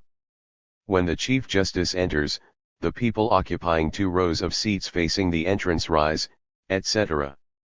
The legend which happened to Rabban Simon b. Gamaliel with our Meir and our Nathan. How the latter were removed from the college. An erudite scholar and a dialectician, who has the preference. How Abbe rose to be the chief of the College of Surah, 18-29. Next, Chapter I. Index previous next. P3. Tract Horioth. Chapter I. Mishnah I. If, after the court had decreed the transgression of one of all the commandments prescribed in the Torah, an individual guided by this decree acted erroneously, either simultaneously with the judges, or after they had acted, or altogether independently, the court not having acted yet at all, he is free, for he followed the decree of the court. If, however, the transgressor was one of the members of the court and knew the decree to be erroneous, or a scholar already qualified to himself decide, he is in any of the aforementioned conditions liable, as he has not based his transgression upon the decree of the court. This is the rule: whoever relies upon his own judgment is liable, but whoever follows the decision of the court is free. Gemara, Samuel said, the court is not liable unless its decree read thus, you are all owed to practice so and so. Ardimi of Nahardia, however, said, the phrase to practice is not necessary, the statement you are allowed being sufficient, which view was, however, objected to by Abbe, Abba, and Rubama from Mishnah that oppose it, and it was accordingly overthrown without any further discussions. An individual acted erroneously, etc. Said Rabha, this is so only when he acted according to the decree of the court, but if he ate, e.g., illegal fat in the belief that it was legal, he is liable. This view of the case so certain to Rabha was doubtful to Rami b. Hama, as he propounded the same question, and Rabha answered it from the expression guided by this decree that in this case Rabbite R. Yohanan differ, viz., in case the court has decreed that this fat is allowed to use and has consumed illegal fat thinking it legal, according to the former he is free, and according to the latter he is liable. And our Papa explained R. Yohanan's P4. Reason to be that the transgressor is still considered as having acted in accordance with the decree, as if the court became aware that it has erred it would retract, and so would the transgressor abstain from eating, hence R. Yohanan's decision. And Rabha said, Rabbite admits that the transgressor in question does not complete the majority, because it reads erroneously, which means that all must err with regard to the same thing but not to different things. Either simultaneously with the judges, etc. This is stated in order to teach that he is free, not only when he acted simultaneously with, but also when after, the judges had acted. A scholar qualified, etc. To what purpose are both the conditions stated? Rabha, to teach that even such a person who is learned but who lacks discriminating power, or vice versa, is also culpable. Said Abbe to him, but from the statement of the Mishnah, who is already qualified to decide, obviously follows that he is both learned and strong is discrimination? Answered Rabha, I mean to say that if the Mishnah stated not the last phrase, it could be said that in order to make him liable he must possess the 2 qualifications, hence the Mishnah states it to indicate that its first phrase refers to him who possesses even but one qualification. Again, qualified himself to decide, etc. Who is meant thereby? Said Rabha, such, example as Simeon b. Azai and Simeon b. Zoma. Said Abba to him, an act of such great men may be considered intentional. We must, therefore, say that such a case can take place only if he was aware that such is prohibited, but he committed an error by thinking that it is meritorious to follow the decree of sages even when they err. This is the rule, etc. What does this sentence intend to add? Him who does not care at all to guide himself by the decision of the court. Said Arjehuda in the name of Samuel, the whole Mishnah is in accordance with Arjehuda, but according to the sages one is liable for acting upon the decree of the court as his guidance. Which Arjehuda is this? From the following Boraida. It reads, if any person sin through ignorance, by his doing, where there are three extensions, to teach that he is liable by his doing it himself, but if by doing it upon the decree of the court, he is free. And which sages are there spoken of? From Torah Kohanim, section I, Leviticus. But let us see, our Mishnah as well as that of Torah Kohanim is each taught anonymously. p5. Hence, then, do we know that our Mishnah is in accordance with Arjehuda and the Boraida with the rabbis? Maybe the converse is the case? Nay, as of no other have you heard to consider such extensions than of Arjehuda, who said in the following Boraida, it reads. This is the law of the burnt offering, where there are three extensions. However, the Mishnah cannot be in accordance with Arjehuda, for the reason that according to him the congregation is liable to bring a bullock in case its majority have sinned erroneously, while according to the sages the court must bring it. Therefore, our Mishnah must be interpreted to mean that the court has decreed and only the minority has acted thereupon, and the point of their difference is that according to one an individual acting on the basis of the court's decree is free, while according to the other he is liable. Our Papa, however, said, all agree that in such a case the transgressor is free, and their point of difference is that one holds the court is completing the majority of the congregation, while the other does not hold so. R. Asi said, in a decision for practicing, it is not the majority of the congregation but that of all the population that must be considered, as, and Solomon held at that time the feast, and all Israel with him, a great assembly, from the entrance of Chamath unto the river of Egypt, before the Lord our God, 7 days and 7 days, even 14 days, now, as it is written, and all Israel with him. What for, then? Yet the description, great assembly from the entrance of Chamath unto the river of Egypt? To teach that in such a decision the population of the whole land is considered the assembly. R. Jonathan said, if there were 100 assembled to decide some point, there is no liability unless the decree was made unanimously, as it reads, and if the whole congregation of Israel sin, which means that all sin by error, and that the decision be brought about unanimously. Said Arhuna br Ashia, it seems to be so, since with regard to all the laws of the Torah there is a tradition that the majority is equivalent to the whole, and here it reads, the whole congregation, i.e., it must be the whole of the body, so that if there were 100 their decision must be unanimous. An objection was raised from our Mishnah which states that p6. He is liable if he has not based his transgression upon the decree of the court, whence it follows by implication that if another one acted thus he would be free. Why so, since in this the decree was no longer unanimous? It means here that this one member has also nodded his head affirmatively. R. Mesher Shia objected from the following, our masters have relied upon our Simeon b. Gamaliel and our Eleazar b. Zadok, who have decided that no decree must be promulgated unless the majority of the congregation is able to comply with it, and our Ada b.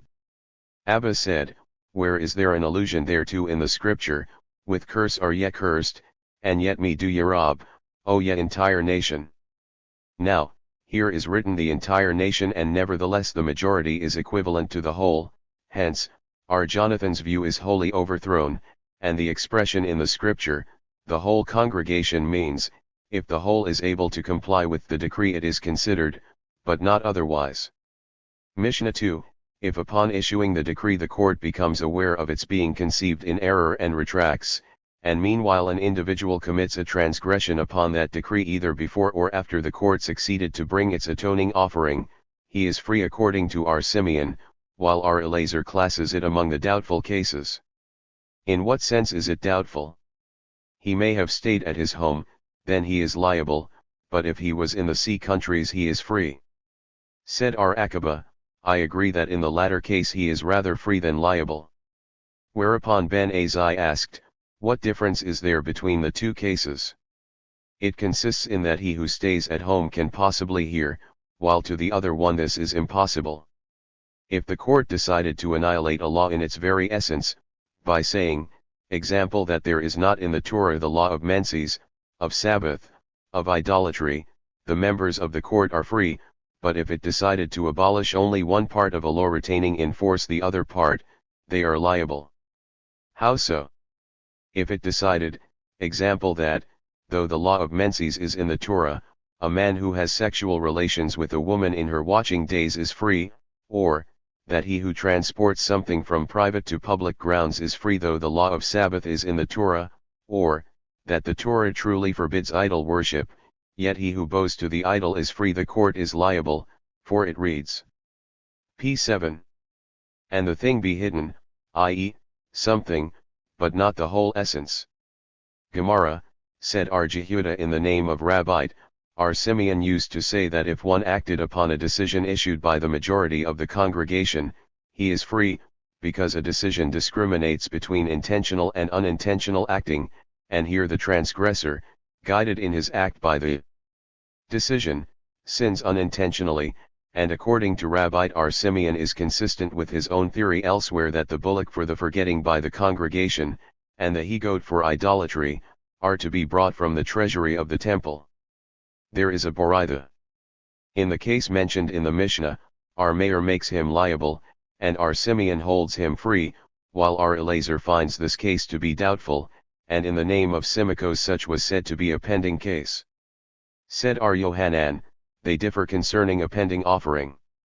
Said our Zerah, our Elazar's decision is like that regarding the case where one consumes fat doubtful whether it is legal or illegal, and thereafter he became aware that it was doubtful, he is to bring a pending offering, and not only according to him who obliges the congregation to bring such an offering, as such an act is known to everyone, hence, if the transgressor has acted after the congregation brought its atoning offering, in which case it cannot possibly be said that he in his act guided himself by the court's decree but even according to him who obliges the court to such an offering, which may be not known to everybody, the transgressor is also liable, since he could find this out upon investigating. R. Jose B. Aben, according to others B.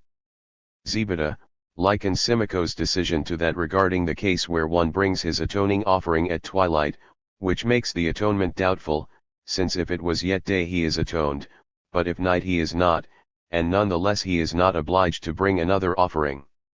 Ben Azai asked, etc. Is not Ben Azai right? The difference between them is the case when the transgressor has just set out on his journey, according to Ben Azai he is liable, while according to our Akiba he is free as soon as he starts on his way. If the court decided to annihilate, etc. Said our Jehuda, in the name of Samuel, the court is not liable unless it has decided. P8. Upon a point which the Sadducees do not admit, but where they do, it is not considered an error, since even a child knows such a point, and the court is accordingly free.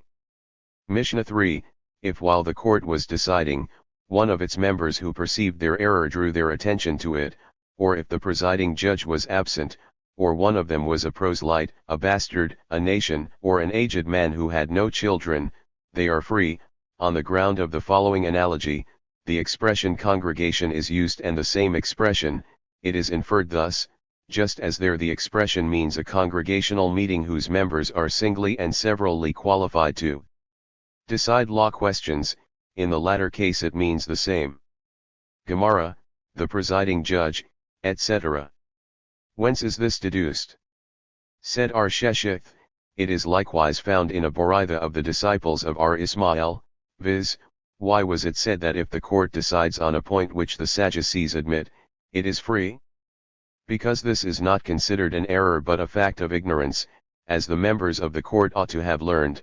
The same is the case here where the presiding justice was absent, some one of the members ought to substitute him, and as there was none competent to do so they are ignorance who ought to learn. The expression congregation, etc. And whence do we know that there they are fit to decide questions? Said Rna Haman b. Itzhak, it reads, with thee, i.e., such as are equal to you. Mishnah 4, if the court decided in error, causing the whole people to act erroneously, a bullock is to be offered, but if the court decided intentionally and the people acted in error, a sheep or goat is to be sacrificed. If, however, the reverse was the case, all are free. Gemara, it states, if the court decided unintentionally and the people acted intentionally, they are all free, whence it follows by implication that if the unintentional act was equal to an intentional one, i.e., done independently of the court's decree, one is liable, and what case would illustrate this? E.g., the court decided that fat is legal and one has consumed such in the belief that it is legal, whence could be solved the question propounded above by Rami b. Hama. Nay, it may be said that because in the first part it speaks of an intentional decision. P9. And of subsequent unintentional act, it expresses in the last part the reverse. Mishnah v, if upon the erroneous decree of the court the whole people, or its majority, acted, a bullock is to be brought, or, in case the decree referred to idol worship, a bullock and a he-goat, so holds our mayor, while our Jehuda says, 12 tribes bring 12 bullocks, and in the case of idol worship yet 12 he-goats in addition. Our Simeon says, 13 bullocks in the one and 13 bullocks plus 13 he-goats in the other case respectively, thus making one bullock with one he-goat to each tribe, and one such pair for the court. If but 7 tribes or the majority acted upon the decree, the court members must bring a bullock, and in case of idolatry also a he-goat, so holds our mayor, while according to our Jehuda, the 7 tribes that sinned should bring 7 bullocks, and the innocent remaining tribes also sacrifice 1 bullock for the sinners. Our Simeon maintains his foregoing view, reducing the number of the sacrifices from 13 to 8. If a tribal court caused by its erroneous decision the tribe to act accordingly, only this tribe is liable, while all the others are free, so holds our Jehuda. The sages, however, maintain that only those are liable who act on the decree of the Supreme Court, for it reads, if the whole congregation of Israel sin through ignorance, hence not that of a single tribe. Gemara, the rabbis taught, if the court was aware that its decision was erroneous, lest one say that it is liable, it reads, the sin bekometh known, but not the sinner, through which they have sinned, i.e., if there were 2 tribes they bring 2 bullocks, 3 bullocks, and so forth. But perhaps it means, if 2 individuals have sinned, they must bring 2 bullocks, and if 3, and so on? To this it reads, the congregation shall offer, i.e., each congregation, as well as the congregation at large, is liable. How so?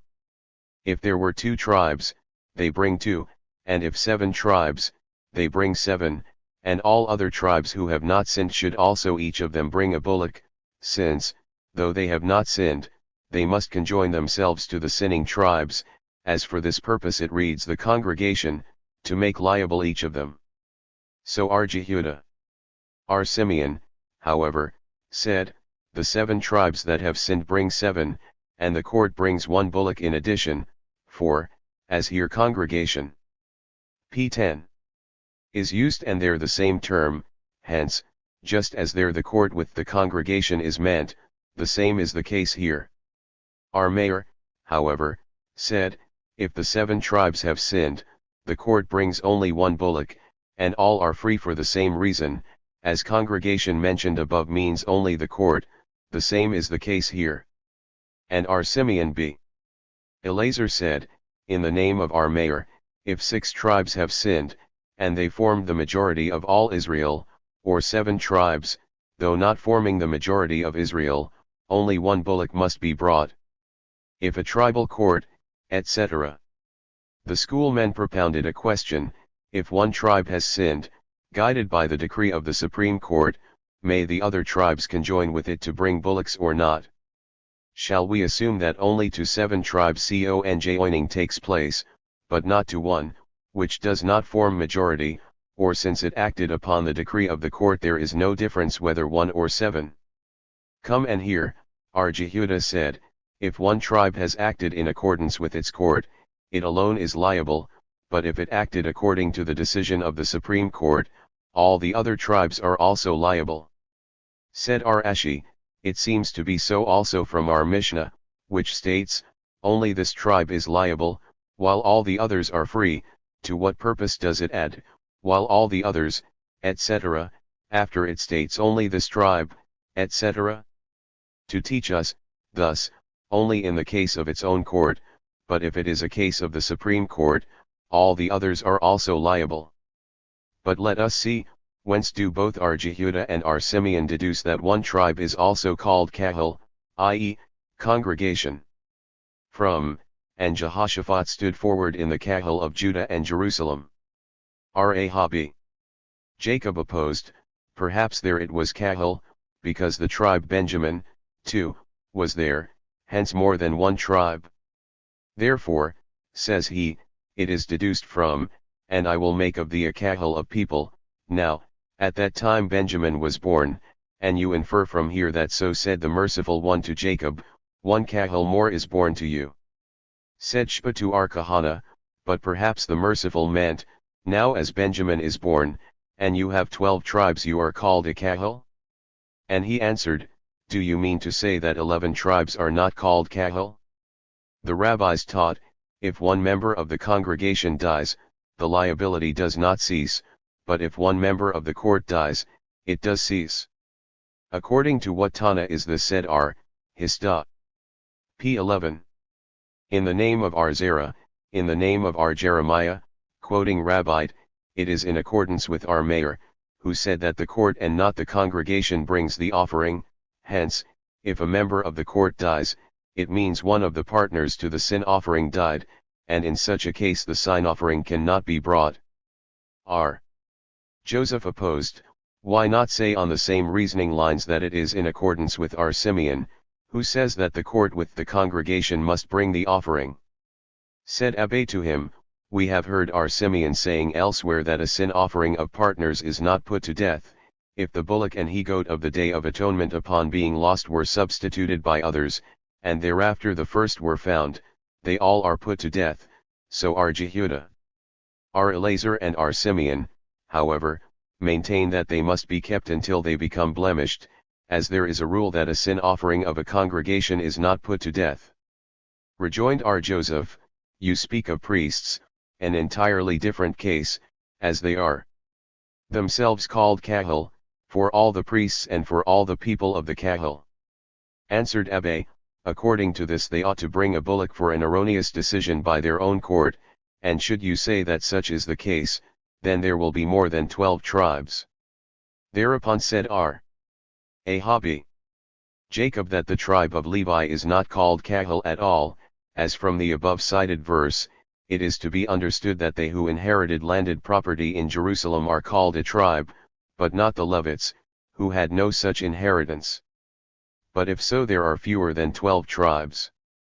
Said Abba, it reads there that Ephraim and Menashe are considered as Reuben and Simeon, i.e., as 2 tribes. Said Rabha, does it not read, after the name of their brothers shall they be called?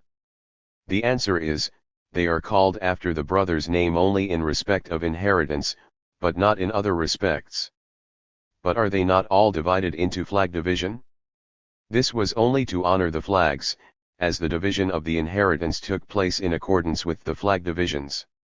But are they not divided according to their respective princes? This also was done to honor the princes, as we have learned in the following Boraitha, Solomon has celebrated 7 days the dedication of the temple. Why did Moses celebrate 12 days the tabernacle? To honor the princes. Next, Chapter 2. Sacred Texts Judaism Talmud Index Previous Next. p. 12. Chapter 2. Mishnah I. If an anointed priest has erroneously rendered an unlawful decision against himself and acted accordingly by mistake, he must sacrifice a bullock. But if the decision was conceived in error and the act performed intentionally or vice versa, he is free, for the decision of an anointed priest with regard to himself is equivalent to a decision of the court for the people. Gemara, erroneously acted accordingly by mistake, is this not self-evident?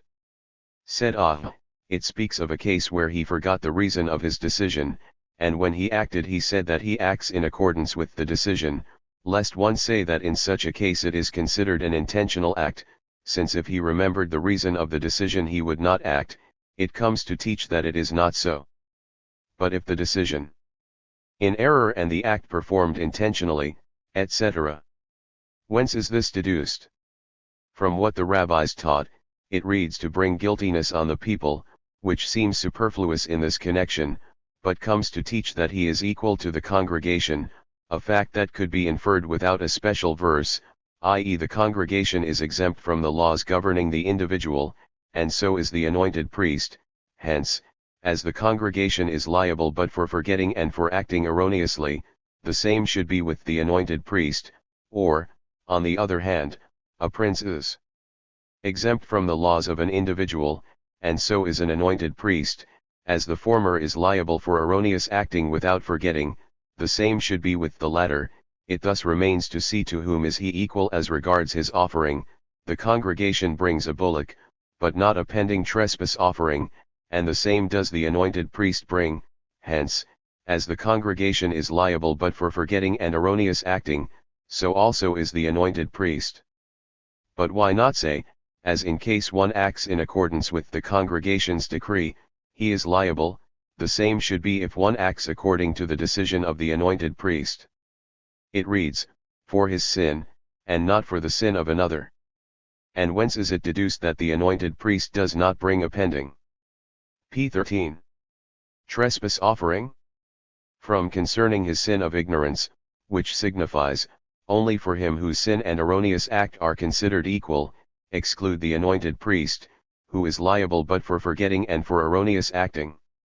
Mishnah 2, if he both decided and acted for himself, he brings his atoning sacrifice separately. If, however, he both decided and acted jointly with the congregation, he brings with latter a joint atoning sacrifice. Like the court, that is liable only when it affects a decision partly annulling partly confirming the law, so also the anointed priest, and even if the law in question be one regarding idol worship. Gemara, whence is this deduced? From what the rabbis taught. If he has both decided and acted together with the congregation, lest one say he is to bring a bullock separately, we infer from the case of a prince, as a prince is exempt from the laws governing an individual and so is the anointed priest. 2. The same is the case here, viz., as the prince is to bring a separate offering when he sins separately, but when he sins with the congregation he is atoned for by its offering. The same is the case with the anointed priest. On the other hand, a prince is atoned for together with the congregation on the Day of Atonement, which is not the case with the anointed priest, and as he needs a separate offering on the Day of Atonement, the same should be the case if he has sinned together with the congregation. Against this the aforecited verse, which signifies that if he sins separately, he brings a separate offering, and if he sins with the congregation he need not bring a separate offering. But let us see the nature of the case. If he was the presiding justice, then only his decision must be taken into consideration, as the opinion of the rest counts for nothing, and it is obvious that the atonements must be separate, and if he was not presiding, why should he be atoned for separately when his opinion in this case does not count? Said our Papa, it means that he was equal to the others. Abbé was about to say that he sinned separately means, in a different place, but Rabha said to him, does the difference in place cause the separation? It may be even in one and the same place but concerning different prohibitions, and then it is considered separate sinning, partly annulling, etc. Whence is this deduced? From p. 14. What was said in the chapter I, by forgetting something and not the whole, and whence is it deduced that the same is the case with the anointed priest? From what is discussed above, to bring guiltiness on the people. Finally, whence is deduced that the same is the case concerning idolatry? From what the rabbis taught, lest one say that because concerning idolatry there is a special verse, it should hence be treated differently. There is an analogy of expression, from the eyes, found in both cases to teach that they are equal in all respects. Mishnah 3, the conditions determining the liability of both the courts and the anointed priest are, their ignorance of the thing during the rendering of the decision, and the subsequent erroneous acting. The same conditions hold in decisions regarding idol worship. Gemara, whence is this deduced? From what the rabbis taught, it reads through ignorance, and a thing be hidden, whence we see that both ignorance and forgetting are necessary. The deduction of the case of the anointed priest is again as above. As to idolatry, lest one say, it was separately taught, hence it requires different treatment, comes the analogy of expression to teach as above. Thus we see that it does not teach concerning the anointed priest regarding idolatry, whence it may be said that our Mishnah is in accordance with Rabbi of the following Boraitha: if the anointed priest has sinned in a case of idolatry, according to Rabbi, he is liable for erroneous acting, and, according to the rabbis, for forgetting. All, however, agree that his offering must be a she-goat and that he is not under the category of those who bring a pending trespass offering, and Rabbi's reason is from, and the priest shall make an atonement for the person that hath erred, for the person means the anointed priest, that hath erred means the prince, in his sinning through ignorance means according to Rabbi that the sinning of each of the two must be through ignorance, while according to the rabbis this part applies only to him who sins through ignorance, exclude the anointed priest who sins through forgetting. And whence do they deduce that he like any other individual must bring a she-goat? From the above cited verse, and if any person sin, i.e., anyone, common, priest, prince, etc. And whence is it deduced that he does not bring a pending trespass offering?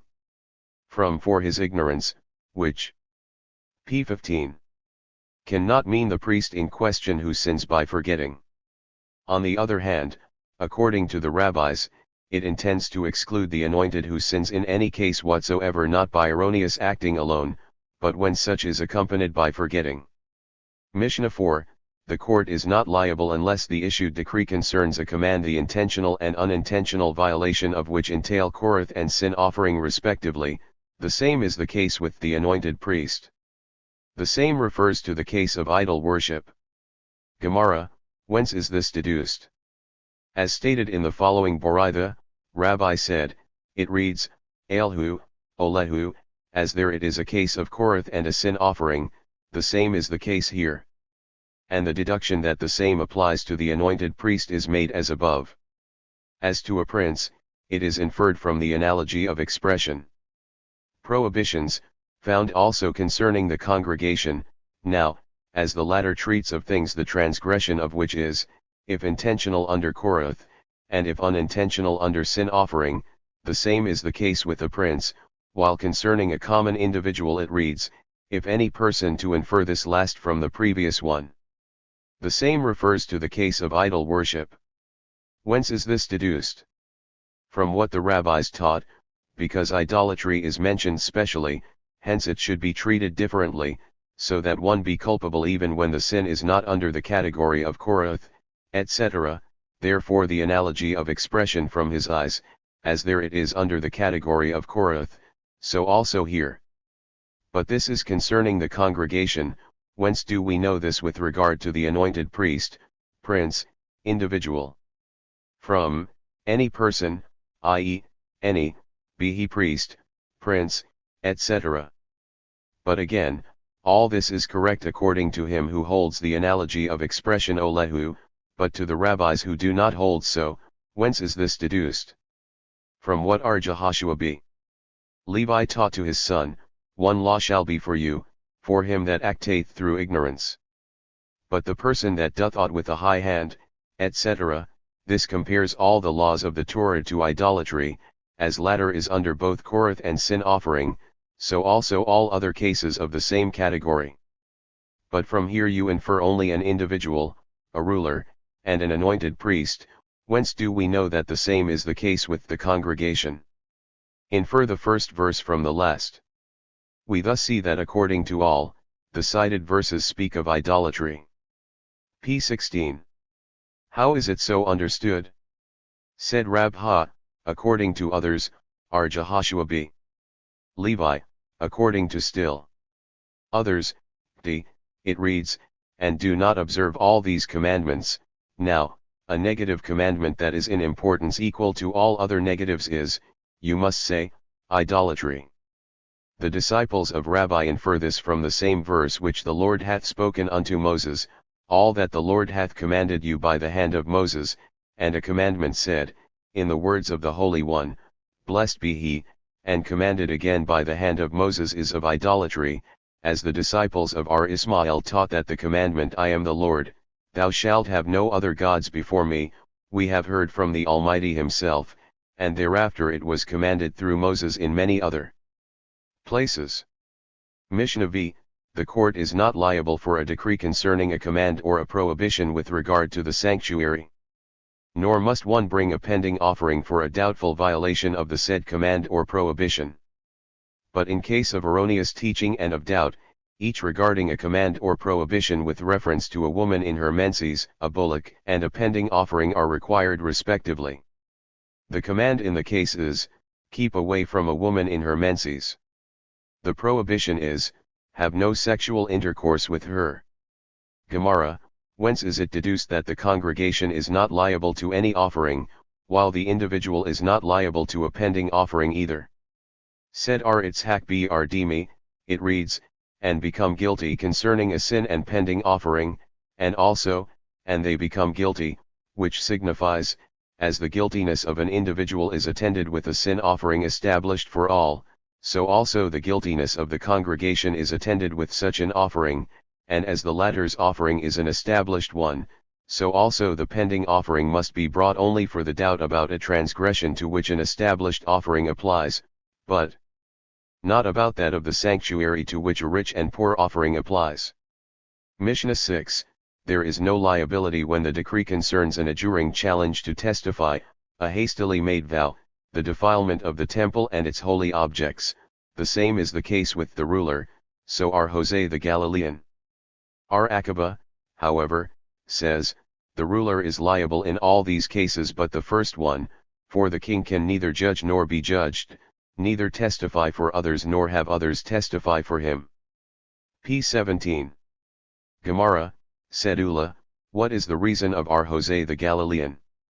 And it shall be, if he have incurred guilt by any one of these, that he shall confess that concerning which he hath sinned, which speaks of all that are treated of in the Mishnah, and which signifies that he who may be guilty for one of these may be guilty also for the others, but who is not guilty for one of these is not so for the others either. But perhaps the verse means that if he incur guilt even for one of these? Therefore it must be said that the reason of our Jose the Galilean is the following Boraitha, our Jeremian used to say, it reads, and if his means be not sufficient, and then, if he cannot afford. All this speaks of persons that can be classed as poor and rich, which is not the case with either priest or ruler, as concerning the latter it reads, of the Lord his God, which signifies him who has for his superior only his God, and concerning the former it reads, and the priest that is highest among his brethren, meaning that he is highest in beauty, in might, in wisdom and in wealth, and the anonymous teachers say, whence is it deduced that if he is not rich his people should make him the richest, from same verse, that is highest among his brethren, signifying that his brethren make him highest.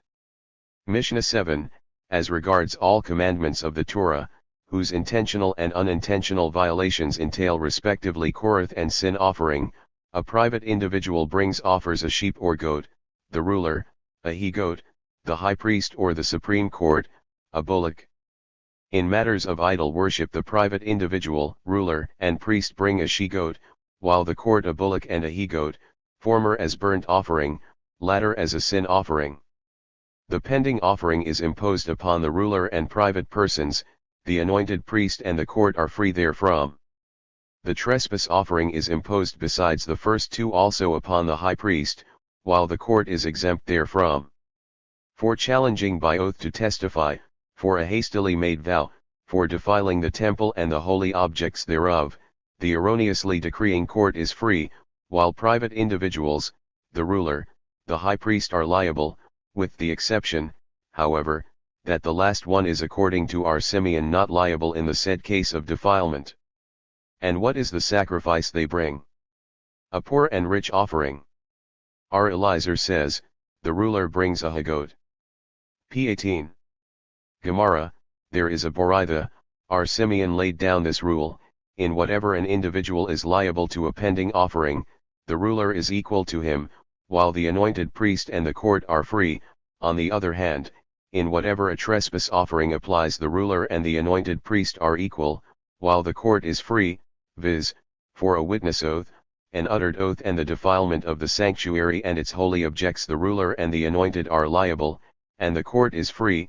However, the ruler is not liable for a witness oath and the anointed for the defilement of the sanctuary, etc., and in an act where a rich and poor offering applies the ruler is equal, while the anointed and the court are free. Now, is not the Boraitha involved in a contradiction concerning the liability of the ruler and the priest? Said Arhuna br Jehoshua, this presents no difficulty, as one Tana speaks of poverty, while the other, of extreme poverty, and our Simeon holds with our Ajika concerning extreme poverty when the ruler is free from that offering, but differs with him concerning poverty, in which case he holds the ruler, too, liable. Next, Chapter 3. Sacred Texts Judaism Talmud Index Previous. P19. Chapter 3. Mishnah I, an anointed priest who has sinned and thereafter was removed from his office, and a ruler who has sinned and was removed from his dignity, the former brings a bullock and the latter a he-goat. However, if both have sinned after they were removed from their offices, the priest in question brings a bullock and the ex-ruler is considered as a common man. Gemara, to what purpose is it needed for the Mishnah to state that when he has sinned before the removal from his office he is to bring a bullock, as the same is the case even if he did so after the removal? It was necessary because of the law that a ruler after the removal of his dignity is considered common. Whence is this deduced? From what the rabbis taught, shall he bring near for his sin, which signifies that he has to bring an offering for his previous sin. While concerning a ruler it reads, if a ruler should sin, which signifies that if he has sinned while he is still a ruler, but not when he becomes common. Mishnah 2, if they were appointed to their respective positions after they had sinned, they are treated as private persons.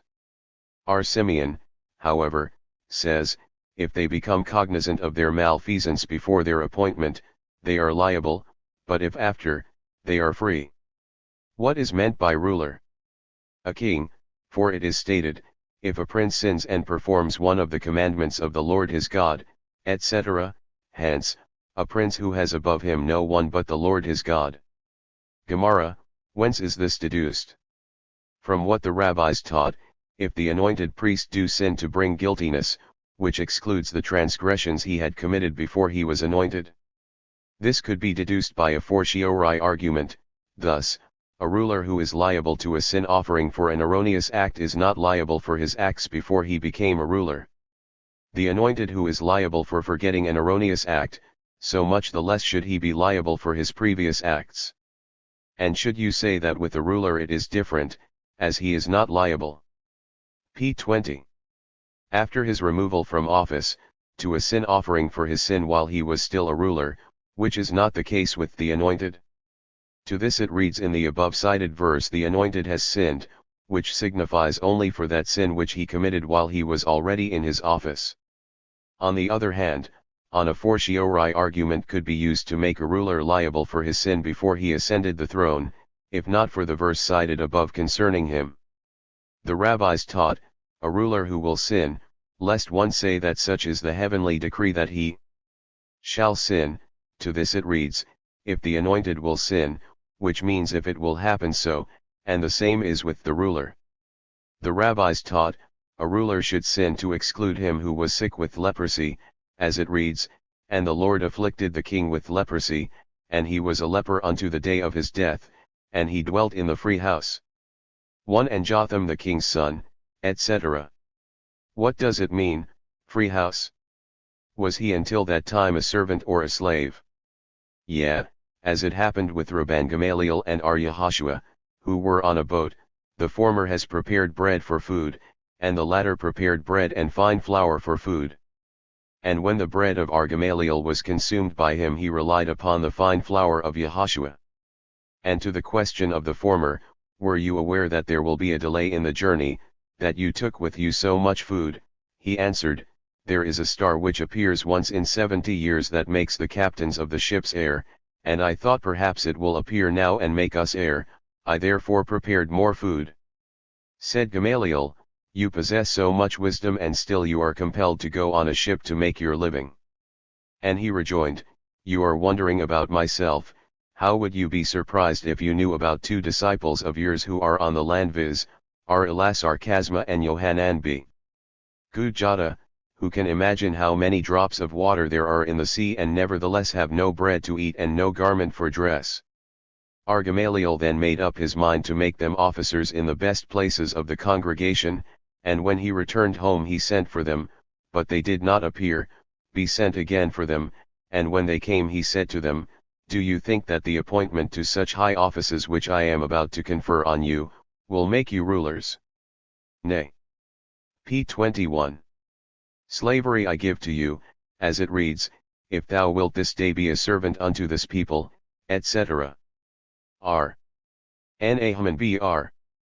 Histah lectured, it reads, there is a vanity which is done upon the earth, that there are righteous men, happy are the righteous whose fate is like that of the wicked in the world to come, and woe is to the wicked whose fate is in this world like that of the righteous in the world to come. Said Rabha, may not the righteous be rewarded in both this and the world to come? Therefore, said he, happy are the righteous whose fate is like the fate of the wicked in this world, and woe is to the wicked whose fate is like that of the righteous in this world. R. Papa and Arhuna Br Jehoshua came to Rabha, and the latter questioned them if they have learned thoroughly such and such tracts of the Talmud, to which they answered, yeah. And to his question, have you become a little rich so that you have time to study properly? They rejoined, yeah, as we bought little grounds. He then applied to them the above cited verse. Rabha Bb. Hannah said, in the name of Ar Yohanan, it reads, for righteous are the ways of the Lord, and the just shall walk in them, but the transgressors will stumble through them, whereby Lot and his 2 daughters are meant. To the latter who intended to do a meritorious act, the verse the just shall walk in them is applied, and to him who intended to commit a crime, the last words of the same verse are applied. And whence do we know that he has intended to commit a crime? Was he not compelled to this action? It was taught in the name of Ar-Hosea Br. Huni, why is the vav of the word Kuma pointed? Because he was not aware at the start, but when she got up he became aware of his act. But what could he do? There was no remedy to what has already passed. He ought to have drunk the second evening. Rabbo lectured, a brother offended is harder than a strong town, by this Lot is meant, who separated himself from Abraham. And quarrels are like the bars of a castle, it is Lot who made Israel to quarrel with the nation of Ammon. Rabha or Ar-Itzhak lectured, he that separateth himself seeketh his own desires, at every sound wisdom is he enraged, by the first part of this verse. p. 22. Lot is meant, who separated himself from Abraham, and by the second half the punishment of Ammon and Moab is meant, of whom a Mishnah states the prohibitions of mingling with them are forever lasting. Ulla said, Tamar sinned, and kings and prophets were her issues. Zimri sinned and tens of thousands of Israel fell. What is meant by ruler, etc.? The rabbis taught, it reads a prince. Lest one say a prince of a tribe as, example Nation b. Aminadab, it reads, the above cited verse and, concerning a king, it reads, "He shall fear the Lord his God." Now, as there no one but his God is his superior, so also here. Rabbi questioned Arhi, "I, who am a prince, am I liable to a he-goat?" And he answered, "There are your rivals in Babylon." Rabbi objected to him from the following: kings of Israel and the kings of the house of David have to bring their offerings separately. And he answered, they were not dependent each upon the other, while we are dependent on those in Babylon. R. Safra taught the above as follows: Rabbi questioned I, example, who am a prince, am I liable to a he-goat? And he answered, in Babylon there is a tribe, etc. Mishnah 3. And who is the anointed priest? He who was consecrated to priesthood by the holy ointment and not merely by the many raiments. However, between these two kinds of priests there exists no other difference except the bullock sacrifice attending the violations of any of the commandments. Nor is there any difference between the priest in office and the retired priest except the bullock of the Day of Atonement and the 10th of the Ephah. Both are equal as regards the services on the Day of Atonement, the command to marry a virgin, the prohibition from marrying a widow, from defiling themselves to a dead relative, from wild growing of the hair, from tearing their garments. Finally both effect through their respective deaths the return of the homicide from exile. Gemara, the rabbis taught, in the oil for anointing which was made by Moses, they used to soak the roots, so are Jehudah, etc. The rabbis taught, the anointed, and lest one say it means the king, it adds the priest. And lest one say, that also be who was sanctified by his dress only, therefore the anointed. P. 23. But still one may say that it means the priest anointed for the wartime, therefore and the anointed priest, i.e., the distinguished one who has no one anointed over him. There is no difference between the anointed, etc.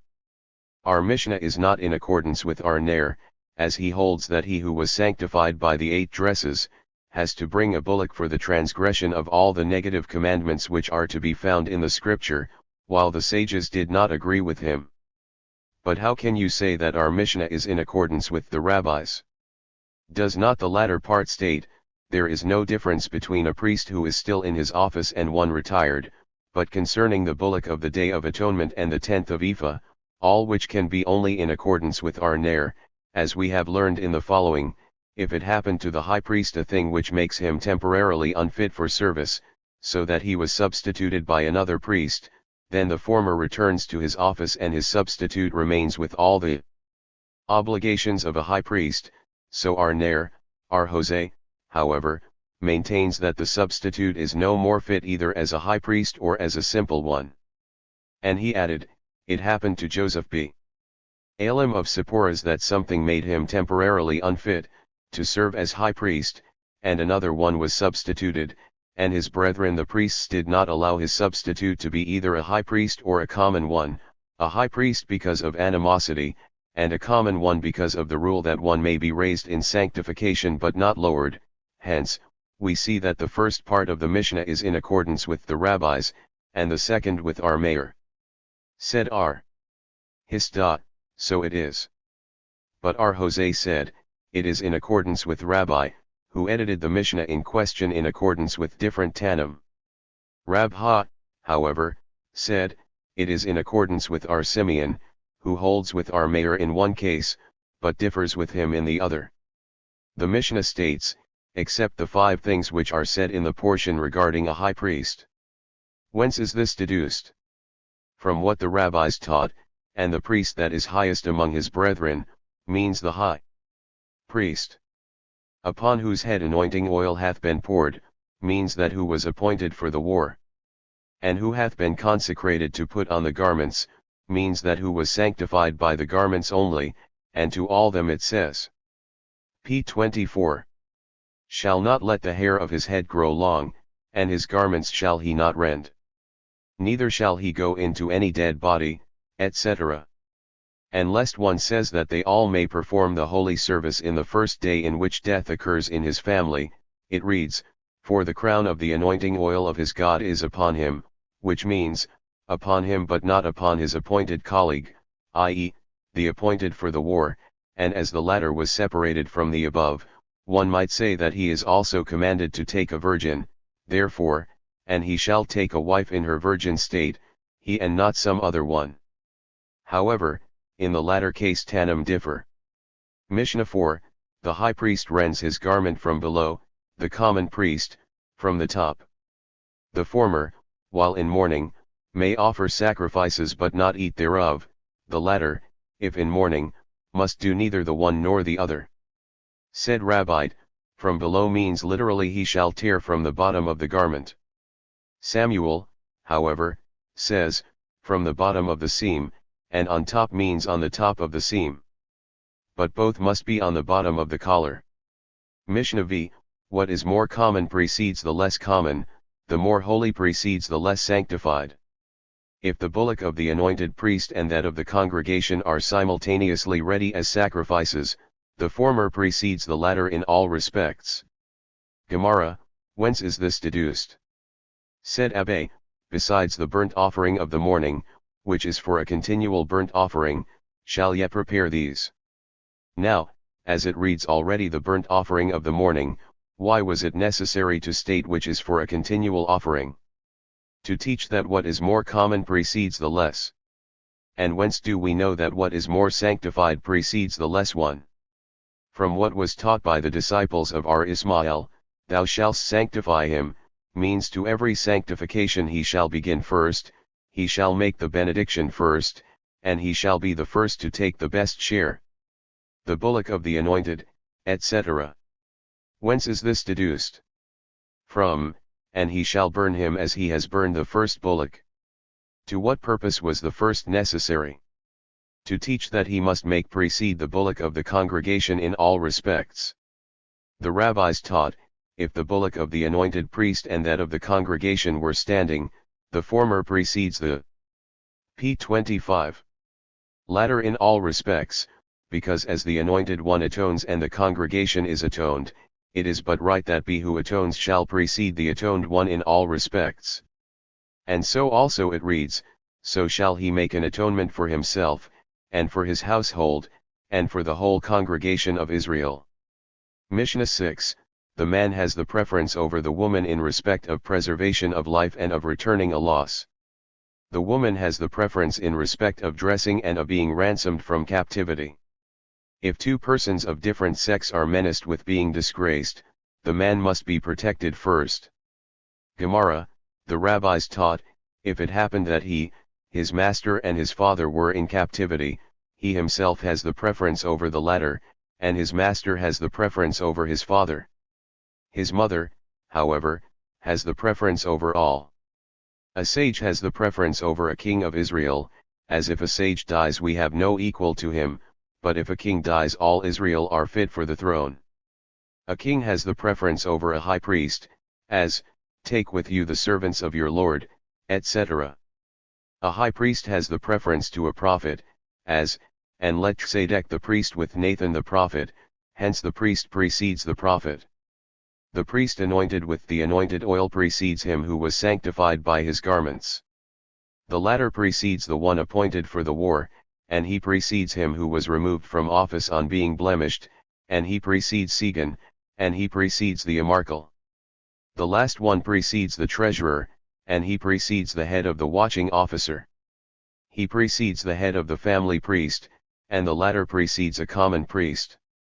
Mishnah 7, the following precede one another in order of arrangement, the priest, Levite, Israelite, bastard, Nathan, proselyte, a freed slave, provided, however, they are equally qualified in learning, but if, example the bastard be a learned man in the law, while the high priest is an ignorant, the preference is on the part of the former. Gemara, equally qualified, etc. Whence is this deduced? Said R. Ahabr. Hanana, from, she is more precious than pearls, which means from the high priest who enters the sanctum sanctissimum. p26. There is a Boraitha, R. Simeon b. Ihai said that it is but right that a free slave have the preference over a proselyte, as the former was brought up with us in sanctity, which is not the case with the latter, however, as a slave has been placed in the category of the cursed, a proselyte has the preference. The disciples of R. Elazar b. Zadok questioned their master, why is one more anxious to marry a female proselyte than a freed female slave? And he answered, as a reason the slaves being in the category of the cursed, and also because the proselyte is supposed to have kept herself in chastity, which, as a rule, is not the case with the slave. They further questioned, why does the dog know his master, and the cat does not? And his answer was, it is certain that he who eats from what is left by a mouse is apt to have a poor memory, so much the more so the cat that himself consumes the mouse. They questioned again, why do all these animals reign over the mice? And he answered, because the mice are instinctively mischievous, since, says Rabha, they tear even garments, and our Papa says, they gnaw through even the handle of a pickaxe. The rabbis taught the following 5 objects are conducive to one's forgetting his studies: the eating up of the remnants of the mice's or cat's food, of the heart of a cow, the frequent consuming of olives, the drinking of the water left from one's own washing, and, finally, the bathing of one's feet one kept on the other. According to others add yet this, the putting of one's clothes under one's head while sleeping. The following 5 are apt to strengthen one's memory: bread baked on coals, and particularly the consuming of the coals themselves, soft eggs without salt, the frequent drinking of olive oil, of wine flavored with spices, of water left after its use for a dough. According to others add yet this, to dip the finger in salt and consume the latter. According to others add this, the consuming of wheat bread and particularly of the wheat itself. This Boritha furnishes a support to our Yohanan, who was wont of saying that as an olive causes one to forget one's studies acquired during a period of 70 years, so the oil thereof calls back to one's memory the studies of such a period. Concerning the consuming of salt on one's finger, according to Resh Lakish this must be done with one finger, while Tannim differ, according to our Jehuda it is with one finger and p. 27. Not two, according to our Jose 2 and not 3 fingers, and the negative sign of it is kuritza, i.e. taking a fistful of the meal offering. The following 10 objects are cumbrous to one's studies: passing under the rope of a camel and particularly under the camel itself, passing between 2 camels, between 2 women, the passing of a woman between 2 men, passing through the obnoxious odor of a carcass, passing under a bridge where nature was not running for 40 days, the eating of half-baked bread, of meat taken out with the hertrovi, drinking from a well streaming through a cemetery, looking on the face of a corpse. According to others add yet, reading the inscriptions on a tombstone. The rabbis taught, when the prince enters, all the people present in college rise to their feet, without again taking their seats until he tells them to do so. When the Chief Justice enters, the people occupying 2 rows of seats facing the entrance rise and remain standing until he takes his seat. If the sage enters, the occupants of 1 row rise and remain standing until he takes his place. The children as well as the disciples of the sages, if their help in the studies is needful, are allowed to pass over the heads of the people, but not when their help is not wanted. The children of such scholars who superintend the congregation, if they comprehend the subjects treated of, may enter, sit down with their faces to their fathers and backs to the people, but if not, they have to sit in the opposite order. R. Ilakar Br. Zadok said that also at a banquet these children may be invited for the sake of their parents. If one of them has to go out for physiological requirements he may return, said Rabha, this is so only when their fathers are still alive and also present. Said R. Yohanan, this Mishnah was taught in the time of R. Simeon b. Gamaliel, when he was the prince, R. Nathan the president, and R. Mayor the sage of the college. When R. Simeon would enter, the people rose, likewise when either R. Mayor or R. Nathan entered the people would rise, said then the prince, if so, there is no difference between me and the others, whereas I should like that a difference be made, and he accordingly enacted the rules laid down in the Mishnah. However, this was carried out in the absence of R. Mayor and R. Nathan, so that on the morrow when they came and saw the people behind the 2 rows remaining in their seats, they asked the reason thereof, in p. 28. Answer to which they were told of the prince's enactment. There. Upon said our mayor to our Nathan, I am the sage and you are the president, let us enact something in our behalf, let us ask our Simeon to teach us tract Unitzen, and as we are aware that he is not versed therein, we will say unto him who can utter the mighty acts of the Lord. He who can publish all his praise. Thereupon we will depose him and you will take his place and I yours. R. Jacob B. Or she overheard this plan and was embarrassed as to how he could prevent our Simeon's reputation from being marred. He then hid himself in back of our Simeon's attic and began to study aloud Unitzen over again and again, until our Simeon has noticed it and the idea struck him that something must have happened in the college, to which Jacob would like to draw his attention. He accordingly was quick enough to take up the study of Unitzen, and, indeed, succeeded in acquiring close familiarity with this tract. On the morrow he was asked in the college, according to the premeditated plan, to lecture on Unitzen, which he did, and after he was through he said to them, if my attention had not been called to this tract, I should have been put to public shame by your plan. On his command, then, our mayor and our Nathan were removed from the college. They, however, were circulating in writing questions and objections and throwing them into the college. To those that could not be resolved in college, they would themselves write the answers and send them again to college. Said our Jose to the college, the whole Torah is outside and we should remain inside the college.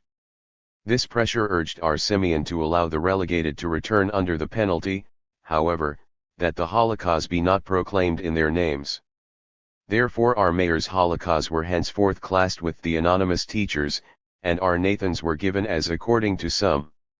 It once happened that both had dreams commanding them to reconcile our Simeon, whereupon our Nathan did so, while our mayor said that he does not yield to dreams as they are nonsense. When our Nathan came to reconcile him, our Simeon b. Gamaliel said, because thy father's belt helped thee to be president of the court, must we make thee Nasi? Rabbi taught to our Simeon his son, the anonymous teachers say so and so, interrupted him his son, who are they whose water we imbibe and whose names we do not mention? And he answered, they were the men who conspired to destroy your glory and that of your father's house, rejoined he. p. 29. Also their love, and their hatred, and their envy are now already lost, answered the rabbi paraphrasing, the enemy is lost, but his ruinous deeds are still existing. Said our Simeon, this would be right if the deeds of the rabbis in question remained effective, but they whom you have in view had only an intention, and one that has never been realized. Thereupon Rabbi taught to him again, so and so was said in the name of our mayor.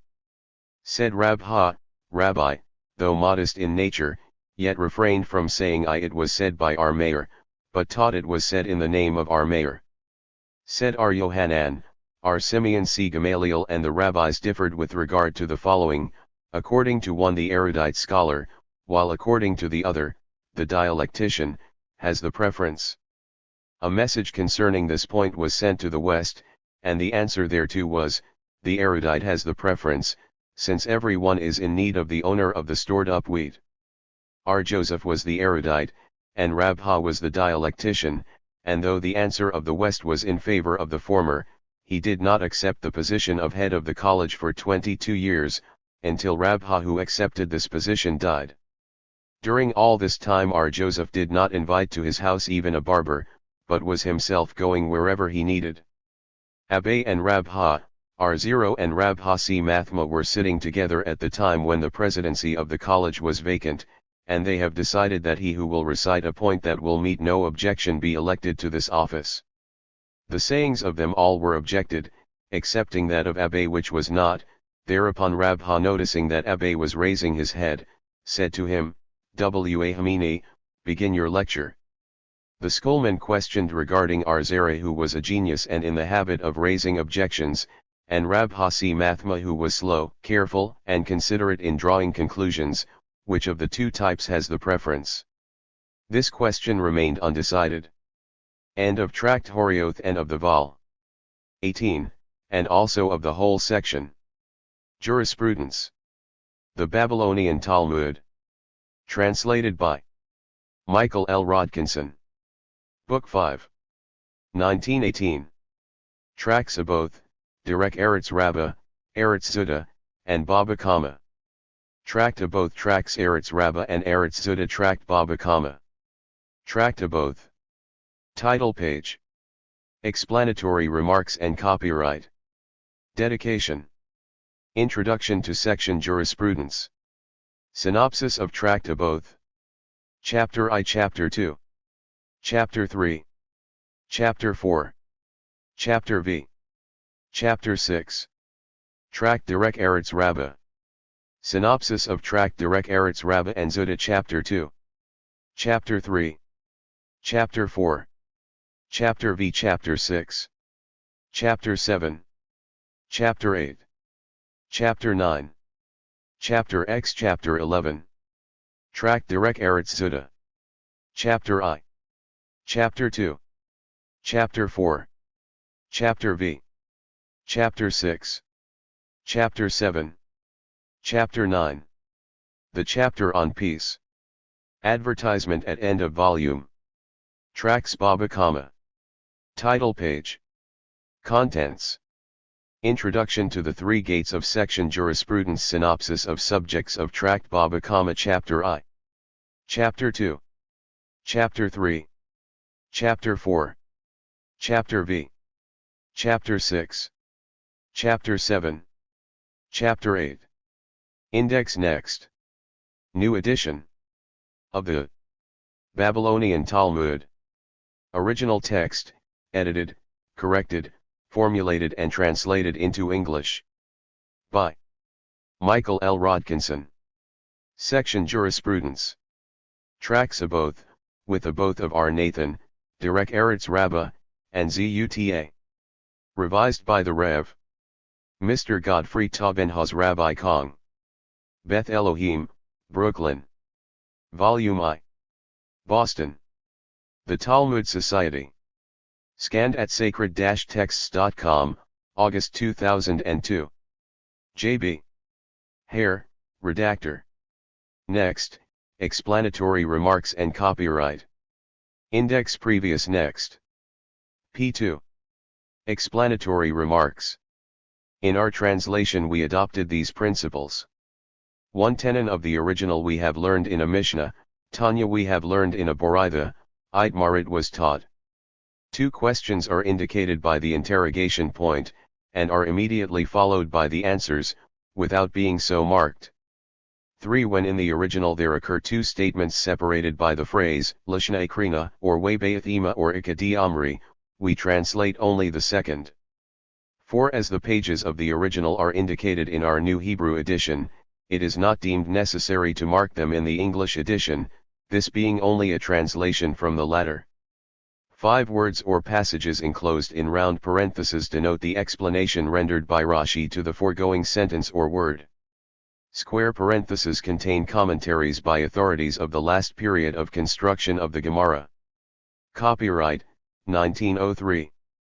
By Michael L. Rodkinson. Copyright 1916, by New Talmud Publishing Society. Next, dedication. Index previous. Next. P3. To His Excellency, the well-known philanthropist, who warmly espouses the cause of Judaism and its literature, Baron Edmund de Rothschild. This volume is most respectfully inscribed by the editor and translator, Michael L. Rodkinson. New York, Purim, 5660. March 15, 1900. Next, Introduction to Section Jurisprudence. Index previous. Next. PV. Introduction to Section Jurisprudence. With the present volume we begin the section Damages, also called Jurisprudence, from the occurrence of discussions on criminal law. This section forms the fourth in the Old Edition, and comprises the following treatises: First Gate, Middle Gate, Last Gate, Sanhedrin, Stripes, Oaths, Testimonies, Idolatry, Fathers, and Decisions. Notwithstanding the fact that in the Old Edition of the Talmud Fathers stands next to the last tract, We have placed it at the head of the section, relying upon the decision of Sherarajayan in his letter declaring that it is perfectly permissible to change the order of sequence of tracts in the several sections. Therefore, because the treatise entitled Fathers deals entirely with the ethics of life, we have deemed it best to give it precedence over the other treatises. Just as in the Pentateuch we find the Ten Commandments the basis of all ethical religion heading the subsequent detailed laws and ordinances, so it seems but fit that the section Damages should be headed by the tract setting forth the main ethical principles, and be continued by the detailed discussions. We are further borne out by the Talmud itself, which reads, "One who wishes to be pious should observe the laws of Damages." Rabbinah said, he should observe the teachings of the Fathers. Rabbinah's statement should, in our opinion, not be taken literally, but as indicative of the opinion that the decisions contained both in Fathers and in Damages generally are equivalent. Fathers is one of the few treatises which consists of Mishnah only, i.e., has no supplementary Gemara either in the Babylonian or the Palestinian Talmud, although interspersed throughout the contents of the entire Talmud may be found amplifications or comments on some of the sentences of the Fathers. There is, however, a Tosefta entitled Fathers of Rabbi p. 6. Nathan which discusses most sentences of the original Fathers separately, in fact, begins the discussion of each sentence with the interrogation how so. Forming, therefore, a valuable addition to the much valued literature of the Fathers, we have considered it our duty to incorporate it in our edition, and we have therefore inserted the said Tosefta in the place where, in other tracts, we have placed the Gemara. Owing to the fact that the Tosefta named above bears the name of Rabbi Nathan of Babylon, one of the most distinguished masters of his generation, but at the same time contains ethics similar to those of the Mishnah, as well as lectures and discussions which could not have been compiled by that author and are evidently contributions from scholars of a later period, the historians of modern times, from Zuns in his Gottesdienst Vorträge to Brill in his Jarbücher and Weiss in his Dor Vaterschaft, engage in elaborate speculation as to who was the compiler of the Fathers of our Nathan and at what time it was compiled. The complicated nature of the Tosefta in question brought to the front a number of commentators and text revisers, and finally Solomon Tazik and Solomon Schechter made a search of manuscripts, and published new editions of the Tosefta, with additions from the material found in the manuscripts. The latter, in fact, searched so thoroughly that he found an entirely different version of the Tosefta, and then published in his edition two separate texts, calling them first text and second text, respectively, with his own corrections, notes, and a long introduction. True to our methods of translating the Talmud, we have, however, ignored the new versions of Fathers of Rabbi Nathan, and have merely adapted the old version which forms part of the Talmud, simply adhering to the corrections made by Elias Wilner and the commentaries of Joshua Falk and others contained in the Great Wilna edition of the Talmud. Further, in accordance with our wont we have omitted such of the passages as have already appeared in the preceding tracts of our edition, merely indicating the places where they can be found. Wherever necessary, of course, we have added footnotes, remarks, etc. Our reasons for not making use of the new versions of the Tosefta in question are as follows. In a previous article touching upon the subject, which appeared in our publication Hakol, we have pointed out that p. 7. We cannot give preference to recently discovered manuscripts over those used by the compilers of the Talmud, and for a reason that is perfectly obvious, viz., if those manuscripts were in existence during the construction period of the Talmud, the compilers, who sifted every manuscript with the utmost care, undoubtedly rejected them as valueless. If, on the other hand, they were at that time not in existence, but were written at a later period, they certainly cannot be used as a medium for correcting the antedating manuscripts. As for Schechter's revised and corrected texts, we cannot accept them for the reason that he presumes to remark, anent Elias Wilner's corrections, I do not favor them, or, they are unnecessary. After careful investigation we have, however, found that almost all the corrections made by Elias Wilner, and adopted by us, are founded directly on Talmudical and Midrashic passages scattered throughout the Talmud, a fact the learned Dr. Schechter no doubt overlooked. On the other hand, we find that the commentaries published in the above-mentioned Wilna edition and credited to Joshua Falk, Chaim Joseph David Azulai, and Baruch Frankel Theomim are referred directly to passages of the Talmud in the several treatises. Therefore we have used these well-known authorities in our translation, eliminating merely their lengthy discussions and adductions of proof. As to the origin of the sayings of the fathers of Rabbi Nathan, the period during which they were compiled, and other historical events attending their conception, we refrain from rendering our opinion, even though it has become customary to do this in an introduction, leaving these matters to the philologists and historians in whose province such discussions properly fall. Our sole reason for the translation is that the said sayings have never before been rendered into any modern language, and without them our work would not be complete. The Fathers of Rabbi Nathan contains in the original 41 chapters. As we render them, however, in the form of a Gemara to the Mishnah of Fathers, we have not numbered the chapters, but merely indicated at the foot of the page to which chapter each paragraph belongs.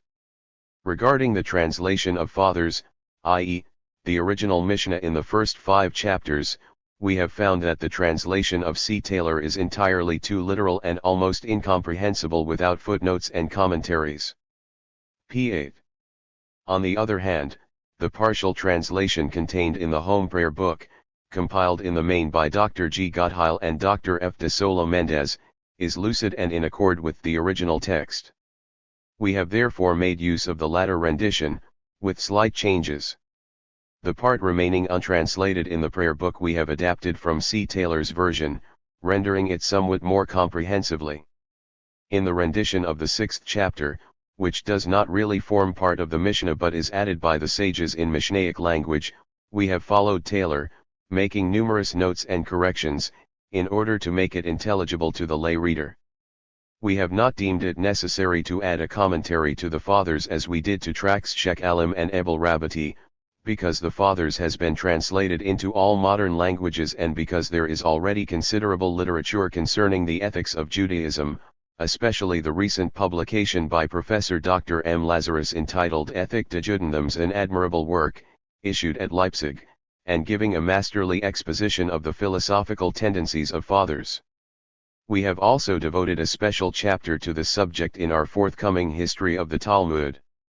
We have also thought it well to give in this volume, which treats exclusively of the ethics of Judaism, the 2 tracts Derech Eretz, which contain the essential rules of conduct of life, as construed by Dr. Mielziner, or Worldly Affairs, as named by us, which latter is the prevailing interpretation among Hebrew readers. As to the origin of these 2 tracts, elaborate discussions may be found in Zuhn's Gottesdienst Vorträge, pages 110 to 112, as well as in der Talmud Trakt Derech Eretz Sutta Kritisch Bearbeitet, übersetzt und erläutert, by Abridged. Turagi. For Turagi's reasons for not translating Derech Eretz Rabbah, see his work. Nevertheless, inasmuch as Derech Eretz Rabbah has never been translated into any language, ad of Derech Eretz Zutta, while there is a critical translation into German, there is none in English. In order to make this volume, which treats of the ethics of Judaism, complete, we have considered it expedient to translate into English both tracts almost literally, although they are not counted among the 37 treatises proper of the Babylonian Talmud, but only among the minor treatises added to them. We do not, however, deem it necessary to add any commentary, for the reason that the sayings p9 are very plain and lucid, and can easily be understood even by those who are not students of the Talmud. Because of the similarity in language and style of these 2 treatises and of the so-called Mishnayot of the 6th chapter of both, they appear in the same large type as the Mishnayot. Following this treatise will be published the other tracts of this section in the regular sequence of the old edition. The Editor and Translator. New York, March, 1900. Next, synopsis of Tract Aboth. Index previous next. P11. Section Nezikin. Synopsis of subjects. Of. Tractaboth. Chapter I. Mishnah A. The Great Assembly originated 3 maxims. Be deliberate in judgment. How so? The books of Proverbs, Song of Songs, and Ecclesiastes were hidden. How was Adam created? Why was Adam created on the last hour of the 6th day? On the same day on which he was formed, on the very same day his countenance was created. According to others, be deliberate in judgment means not to have an irascible manner. Erect safeguards for the law. The safeguard of the Lord, of Adam the first. The legend about Eve and the serpent, etc. The 10 curses with which Eve was cursed at that time. Shall I and my cattle eat out of the same trough? The tradition about the ox of Adam, the steer of Noah, and the ram sacrificed by Abraham, 1-11. p. 12. Continuation of Chapter 2. Of Tosefta. What is the safeguard that the Torah made to its words? What Elijah the prophet answered the widow of the scholar who died in the prime of his life? What is the safeguard that Moses made to his words? The reason why Moses broke the tables? What is the safeguard that Job made to his words? The safeguard that the prophets made to their words? The safeguard that the hagiographers made to their words? The safeguard that the sages made to their words, 11-19. Continuation of Chapter 3. Of Tosefta. Whoever takes a coin from charity when not in need of it, etc. Study the law in thy old age, even if thou hast studied it in thy youth. If you gave a coin to a poor man in the morning, and another one begs of you in the evening, give him also. What happened to a poor man with Ar-Akabah? What happened to Benjamin the Just, 19-21. Mishnah B. The motto of Simeon the Just. Upon the Torah, how so? Upon service, how so? Upon bestowal of favors, how so? Rabban Yohanan b. Zakkai and Vespasian. In 3 things mankind differ one from the other, 22-26. Mishnah C and D. Be not like slaves who serve their masters for the sake of compensation. Let the fear of heaven be upon you. Let your house be the meeting place of the wise. How did Ar-Akabah begin his wonderful career?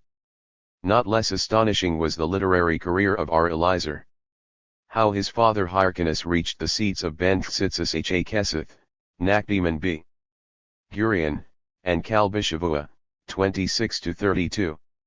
Mishnahs E and F. Let thy house be wide open for the poor. When the great affliction came upon Job, he prayed, etc. Teach thy house humility. The different explanations of this saying. Get thee a wise teacher. Judge everyone from his favorable side. The legend about a maiden who was led into captivity and the pious men who went to redeem her. Not only were the upright of former times themselves very strict and particular, but also their cattle were so. The ass of Ar-Hananah b. Dosa, 32-38. Mishnah G. Keep aloof from a wicked neighbor. Slanderers are punished with plagues. The legend about Moses, Aaron, and Miriam. Do not consider thyself exempt from God's chastisement, 38-41. Mishnahs H2K. Make thyself not as those that predispose the judges. Love work. How so? Do not care for superiority. See to it that your name be not known to the government. Ye wise, be guarded in your words. Love peace. How so? Moses desired to die the same death Aaron did. How so? The legend of the death of Moses, at length. Pursue peace. How so? Love all men too, and bring them nigh unto the law, 41-50. Mishnahs L2Q. If I do not look to myself, who will do so? And if not now, when? He who does not desire to learn from his masters is not worthy to live. He who increases not, decreases. How so? He who serves himself with a tiara perishes. Fix a time for study. Promise little and do much. Receive everyone with friendly countenance. Make a master to thyself. I have never found anything better for a man than silence. Three things support the world. The disciples of Hillel, of Ar Yohanan b. Zakkai, what was said about them and what they used to say.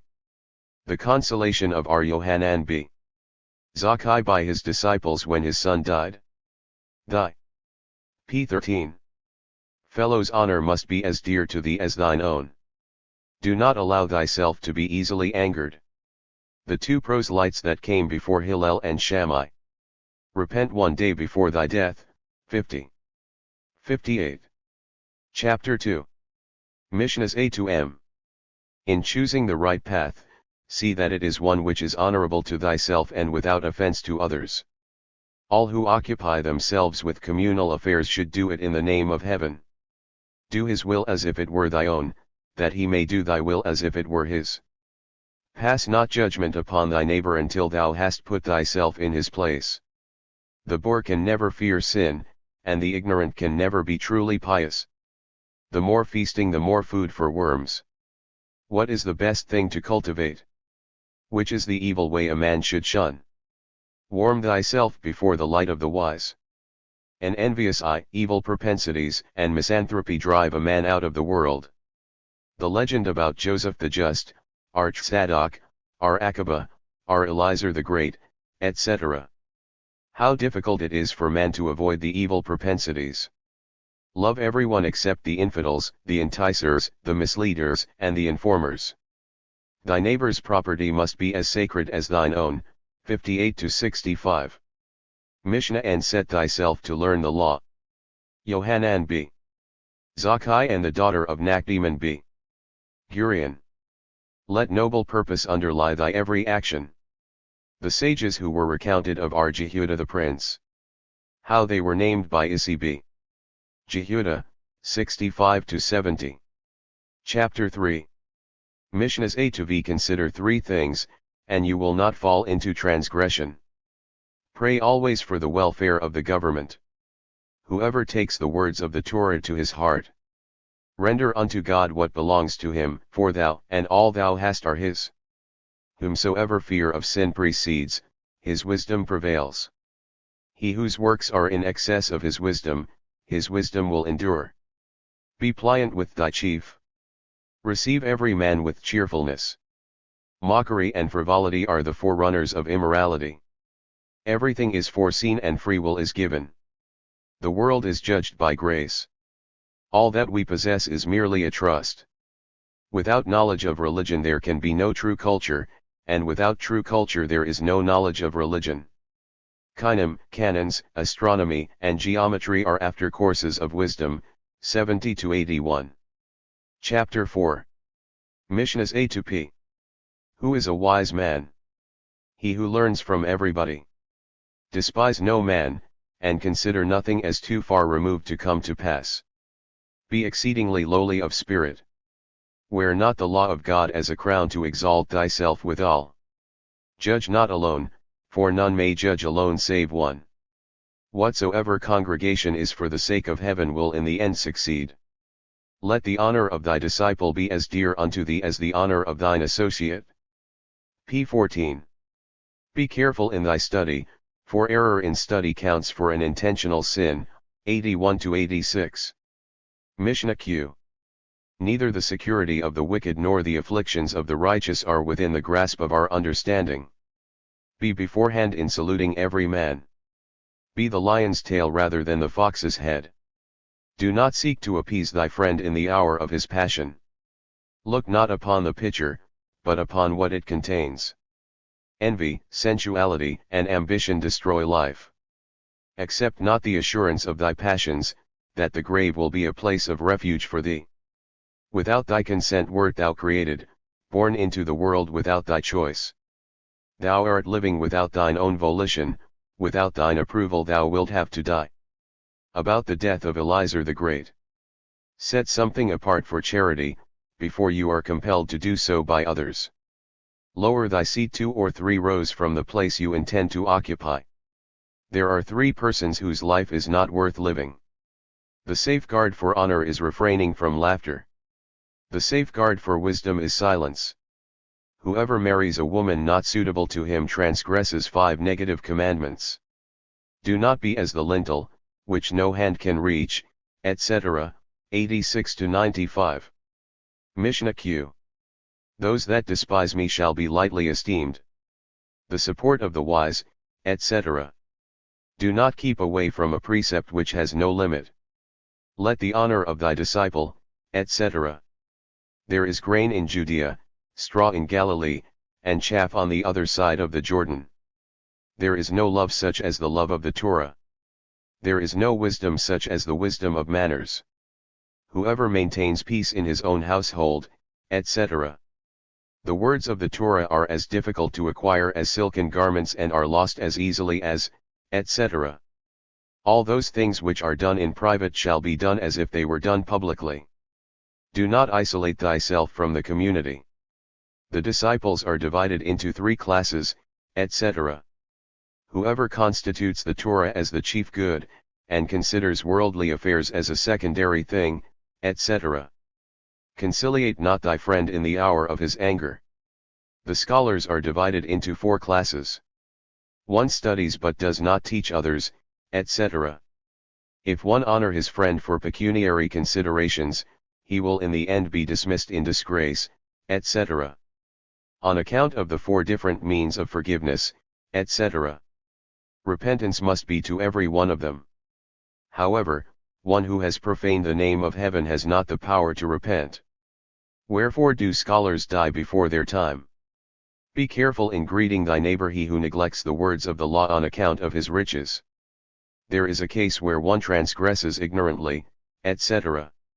One who connects himself with transgressors, etc. The punishment of the liar is that even when he tells the truth he is not believed. 95-103. Chapter V. Mishnahs A to G. By 10 sayings the world was created. For what purpose is this stated? Whence is it deduced that a single person is equal to the whole creation? The Holy One, blessed be He, showed unto Adam all succeeding generations, together with their preachers, directors, leaders, prophets, heroes, criminals, and their pious. 974. p. 15. Generations before the creation of the world, the Torah was already written, etc. He created in man all that he created in his world. How so? 10 generations were there from Adam to Noah. For what purpose was this stated?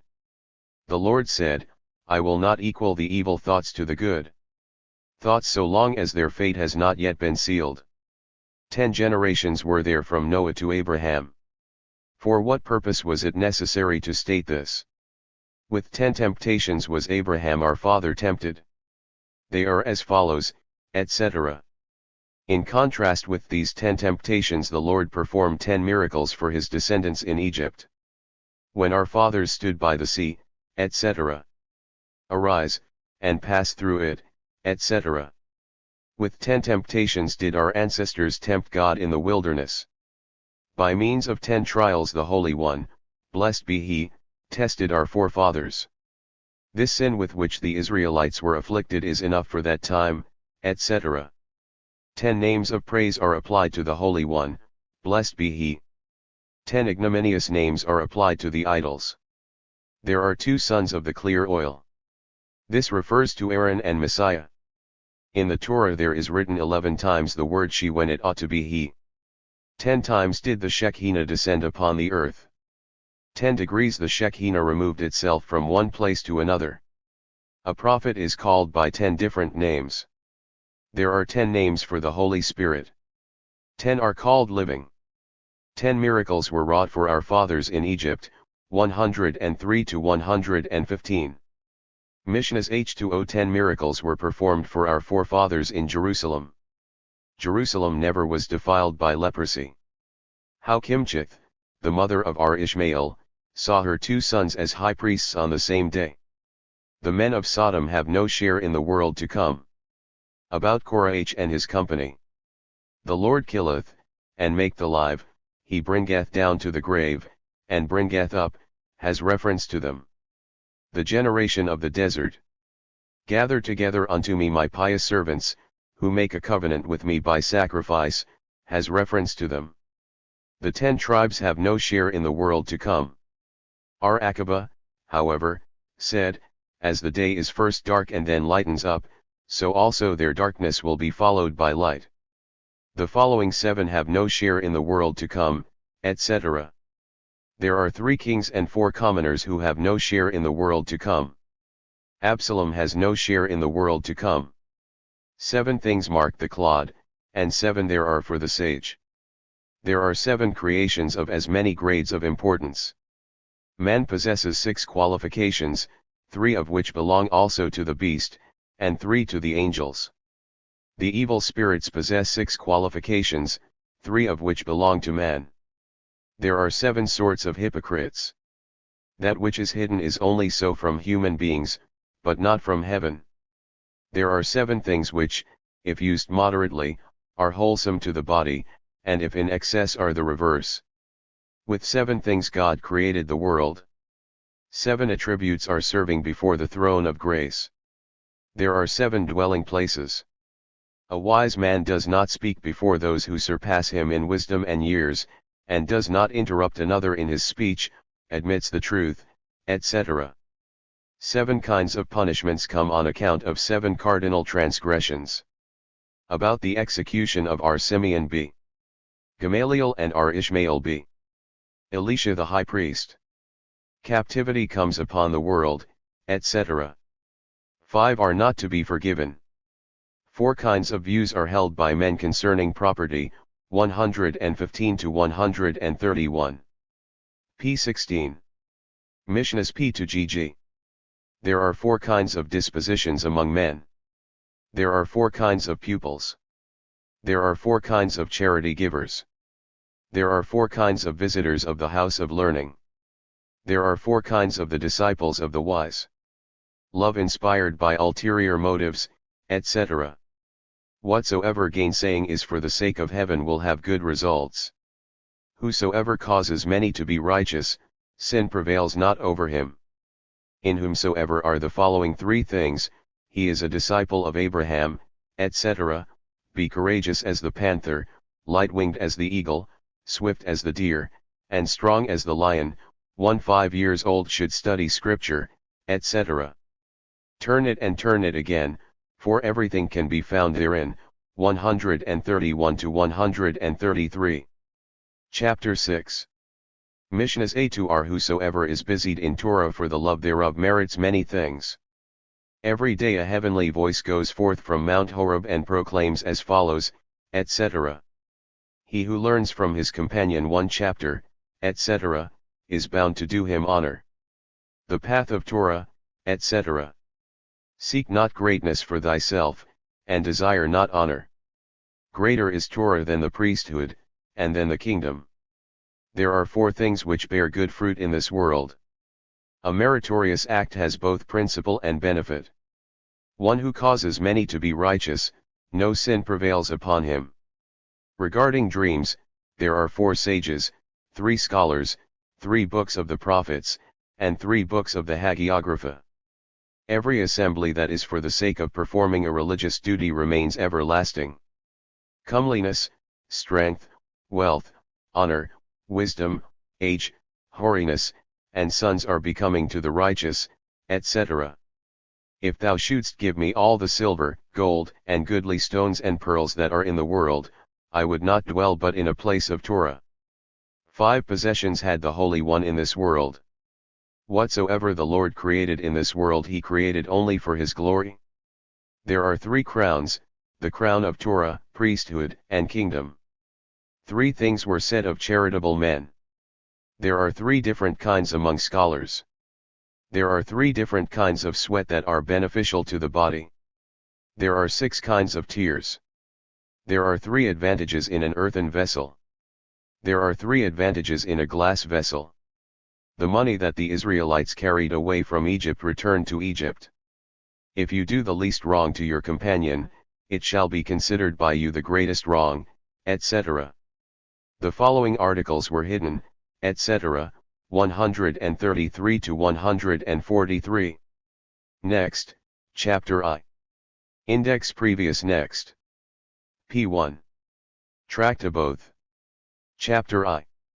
Mishnah A. Moses received the law on Sinai and delivered it to Joshua. Joshua in turn handed it down to the elders, from the elders it descended to the prophets, and each of them delivered it to his successors until it reached the men of the great assembly. The last, named originated 3 maxims: be not hasty in judgment, bring up many disciples, and erect safeguards for the law. Tosefta both of R. Nathan. 1. Moses was sanctified in the cloud, and received the Torah from Sinai, as it is written, and the glory of the Lord abode upon Mount Sinai, which means on Moses, to purify him. This occurred after the 10 Commandments had been given. So says R. Jose the Galilean. R. Akiba, however, says, it is written, and the cloud covered it 6 days. This refers to the mountain, before the 10 Commandments had been given, and this is what is written further on, and he called unto Moses the 7th day out of the cloud to confer honor upon him. Said R. Nathan, why did Moses stay the entire 6 days? P2. Without communication from the Shekinah? To cleanse his body of all the food and drink it contained, that he might be like angels at the time of his consecration. Said R. Mathia B.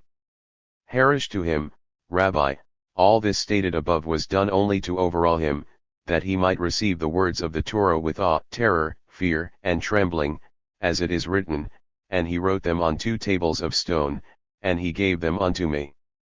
And also, these are the statutes and ordinances and laws, which the Lord made between him and the children of Israel on Mount Sinai, by the hand of Moses. The law which the Holy One, blessed be he, has given to Israel, was given only in the hand of Moses, as it is written, between me and the children of Israel. So Moses was privileged to be the representative of Israel before the Lord. Moses offered the ram of consecration and prepared the oil of anointment, and anointed therewith Aaron and his sons during all the 7 days of consecration. With the same oil high priests and kings were afterward anointed, and Eleazar burned the red cow, with the ashes of which the unclean were purified in later generations. Said R. Eleazar, the oil of anointment was of such importance that it remained even for the later generations, for Aaron and his sons were consecrated with the oil of anointment, as it is written, and Aaron and his sons shalt thou anoint, and consecrate them to be priests. Joshua received it from Moses, as it is written. P3. And thou shalt put some of thy greatness upon him, in order that all the congregation of the children of Israel may be obedient. The elders received it from Joshua, as it is written, and the people served the Lord all the days of Joshua, and all the days of the elders that lived many days after Joshua, who had seen all the great deeds of the Lord, which he had done for Israel. The judges received it from the elders, as it is written, and it came to pass in the days when the judges judged. 1. The prophets received it from the judges, as it is written, and I sent unto you all my servants the prophets, sending them daily in the morning early. Haggai, Zechariah, and Malachi received it from the prophets. The men of the great assembly received it from Haggai, Zechariah, and Malachi, and they said the following 3 things mentioned in the Mishnah. Be deliberate in judgment. How so? It means a man shall be slow in his judgment, for he who is slow is deliberate, as it is written. Also these are the Proverbs of Solomon, which the men of Hezekiah the king of Judah have collected. They have not collected them, but they were deliberating upon them before. Abisal, however, said, not only were they deliberating over them, but they also explained them.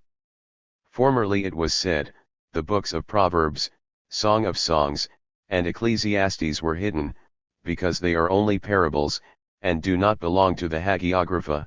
The men of the great assembly, however, came and explained them, as it is written, and I beheld among the simple ones, I discerned among the youths, a lad void of sense, etc. And, behold, a woman came to meet him with the attire of a harlot and obdurate of heart.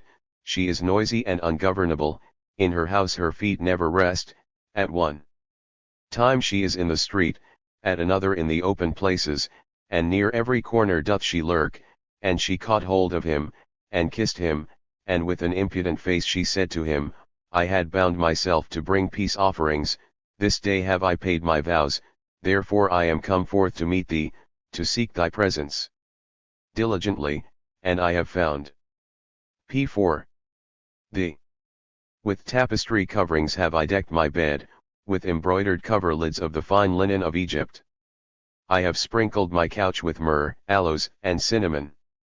Come, let us indulge in love until the morning, let us delight ourselves with dalliances. For the man is not in his house, he is gone on a journey a great way off, the bag of money hath he taken with him, by the day of the new moon festival only will he come home. And it is written also in Song of Songs, Come, my friend, let us go into the field, let us spend the night in the villages, let us get up early to the vineyards, let us see if the wine have blossomed, whether the young grape have opened, whether the pomegranate have budded, there will I give my caresses unto thee. And it is written again in Ecclesiastes, Rejoice, O young man, in thy childhood, and let thy heart cheer thee in the days of thy youthful vigor, and walk firmly in the ways of thy heart, and in thy eyes see, but know thou, that concerning all these things God will bring thee into judgment. And again in Song of Songs, I am my friend's, and toward me is his desire. So we see that the last mentioned passage of the Song of Songs explains all that was mentioned above. Under the term my friends the Lord is understood. Hence that they were not only deliberating, but also explaining them.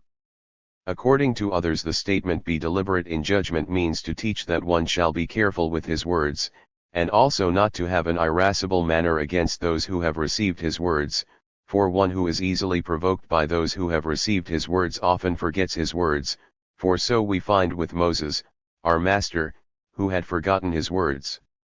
And where do we find that Moses was irascible with his hearers? It is written, And Moses was wroth. Have you allowed all the females to live? And it is written, Behold, through the counsel of Bilm. How so?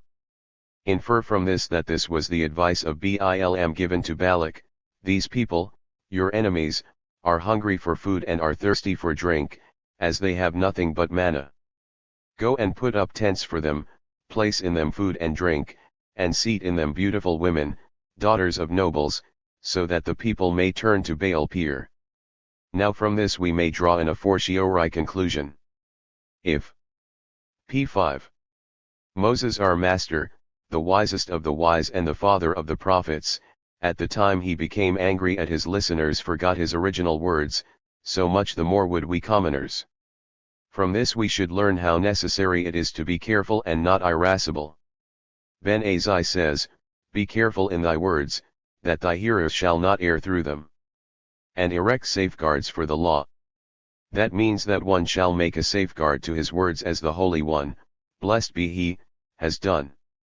Adam the first made one to his, the Torah made one to its words, Moses and Job likewise made safeguards to their words, and so also the prophets and hagiographers have all made safeguards to their words. The safeguard that the Holy One, blessed be he, made is this, even all the nations will say, Wherefore hath the Lord done thus unto this land? Infer from this that it was known beforehand to him, by whose one word the universe was created, that the future generations will ask this, therefore he said to Moses, Write the answer for the future generations, then shall men say, because they have forsaken the covenant of the Lord, etc., and they went and served other gods and bowed down to them gods which they knew not, and which he had not assigned unto them. We see, then, that the Holy One, blessed be he, made these answers, to prevent his people from incurring his wrath by their questions, and that they might live in peace.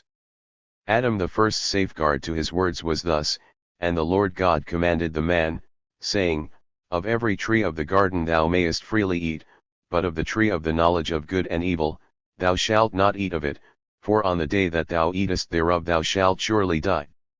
We see, then, that Adam did not want to give Eve the exact words he received, but he added, Ye shall not eat of it, neither shall ye touch it, lest ye die, in order that they should take care even not to touch the tree. At that time the wicked serpent said to himself, As it is impossible for me to make Adam stumble, I will make Eve stumble. He sat by her and had a long conversation with her. He said to her, As thou sayest that the Holy One, blessed be he, has forbidden thee to touch it, see that I am touching it and will not die, and the same will p6 be with thee. And so he did, he arose and shook the tree with his hands and feet till the fruit fell down. Let not come against me the foot of pride, and let not the hand of the wicked chase me off.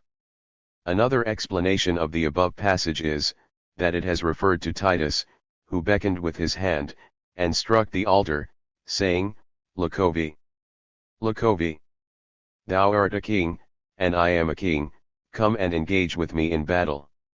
How many oxen were slaughtered upon thee, how many heads of birds were pinched off on thee, how many measures of wine were poured upon thee, how much incense of spices was burned upon thee, thou art the one who destroys the whole world, as it is written, woe to Ariel, the town where David dwelt. Add ye year to year, let the festivals come round in order. The serpent said again to her, if thou sayest that the Holy One, blessed be he, forbade to eat it, see I eat of it, and do not die, and thou mayest do the same and thou wilt not die. So Eve said to herself, the injunctions of my master are unfounded. She then herself ate of the fruit and gave it to Adam, and he too ate, as it is written, and when the woman saw that the tree was good for food, and that it was pleasant to the eyes, etc. With 10 curses was Eve cursed at that time, as it is written, unto the woman he said, I will greatly multiply thy pain and thy conception, in pain shalt thou bring forth, and for thy husband shall be thy desire, but he shall rule over thee. I will greatly multiply. Those are the 2 afflictions of blood that a woman has to suffer, that of her menstruation and that primi noctis. And thy suffering means the rearing of children, and thy conception means the pain of pregnancy. In pain shalt thou bring forth children is to be taken in its literal sense. And for thy husband shall be thy desire, infer from this that the woman is longing for her husband during his absence on a journey. She is wrapped like a mourner, separated from all men as if she were in prison and as if she were excommunicated from all mankind. And who caused all this? The words that Adam added, ye shall not touch it. From this they deduced the maxims that p7.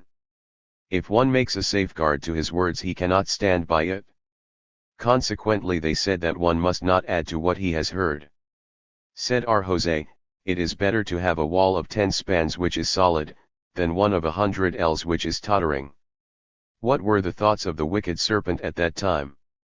I will slay Adam and marry his wife, and I will be king of the whole world, I will walk erect, and will banquet on the best of the land. Then the Holy One, blessed be he, said to him, thou hast thought to slay Adam and marry his wife, therefore I will put enmity, thou hast thought to be king of the world, therefore be thou cursed among all the cattle, thou hast thought to walk erect, therefore upon thy belly shalt thou go, thou hast thought to banquet on the best of the land, therefore dust shalt thou eat all the days of thy life. R. Simeon B. Manasseh says, woe that a great servant was lost to the world, for if the serpent had not been accursed, every one would have had 2 serpents in his house. He would send one to the west, and the other to the east, and they would bring him diamonds, precious stones, and pearls, and all the valuable things of the world, and no creature could stand against them, and furthermore they could be used instead of a camel, ass, and mule in the field, garden, etc. R. Jehuda B. Bethura says, Adam was sitting in the Garden of Eden and the angels served him with roasted meat and chilled wine. When the serpent saw this and observed this honor, he became jealous. How was Adam created? The first hour his dust was gathered, the second the form was created, the third he became a body, the fourth his members were joined, the fifth the openings were developed, the sixth the soul was put unto him, the seventh he rose to his feet, the eighth Eve was mated to him, the ninth he was brought into the Garden of Eden, the 10th the command was given to him, the 11th he sinned, the 12th he was driven out and went away. This is what is written, ve Adam biker Baalelin. 1. This was because he created and is still continuing to create, and he is judging the world. On the second day they said, Great is the Lord and highly praised, in the city of our God, it is because he divided all his creatures and became the one ruler of the universe. On the third they said, God standeth in the congregation of God, in the midst of judges doth he judge, it is because he then created the sea, the land, and the earth was rolled to its right place, and room was made for his congregation. On the fourth day they said, O God of vengeance, Lord. O God of vengeance, shine forth, because then he created the sun, the moon, the stars, and the planets which give light to the world, and the Lord will punish those who worship them. On the fifth they said, Sing aloud unto God our strength, shout joyfully unto the God of Jacob, because he then created the birds, the fishes, and the great sea monsters, who fill the world with song. On the sixth they said, The Lord reigneth, he is clothed with excellency, the Lord is clothed, he had girded himself with strength, also the world is firmly established, that it cannot be moved. Because then he finished all his work, he became exalted and placed himself on the loftiest point of the world. On the seventh they said, A psalm or song for the Sabbath day.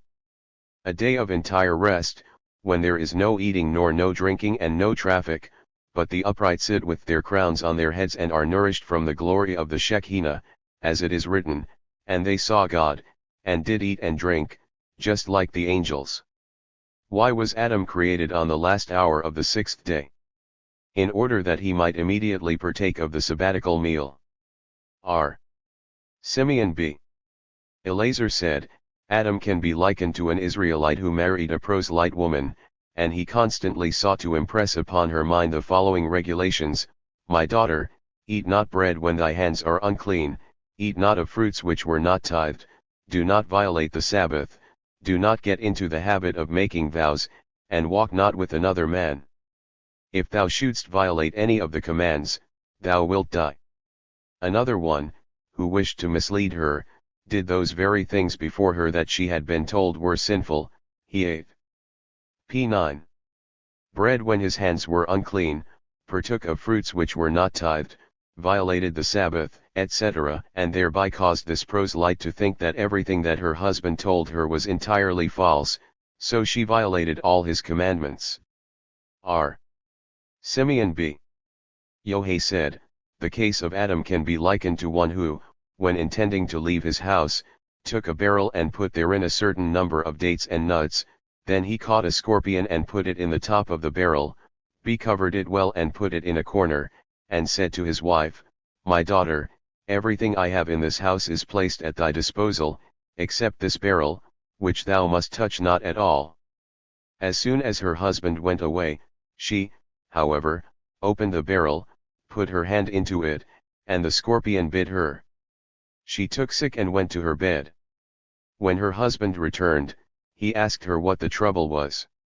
She said, I put my hand in the barrel, and the scorpion bit me, and I am dying. He said to her, Did I not tell thee before that thou must not touch the barrel? He became angry, and drove her out of his house. The same happened to Adam when the Holy One, blessed be he, told him, Of every tree in the garden thou mayest freely eat, but of the tree of the knowledge of good and evil, thou shalt not eat of it, for on the day that thou eatest thereof thou shalt surely die. But as soon as he did eat he was driven out of the Garden of Eden, and this is what the passage said. On the same day on which he was formed, on the very same day his countenance was created. On the very same day he was made a body, and his members were joined and his openings developed, and on the very same day the soul was put unto him. On the same day he stood upon his feet, and Eve was mated to him. On the same day he pronounced the names of all the creatures, and on the very same day he was placed in the Garden of Eden and received the command, and on the very same day he violated it and was driven out, to comply with what is written. On the same day they went to bed too, and descended from the bed 4. R. Jehuda B. Bathura, however, says that they descended 6. On that day 3 sentences were pronounced over Adam, as it is written, And unto Adam he said, Because thou hast hearkened unto the voice of thy wife, etc., cursed be the ground for thy sake, in pain shalt thou eat of it, etc., and thorns and thistles shall it bring forth to thee, and thou shalt eat the herbs of the p10. Field. As soon as Adam the first heard that the Holy One, blessed be he, said, "And thou shalt eat the herbs of the field," he trembled in his whole body. He said before him, "Lord of the universe, shalt I and my cattle eat out of the same trough?" Said the Holy One, blessed be he. As thou hast trembled, therefore in the sweat of thy face shalt thou eat bread. As Adam was laid under 3 sentences, likewise was it with Eve. As it is written, I will greatly multiply thy pain and thy conception, in pain shalt thou bring forth children. The first few days of menstruation are painful. So also are the first few moments of her sexual intercourse with a man. Also when the woman becomes pregnant, her face loses its beauty and becomes yellow the first 3 months. When evening drew near, and Adam, looking toward the west, saw that it was becoming darker and darker, he said, Woe to me is this, because I have sinned, that the Lord darkens the world upon me. He did not know that it was the course of nature. In the morning, when he saw it lighted up and the sun risen in the east, he rejoiced greatly. He built an altar and sacrificed on it as a burnt offering an ox, the horns of which were formed before his hoofs.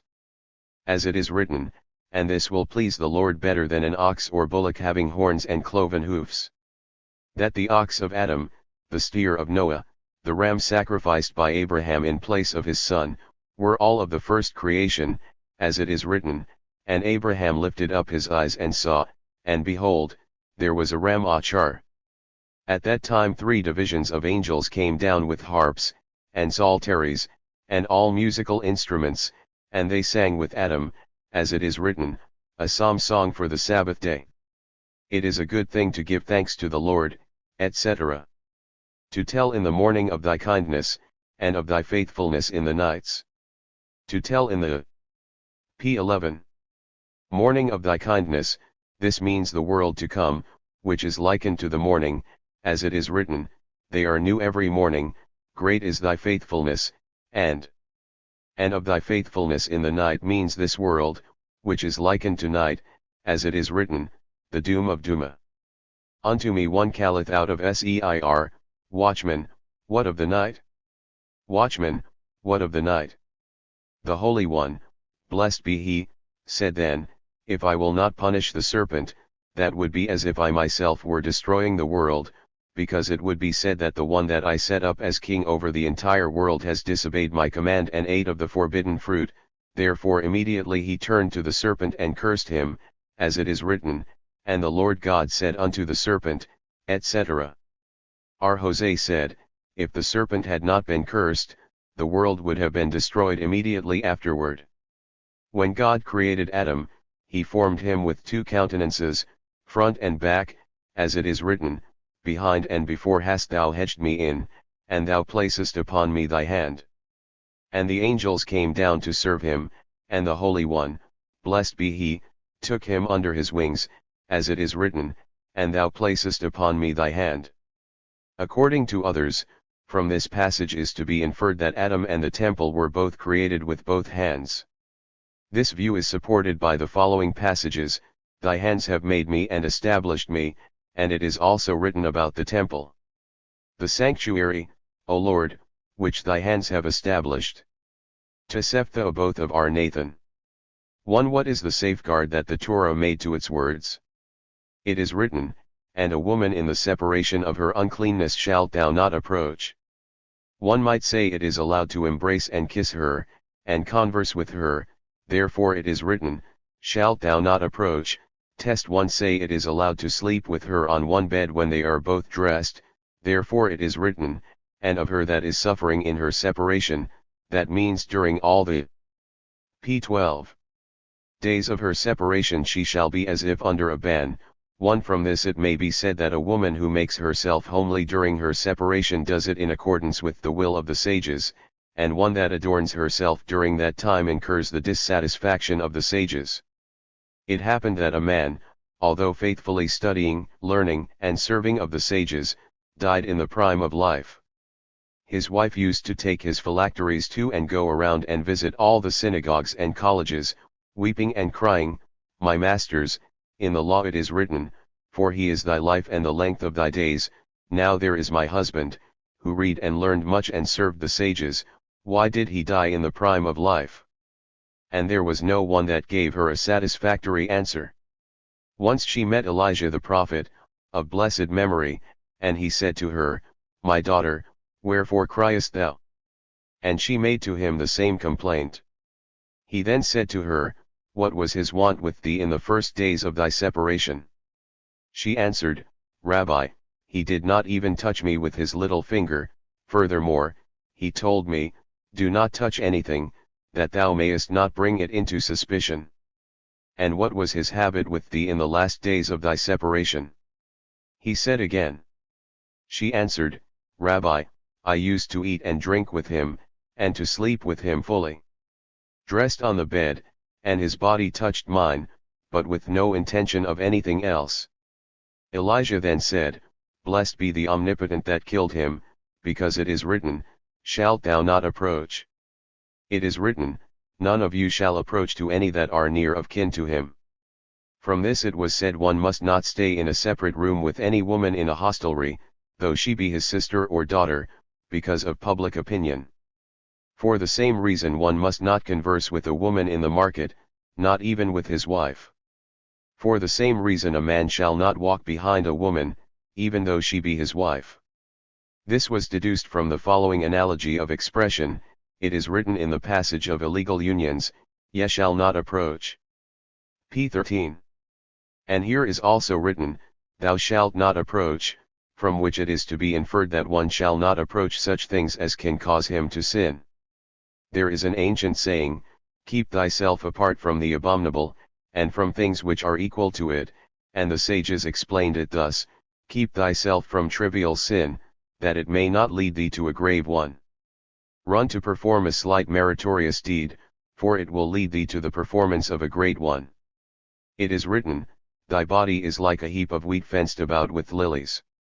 Thy body is like a heap of wheat refers to the assembly of Israel, and fenced about with lilies refers to the 70 elders. Another explanation of the words, Thy body is like a heap of wheat, is that they refer to the lenient religious duties which seem to be of no consequence, fenced about with lilies. Nevertheless, when the Israelites perform them, they bring them to the world to come. How so? When one is with his wife in his house, he can do with her what he pleases even during the separation, as there is nobody to control him or reprove him, but when he refrains from having intercourse with her until she submerge herself, he is doing so only because he is afraid of him who commanded the submerging, and the same is the case with the first doe, the first wool of shearing. Hence such duties, which are as light as lilies, bring the Israelites who perform them to the world to come. Which is the safeguard that Moses made to his words. It is written, And the Lord said unto Moses, Go unto the people and sanctify them today and tomorrow. As Moses the upright regarded it inexpedient to speak to the people in the manner God spake to him, he added one day of his own volition, and said to them, Prepare yourselves for 3 days. 1. Why did he do so? Because he thought it might happen that one could have seminal intercourse with his wife that day, and so they will receive the Torah when they are unclean. Therefore I will add a 3rd day, that in all the 3 days they shall refrain from intercourse, in order that p. 14. They may be clean when receiving the Torah from Mount Sinai. This is one of the things that Moses did of his own accord by drawing an a fortiori conclusion. And his act was afterward sanctioned by the Omnipotent. The same was the case with the breaking of the tables, with his leaving the tabernacle, and with his separation from a woman. How so? He said, since relative to the Israelites who were to be sanctified for the time being only, for the purpose of receiving the 10 commandments from Mount Sinai, the Holy One, blessed be he, said unto me, Go unto the people and sanctify them today and tomorrow. How much more incumbent is it on me to be particular about the cleanliness of my person, as I must be ready for such a divine call every day and every hour, and do not know when he would speak to me by day or by night. And this was exactly in accordance with the will of God. R. Jehudah b. Bethera, however, said, Moses did not leave his wife before he was told to do so by the Mighty One, as it is written, mouth to mouth do I speak with him. It means, mouth to mouth have I told him to separate himself from a woman. According to others, it is from the following passage, it is written, Go say to them, return ye unto your tents, and immediately after, but as for thee, remain thou here by me. Therefore he returned and separated himself. This was exactly the meaning of this passage. The afortiori in the case of the tabernacle was thus, he said, As for my brother Aaron, who is anointed with the oil of anointment, and clothed in holy garments for service, the Holy One, blessed be he, regarding him said, Speak unto Aaron thy brother, that he come not at all times into the holy place. Now I who am not chosen for such service, as I am not a priest, how much more reason is there for me to leave the tabernacle? He did so, and it was in accordance with the will of the Omnipotent. The afortiori in the case of the tables was thus, it is said when Moses ascended on high to receive the tables, and the tables were the work of God, and the writing was the writing of God, engraved upon the tables, do not read Cheruth, but Chirioth, for every one who is studying the law is a free man. P. 15. The angels conspired against Moses, saying, Lord of the universe, what is the mortal, that thou rememberest him? Etc. They murmured against Moses and said, What is the distinction of one born of woman, that he should come into the council on high? As it is written, Thou didst ascend on high, lead away captives, receive gifts. He nevertheless took the tables and descended with great rejoicing. When he saw the contamination with which they had stained themselves in worshipping the golden calf, he said, If I should give them the tables, I impose upon them a responsibility which might result in capital punishment by divine power, for on the tables is written, Thou shalt have no other gods before me. He started to return, but the 70 elders saw him and ran after him, and grasped the tables on one end, the other end being still in Moses' hand, and he overpowered them all, as it is written, and in respect to all that mighty hand, and in all the great, terrific deeds which Moses displayed before the eyes of all Israel. He looked at the tables, and saw that they were without writing upon them. He then said, How shall I give Israel the tables, now that they have no value? I will rather break them. As it is written, And I took hold of the 2 tables, and cast them out of my 2 hands, and I broke them. Said Jose the Galilean, I will explain this with a parable. A king said to his ambassador, Go, betroth to me a maiden who is beautiful, chaste, and of pleasing manners. The ambassador went and betrothed such to him. Soon he found that she acted the harlot. The ambassador was in a predicament. What is to be done? If I grieve her the marriage contract now, I may subject her to capital punishment. No, he said, I will tear the marriage contract and thereby release her from my master and save her. So Moses the upright said, as stated above, rather will I seize and break them and save the Israelites by enabling them, in case they should be charged with idolatry, to say, Where are the tables? They did not exist at all. R. Jehudah b. Bethera said, Moses would not have broken the tables had he not been told by the Mighty One to do so, as it is written, Mouth to mouth do I speak with him, that means, I told him to break the tables. According to others, that thought is expressed in the following passage, And I looked, and behold, ye had sinned against the Lord. He would not say I looked, unless he saw the writing of the P. 16. Tables flying away. Anonymous teachers find the same in the following passage. And they have remained there, as the Lord hath commanded me. He would not have said he was commanded unless he had been told to break them. R. Eleazar b. Azariah infers it from the following passage, which Moses displayed before the eye of all Israel, or, all that Moses did was by the command of the Lord, as in other cases Moses acted according to the command of God. Also Hezekiah, king of Judah, did 4 things of his own volition which were in accordance with the will of the Lord, and Hezekiah prospered in all his works.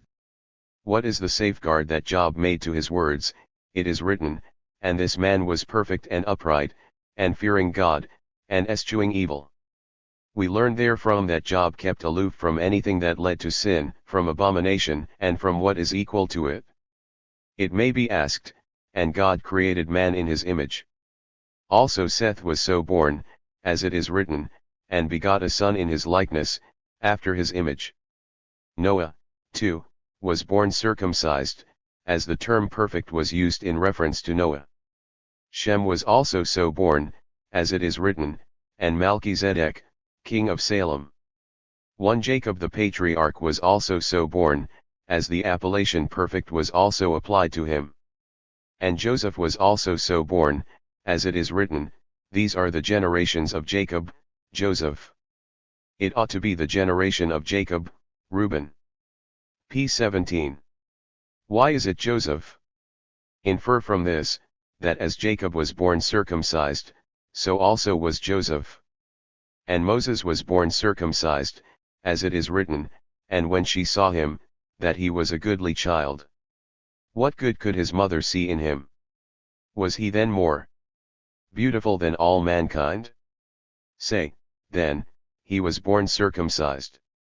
Also Balaam the wicked was born circumcised, as it is written, thus saith he who heareth the sayings of God. Samuel was also born so, as he is also graced with the appellation good. David was also born so, traditionally, as. Also Jeremiah was born circumcised, as it is written, before yet I had formed thee in thy mother's body I knew thee, and before thou wast yet come forth out of the womb I sanctified thee. Also Zerubbabel was born so, as it is written, on that day, saith the Lord of hosts, will I take thee, O Zerubbabel, the son of Shealtiel, my servant.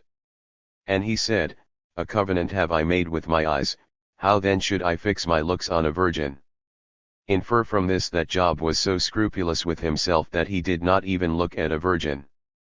This is to be made in a fortiori conclusion, namely, if a virgin whom he could marry himself, or to his son, brother, or relatives was not looked upon by him because he was so rigorous with himself, so much the more did he refrain from looking at a married woman. But what was the reason that Job was so rigorous with himself as regards looking at a virgin? Because he thought, if I look at her today and tomorrow she marries someone else, I will have looked on a married woman. What safeguard have the prophets made to their words? It is written, the Lord as a mighty one will he go forth, like a man of war will he arouse his vengeance, he will shout, yea, raise the war cry. Is then the Lord as one mighty one? Is he not stronger than all the mighty ones of the world put together? The same is in Amos, the lion hath roared, who will not fear? The Lord eternal hath spoken, who will not prophesy? Is then the voice of the Lord equal to one lion? Is it not as of all the lions of the whole world put? p. 18. Together.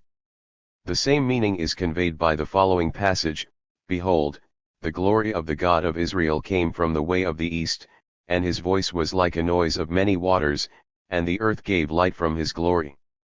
Like a noise of many waters mean the angel Gabriel, and by the earth gave light, etc., is meant the appearance of the Shekinah. Is not here an a fortiori conclusion to be drawn? Gabriel, who is only one of the thousands of millions of servants who minister before the Lord, if his voice reached from one end of the world to the other, so much the more would that of the King of Kings, the Holy One, blessed be he, who has created the universe, who has created the higher and the lower. But the reason why the prophets spake so is, that only such things are mentioned that the eye of a human being can see, and only such things are written that the car of a human being can hear. What was the safeguard that the hagiographers made to their words? It is written, remove far from her thy way and come not nigh to the door of her house. Remove far from her thy way means heresy against which one is warned. Lest one say, I have confidence in myself and I am sure that it would not influence me, therefore it is written, all that come unto her return not again, and they will not reach the paths of life. She hath killed her cattle, she hath mingled her wine, she hath also set in order her table.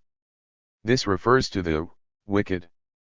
When one goes away with them, they give him food and drink, they clothe and cover him, and give him plenty of money, but as soon as he becomes one of them, each one recognizes what belonged to him and takes it away from him. Concerning them it is written, till an arrow cleaveth through his liver, as a bird hasteneth into the snare, and knoweth not that it is done to take his life. Another explanation to the above passage is this: remove far from her thy way refers to a harlot.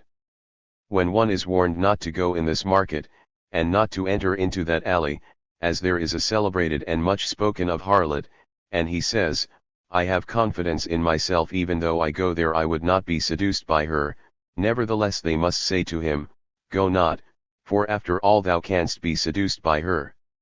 Did not our sages say, a man shall not be in the habit of passing by the door of a harlot, for it is written, for many deadly. P. 19. Wounded hath she caused to fall, yea, very numerous are all those slain by her? What is the safeguard that the sages made to their words? Example the reading of Shema, and so also have the latter sages made a safeguard to their words, and they have multiplied disciples who did the same thing. As to this, however, the schools of Shammai and Hillel differ. The school of Shammai maintain that one shall teach only those who are wise, modest, rich, and come from a good family. The school of Hillel, however, hold that one may teach every one, as there were many transgressors in Israel, and after they had become upright, pious, and righteous men, engaged in the study of the law, they had the good fortune that from them descended men of uprightness, piety, and righteousness. Tosefta both of R. Nathan. 1 R. Akiba said, whoever takes a coin from the fund intended for charity to the poor when he is not in need of it, will not die before he will really be in need of assistance. 2 He used to say, one that bandages his eyes or his shoulders, and says, give charity to the blind or to the leper, will in the end speak the truth, that is, he will be such.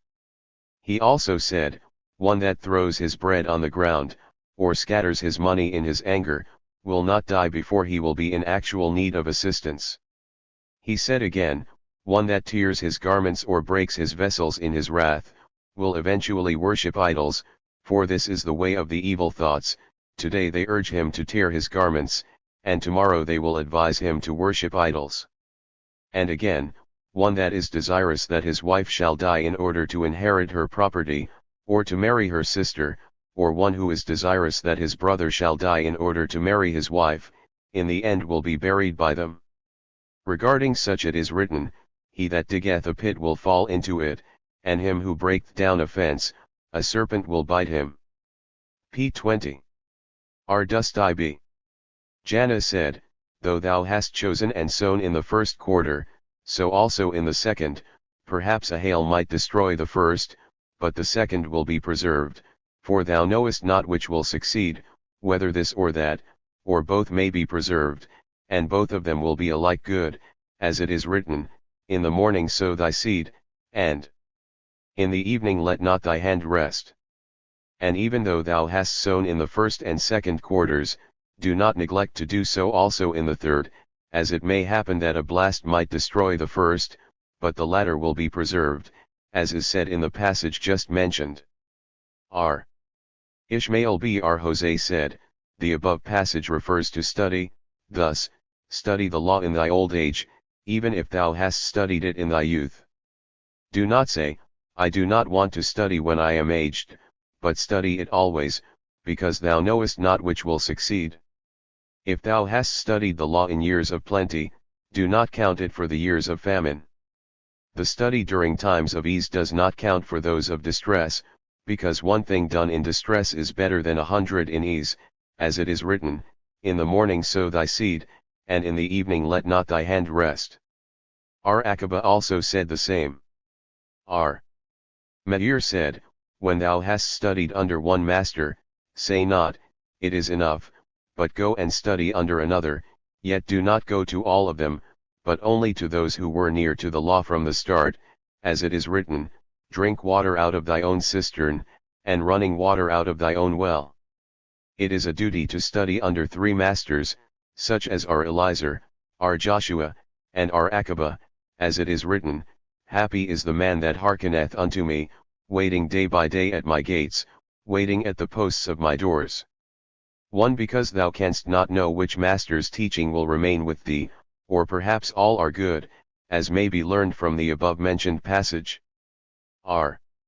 Joshua said, the same passage applies also to this: marry a woman in thy youth, marry one also when you are old, beget children in thy youth, and do so also in thy old age. Do not say, I will not marry again as I have children, but marry and beget more children, as you do not know which of them will be the good. P. 21. He used also to say, if thou hast given a coin to a poor man in the morning, and another one begs of you in the evening, give him also, as thou knowest not whether both will be benefited by thy donation, and whether both are alike deserving, as it is written, in the morning sow thy seed. 1. It happened that a pious man who used to spend much in charity, while aboard a ship encountered a great storm, and the ship foundered. Our Akiba saw him go down, and came to testify before the court in order that his wife might marry again. Before the court adjourned, the man came and stood before them. Said our Akiba to him, did you not sink into the sea? He answered, Yea. And who brought thee out of the sea? Our Akiba asked again. He answered, the charities that I have given have saved me from the sea. Whence dost thou know this? He said, when I went down in the deep, I heard the noise of the waves. It seemed to me that they said to each other, this man has done charity all his days. Our Akiba then arose and said, blessed be the Lord the God of Israel, who has chosen the words of the Torah and the words of the sages, for they are preserved everlastingly. As it is written, cast thy bread upon the face of the waters, for after many days wilt thou find it again. It is written again, and charity will deliver from death. It happened that to Benjamin the upright, who was the treasurer of charities, there came a woman and asked for food. He said, I assure you that the treasury is empty. She said, Rabbi, if thou wilt not help me, thou wilt kill a widow and her 7 children. He then fed them at his own expense. Years afterward Benjamin the upright fell ill, and he suffered very much on his sick bed. Said the angels before the Holy One, blessed be he, Lord of the universe, thou hast said, he who preserves one soul of Israel is regarded as if he preserved an entire world. Benjamin the upright, who has preserved a widow and 7 children, so much more to such consideration, yet he is pining on the couch of a painful disease. They implored the mercy of God in his behalf, and his decree was annulled, and 22 years were added to his life. P. 22. Mishnah B. Simeon the Just was one of the remnants of the Great Assembly. His motto was, the order of the world rests upon 3 things, on law, on worship, and on bestowal of favors. Tosefta both of our Nathan. 1. Upon the Torah. How so?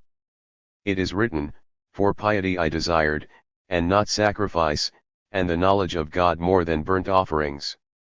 Infer from this that the burnt offering is more favored than ordinary sacrifices, because it is all burnt up in the fire, as it is written, and the priest shall burn the whole on the altar, and elsewhere, and Samuel took the sucking lamb and offered it for an entire burnt offering unto the Lord. Yet the study of the law is more acceptable in the sight of the Lord than burnt offerings, because he who is studying the Torah knows the will of the Lord, as it is written, then wilt thou understand the fear of the Lord, and the knowledge of God wilt thou find. From this it may be inferred that when a sage lectures to the public it is accounted to him in Scripture as if sacrificing fat and blood upon the altar. 2 scholars studying together, when a bride or a bier carrying a corpse passes before them, must observe the following rule: if the bride has all she needs to feel that she is such, and if the dead has all that is needed for decent burial, the students shall not interrupt themselves, but if such be not the case, let them suspend their study and go to add to the joy of the bride and to do honor to the dead. It also happened that, while our Judah b. Ila was teaching his disciples, a wedding procession, which had not sufficient followers, passed by, and he with his disciples took part in the procession until the bride passed. It happened again that while the same was engaged in teaching his disciples, a bridal party passed by. He asked, what is? P. 23. That and they answered, a bridal party. He then said, my sons, arise, evince your interest in the bride. So we find that the Holy One, blessed be He, bestowed His favor upon a bride, as it is written, and the Lord God formed the rib. And in the cities by the sea a bride is called Beniatha, the formed one. If He has done so, how much more reason is there for us so to do? Infer from this that the Lord formed Eve and ornamented her like a bride, and brought her to Adam, as it is written, and brought her unto Adam. Only once has the Lord become a mediator to Adam, henceforward man must procure a mediator for himself, as it is written, bone of my bones, and flesh of my flesh. Once only was Eve formed out of Adam, henceforward man betroths the daughter of his fellow man. On service. How so? As long as the service of the temple existed, the world was blessed for the sake of its inhabitants, and the rain came down in due season, as it is written, I love the Lord your God, and to serve Him. That I will send rain for your land in due season. But when the service of the temple ceased, the inhabitants were not blessed, and the rain did not come down in due time, as it is written, take heed to yourselves that your heart be not deceived. And He will shut up the heavens that there be no rain. Also Haggai said, direct, I pray you, your heart from this day and upward, before the time that a stone was laid upon a stone in the temple of the Lord, since those days were, when one came to a heap of sheaves of 20, and there were but 10, when he came to the winepress to draw off 50 measures out of the vat, and there were but 20. Said the Israelites before the Holy One, blessed be He, Lord of the universe, why hast thou done thus to us? The Holy Spirit answered, ye looked for much, and, lo, it came to be little. Because of my house that lieth in ruins, while ye ran every man unto his own house. If ye will employ yourselves with the service of the temple, I will bless ye as heretofore, as it is written, direct, I pray, your heart. From the forend. P. 24. 20th day of the 9th month, even from the day that the foundation of the Lord's temple was laid. Is the seed yet in the barn? Yea, as yet the wine, and the fig tree, and the pomegranate, and the olive tree have not brought forth, from this day will I bless you. Infer from this that there is no service which is favored by the Lord more than the temple service. Upon bestowal of favors. How so? It is written, for kindness I desired, and not sacrifice.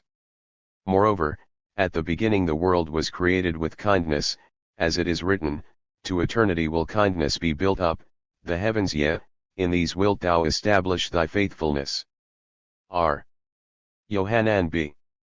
Zakkai once went out of Jerusalem, followed by R. Joshua, and seeing the destroyed temple, R. Joshua said, woe to us, that this is destroyed, the only place where the sins of the Israelites were atoned.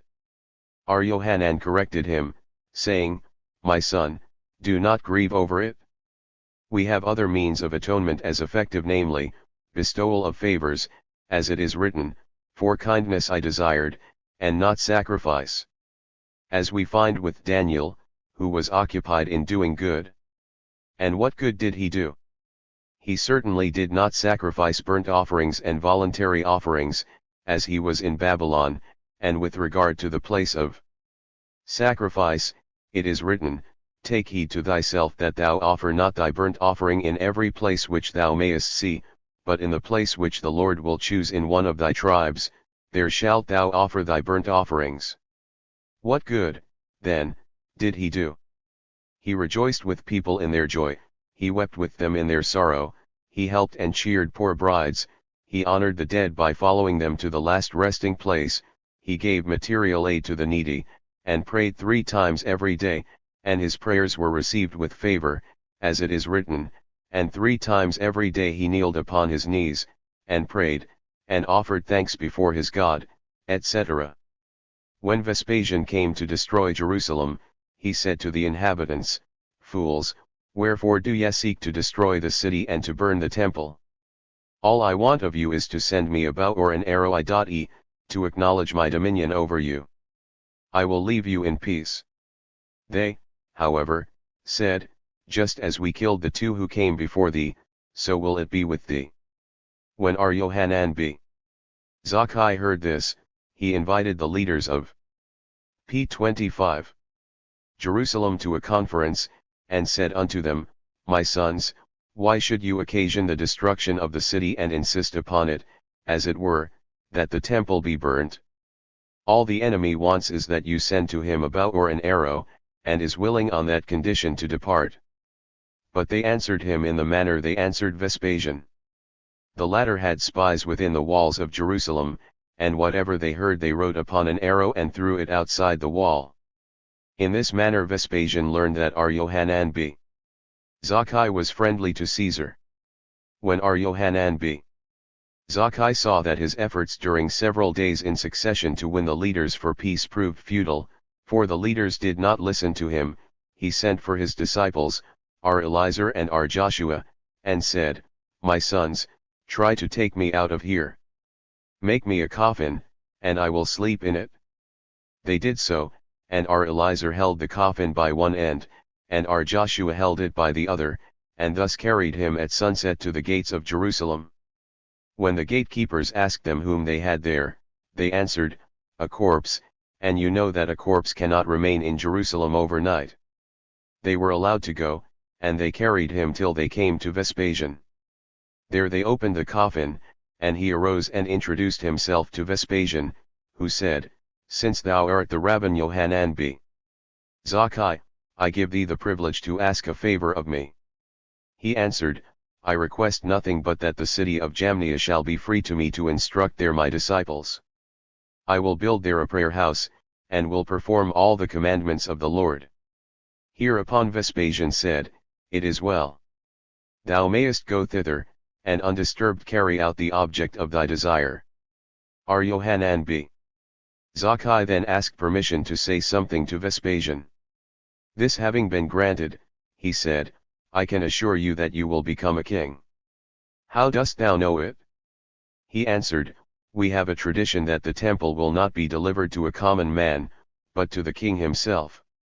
As it is written, And he will cut down the thickets of the forest with iron, and the Lebanon shall fall by a mighty one. It was said that scarcely had a few days elapsed when a messenger came from the city of Rome with the tidings that Caesar was dead, and the resolution was adopted that Vespasian be his successor. p. 26. At the time when Jerusalem was taken, Yohanan b. Zakkai, with a trembling heart, was sitting and watching as Eli did, as it is written, Lo, Eli was sitting upon a chair by the wayside, watching, for his heart was anxious for the ark of God.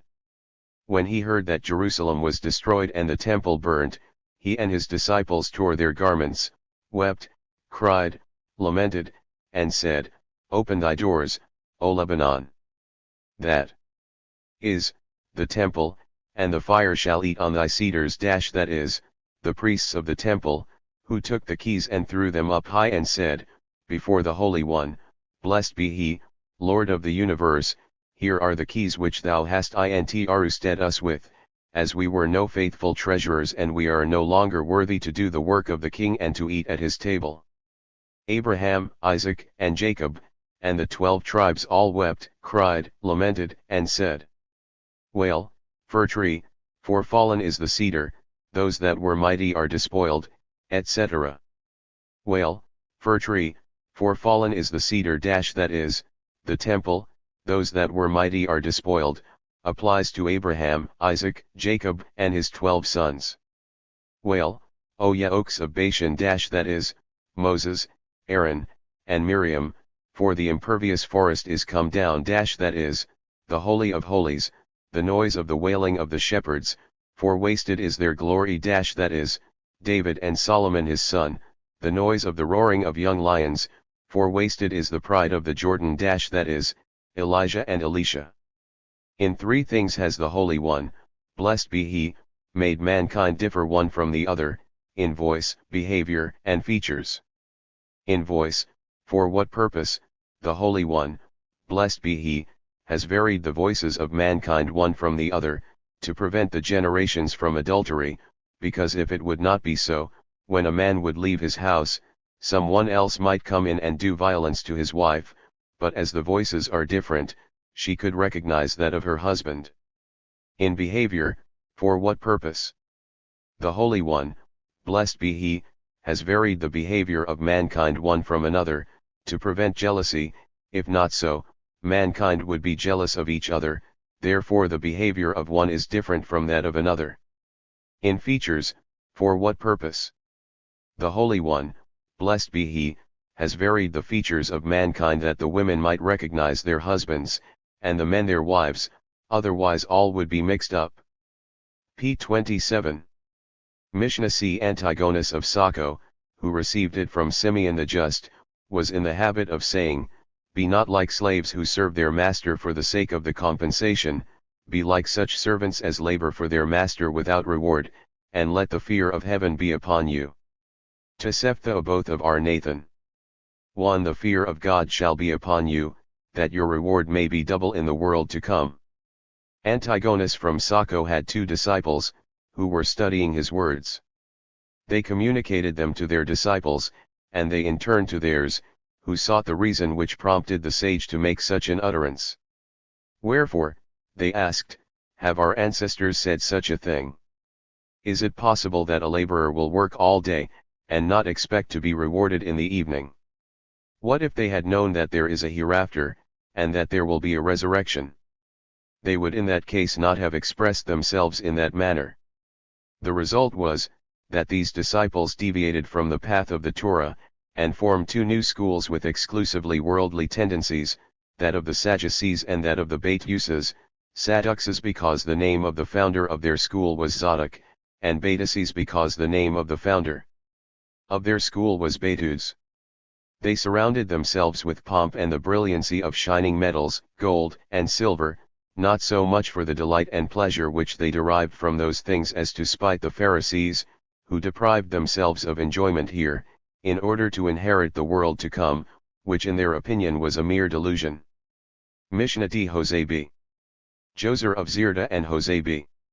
Yohanan of Jerusalem received from them. Hosea b. Joser used to say, "Let thy house be the meeting place of the wise, sit gladly at their feet, and drink in their words with avidity." Tosefta both of R. Nathan. 2. Thy house shall be the meeting place for the wise. What does this mean? That the house should be for the use of p. 28. Scholars, their disciples, and their disciples, in the sense that one man says to the other, "I shall wait for you at that place."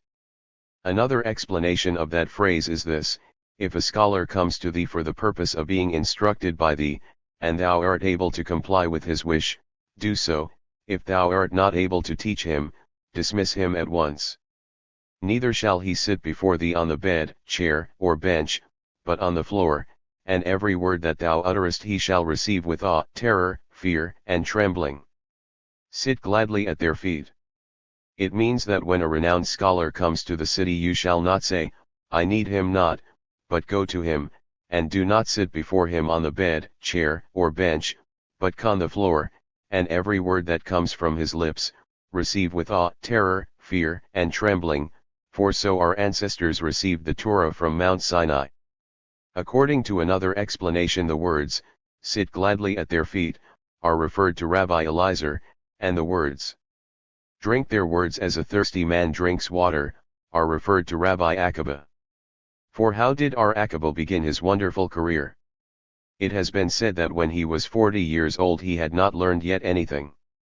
It once happened that, standing at a well, he asked, "Who has made that hollow in the stone?" The people whom he asked answered, "The water which continuously, day after day, falls upon it." They also said, "O Akiba, it is strange that thou knowest not the passage in Scripture which reads, 'Water weareth out stones'." Akiba then drew an a fortiori conclusion. He said, "If the soft has so much power over the hard as to bore it, how much more power will the Torah, the words of which are as hard as iron, have over my heart, which is flesh and blood?" He at once turned to the study of the law. He and his son one went to a school where children were instructed, and addressed one of the teachers, "Master, teach me Torah." Akiba and his son took hold of the slate, and the teacher wrote upon it the alphabet, and he quickly learned it, and then wrote it in the reversed order, and learned as fast. Then he learned the book of Leviticus, and proceeded from one book to the other. p. 29. Until he finished the study of the Bible. He then sat down at the feet of our Eliezer and our Joshua, and said, Masters, I beg of you to open to me the underlying principal Mishnayot. As soon as they recited one halakha to him, he went away, and, contemplating what they had told him, a new realm of thought was opened to him. He saw that there must be a reason why this thing was written here, why this thing was written there, and why this thing has been said so and not otherwise, and why it has been said at all. He went back to his masters questioning, and made them rise and deliberate. Rabbi Simeon b. Eliezer said, I shall illustrate this point with the following parable. A stonecutter who was doing his work in the mountains was once seen standing upon a rocky height, knocking off small pieces thereof. What art thou doing? People asked him. His answer was, I am trying to uproot this mountain and throw it into the Jordan. They laughed at him. He, however, continued his work, knocked off piece after piece, and when he had reduced the mountain to a big rock, he planted himself against it, and pushed until he had uprooted the rock, and then threw it into the Jordan, saying, This is not thy place, that one is. So has our Akiba done too, with our Eliezer and our Joshua. Said our Tarfon to him, Akiba, to thee applies the following passage, the various droppings of water he uniteth into streams, and what is hidden he bringeth forth to light. Things which were hidden from mankind, our Akiba brought forth to light. Every day during the entire time of his learning he used to cut a bundle of straw, half of which he would sell for his needs and the other half he used for light. His neighbors murmured, saying, Akiba, thou greatly dost annoy us with the smoke, rather sell it to us, and buy oil with the money and study by its light. He answered them, The straw supplies me with many things. First, it gives me light for studying, secondly, I warm myself by its flame, and, thirdly, I make my bed on it when I go to sleep. In the world to come, our Akiba will be a menace to the poor who have neglected study. 1. When they will be questioned why. p. 30. They had not studied the law, and they shall answer because they were poor and had to work for a livelihood. Then our Akiba will be held up to them as one who was also poor and wearied, and yet did study, and if they should say because of their little children, again our Akiba will be pointed to, who had many sons and daughters, and yet supported them and his wife Rachel. At the age of 40 Rabbi Akiba began his studies, and at the end of 13 years he lectured in public. It was said that he did not leave this world until he had tables of gold and silver, and also golden step ladders to ascend to his bed. His wife went out with an ornament of gold which represented Jerusalem on her head, and when his disciples said to him, Rabbi, thou hast put us to shame by the profuse jewelry thy wife is wearing, he answered, She has undergone much suffering, great troubles and privations, for the sake of my study. Not less astonishing is the beginning of the literary career of Rabbi Eliezer. He was 22 years old when, for the first time, he felt a desire for study, and when he intimated to his father that his intention was to sit at the feet of our Yohanan b. Zakkai, his father Hyrcanus told him to plow a full mana without eating anything. Our Eliezer got up early in the morning and did the will of his father, but then left him. It is said that that day was Friday, and that he went in the evening to his father-in-law to eat. Others say that he did not eat at all, that he fasted from the 6th hour of the eve of Sabbath to the 6th hour from the expiration of Sabbath. On the road he saw something which looked to him like food. It is said that it was cow dung. He picked it up and put it to his mouth. He continued his journey, and finally came to the place where our Yohanan b. Zakkai had his residence and his school. Our Eliezer remained overnight at an hostelry in the neighborhood. In the morning he sat at the feet of the great sage, and whose attention he attracted by the offensive odor that came from his mouth. Our Yohanan, attributing the bad smell to an empty stomach, said to him, Hast thou eaten anything today? Our Eliezer made no answer.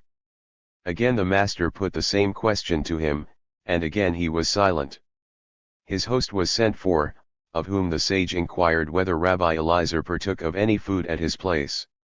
No, he did not, the host said. I did not offer him any food, thinking that he might eat with the rabbi. And I, the rabbi said, did not offer him any food, assuming that he had eaten at your place. But while p. 31. We are conversing, Eliezer is starving. Rabbi Yohanan blessed Eliezer, and said unto him, As thy offensive odor is the result of privation for the sake of study, may thy name shine forth with the glory of scholarship. Hyrcanus was angry at his son for the course he had taken, and made up his mind to disgrace and disinherit him.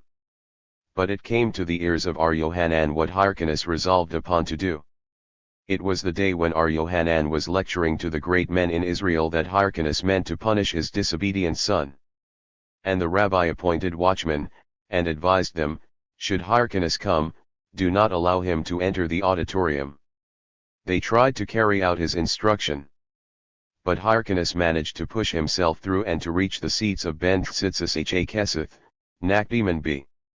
Gurion, and Kalbishavua, where he sat down with trembling.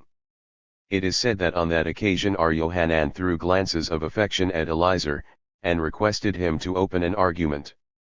Modestly did our Eliezer attempt to decline the honor, saying that he did not know how to begin. But the master and his disciples prevailed, and Eliezer rose and discussed things in an astounding manner, and every subject he touched upon and elucidated pleased Rabbi Yohanan to such an extent that he got up and kissed him on the forehead. But Rabbi Eliezer remarked, Master, everything I said I have learned from thee.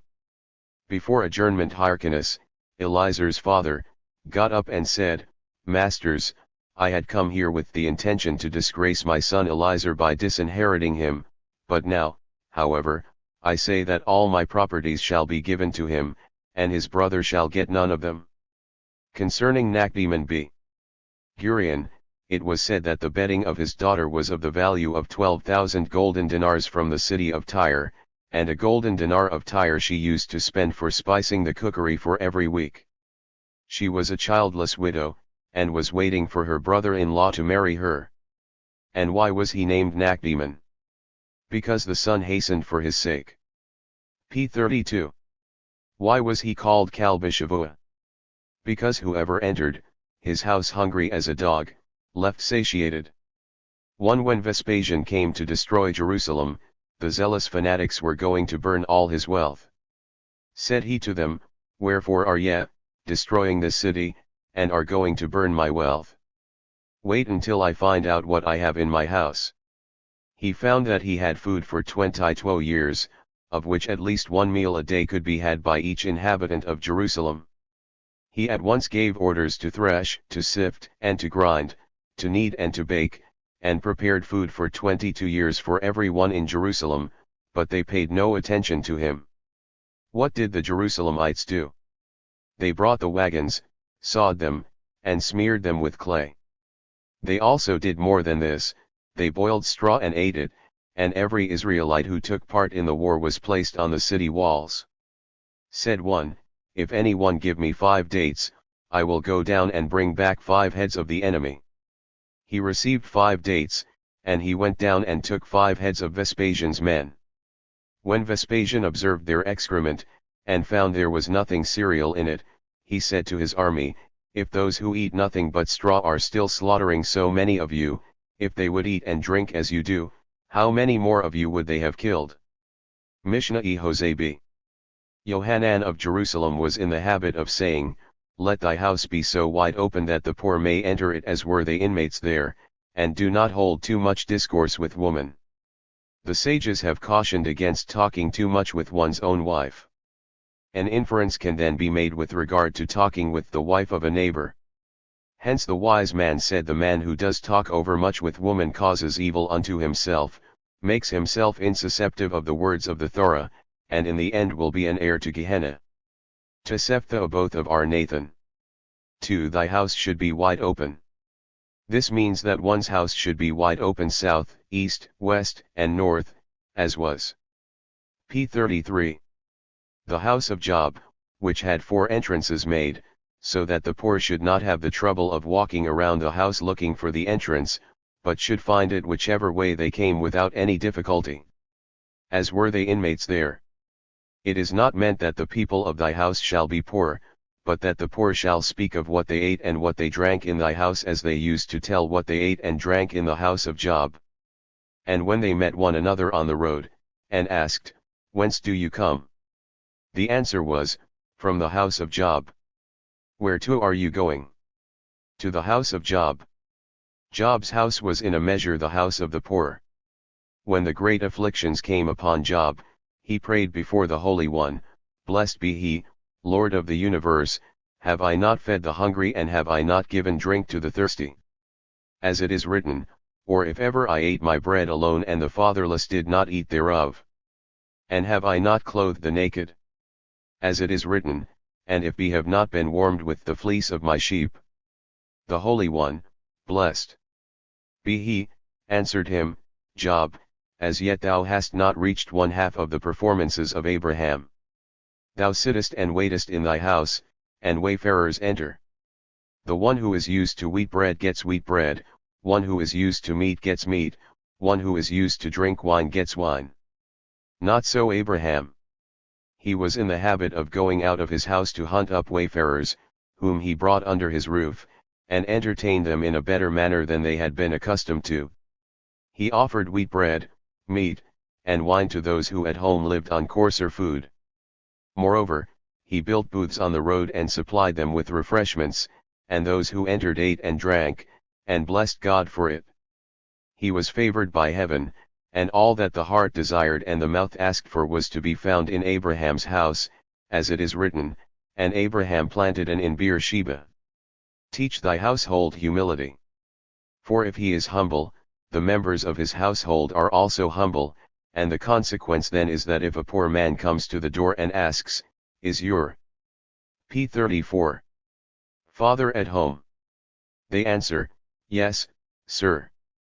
Please walk in. As soon as he enters he finds a set table, and eats and drinks, and blesses heaven for the enjoyment afforded him. When, however, one is not humble, and the members of his household are irascible, the outcome then is that if a poor man asks, Is your father at home?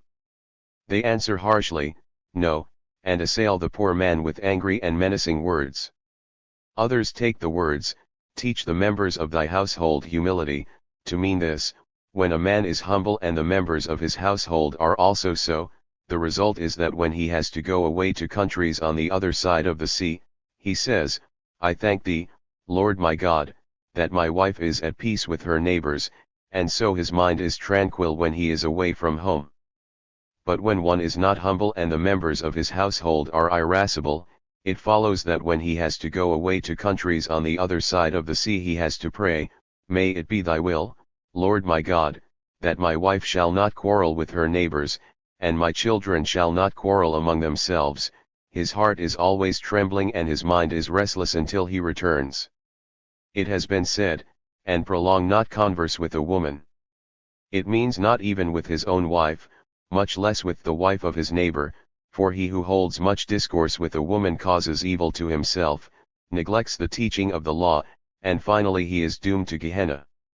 Another explanation of the above saying is, that when one enters the house of learning and is not treated with the honor due to him, or has a quarrel with his neighbor, he should not inform his wife of what took place, for in informing her he disgraces himself, and so also his neighbor, and his wife, who has heretofore respected him, will now laugh at him. When his neighbor hears of this, he says, Woe to me, words which were strictly between him and me, he revealed to his wife. The consequence of this is that he degrades himself, his wife, and his neighbor. Mishnah F. Joshua b. Parahia and Nithai the Arbalite received from them. The former used to say, Get thee a wise teacher, acquire a comrade, and judge everyone by his good qualities. P. 35. Tosefta both of our Nathan. 1. Get thee a wise teacher. This means that one should procure a constant teacher of whom he should learn the scripture, Mishnah, Midrash, Halakot, and Agadoth. What he has left unexplained in the scripture, he will finally explain in the Mishnah. What is unexplained in the Mishnah will be explained in the Halakha, and what is unexplained in the latter will be explained in the Agadah.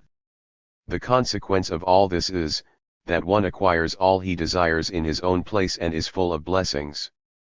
R. Meir used to say, one that learns the Torah of one teacher, may be compared to one who has one field, part of which he sowed with wheat and part with barley, in one part he planted olives, and in another fruit trees.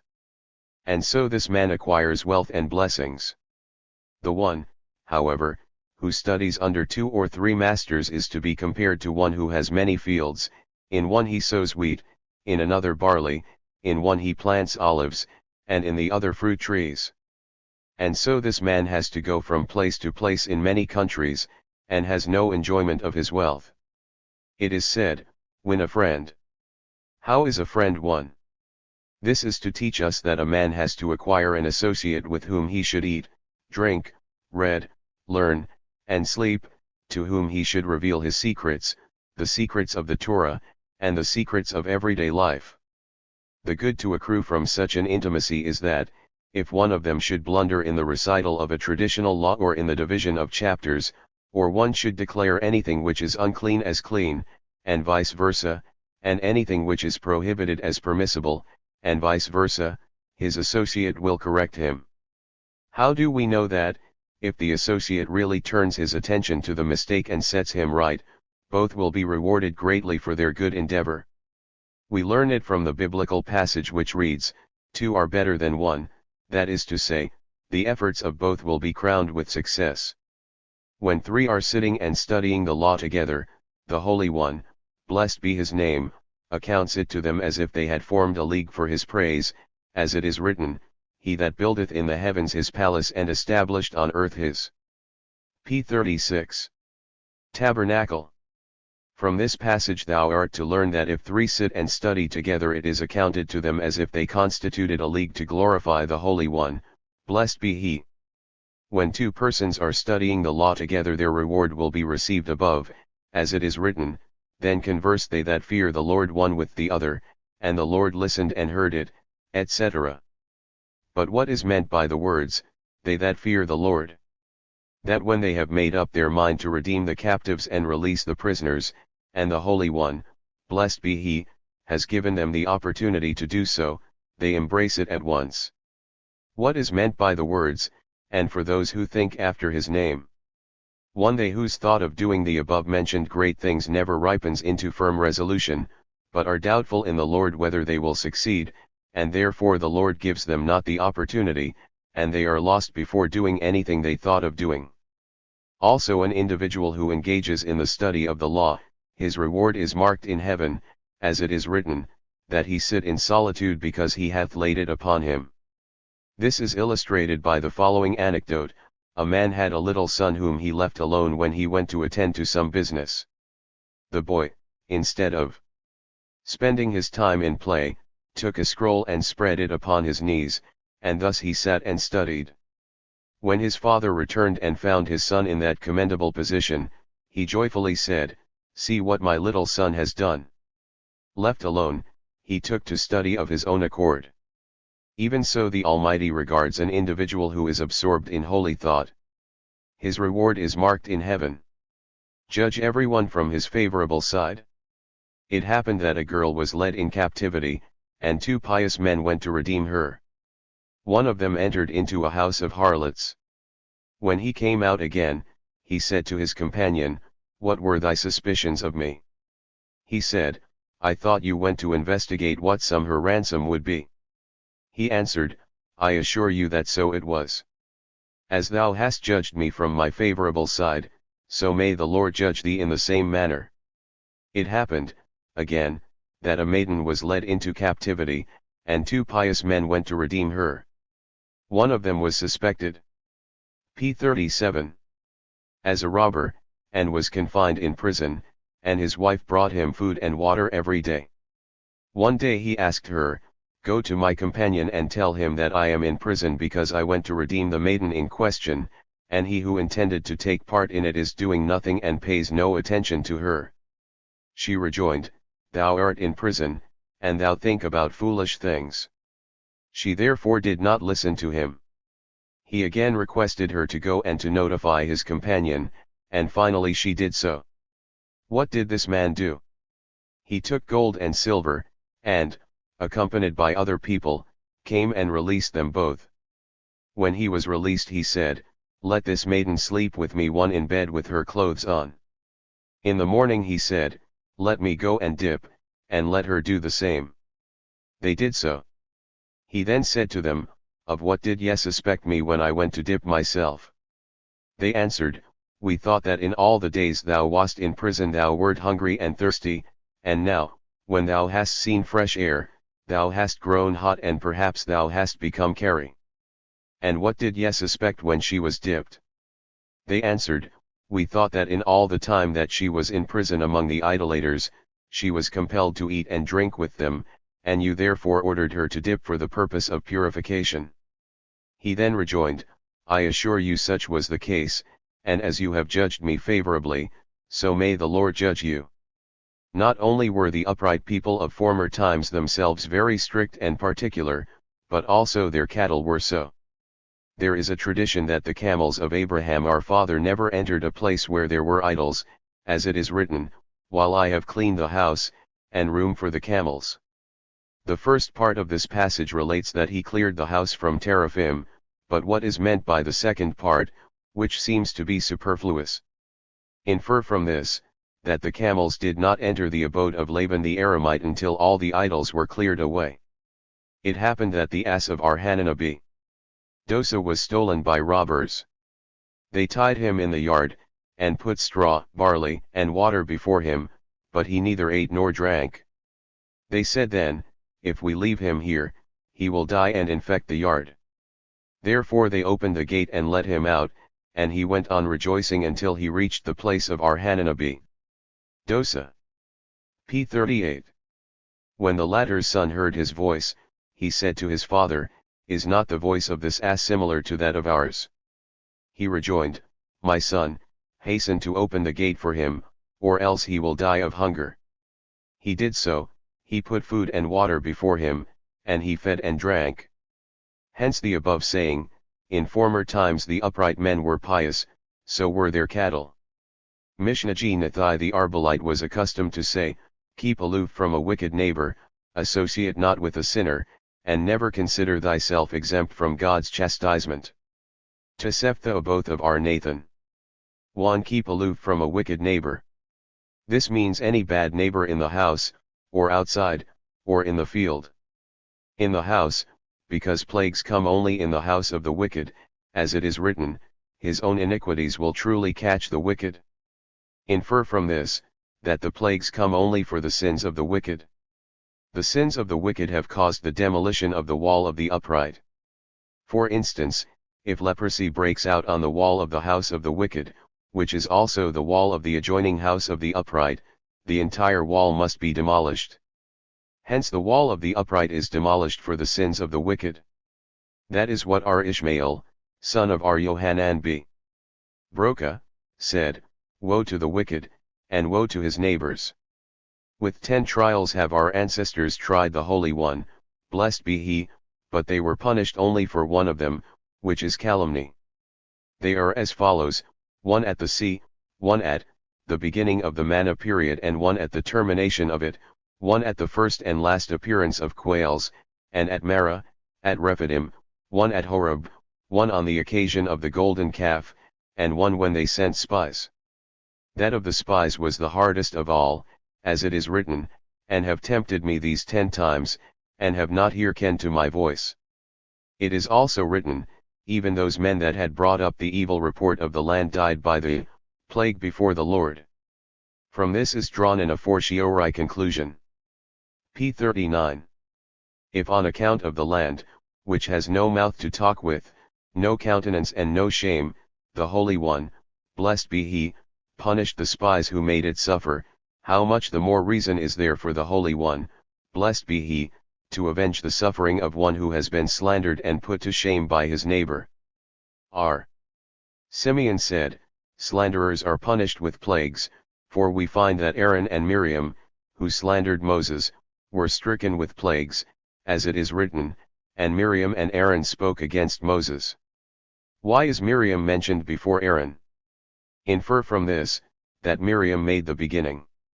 What she had heard from Zipporah she told to Aaron, and they both spoke against this upright man, therefore plagues came upon them, as it is written, and the anger of the Lord was kindled against them, and he went away. For what purpose is it written, and he went away? To intimate that the anger was removed from Aaron, and placed upon Miriam, because Aaron did not go into such details of the matter as did Miriam, therefore she was punished more. Miriam said, although I have not separated myself from my husband, still the Lord has spoken to me. Aaron said, the word of the Lord came to me, although I have not separated myself from my wife, and also to our ancestors came the word of the Lord, although they were not separated from their wives, but he who is too proud in his mind separated himself from his wife. Furthermore, they judged him not in his presence but in his absence, and by a mere supposition. From this draw an a fortiori conclusion, if Miriam, who had spoken against her brother, and not in his presence, was so severely punished, how much severer must be the punishment of a common person who speaks against his neighbor in his presence and shames him. Let her not be as a dead-born child. At the same time, Aaron began to appease Moses, saying, Moses, my brother, have we ever injured anybody in the world?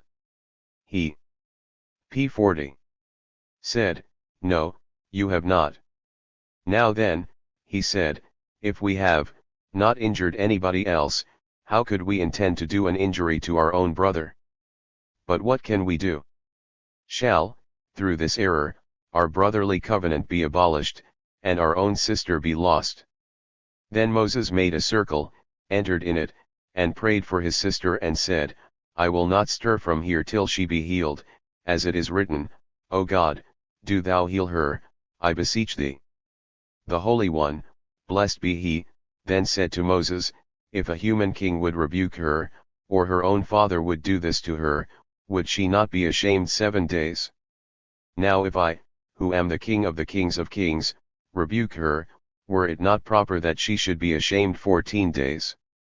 Yet for thy sake I will forgive her, as it is written, if her father had spit in her face, etc.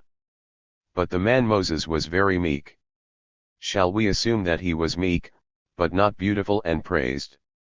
Is it not written, and he spread the tent over the tabernacle? As the tabernacle was 10 ells in height, so was Moses. Shall we assume that he was as meek as the angels, since it is written, more so than any man? Consider that man is said, but not angels. Perhaps you think that he would have been considered meek in the former generation. Mark that it is written, upon the face of the earth, implying only his own generation. R. Simeon b. Eleazar said, leprosy comes also for the sin of slander, as we find in the case of Gehazi, who slandered his master, and was so punished, as it is written, may then the leprosy of Naaman cleave unto thee. And he went out from his presence a leper, as snow. He also used to say that leprosy came upon those who were haughty, for so we find in the case of Uzziyahu, as it is written, his heart was lifted up to his destruction, unfaithful against the Lord his God, and went into the temple of the Lord to burn incense upon the altar of incense. And there went in after him. The leprosy even broke out on his forehead. At this time the temple was split for a distance of 12 square miles, and the priests hurried out. And he also made haste to go out, because the Lord had afflicted him. And he was a leper until the day of his death, and dwelt. p. 41. In the leper house as such, for he was excluded from the house of the Lord, and Jotham his son was over the king's house, judged the people of the land. And thou shalt not associate with a sinner.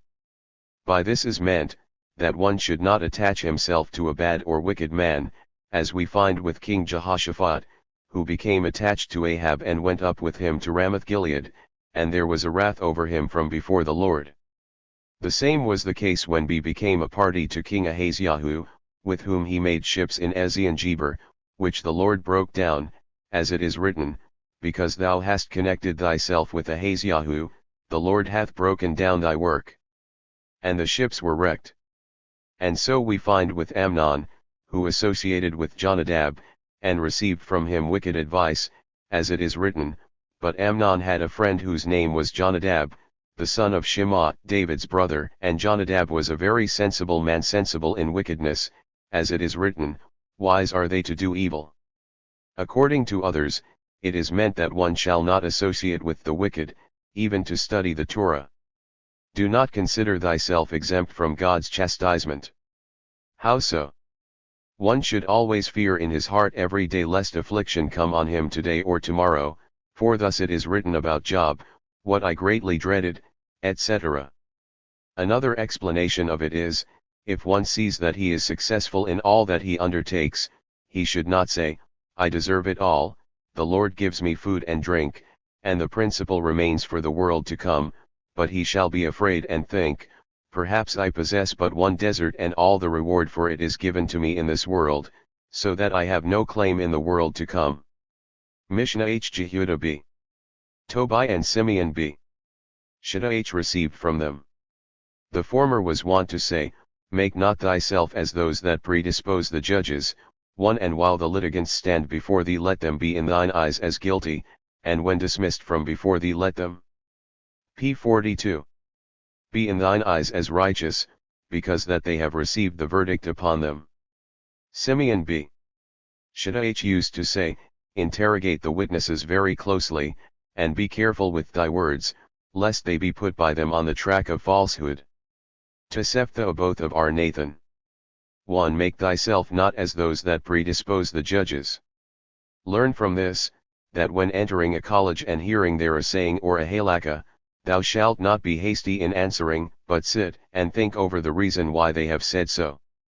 When two litigants come before thee for judgment, one of whom is poor and the other rich, say not, how shall I declare the poor innocent, and the rich guilty, or vice versa? If I declare one of them guilty, he will become my enemy, neither say, how shall I take away one's money and give it to the other? For the Torah said, ye shall not respect persons in judgment. According to others, for what purpose is the following passage written, the small as well as the great shall ye hear? That means that both litigants shall receive the same treatment, one shall not be allowed to sit down while the other is standing, or one shall not be allowed to plead at length while the other shall be directed to be short in his pleading. Said R. Jehudah, I have heard say that it is not forbidden to have both litigants sit down, but what is forbidden is, to allow one to sit down while the other one is directed to be standing, etc. From the above passage is to be inferred that the treatment must be alike, even if one of the litigants is a great man. The case of a common man shall be as carefully considered as that of a great man. The lawsuit of a very small amount shall receive the attention of a lawsuit of a great sum of money. He also used to say, whoever would have told me before I had entered this great position, enter, I would have challenged him, and now that I am the incumbent hereof, should anybody dare to tell me to abandon it, I would be of a mind to. P. 43. Throw at his head a kettle of boiling water, for there is a difficulty in the ascent, but when one has reached the top, it is as hard for him to descend. So we find it was with Saul, that when he was told to ascend the throne he hid himself, as it is written, and the Lord said, behold, he hath hidden himself among the vessels, but when told to give up the crown, he followed David even to take his life. Simeon b. Shitah H. said, examine the witnesses very closely, but while thou art so doing, be careful with thy words on account of the deceivers. Thy words may give them the clue to lying. Mishnah I. Shemaiah and Abtalion received from them. The former was in the habit of saying, love work and hate to attain superiority, and see to it that your name be not known to the government. 1. Tosefta both of our Nathan. 2. Love work. How so? That is, one should love work, at all events, he ought not to hate it, for as the Torah was given in a covenant, so was labor, as it is written, 6 days shalt thou labor, and do all thy work, but the seventh day is the Sabbath in honor of the Lord thy God. Said R. Akiba, there comes a time when one does his work, and thereby escapes death, and on the other band there comes a time when one does no work, and incurs the penalty of death by heaven. How so? One who is idle the whole week and has nothing to eat on the eve of Sabbath, but having in his possession consecrated money misappropriates it for his own use, incurs the penalty of death by heaven, but if he was making repairs in the temple, and is paid with consecrated money and uses it, he escapes the death penalty. R. Dust I said, how can it happen that one who did no work all the 6 days shall finally be compelled to labor all 7 days? Strange as this appears, yet it may happen. For instance, a man who did no work during the week, Friday comes. p. 44. And he has nothing to eat. He starts to look for work, but is seized by conscription officers, who, holding him by an iron chain, compel him to make up on Sabbath for what he neglected during the 6 days. R. Simeon b.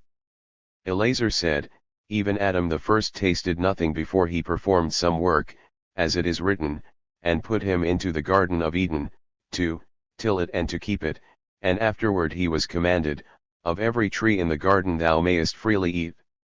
R. Tarfon said, even the Holy One, blessed be he, rested not his Shekinah in the midst of Israel before some work was performed by them, as them is written, and they shall make me a sanctuary, and I will dwell in the midst of them. Rabbi Jehuda b. Bathura said, what shall one do who is without work? Let him see whether there is no demolition in his yard or field, and employ himself in that manner, as it is written, 6 days shalt thou labor, and do all thy work. Wherefore is it said, and do all thy work? R. Tarfon said, one is doomed to death only through idleness. R. Jose the Galilean explained thus, if one through idleness stood upon the edge of a roof, castle, or building, or upon the edge of a river and fell down and died, his death was caused through idleness. R. Nathan said, Moses worked at the tabernacle without consulting the princes of Israel, who right along thought that at any moment he might solicit their cooperation. When they heard the voice which went throughout the camp proclaiming that the material prepared was sufficient for all the work, they cried, woe to us, that we have not participated in the work of the holy tabernacle. They, therefore, rose and added a great thing of their own accord, as it is written, and the princes brought the onyx stones. Do not care for superiority. It means that one must not place the crown merited by him upon his own head, but should let others do it, as it is written, let another man praise thee, and not thy own mouth, a stranger, and not thy own lips. R. Akiba said, one that makes himself superior to the law is compared to a putrefied carcass which lies in the road, so that every passerby puts his hand to his nose and hastens away, as it is written, if thou hast become. p. 45. Degraded by lifting up thyself, or if thou hast devised evil, put thy hand to thy mouth. Said Ben Azai to him, the sense of this passage seems to be thus, one who degrades himself for the sake of the law, and eats decayed dates, and dresses in worn-out clothes, and is watching at the door of the sages, the passers-by call him an idiot, but be sure that in the end it will be found that he is full of knowledge. This is what people say, one who makes himself superior to the law will finally be put down, and one who lowers himself for the sake of the law will finally be greatly elevated. And see to it that your name be not known to the government. One should not have the ambition to be prominent among government officials, otherwise they will become jealous of him, slay him, and confiscate his property. Neither shall one proclaim his neighbor's name to the government, that is, one shall not say, may the Lord protect so and so, from whose house today went out 100 oxen, 100 ewes, and 100 goats, etc., as it may happen that just at that time the officer passes by and hears this and reports it to his chief, and the latter surrounds his house and takes away all he has. As to this, the following passage applies: when one saluteth his friend with a loud voice, it will be counted a curse to him. According to others, the word rashiath means not the government but publicity, and the passage is to be construed thus: if one's friends say publicly in the market, "May God protect so and so, today he brought into his house many measures of wheat and barley, etc., etc., robbers may hear of it and come in the night, surround the house, and take away all he possesses, and in the morning he has nothing left." Of him it is said in Scripture, "When one saluteth his friend with a loud voice," etc. Others, again, say that it means the government, and the expression "he shall not announce," etc., means one shall not endeavor to be a solicitor for the governor of the city or his vice, for they rob the money of Israel. Still another explanation is, one shall not seek any governing power, for although in the beginning it appears very pleasing, in the end he will find it very burdensome. Mishnah Iabtalion was wont to say, "Ye wise, be guarded in your words, lest you load upon yourselves." P. 46. The penalty of exile: and be exiled to the place of evil waters, and the disciples that come after you may drink and die, and the name of heaven be profaned. Tosefta both of our Nathan. Ye wise men, be guarded in your words. Perhaps they will decide something in your name which will not be according to the teachings of law, and ye will become liable to the punishment of exile, and be banished to a place where the water is bad. What is meant by bad water?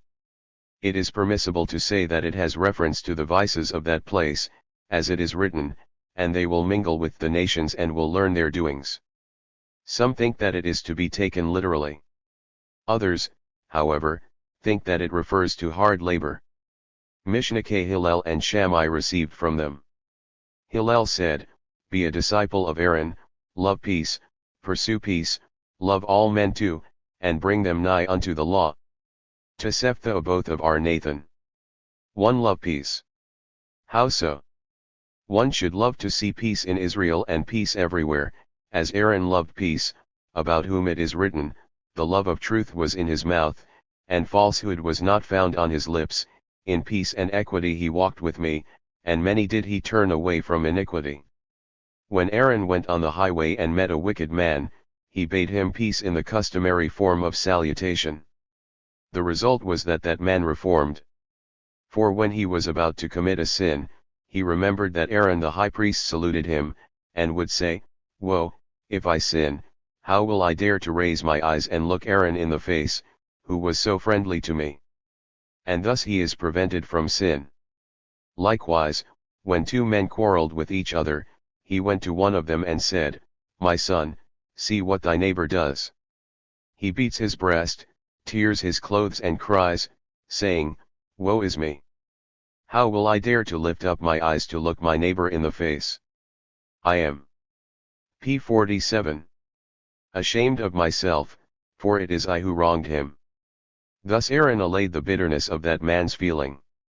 Then Aaron went to the other man and addressed him in the same style, and likewise pacified his heart. When those two men met, they no longer eyed one another as enemies, but embraced and kissed each other, as friends do. Because of Aaron's peacemaking, it is written about him, "They wept for Aaron 30 days. The passages about the mourning of Moses and Aaron are differently written. About Aaron it is written, "Even all the house of Israel," which includes also women.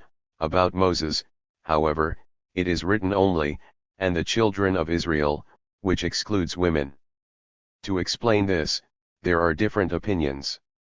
Some say because Moses, who was a true judge and judged justly without favoritism, used to rebuke the sinner and say to him, "Thou hast sinned in so and so."